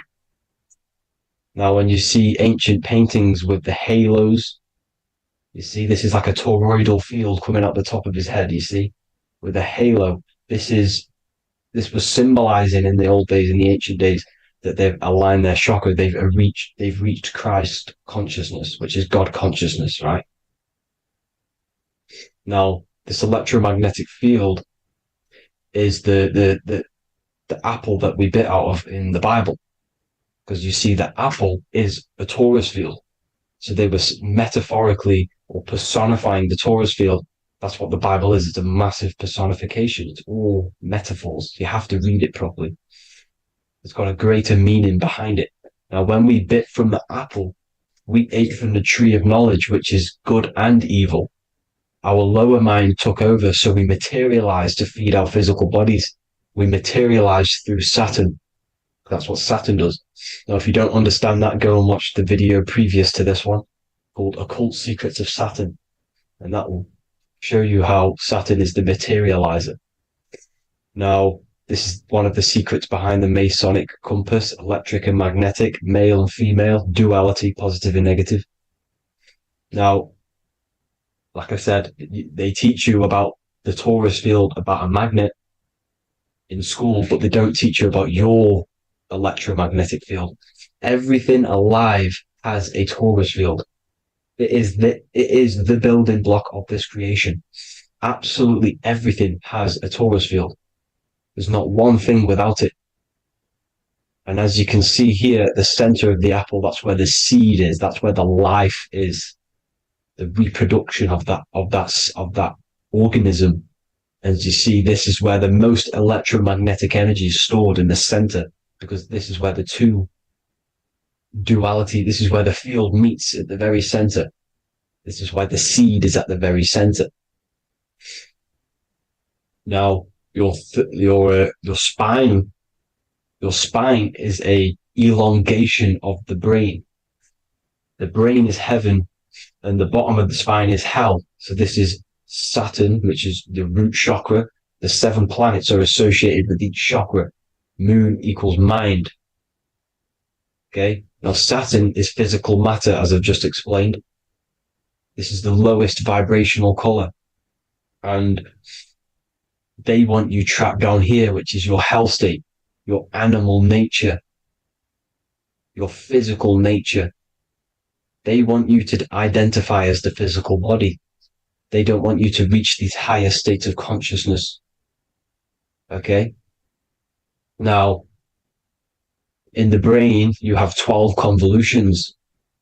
Now, this is what they were symbolizing in the Bible with the 12 disciples. And obviously in the Bible, it says the upper room where Jesus met with his disciples. This is heaven, the brain, the higher states of consciousness. Now, this is your North Pole. This is Jacob's ladder. Okay, this is why you have 33 levels of Freemasonry, because it's symbolizing the 33 vertebrae, which are these little things here on the back of your spine. Because once the Kundalini energy from the bottom of your spine rises to the top, this is when you get enlightenment and opens your third eye. Spiritual enlightenment. As you can see here, this is Jacob's ladder. This is the Kundalini symbol, right? And they're even showing you this in the medical symbol. They're putting it in your face. But the serpents are wrapped around the spine. Now, the serpents symbolize how the energy moves around the spine, because it's a torus field, you see? At the center of the torus field, it wraps around the center pole. It wraps around it, and this is how the energy moves up. So they're symbolizing it with the serpents. Okay? Now, every religion has a sacred river. For the Egyptians, it's the River Nile. For Christianity, it's the Jordan River, right? This river is the canal, the energy canal at the center of your spine, all the way leading to heaven, to the Holy Land. This is the chamber which the energy rises up, right? Now, they used to say the gods descended from heaven to man. This is just heaven. This is the mind state. And they said the gods were connected by a rainbow bridge. That's the chakra system, the rainbow bridge. Okay. Now, the ancients called this place Midgard, Earth, where both evil and good live, right? Midgard.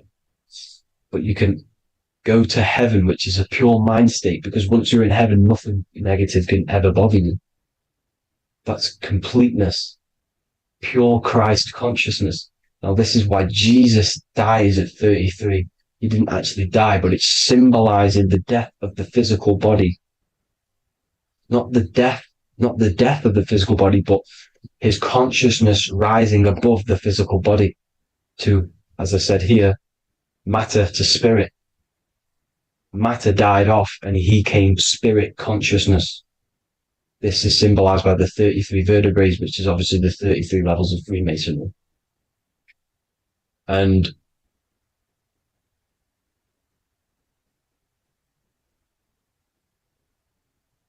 now the pineal gland, which is at the very top of this Jacob's ladder, or the River Jordan, the canal, your 33 vertebrae on your spine.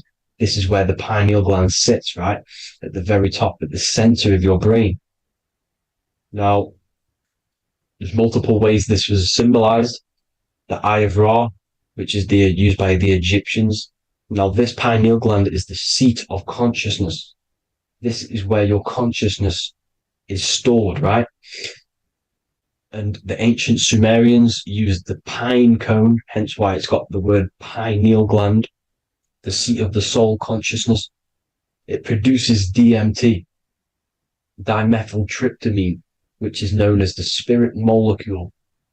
And the pineal gland is wrapped in microcrystals, and we all know crystals transfer frequency and energy. Now, radios use crystals. A radio is a frequency transmitter, turning a frequency into a frequency that we can hear with our ears, right? Because all the radios are actually playing right now in your ears. However, our ears can't pick it up, so the radio transmits it into a frequency that we can hear using crystals. So this is the power of crystals, and this is what our third eye is wrapped in, crystals. Now, this third eye is not actually your third eye, it's your first eye. When you're being materialized in your mother's womb, this is the first gland that is produced, and everything's built around it, because it is the consciousness. It is your consciousness. Your consciousness never dies, ever. It's an eternal essence. It lives forever. You never actually die. Only the mortal body dies. Now that's what we call life. Life is abided by time, and time is change. And change is what we call life, because everything's constantly moving and transforming into different things, right? Now let's not get off track. The pine cone is obviously, this is in the Vatican here. The pine cone is symbolized as the pineal gland, pine. And this is the opened pine cone. The opened pine cone means or symbolizes the awakened man, the awakened third eye. But the ones here, which the Sumerian gods are holding, these are shut pine cones, symbolizing the unawakened man. But let's not get confused, people. These gods were not gods. They are human beings just like you. They reached Christ consciousness. They are nothing more special than you. They just had the ability to reach Christ consciousness. And obviously their knowledge was far more intelligent than ours, far more advanced than ours. They knew the truth about this reality to the depths. Now, the ancient Hindus had a goddess called Kundalini, which is said that she descended by the means of a ladder or a cord from heaven, which is symbolizing the spinal cord. Now, this is what Hickory Hickory Dock, the mouse went up the clock and came back down. This is all these stories, like Santa as well. Santa comes up and then down the chimney. This is symbolizing the Christ oil. There's an oil which is produced in your pineal gland, right? And this oil travels down the spine. And once it's down on the spine, you must have to raise your consciousness, just like I said, with the chakras. You have to raise your consciousness, raise your vibration to heat up this oil and turn it into a gas. And it travels back up the spine through like the serpents up the spine, and this awakens the third eye once it's coming back up the spine and hits the pineal gland. This is the secret behind Santa and Hickory Hickory Dock, because Santa comes down and feeds the presents and goes back up the chimney, and he lives in the North Pole, the positive pole. This is the North Pole, people, and the presence is your sacred oil. This oil, your physical body is the furnace. It's the spiritual furnace, which you have to heat up this oil by raising your frequency and turning it into a gas to rise up this chamber, the River Jordan, to your third eye, right? Now, this is an alchemical process. Your body is the alchemical furnace. It says in the Bible, if therefore thine eye be single, thy whole body shall be filled with light. I shouldn't have cut that out, but that's what it says. The light of the body is thine eye. If therefore thine eye be single, thy eye shall be filled, their body shall be filled with light. This is symbolizing the pineal gland, enlightening the body, the spiritual body, filled with light. Now, as I said, they want you kept down here, which is the root chakra, which is your animal nature, which is obviously mind, matter over mind. This is the symbol of Saturn, right? As you say, we're built of body, mind, and spirit, the Holy Trinity. That is the sun, moon, and earth. The sun's your soul, solar. Moon is your mind. Earth, which is the cross, which is your physical body, the 5 elements, right?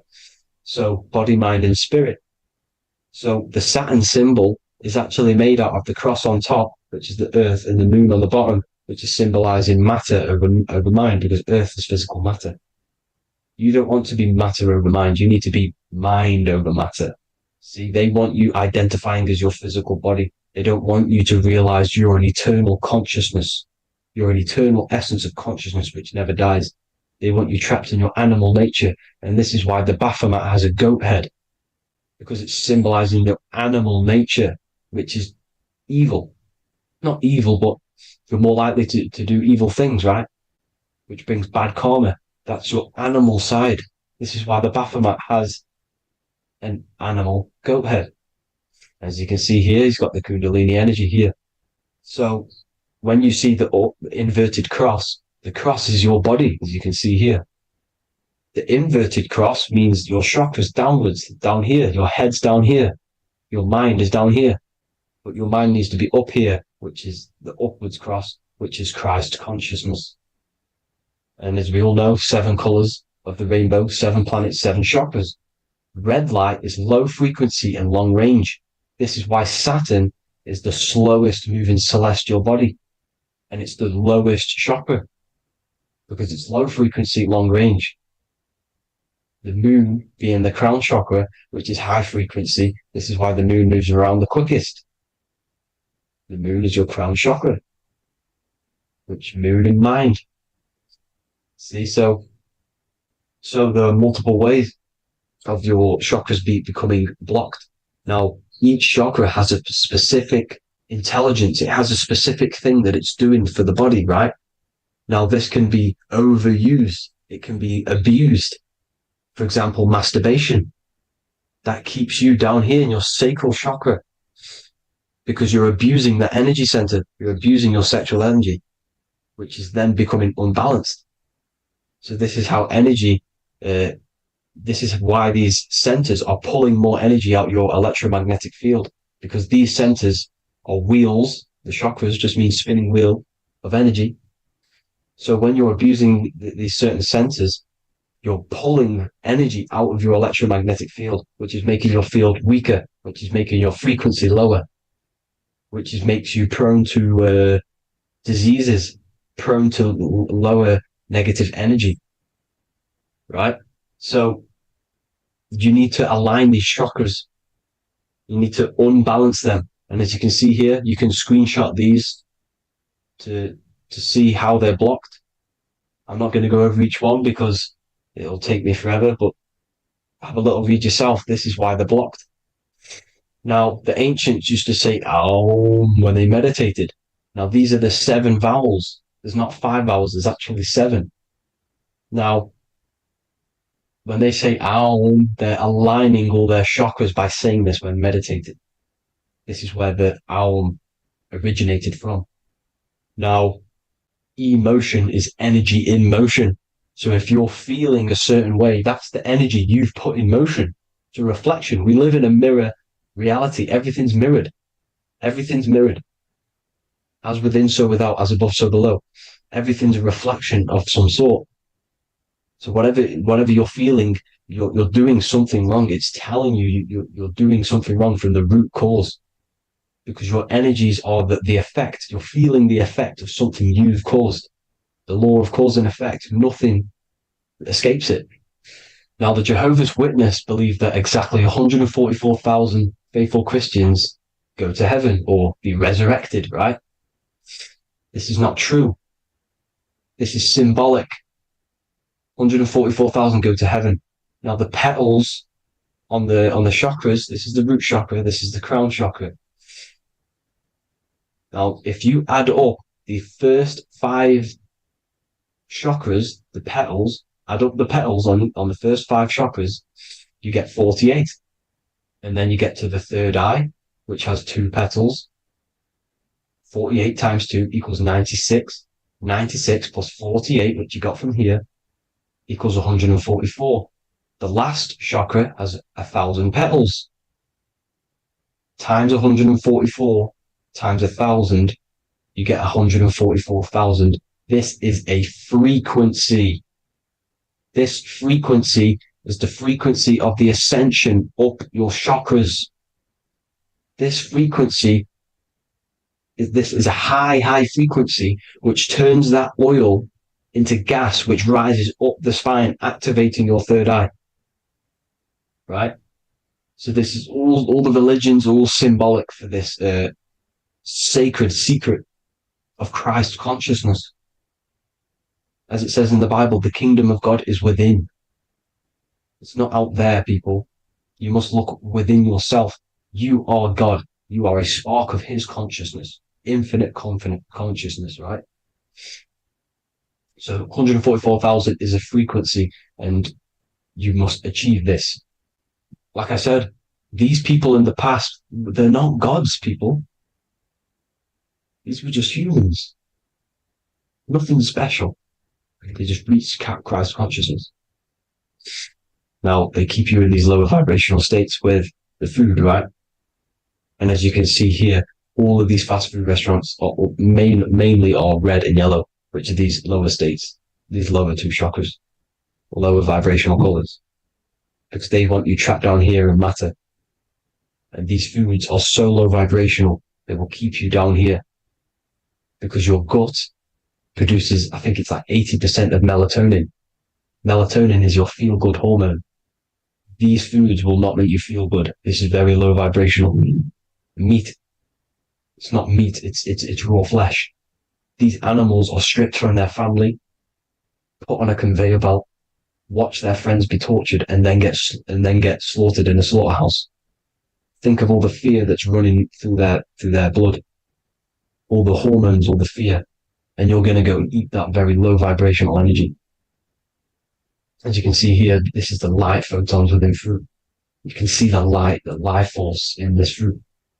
You must think, feel, and do positive to raise your vibration. As you can see, earth equals heart. If you rearrange it, everything in nature is green, right? The aurora borealis is green. You must align all these chakras and then live from the heart, because the heart's the center of the Taurus field. You must become the consciousness in the center. So that's it for this video, people. Thank you all. God bless.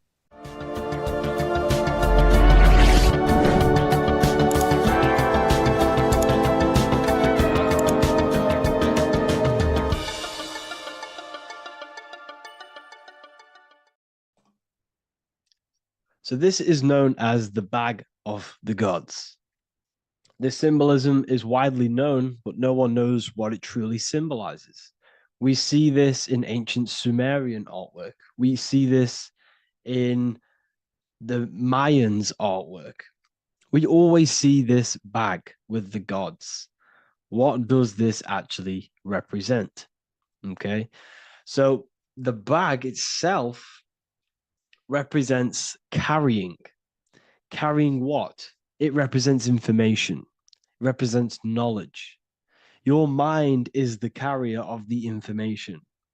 So this is why in his left hand, he carries the bag, and the right hand has the pine cone. This represents carrying of information. Why is it a bag? A bag can be passed on to someone else. The information can be taught to someone else. This is the information of activation of the pineal gland or higher consciousness of humans. Because as humans, we all possess an animal nature, the nature that tells us to eat, to steal, to gain material wealth, to survive, to hate. This is our animal self. This is our animal behavior. But we also have a divine nature of consciousness, which we have access to, the higher planes of consciousness, the planes that manipulate this material world and create all things in this material world. The human mind has access to. The animal does not. The animal has no idea he exists. The animal has no inner dialogue, but humans have the inner dialogue. Humans can create infinitely. We can expand our minds infinitely into new realms of thought. So we have this higher divine nature and a lower nature. This bag of the gods is basically just representing the knowledge they possess of higher consciousness, of the higher aspect of life, okay, which is the activation of the pineal. The pine cone. The pine cone is in his right hand. The right represents wisdom. The left represents intellect, knowledge. Knowledge and wisdom are two separate things.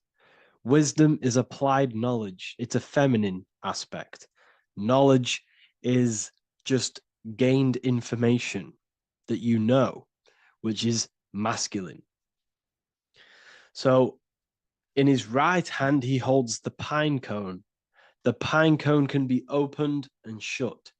The shut pine cone represents the the asleep human being, the human being that exists in his lower nature, that just basically survives, lives on eating, consumption, material lust, living in chaos with his emotions, living in a place of hell. This is the animal nature. Then we have the awakened human, the one who has consciousness of himself, the one who looks within himself, the one who knows there is more to him when he looks in the mirror. He is far more than just the physical body. He is a divine spiritual being, a divine being who has limitless potential of creation into the material plane. So this represents the awakened, this represents the asleep. This is why he carries the pine cone in his right hand. It represents applied knowledge. This is the information, this is the intellect he possesses, and this is the applied knowledge of the awakening, of activation of the pineal gland. Because remember, the pineal gland is not your consciousness. The pine, pin, pineals, the same root word. Pine cones were always symbolizing the state of consciousness one was living in, whether he was asleep or awake. We see this at the Vatican. We see the pine cone over the two pillars. This is the two pillars of Freemasonry, and the dome. This is the Royal Arch of Freemasonry. This represents your head. This is the two pillars, the two hemispheres, and the pine cone in the middle, which is the pineal gland. What is the pineal gland?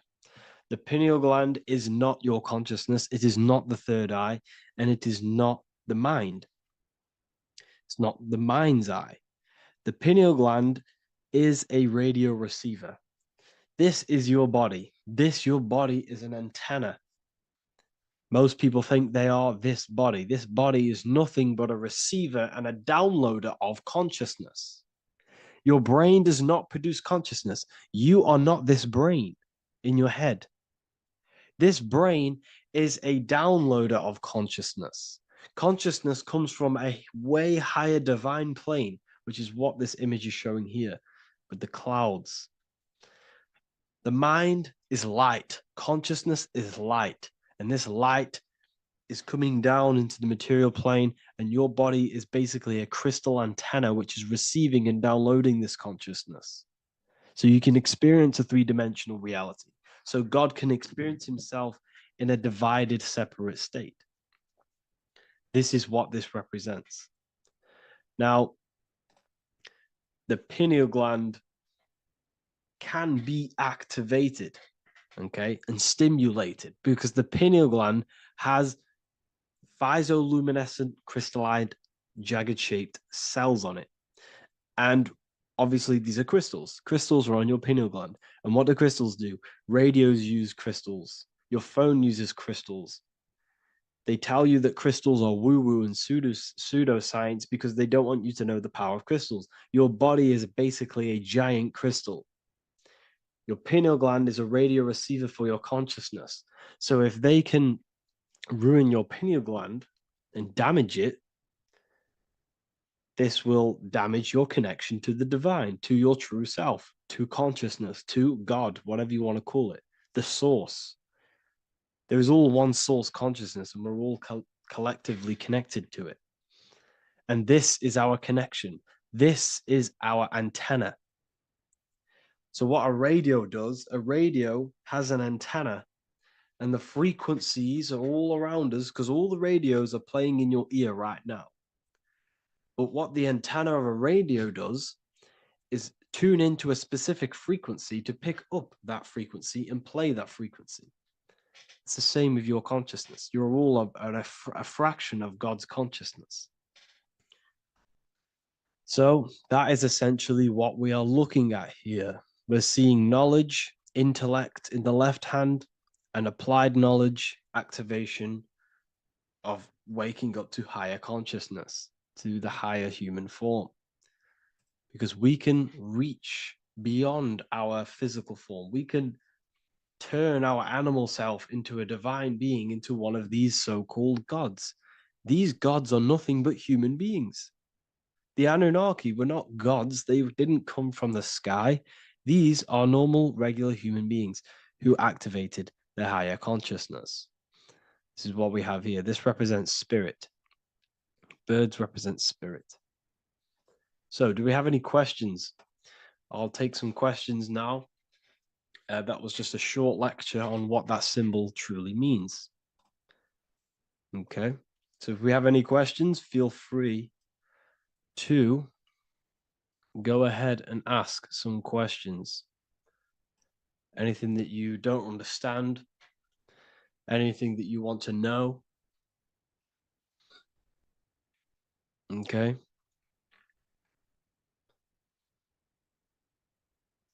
So base reality would be where source resides. Yes, the base reality is your consciousness.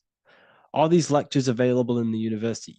There's a whole section, basically inside the university, there's a whole section with like over 30 long form lectures like this. So the base reality is where the source resides. Yes, the base reality is your inner world, your consciousness. That is the only thing that exists. Your outer world is just an effect of your consciousness. Your consciousness, everything that has gone on within the mind and emotion, is pushed outwards into your reality. You have thought and felt your way into your external circumstances. Your life is a direct correlation of every thought you thought in the past. Therefore, your inner world of consciousness is creating and molding your outer world.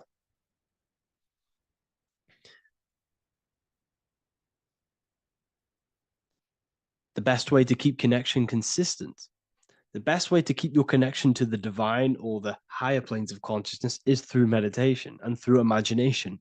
Imagination is the fourth dimension. It is the astral plane.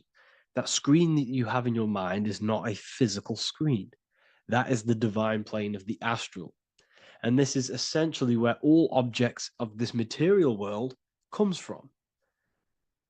The phone that you are holding, the laptop you're watching this on, whatever you're doing, every single object you see in your room that you are in right now began inside of the plane of imagination. This is not a physical plane. This is a metaphysical plane that you have access to.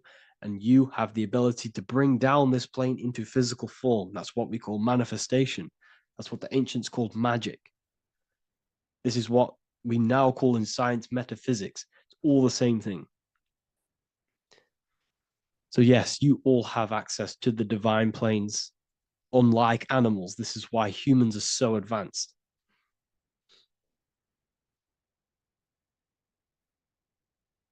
Okay.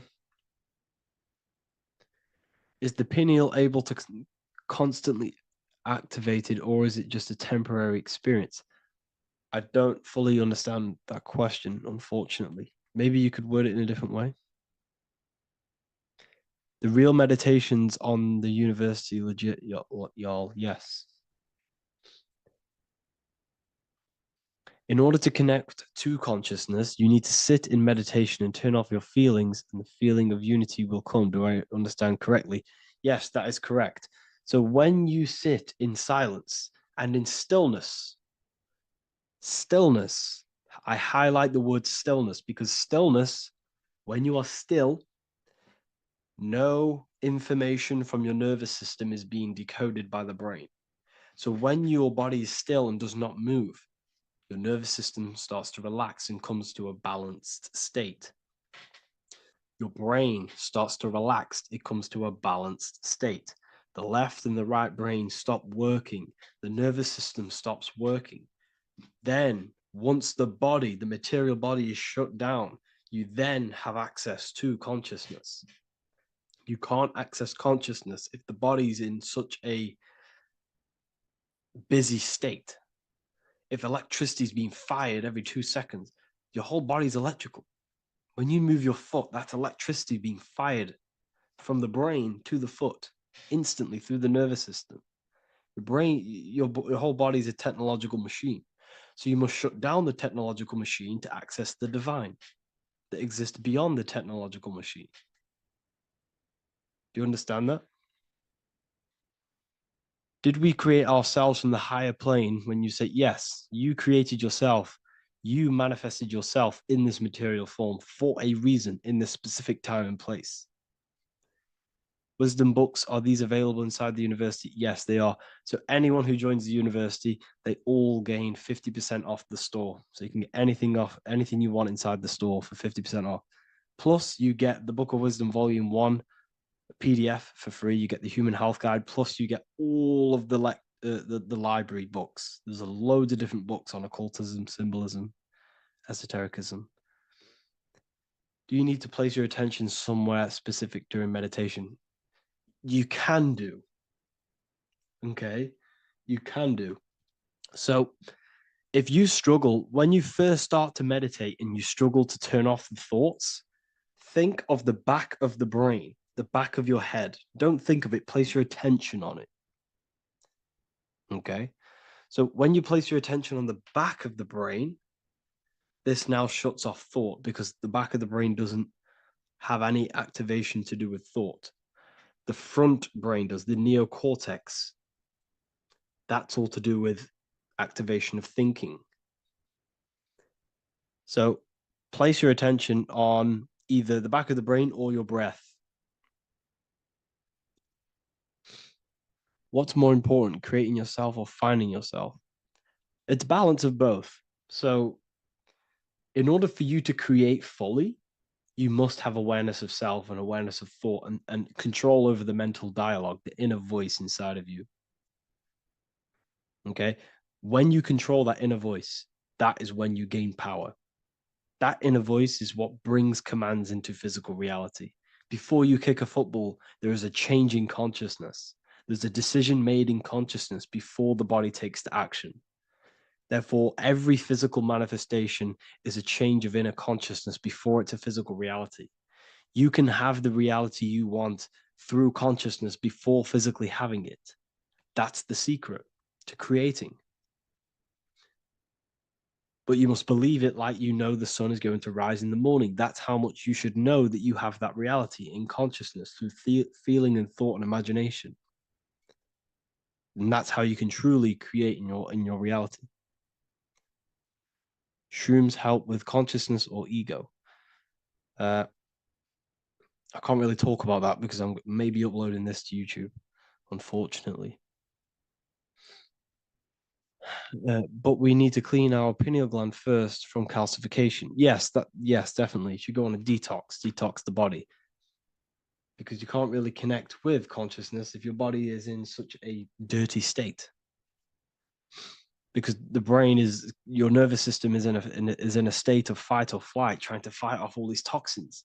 So when you meditate, you're probably going to be having thoughts all the time because your brain's firing, your nervous system's being attacked through toxins. So you must detox to have a true connection with the divine. Your diet plays a big role in your spirituality and mentality. What is the most optimal food for pure consciousness? Fruits and vegetables. They possess consciousness. So when you place them inside of you, they're syncing with your consciousness. How to check the cleanliness of your body, your skin, your teeth, your tongue, your mouth. If your skin has spots, different colors on it, you're not clean because your skin is a reflection of your inner organs. Coffee's not the best for you. Coffee gives you fake energy. Okay. So what coffee does, that buzz you get off coffee is actually the toxic effect of the chemicals reacting with your body. If I'm inside the university and wanted to buy your book, you said it would be 50% off because we are your student. Is that automatic or we need to have a code? You will have a code. Yes, I'm going to releasing a code for all the students after this. Caffeine equals neurotoxin. Yes, it fries your brain, it fries your nervous system, it fries your dopamine receptors. Will the Q&A last week about money symbolism be posted? Oh, I didn't post that. That's my bad. I totally forgot. I will post that after this. Thank you for reminding me. How to detox the body. The best way to detox the body is going through a week cleanse of fruit, So only consume fruit, sea moss, and cayenne pepper, and lots of freshly pressed juice. Do that for a week or 2 weeks, depending on how you feel, and then start to fast. You will lose weight, but you're not losing weight. You're losing impurities. It's good to do this every couple months, to just go on a raw fruit diet, cleanse the body, push everything out, and then start to fast while consuming sea moss and having lots of freshly squeezed juices. What is an alternative for coffee? Something with high energy levels. Okay, we're not taught the most simplest thing about the human body. It is an electromagnetic machine. It's electrical. It runs off electricity. The only energy you need is electricity, and that is found in fruits, vegetables. If you want energy, drink pure, fresh, pressed juice. That will give you more energy, more electricity than coffee. Can we cleanse ourselves through oil pulling? Do you recommend it? I do oil pulling every day with coconut oil in my mouth. Celery juice is a good one, very good one. Yeah, celery juice.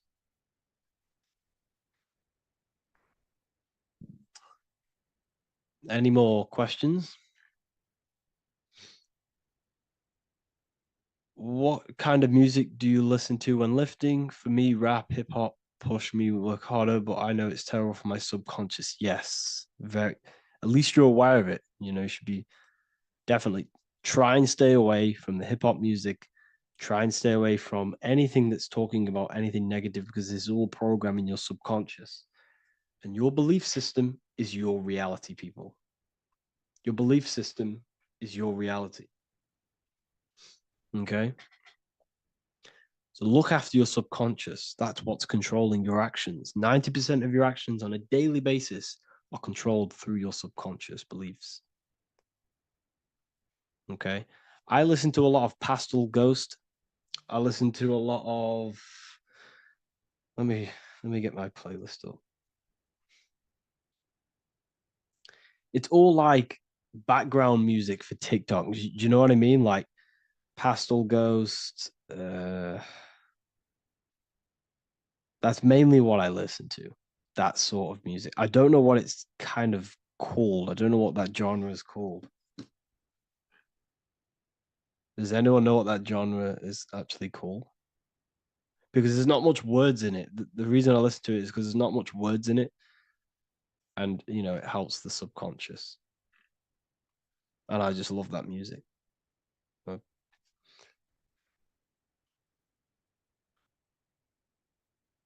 Like lo-fi, yeah, a bit of lo-fi.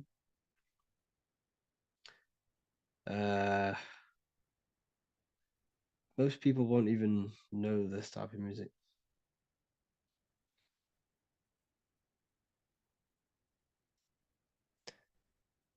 Can you tell us how you use cayenne pepper? So I mix it with freshly squeezed orange juice every morning. So the first thing I have, empty stomach, I have a teaspoon of cayenne pepper, mix it in and just down it every morning, and sometimes at night. The feeling you get in your stomach after putting cayenne pepper on an empty stomach is absolutely amazing. It tingles in your stomach. It kills parasites. It kills all horrible organisms.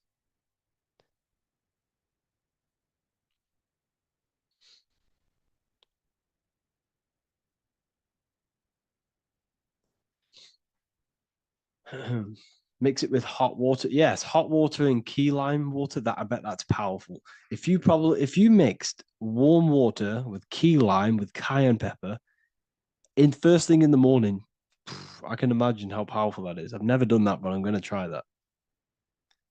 Do you use sea salt? I don't know what to think about sea salt, to be honest. I try and stay away from it.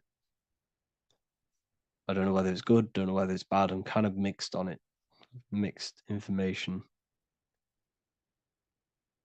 I've heard people have benefits. I've heard other people say stay away from it. So I don't know. I just stay away from it. I'm not too sure on it.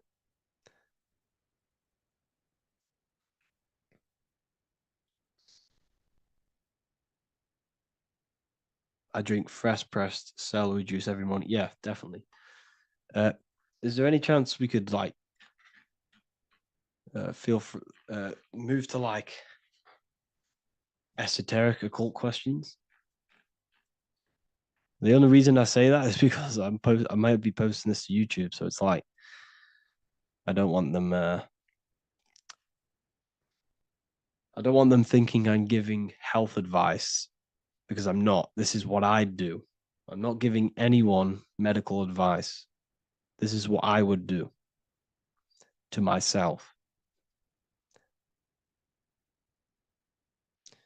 Because I can probably get in trouble for that.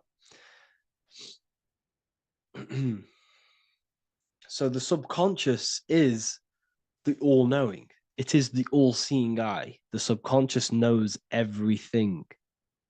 Your conscious mind does not. Your subconscious knows every single cell in your body. Your subconscious is making your heart beat. It's talking to your heart. It's talking to every organ, every cell in your body is being connected and spoken to by your subconscious mind. It is the all-knowing. The subconscious has access to the astral plane, imagination, the fourth dimension. It has access to the mental plane, thoughts. It has access to the ethereal plane, energy. And has access to your physical body. It's the door. It's the portal. The subconscious is the portal to the divine. You must go through the subconscious in order to access the divine. Any coupon codes for book 2? Yes, inside the university, there will be a 50% off coupon code. Speaking of ancient civilizations, why did they use symbols to give us true knowledge? This is a very, very good question.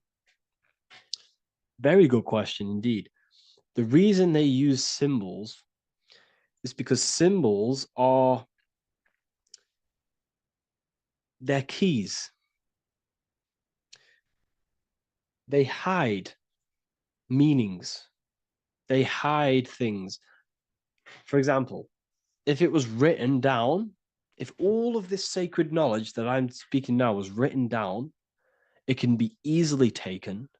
It can be easily misused. Someone can take it, read it, and steal it and misuse it and abuse the world and create horrible things. The reason they use symbols is because they're hidden. They hide the teachings. Only the ones who possess the key, that possess the knowledge, can read the symbol. So the symbols act as a guard towards this higher wisdom, this higher knowledge, which gives you power. All of the knowledge I teach you gives you power. And you can misuse it.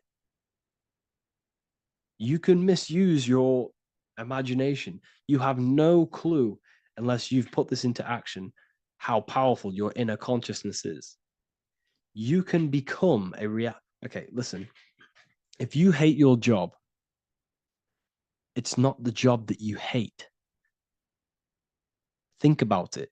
It's not the job that you hate. The hate is coming from your inner consciousness. It's the state of consciousness that you hate. So what does that tell you?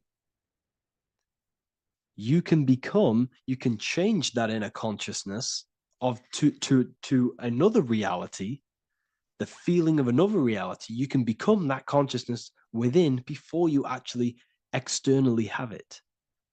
And by becoming and knowing that reality, that's what produces effect on shaping your outer world. When you really, truly know that reality inside of you, of being free, of being wealthy, of having abundance, your outer world has no other choice but to rearrange itself to your new inner state of consciousness. That's what magic is. It's manipulating your inner state of consciousness. It's convincing yourself that you already have it, not believing it, knowing it. Okay? Knowing is different than believing. Believing is a lie. You should know thyself. Okay? So we can say that human overpopulation is intentional. There is no human overpopulation. We're all cramped in these cities. We're all cramped into one little place. We're not supposed to live like that. We're not supposed to live so cramped. This is why there's so many weirdos out in public. So many weird people doing weird things. This is when things start to go weird, and we shouldn't be living in this state, in this condensed state. We should be spread out. Okay. There is no overpopulation. It's just an illusion because we all lived in such. Have you ever been on a plane? Have you seen how much land there is? It's crazy. There's no overpopulation. And how many people do they say there's in the world? There's not that many people in the world that they say. I think it's like 8 billion. I think they say there's 8 billion people. There's not 8 billion people. There's probably more like 2 billion. And the reason I say that is because I have a friend who only has like 300K followers. So that's a lot of followers, okay? And he gets recognized everywhere he goes. And he's into all this stuff. And he says, listen, the population is definitely not 8 billion or whatever they say. I think it's like a couple billion. It's probably more like a billion. How to properly manifest intentions. Thought, emotion, and imagination are the key. You must know that you have that reality. Don't believe it. Become that reality within your consciousness. All day long, as much as possible. Feel it. Imagine it. Say it. And have zero doubt. How to have zero doubt. You can't, okay, so the doubt, that little voice that will seep into your mind saying, you can't do that. You can't do this. That's your old voice of your subconscious program. Listen, the reason why most people fail in life is because they have trained their subconscious that they will fail. They have told and believed that they will fail. The reason I will succeed for the rest of my life is because I have trained my subconscious to say, I will win, I will succeed, I will solve any problem. That's my belief system. And if my belief system is that, then my external reality, my conscious mind will seek a way to fulfill that belief. It will seek to control and create that belief in my external world. It will seek to solve any problem. I've trained my subconscious mind to know that I already have the reality, to know that I'm abundant, to know that I have everything that I already need. Therefore, if any problem comes, I can sort it straight away. But most people have a different belief. It's not your fault. We've been kind of manipulated and told this, that they will fail, that they can't do anything, that it's too hard. And that basically casts a spell on the conscious mind, where your conscious mind is just like, no, I can't do that, because of this subconscious belief that you hold. So you must reprogram your subconscious that you can do it, that you will solve any problem, and that you are abundant. That's the reason why successful people succeed. It's because they have a complete different mind state, a complete different belief system in their subconscious.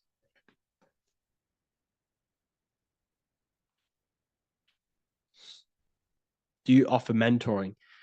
Yes, I do offer mentoring, but it's mainly for people who want to grow their online presence, and for the amount of value and transformation that I can place into your life, and the time that, the price of my time, it will be a higher price tag. But your life will completely change if you join my mentoring. Because I will transmute your life. I will transmute your mind, and I will transmute your whole reality. Because I could tell you exactly what you need to do. How to have super genius power pulling information from the source. Okay, so you can do this. I talked about this in Book of Wisdom, Volume 2, if you've read it. This is a This is a technique that Albert Einstein used. This is a technique that Thomas Edison used. This is a technique that all of the ancient geniuses have used. So you get on a chair, you place metal below you or plates, and you hold a metal ball in your hand, and you fall asleep. And every time you fall asleep on the chair, you're going to drop the ball because your body will become unconscious. And you will basically drop the ball and it will wake you up because it's going to hit and make a loud bang on the plate. And every time you go to sleep, basically what this is actually doing is shifting your consciousness from conscious into the subconscious. So from physical into the astral. Your consciousness is shifting between these two planes. And as you do this, you can bring down great ideas from these higher planes. So when you fall asleep, have an intention. And when you fall asleep, you'll drop the ball. And when you wake back up, you'll have an idea and you just got to write it down.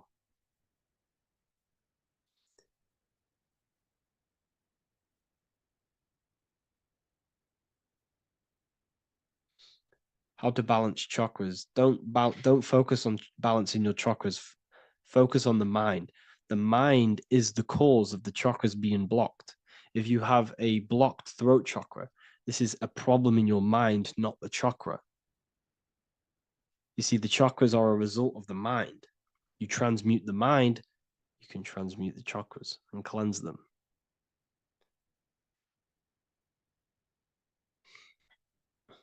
So was Jesus a real man that walked? Okay, so I'm going to tell you something. Like, some of the things that I say in my reels, they are to catch attention. So if I say the first thing on the reel, Jesus never existed, straight away, you see that, it's going to trigger you. It's going to trigger Christians. It's going to trigger people. So yes, I do say things to catch attention. The reason I do that is because I have to in order to catch attention. Maybe there was a Jesus who walked. So in the past, I have said Jesus never existed. Yes, this is to catch attention, to boost the reels, views, and comments and stuff like that. Maybe there was a man who was called Jesus and walked the earth. But listen, he was not the Son of God. You are all the Son of God. Jesus represents an archetype. He represents morals. He represents a way of living that you should embody in your life, not to worship. We shouldn't be worshiping this man. We should be embodying his qualities into our lives so we can become Christ consciousness, so we can live in harmony with our mind, emotions, body, and spirit. Okay? He was not the Son of God. You are all the Son of God. We are all God experiencing himself in a three-dimensional divided form. God is oneness, and he created a divided world so he can experience himself. Why do you quote from the Freemasons oft times? I don't recall me looking at Freemason quotes and quote them. I just simply, when I post a quote, I literally just, whatever comes to my head, I just whack it into Telegram or Twitter. Are dreams tied to your subconscious, and how do you understand them? Okay. Dreams and astral projection are two different things. Astral projection is your soul leaving this plane into the collective consciousness, into the collective mind, the collective astral plane. But dreams are basically the astral plane, but it's your personal astral plane in your personal subconscious. So when you dream, you're entering your own consciousness, you're entering your own subconscious. Every character, every event that happens to you, everything that is said to you, everything that happens to you in your dream is yourself pushed outwards, and you're basically experiencing your own mind. If something scary comes up in your dream, this is your belief, this is something in the back of your mind materializing and coming to you and showing itself to you. So in order to understand your dreams, it's basically suppressed emotions, suppressed thoughts, all lingering in your subconscious materialized. Okay. A few months ago, I'd have concurrent dreams of getting in a car crash that lasted for months. Then one day, out of nowhere, I got into a really bad accident, and that low-key bugged me out. I didn't know if my mind was trying to warn me or what. You can explain that. Okay. If you are having dreams about having a car crash, this is a belief. Okay, so let me tell you something. Let's say you're a drug dealer, okay? And you live in fear every single day of the police coming to you. This dealer every day is worried, he's scared, and he lives in fear of the police getting him. He was believing it. This fear, this emotion he was feeling on a regular basis, repetition, and the emotion is basically impressing your subconscious. It's impressed his subconscious that deeply that he now believes it. It's now become a belief. So one day the dealer gets caught and he goes to prison. Let me tell you something. He placed himself there because he created a program, a belief in his subconscious of the police. And his external reality is now in a prison cell. But that prison cell is just an external manifestation of the prison cell of fear he installed in his subconscious mind. The four walls he's now trapped in is just basically an externalization of his own belief system that he created through consciousness, through the subconscious. If you embedded your belief that you will be in a car crash, you will be in a car crash. He placed himself there. He materialized that reality through the thought, through the emotion, through the belief. He put himself there. You see? So if you were having dreams, this was maybe, it could have been anything. You could have watched a program when you were a child about a car crash and that maybe scared you, or you saw a car crash when you were very young and that scared you and that impressed your subconscious. Then you had a dream about it. Then you started to believe it. And then one day, bang, it happens. That's the power of the subconscious mind. It holds control over you. It holds control over every aspect of your reality, of your being. So,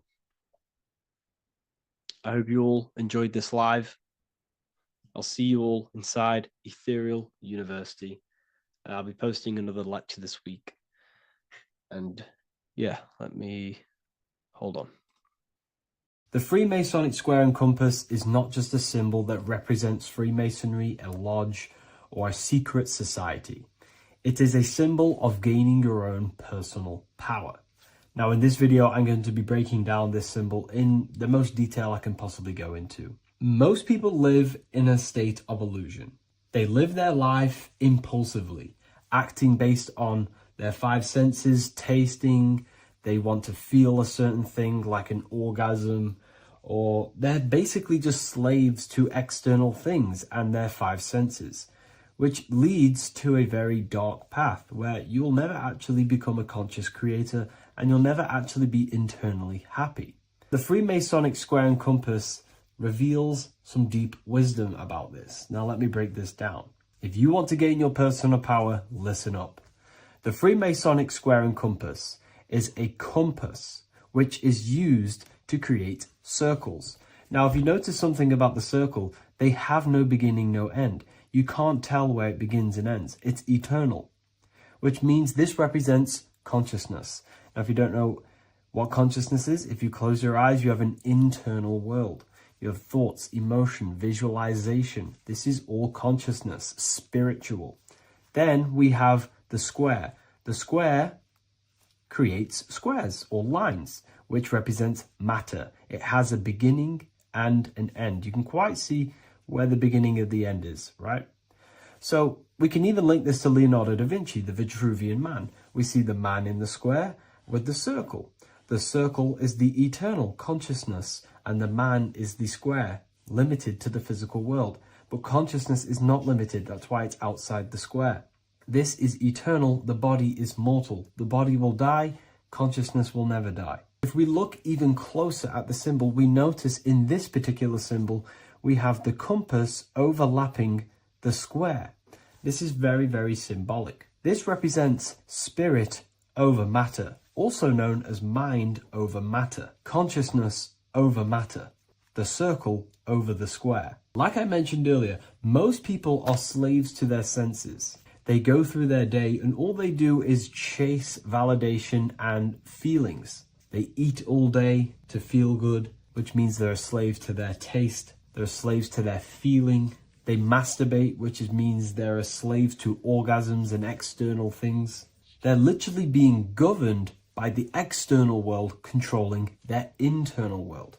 They're literally living life on autopilot. And don't get me wrong, I was guilty of this too. We're all guilty of this when we join this world because we're not taught this sacred knowledge.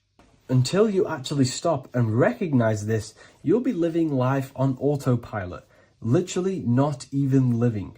You'll be running off subconscious programs, seeking external validation and being ruled by these five senses. The square underneath the compass represents consciousness on top of matter, which means the internal world is controlling the external world. It is the mind controlling matter and not matter manipulating the mind. In the occult and esoteric world, it's very important that you are conscious of every action that you are taking in your day-to-day life.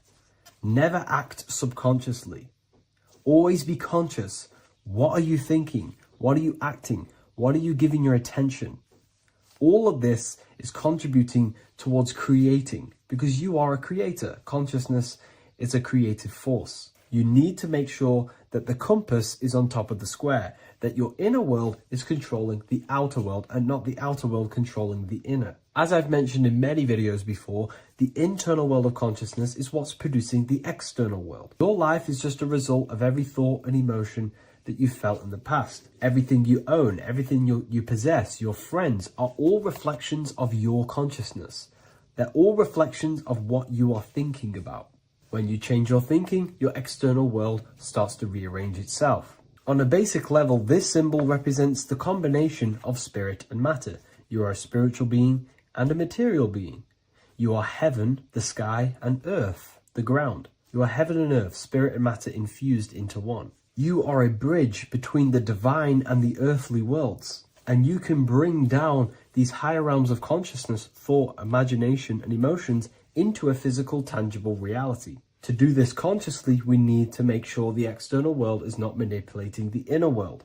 Because if your internal world is being controlled by external circumstances, for example, you have a circumstance happen in your reality, an emotion triggers inside of you, and that emotion is a command to create more of that. And the thoughts that you think are creating more of that negativity. So it's a constant cycle of negative manifestation if you let the external world control your internal world of consciousness. So we need to make sure the compass is on top of the square, that the internal world are commands and not reactions to create your external reality. And not only just to create, but to actually enjoy life. If we let the external world bother our internal world, this means that we have some sort of mental or emotional attachment to the external world. We need to detach from the external world. Why do I say that?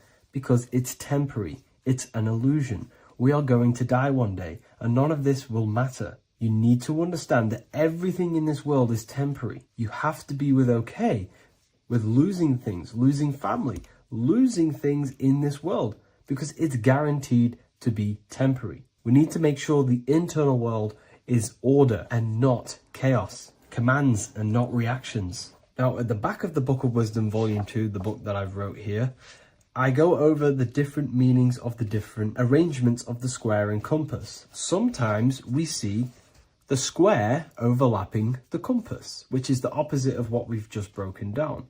Or sometimes we see one leg of the compass on top of the square, and one leg of the square on top of the compass. These are all highly symbolic. When we see the square overlapping the compass, this pretty much represents the beginning of the Freemasons' journey, when their internal world is being controlled by the external. They have a lot of spiritual growth and a lot of learning and inner work to do. Now, when we see half and half, one leg of the square on top and one leg of the compass on top, this represents the Masons' gradual emergence from the material realm into the spiritual. This interplay of symbols reflects the process of gaining greater light and knowledge as the Masons ascend from material concerns towards spiritual enlightenment. And of course, we've just broken down what this means. This represents spirit over matter. They're not chasing external physical things anymore. They're actually chasing and gaining validation and happiness from spiritual growth, more knowledge, and deeper understanding of consciousness and themselves. Most people chase external material things, which actually don't make you happy in the long run. You could be given £1 million today.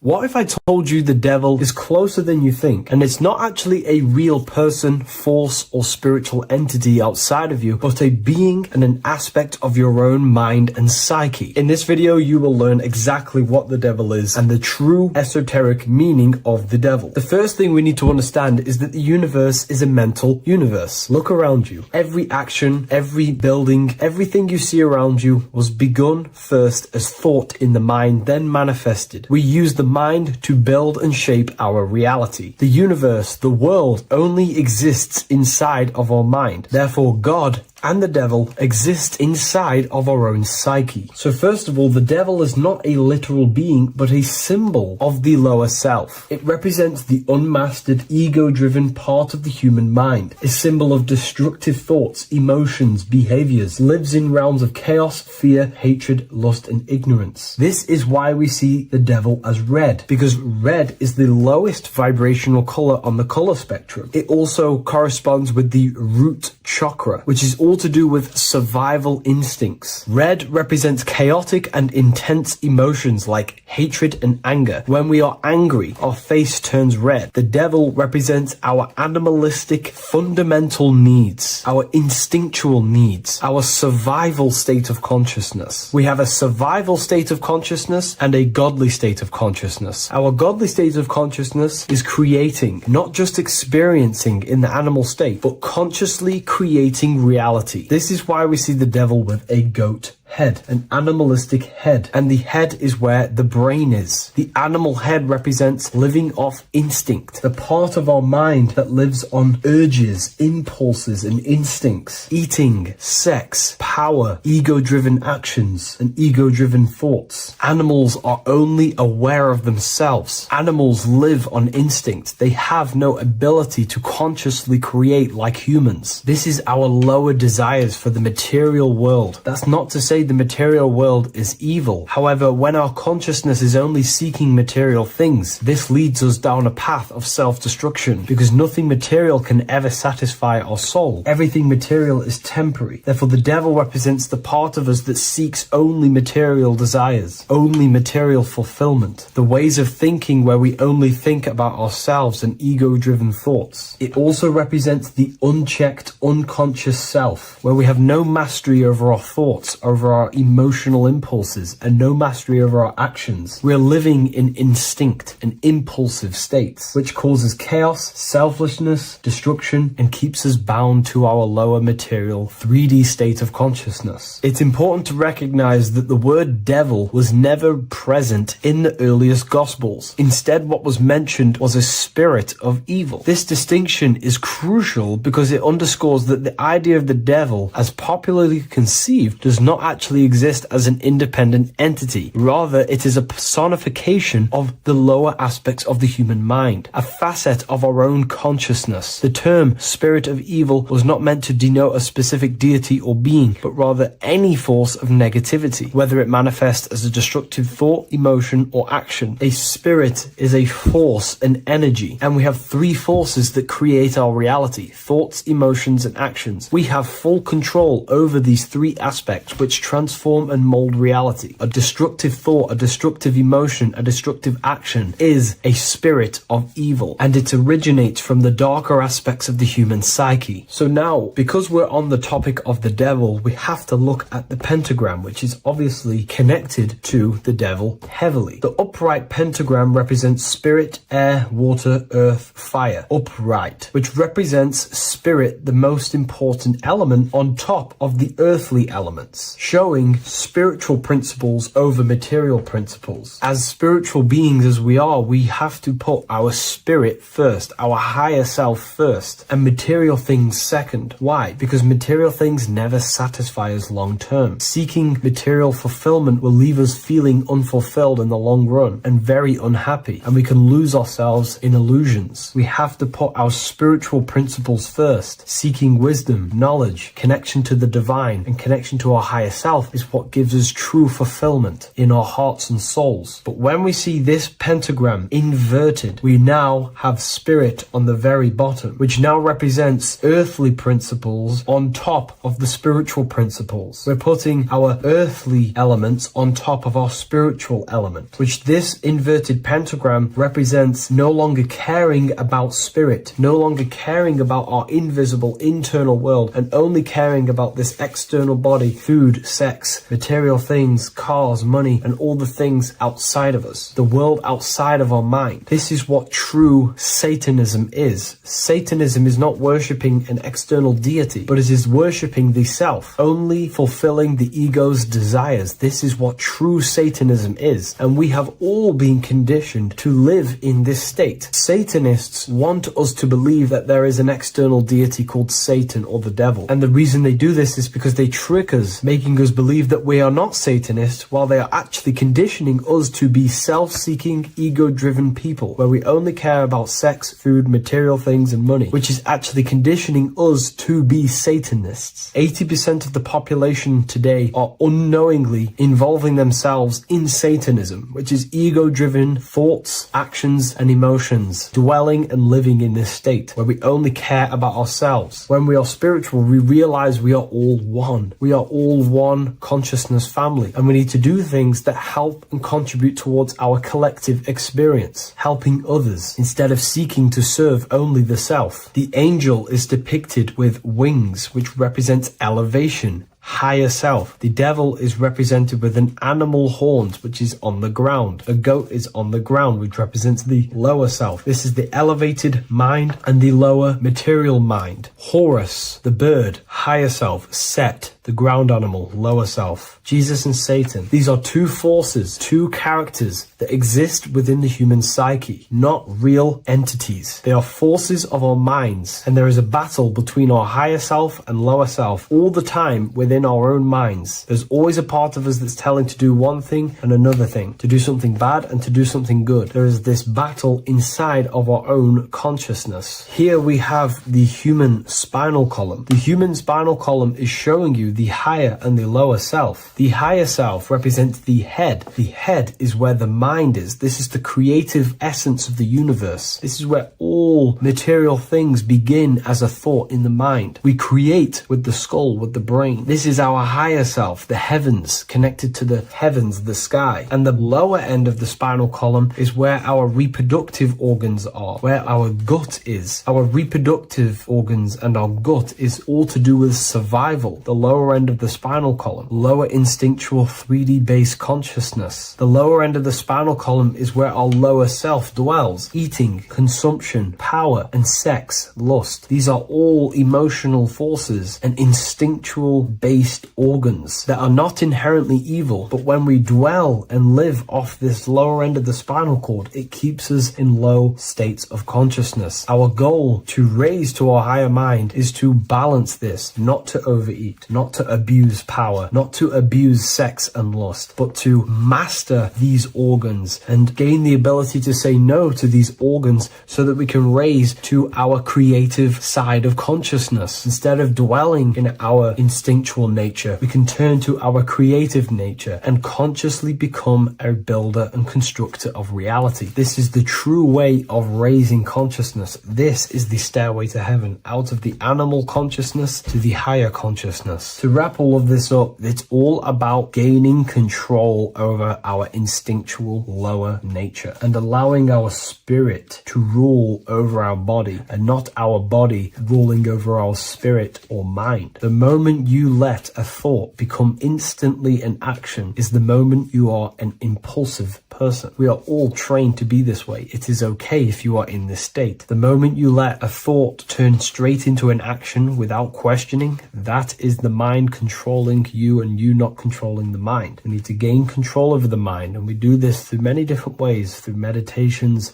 affirmations, and discipline. We slowly gain control over our minds. And once we gain control over our minds, we gain control over our thoughts, and we gain control over the attention that we give certain thoughts. We can then start to uplift our mind, our thoughts, out of our instinctual state to the higher mind. If you wish to learn more about consciousness, I'll leave a link in the description for the Book of Wisdom, Volume 2. Mentalism, conscious and subconscious mind. You need to understand that the mind is the root and the cause of all reality. I am mind, you are mind. Every single living creature in this physical plane expresses and manifests mind. We are all the invisible substance of mind. We are all the source, which is God.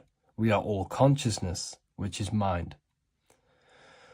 Before we manifest something physically, we manifest it within the realm of thought, which is the mind. Thought then manifests into astral imagination. This then gives energy within the etheric plane.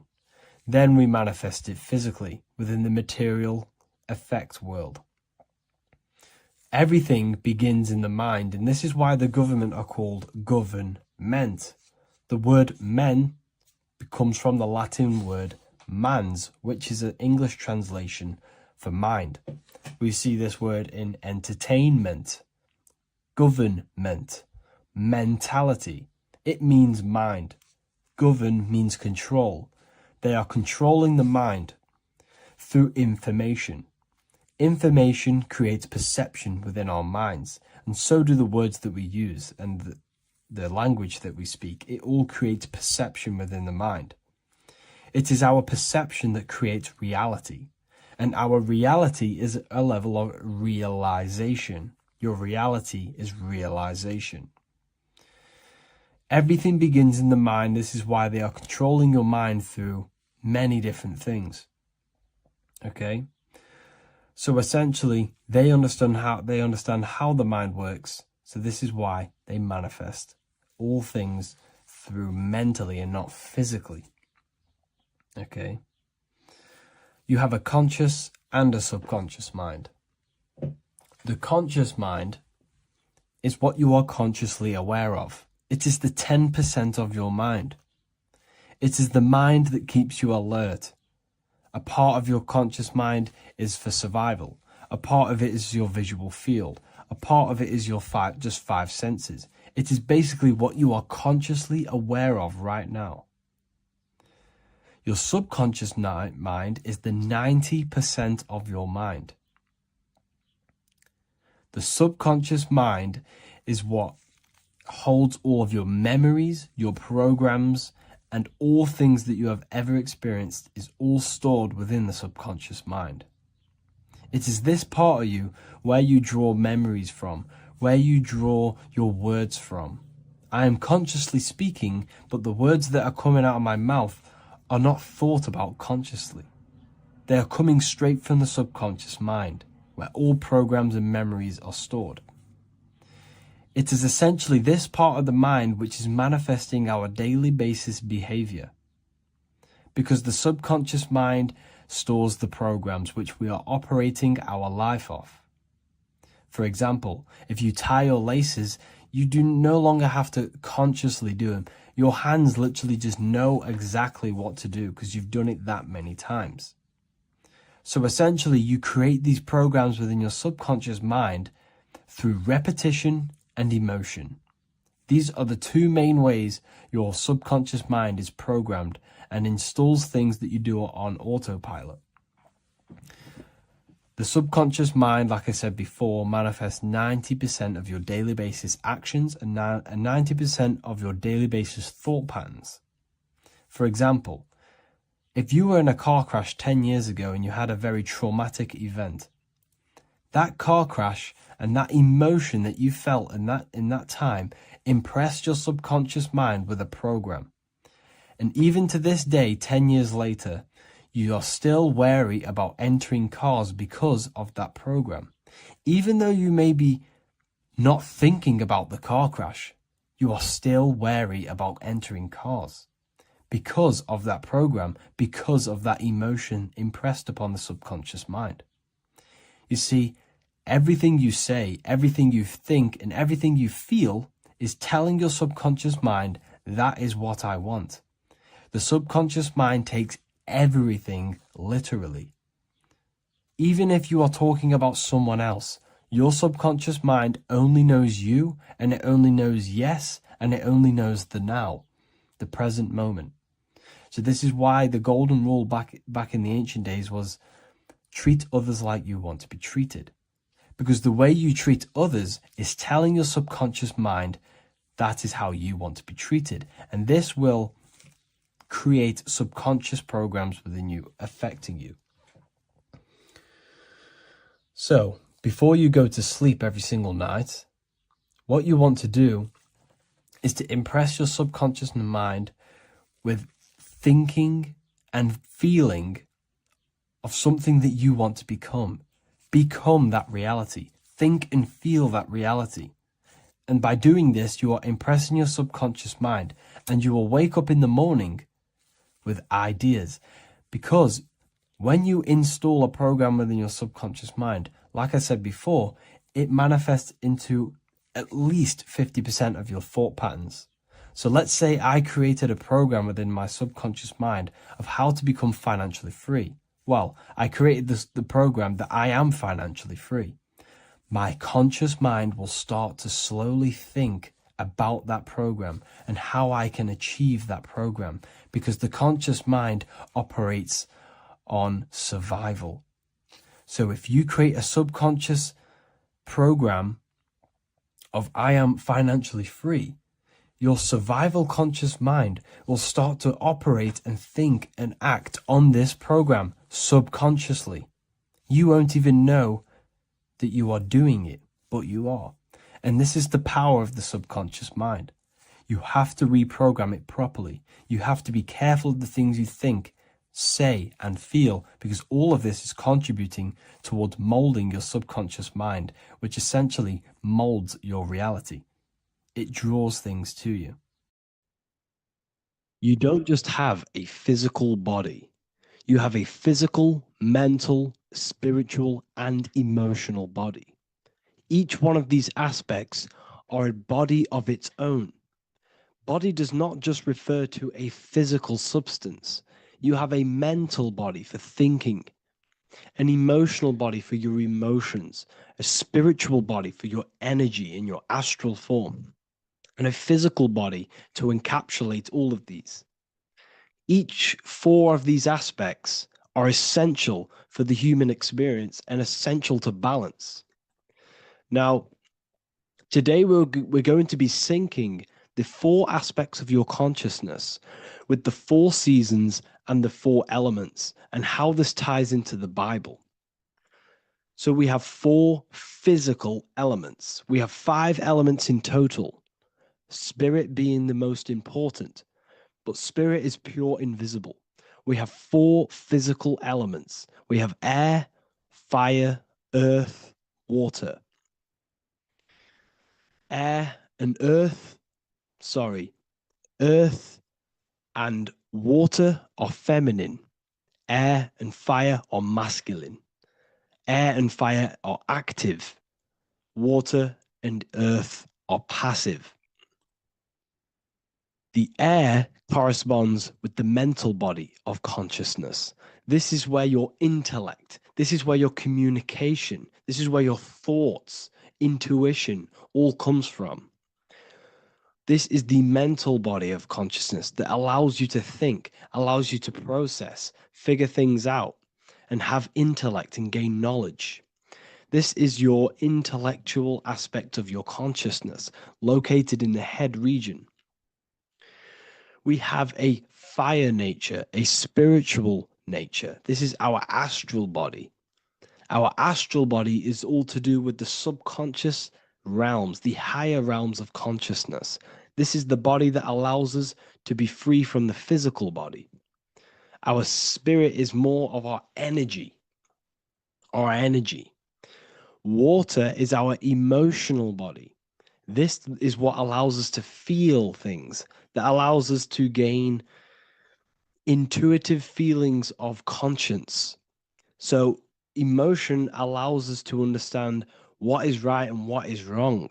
When we feel something bad, we know that this is wrong. When we feel something good, we know that we are doing good. Emotions are a creational force that allows us to feel certain things to bring them into existence. Our emotional body is a creational force and should not be reactive, and they should be controlled. Most actions are stemmed from emotions. Actions bring thought into physical existence. Emotions are the driving power. They are what drives your actions. The thought, then the emotion, then the action. Earth is your physical body. This is your physical state that allows you to take mind and emotion into action, into fruition, into physical matter. This is what your physical body allows your consciousness, your soul, to interact with the physical world and bring things into physical existence. The physical body, the physical world, is an outcome and an effect of the thinking mind. All physical substance comes from the thinking mind. The pen, the phone you're holding, the microphone I'm speaking into, all began as a thought in the thinking mind, then it was brought into physical reality. Earth is the most dense. So it goes in this order: body, emotions, spirit, mind. The higher you go up, the more lucid and fluidic it becomes. The lower you go down, the more dense and dull it becomes. Air is the mind, fire is the spirit, water is the emotion, earth is the physical body. So this is why you are a microcosm. You have these four things within you. You contain of these four elements, which correspond to the four bodies of your consciousness, the four bodies of the soul. You are the soul. You are the spirit. So this is why in Theologians 4:17 it says, "Caught up together with them in the clouds to meet the Lord in the air." You don't meet God or the Lord in the physical air, in the clouds. This is clearly a parable. A human being cannot go up to the clouds and meet a mystical man in the clouds. This is obviously a parable, a metaphor. The air is your mind. You must raise your consciousness beyond the body, beyond the emotions, beyond the spirit, and enter in the mind during meditation, turning the mind inward to connect with the Lord. The Lord is the highest aspect of your consciousness, the one that exists beyond the physical body, beyond your emotions, beyond the thought. So you meet the Lord in the air, in the mind. The mind represents the air. This is why in America there's a saying called an airhead. You're an airhead. This means that you are stupid, or you don't think, or you have nothing in your mind. You have nothing in your head. When someone's very stupid, you call them an airhead, because air represents the mind. The air is elevated. The air is invisible. The mind is totally invisible to the human eyes. It is a metaphysical substance. In fact, it's not a substance at all. It's so fluidic. It's everywhere. The mind can be everywhere at all times. It can be anything. Nothing is impossible within the mind. Now, this is synced with the four seasons. The four seasons represent the four aspects of human consciousness, the four bodies of your consciousness, the four bodies of your soul. The sun is your soul, okay? And the sun travels around four seasons. Summer, when the sun is the most hottest point. Autumn, when the sun starts to move away from the hottest point. Things start to die. Then it goes to winter. This is when everything dies. This is when things enter in within itself. This is when darkness occurs. Then spring. This is the reignition of the sun. This is when the sun starts to bring back the warmth back to the summer. You have 4 seasons, which correspond to the 4 bodies of consciousness. Fire is the spirit. This is when you are passionate. This is when you are taking action. This is when you are fiery. The sun is blazing. You're taking action. You're very passionate. You're very spirit. You're in the spirit. Autumn is water, emotion. This is when you start to become very reflecting. This is when you start to feel emotional. Because in autumn, there's lots of water. This represents the emotional body of consciousness. Winter is the mind. This is air. Winter, what happens in winter? Everything enters within itself. The leaves die. The trees die. Everything dies and goes within. This is the mind. The mind is the darkness, remember. You close your eyes to enter within the mind. The winter represents meditation. In the winter, what do people do? They stay inside of their house. They research more. They read more books. They become more intellectual. They think more in the winter because we are so we're stuck inside. So we're more reflective. We're thinking more. We're more communicative. We're more intellectual. In the spring, this represents the earth, the body. This is when we start to come out of the mind and we awaken to the body and things start to grow again. The plants start to grow. The earth is growing again and reborn again. This is the body. This is when you become more active in the spring. And then the summer, back to the summer, we then take action on these thoughts and these thoughts that we gained over the winter. Essentially, this is just a massive cycle. And this is a daily cycle also. The nighttime is the winter. The morning is the spring. The midday is the summer. And the evening time is the autumn. This is a microcosm. We have 4 bodies of consciousness. You are the sun. You are the soul. And the soul has 4 bodies: summer, autumn, winter, spring. Emotion, air, body, spirit. Sorry, emotion, mind, body, spirit. So you are the soul. You are the pure essence of consciousness. The sun is your soul in the heart. And the seasons are inside of you because you are a microcosm. Okay? You are a microcosm. The word sun is son. The Latin word for sun is sol, which is soul or solo, because the sun is solo. It's on its own. You are the soul, and the soul has the 4 different bodies of consciousness. So before we move on any further, if I've blown your mind, please, if you can, leave a like, a comment, a share, and a subscribe. Let me know what videos you want me to make in the future. Please drop a like. It definitely will help me.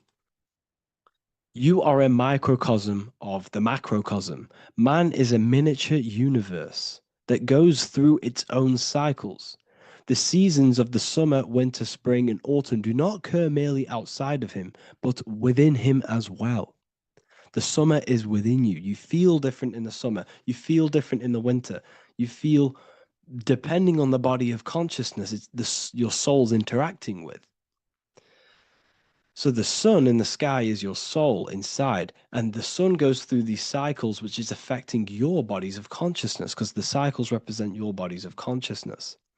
Now, this ties in with the Bible. This is why we have 4 Gospels. This is why Matthew, Mark, Luke, and John are always seen with the 4 different zodiac sign animals or symbols.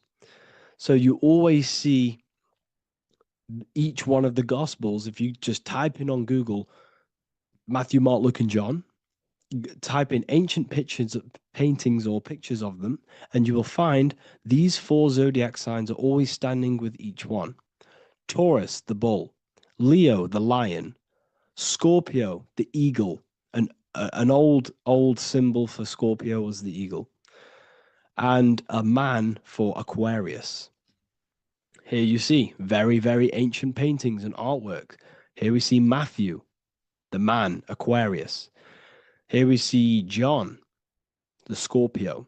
Same here. We also see it on the tarot cards, on the world card. We see the 4 fixed zodiac signs. Here we see it as well. These are called the 4 fixed zodiac signs. Now, when we look at the zodiac, we're no longer looking at the sky, because what you must understand is as above, so below. What is above you is inside of you. What is above is what is below. What is outside of you is within you. The zodiac is inside of you. The zodiac revolves around the sun. The sun is your soul. These are different energies of your soul. Like I said earlier, the 4 seasons are the 4 bodies of your consciousness. And in each body of consciousness, you have these different energetic energies that you can work with. Okay, so this is the true astrology. This is the true astrology, the internal esoteric astrology. You can't find much information on this at all. Very hard to find. So what we're looking at are the 4 bodies of consciousness. Obviously, when you look in the middle of each, when we look in the middle of each season, spring, the middle of spring is Taurus. The middle of winter is Aquarius. The middle of autumn is Scorpio. The middle of summer is Leo. These 4 signs are known as the 4 fixed signs. Okay, Scorpio is fixed. It's the middle of autumn. Scorpio is a water sign, emotion. Aquarius is the air sign, the mind. Taurus is an earth sign, the body.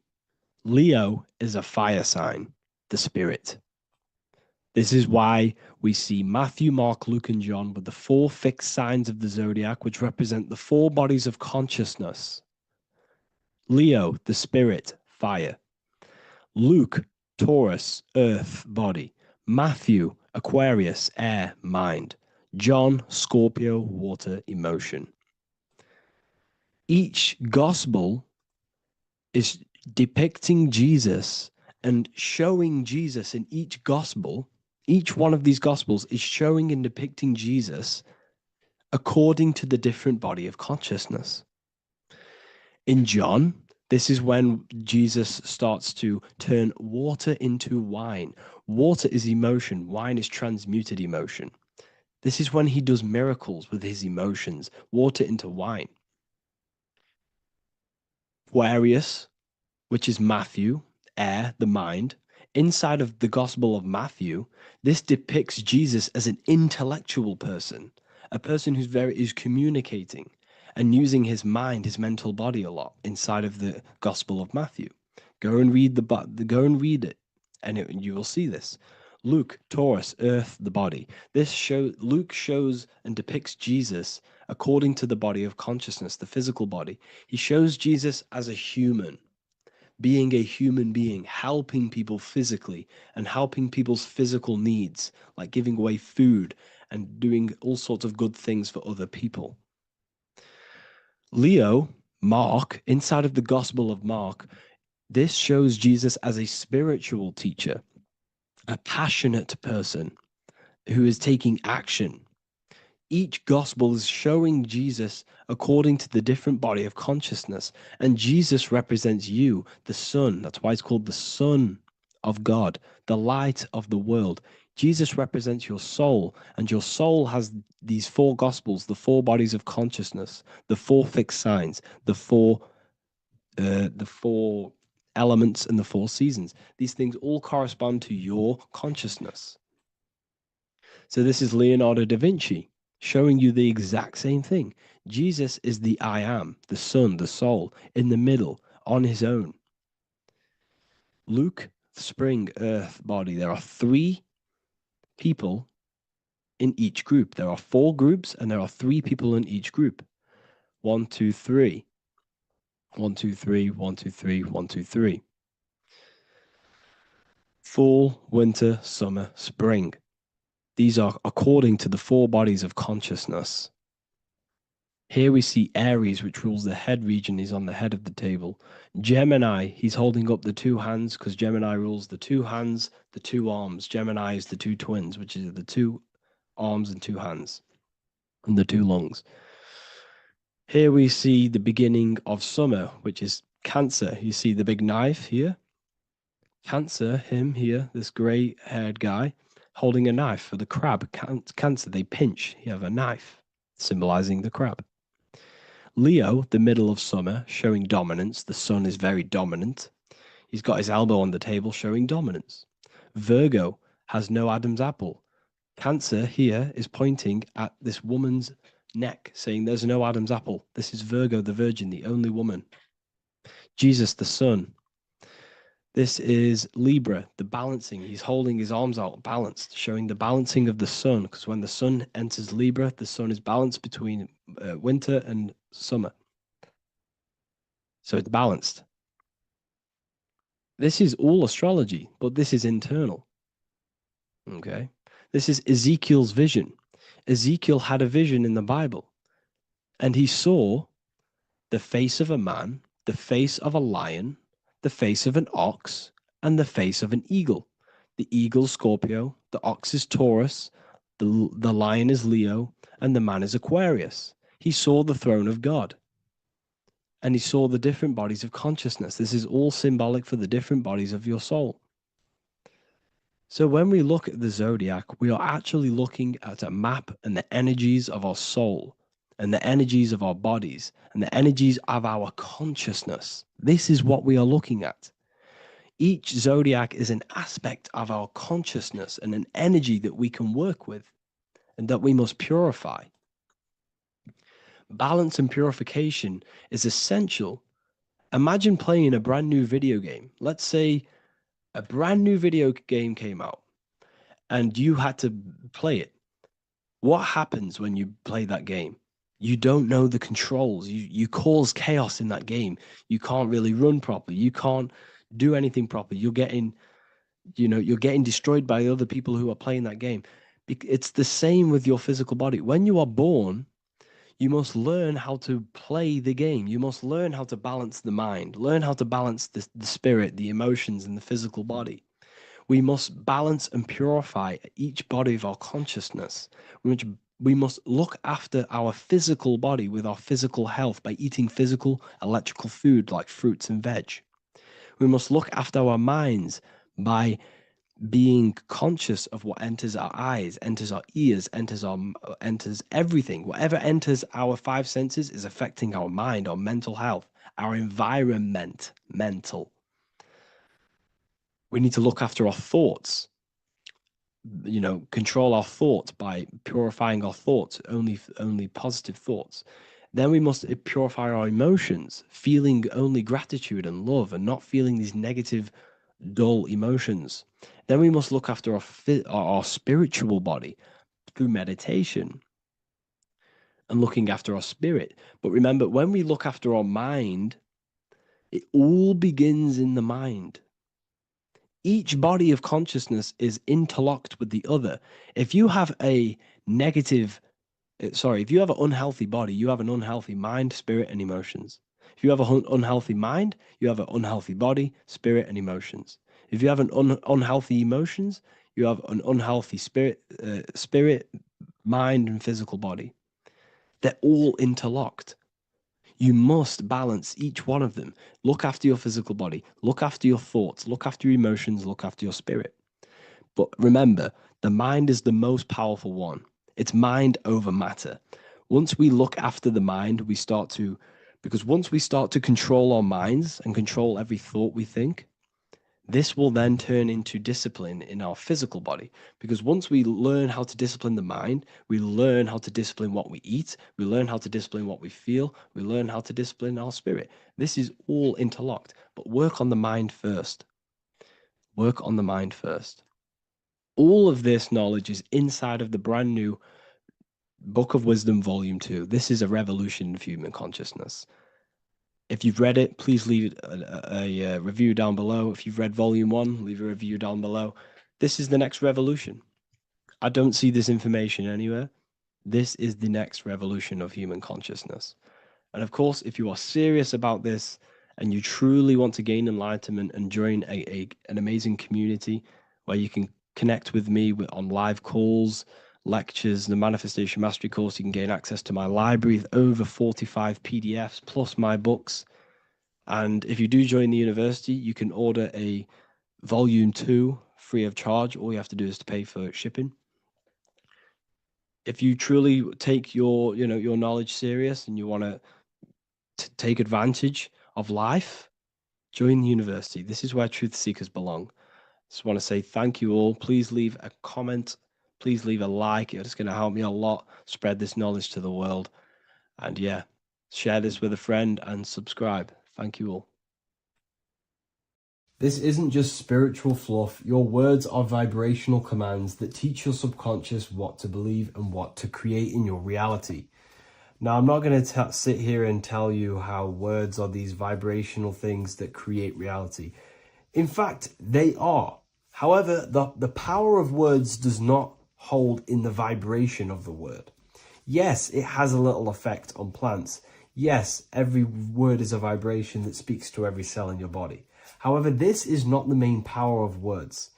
The main power of words is restructuring your consciousness and invoking energy inside of your own consciousness. I'm going to go over these two in detail for you. Your life is an externalization of your consciousness. Your belief system, your internal world, are building blocks to create your external world. What you believe in is how you see reality. It is the filter that you see to see reality. If you want to change reality, you have to change your consciousness first. There's no point trying to create a change, a manipulation in the external world, because it won't last very long. You have to restructure your inner temple, your inside world of thought and emotion. For example, your external reality is an externalization of every thought you thought in the past. Your life circumstances are just a result of every thought you thought in the past. You become what you think about. So if we can control what we think about, we will control who we become. Words are a powerful way to restructure your subconscious mind, which will then restructure what you think about. For example, if I said the word chicken all day long, I'm going to be thinking about chicken all day long. The words we repeat enter our subconscious mind, and our subconscious mind molds our conscious mind of what we are consciously giving attention to and thinking about. And that becomes our emotion. Our emotion becomes the energy, the charge behind our action. And all of this creates who you are and your reality. If you want to create a change in your external world, you need to repeat the end result as in an affirmation. I am abundant. I am disciplined. For example, if you're trying to stop a certain addiction, don't say, I am going to stop smoking. Say, I am disciplined. By saying discipline, the subconscious mind accepts the word discipline and not the word smoking.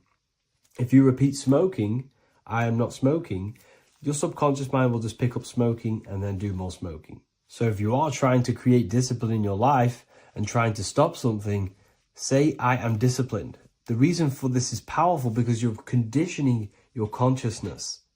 You're conditioning your subconscious mind and filling it with the word discipline.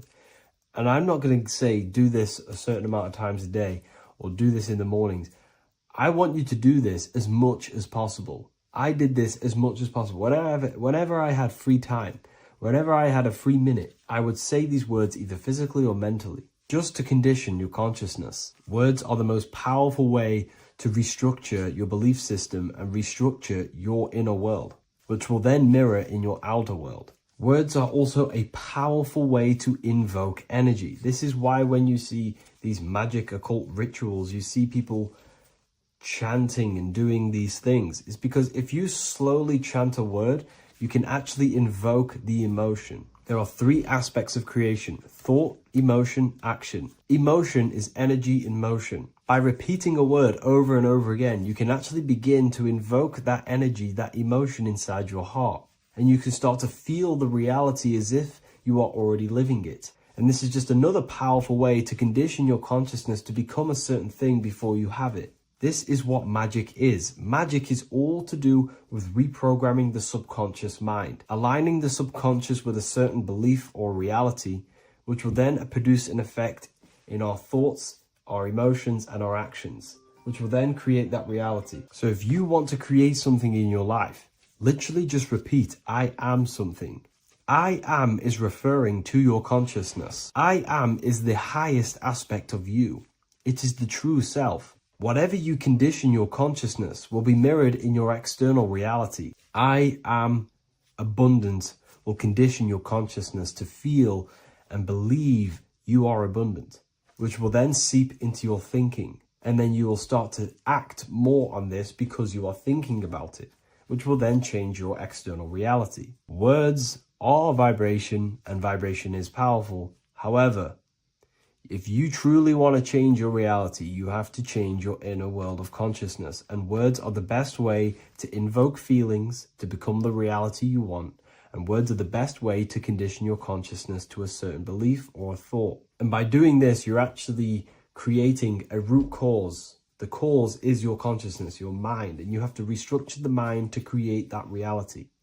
Words are a great way to restructure your consciousness and create reality. If you are struggling with the internal chaos, if you are struggling with emotional chaos, if you are struggling mastering your mind, or if you are isolated from your high intelligence, because intelligent people are not welcomed in our population today.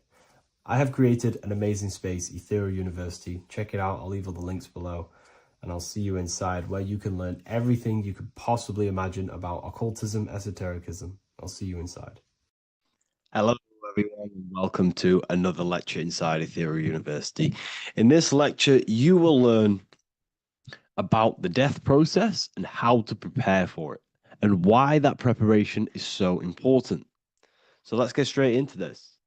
You must understand, as a spiritual creature that you are, you have a visible nature and an invisible nature.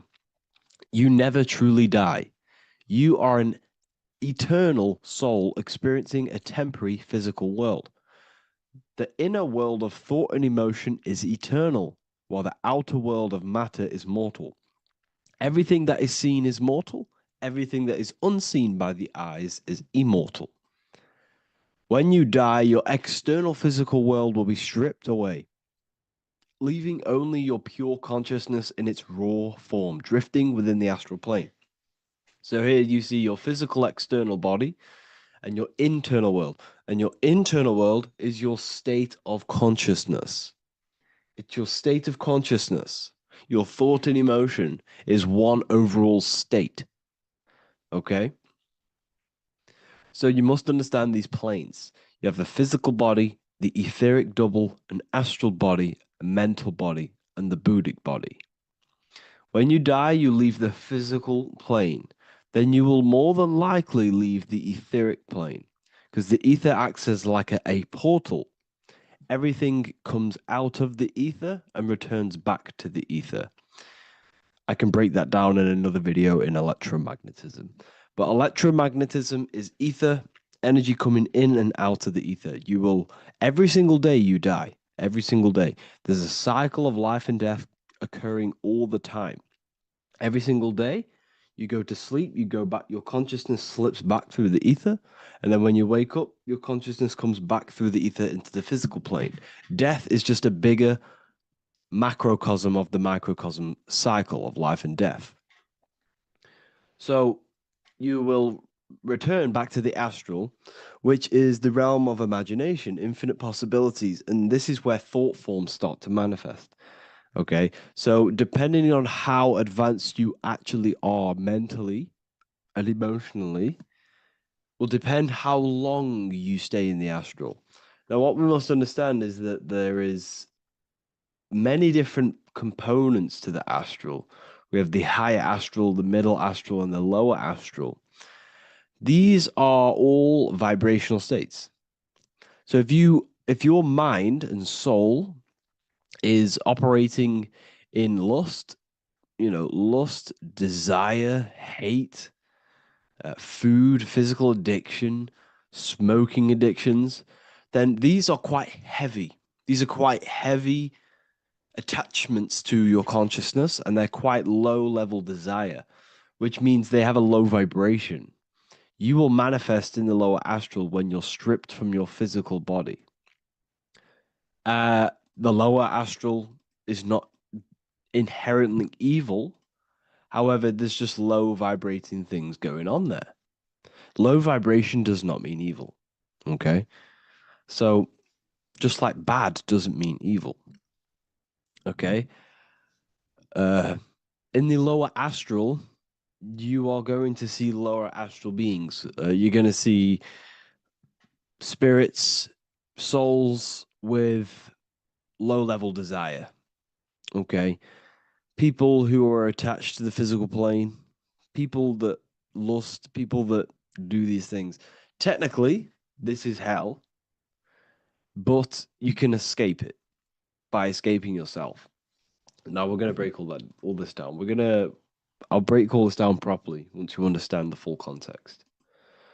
So depending on your level of desire, you will manifest in a corresponding layer of the astral plane. If your mind is still attached to the low physical desires, you will find yourself in the lower astral realms.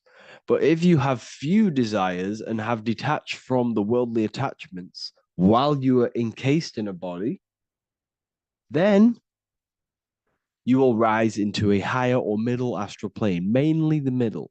Okay. The higher astral plane is very formless. So as I broke down here, this is, well, the physical plane is the lowest dimension. This is the most form, the most matter. It's quite heavy. The higher you go, the lighter it becomes, the more fluid, the more formless it becomes. So you see here it says denser down and lucidic up. So this is more lucidic in these higher realms.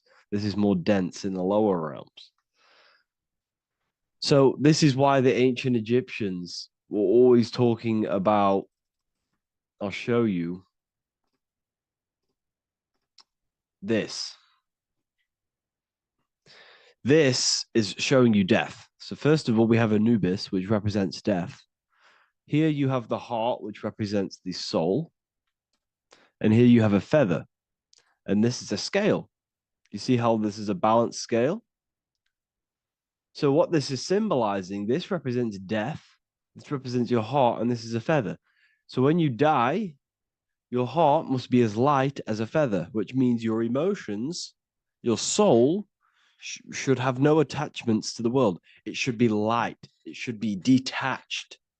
This is why the word light and light are the same. Light is in heavy and light is in very bright. Because when you're less attached to the things, your soul shines. You're authentic. You're light. You're very bright soul.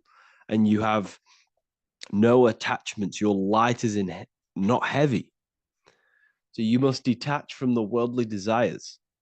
We have to detach from the smoking, the food. This is why we should fast.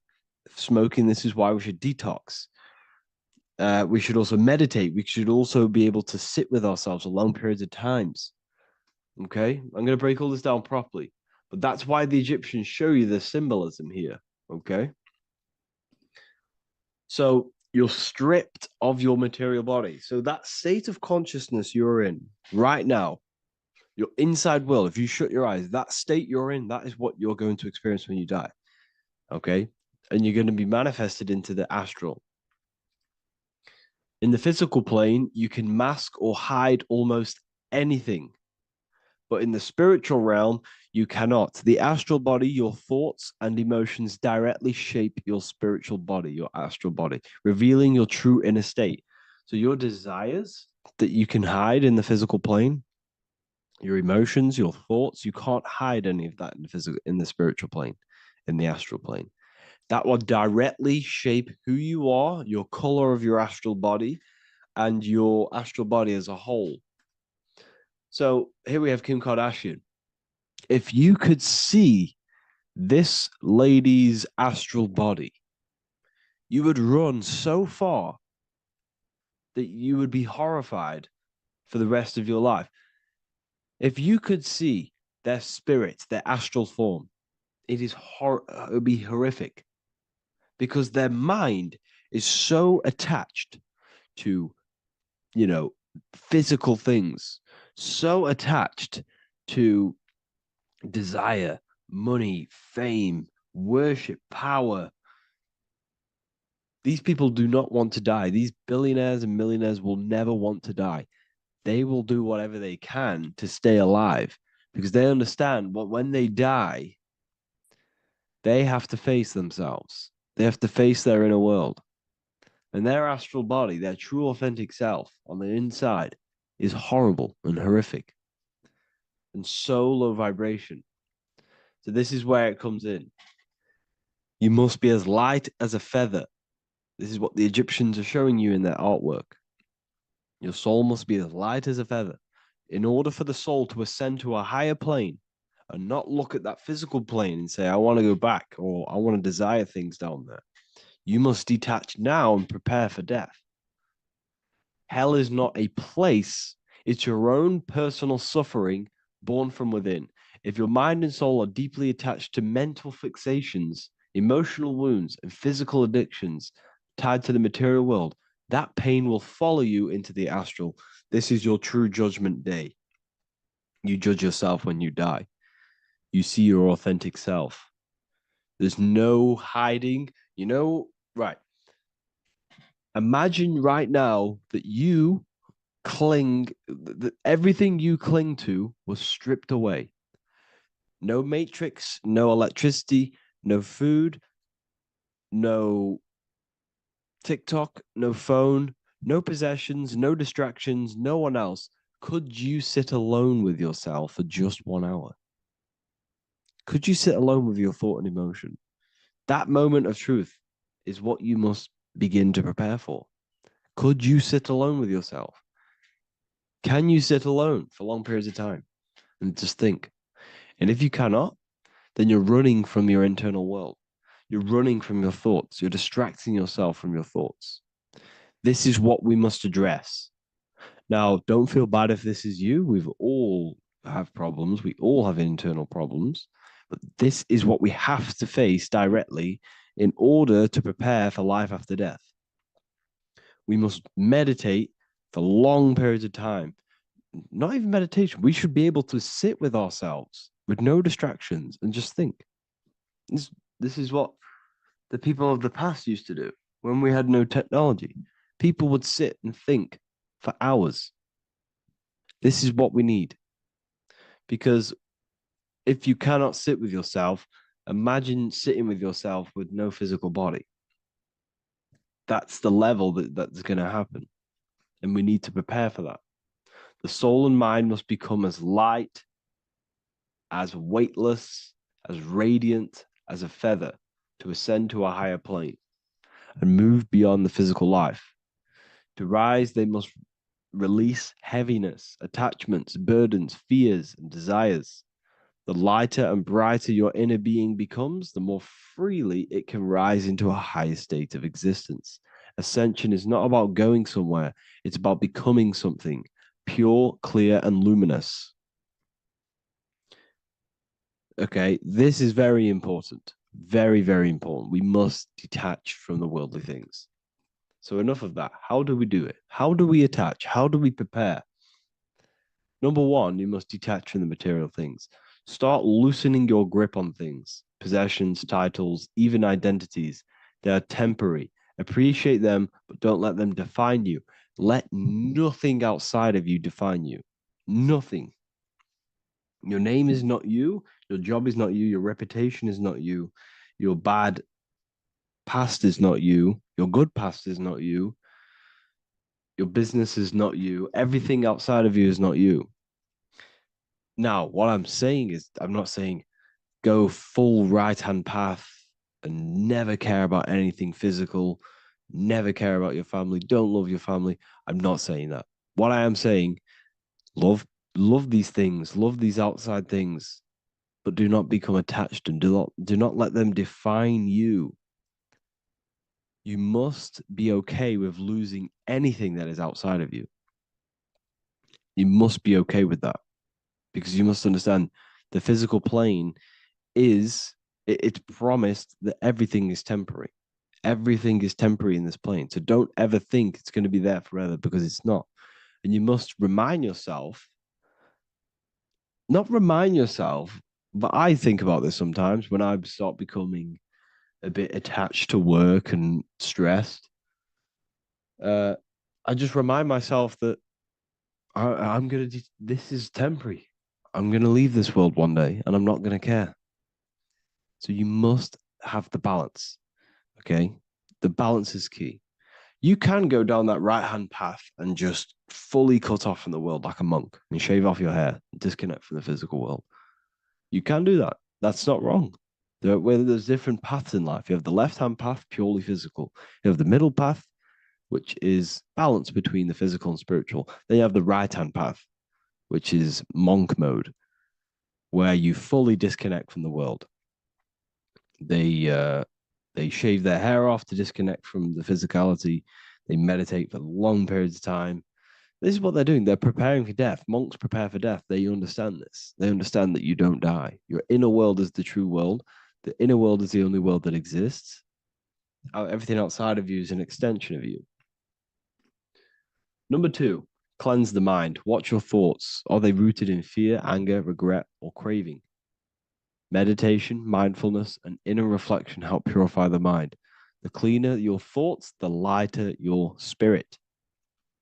So your astral body is formed by your thoughts. It's formed by your emotions. If you sit around thinking about eating all day, you're going to have a very heavy astral body. It's going to manifest in the lower planes. But if your mind is thinking about good things with good intentions, love, knowledge, expansion, you're going to manifest even the middle or the higher.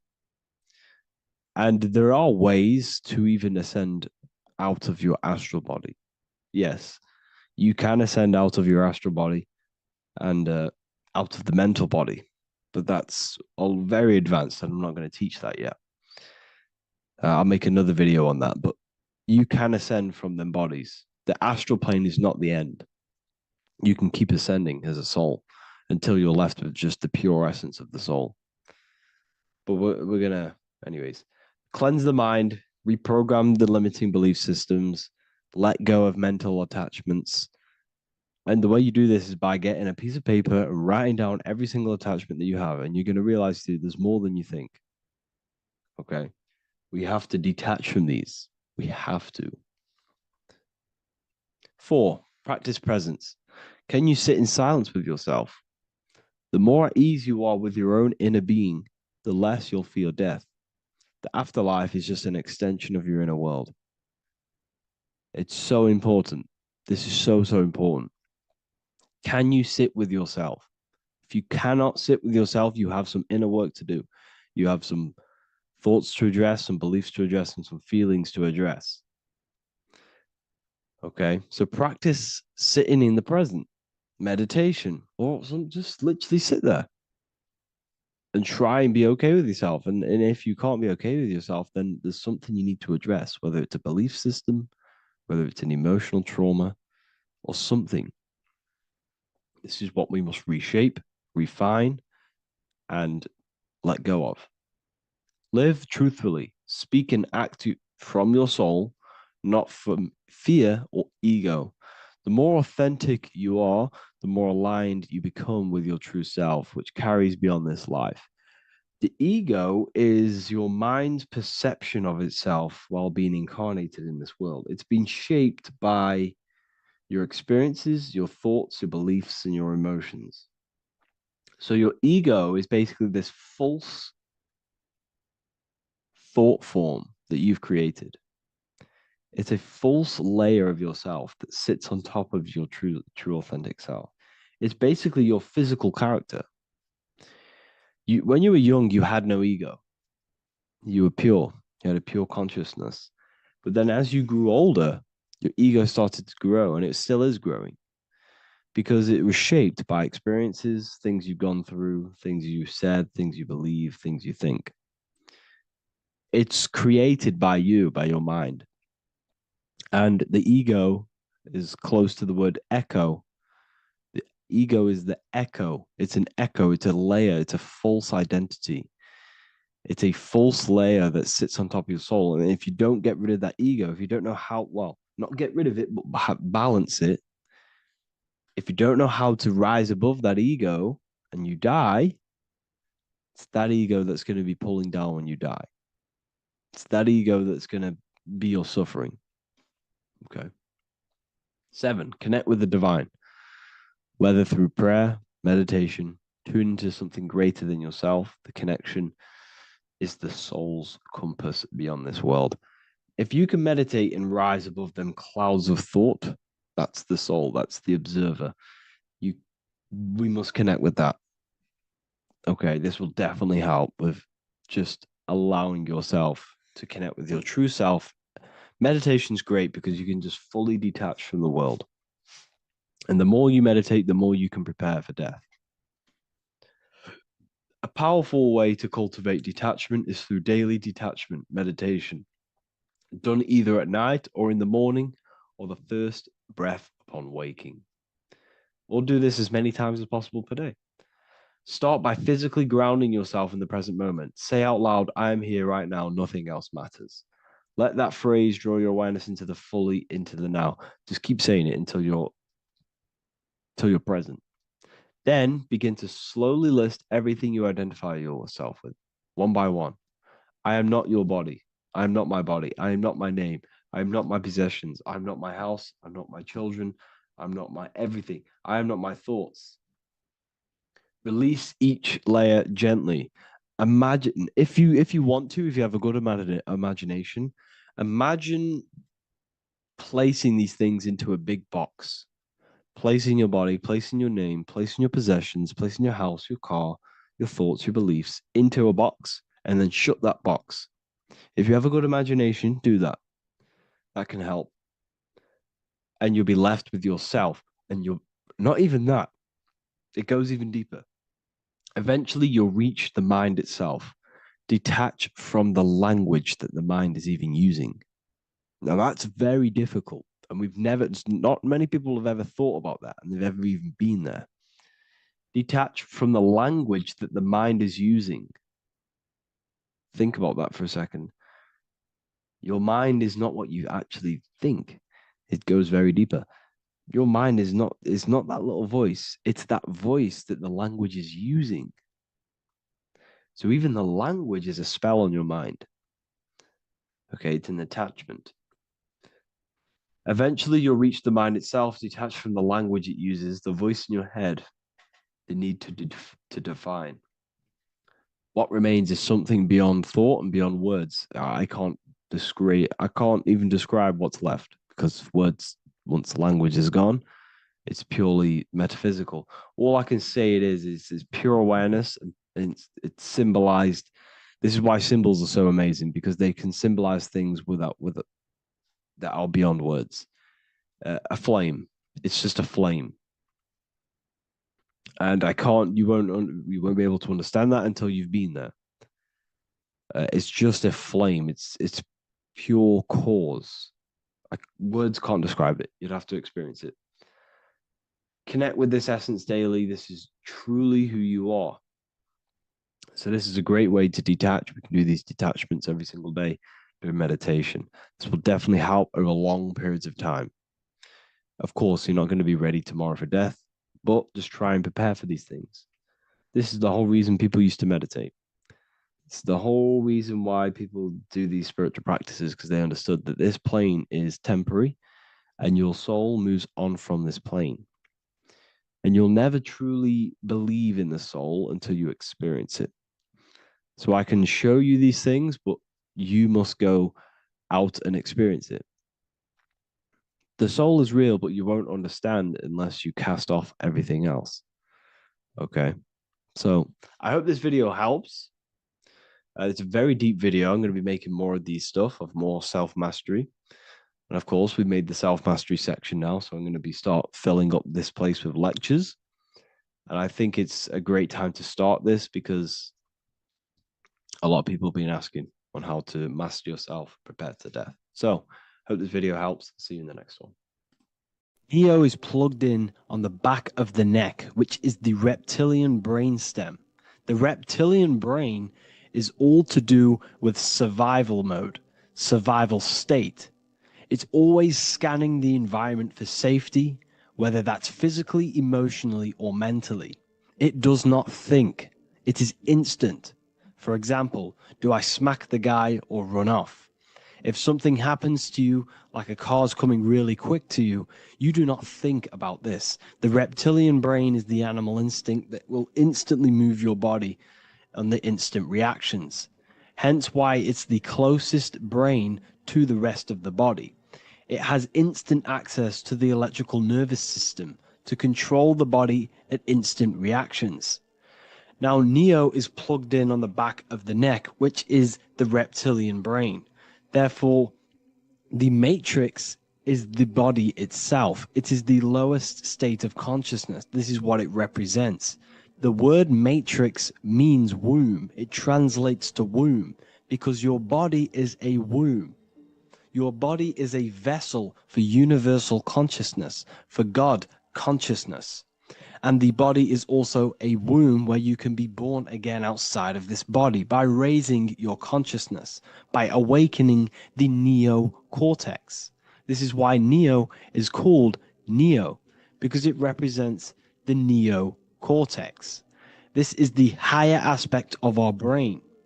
This is all to do with new things, higher reasoning, higher thinking, new learning.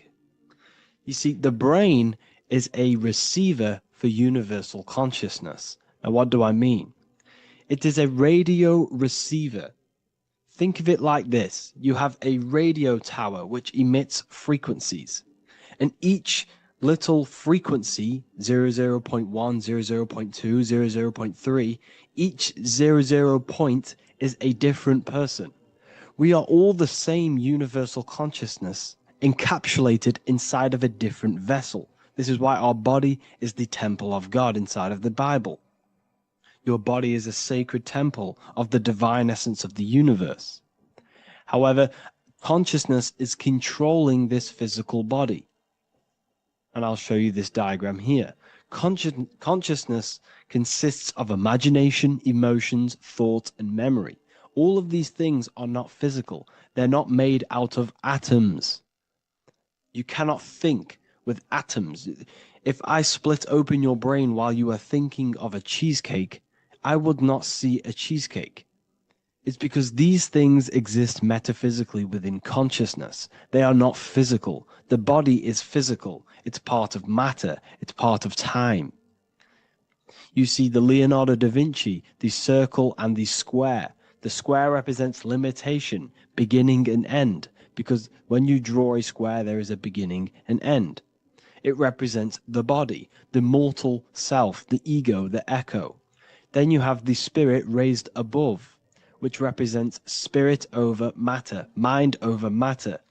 Invisible forces create physical forces. Everything physical exists in non-physical.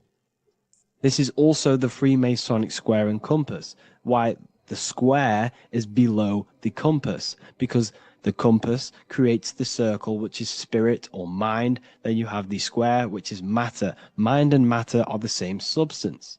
Mind creates matter through thought. Everything in this physical universe manifested through thought. Everything began as thought. So you are spirit and matter. You have a material body and a spiritual body. And you are right in the middle. This is why humans are very, very important. Because we have an animal nature, the reptilian brain, and a higher consciousness, the neocortex. And we must awaken out of the matrix, which means womb, which is the body. And Neo is waken up from the lower self, the reptilian brain, and moves into the neocortex. Because the brain is a radio receiver for consciousness. Now, what do I mean? I went over this before. Your consciousness is controlling the brain. The brain is a computer. And when our consciousness, our imagination, our emotion, our thoughts, and our memories are all contributing towards just survival things, food, safety, fear, all of these things, and our consciousness is locked into a survival state, we are using the reptilian brain. We're no longer thinking. You don't think with the brain, but the consciousness is thinking, which activates the different parts of the brain. When we think for higher reasoning, we use the neocortex. It stimulates the neocortex. When we think about survival, we're using the reptilian brain. So therefore, when Neo wakes up, he wakes up to the higher aspects of consciousness, which is only utilized by the neocortex, by learning new things, and expansion of the mind and expansions of consciousness. Okay? So the whole matrix is to keep you designed, well, the whole matrix is designed to keep you in a survival state, in the three-dimensional awareness. They want you constantly scanning for safety, scanning for food, scanning for emotional safety in relationships and other people. You see, they do not want you to think. They want you stuck in that reptile, that animal state, that beastly state that most people are in. Most people, all they do is eat, listen to music, consume, have sex, lust, desire. This is all the reptilian brain. So when we say the world's being ran by reptilians, it's symbolic. There is no physical reptilian humanoid beings controlling, manipulating human consciousness. We are all the same consciousness. However, there is a corrupted state of consciousness running this world. And this consciousness worships the physical plane. And they control the physical plane. So by doing that, they keep you stuck in a reptilian way of thinking, the animal state, to keep you stuck in the lowest state of consciousness. Now, this is the god Osiris, which represents the reptilian brain. None of the Egyptian gods ever existed. They are all symbolic for the brain and anatomy of the human body. Osiris represents the reptilian brain. As you can see, this anatomy compare to the brain stem and Osiris statue found in Egypt. And we also see an ancient artwork of Osiris with green skin and two reptile crocodile alligators next to him, which also symbolizes the reptilian survival state of human consciousness and the activation of the reptilian brain. This is what it symbolizes. Now, this is what the Matrix is all talking about. It's talking about the awakening, the expansion of consciousness. The word divine is dive in because you connect with the divine by diving inward. There is no man in the sky going to save you. You must connect with the self. Know thyself. Truth comes from within. All of these things I'm telling you comes from within you. I'm just pointing it out.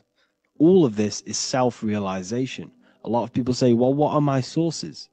My sources is knowing thyself, observing thyself, using the neocortex of critically thinking, sitting down and thinking about yourself and having deep realization of yourself. You can realize that your thoughts are not of this physical world. It's quite simple. The brain does not think. The brain does not imagine. The brain does not hold memory. All of these things exist in consciousness, the one consciousness, but we are all fractal, infinite parts of. This is the eye on the triangle, consciousness being given down to the rest. This is separate. Consciousness is separate from the rest of the pyramid. The pyramid is your body. Neo is the one consciousness.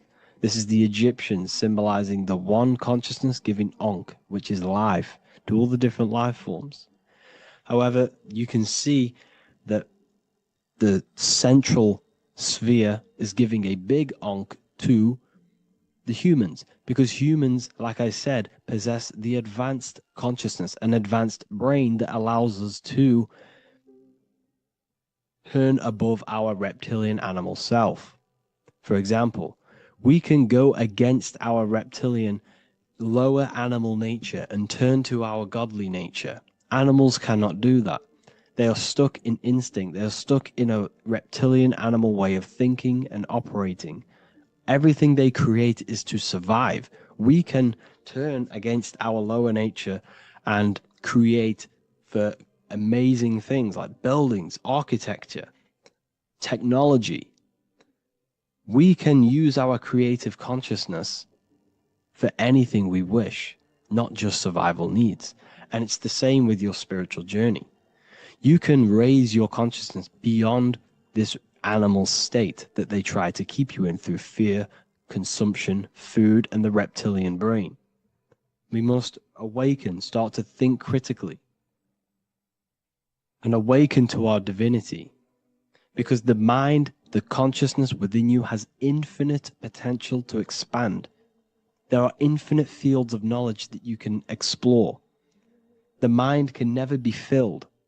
It can never ever be full of knowledge. It always expands, and that's why you are alive. That's why you are part of this universe. That's why the science always says the universe is always expanding, because the universe exists in your mind, and the mind is always expanding into new fields of thought, new fields of knowledge and information. And that is your whole sole purpose, of expansion of mind and expansion of consciousness, and the exploration of the mind of God. We are living in the mind of God. You are a thought in the mind of God. You must awaken out of this body. This is why Jesus says you must be born again to see the kingdom of God. You must be born again. You must raise your consciousness beyond physical limitation and awaken to your divinity.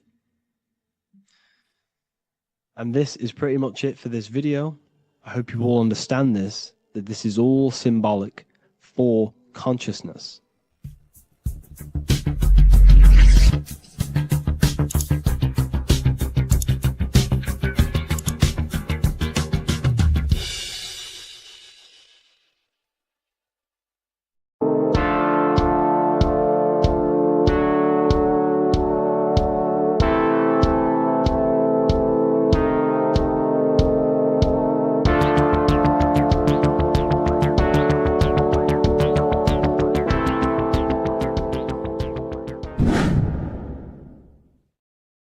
Welcome back, people. We're back with another video. Let's jump straight into this. Make sure to tune in till the end, because this has got so much information in this video. So sit back and enjoy. So everything's torus fields. The Earth's a torus field. Everything's torus, which is electromagnetic field, electric and magnetic. The center of the torus field is where the two opposing forces meet in the center. And this is what creates the plane of inertia, the dielectric plane of inertia. Okay? You got red shift, blue shift, positive, negative, south and north pole, right?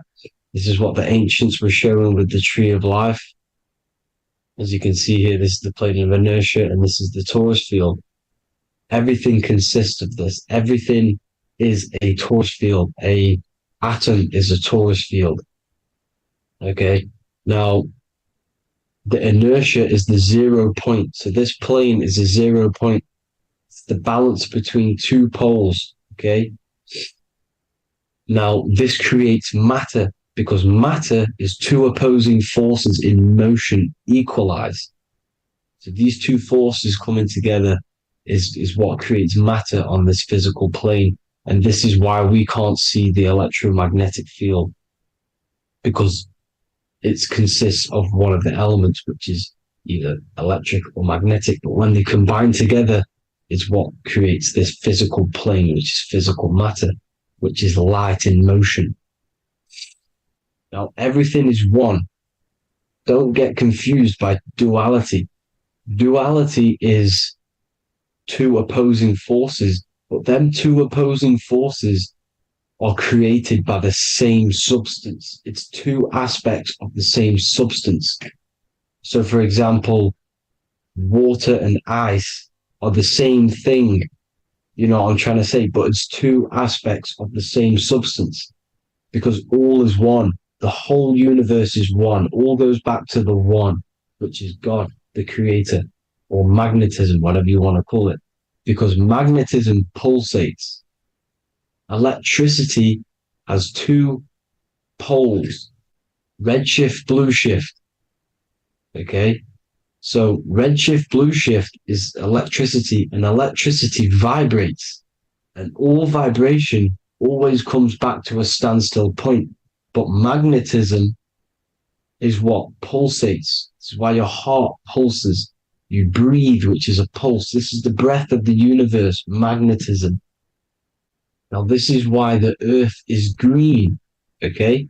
Earth can be spelt heart. If you just move the H to the beginning, it spells heart, okay? Because the heart is the center of the torus field, which is the heart chakra for us humans, okay? We consist of the same field, as you already know.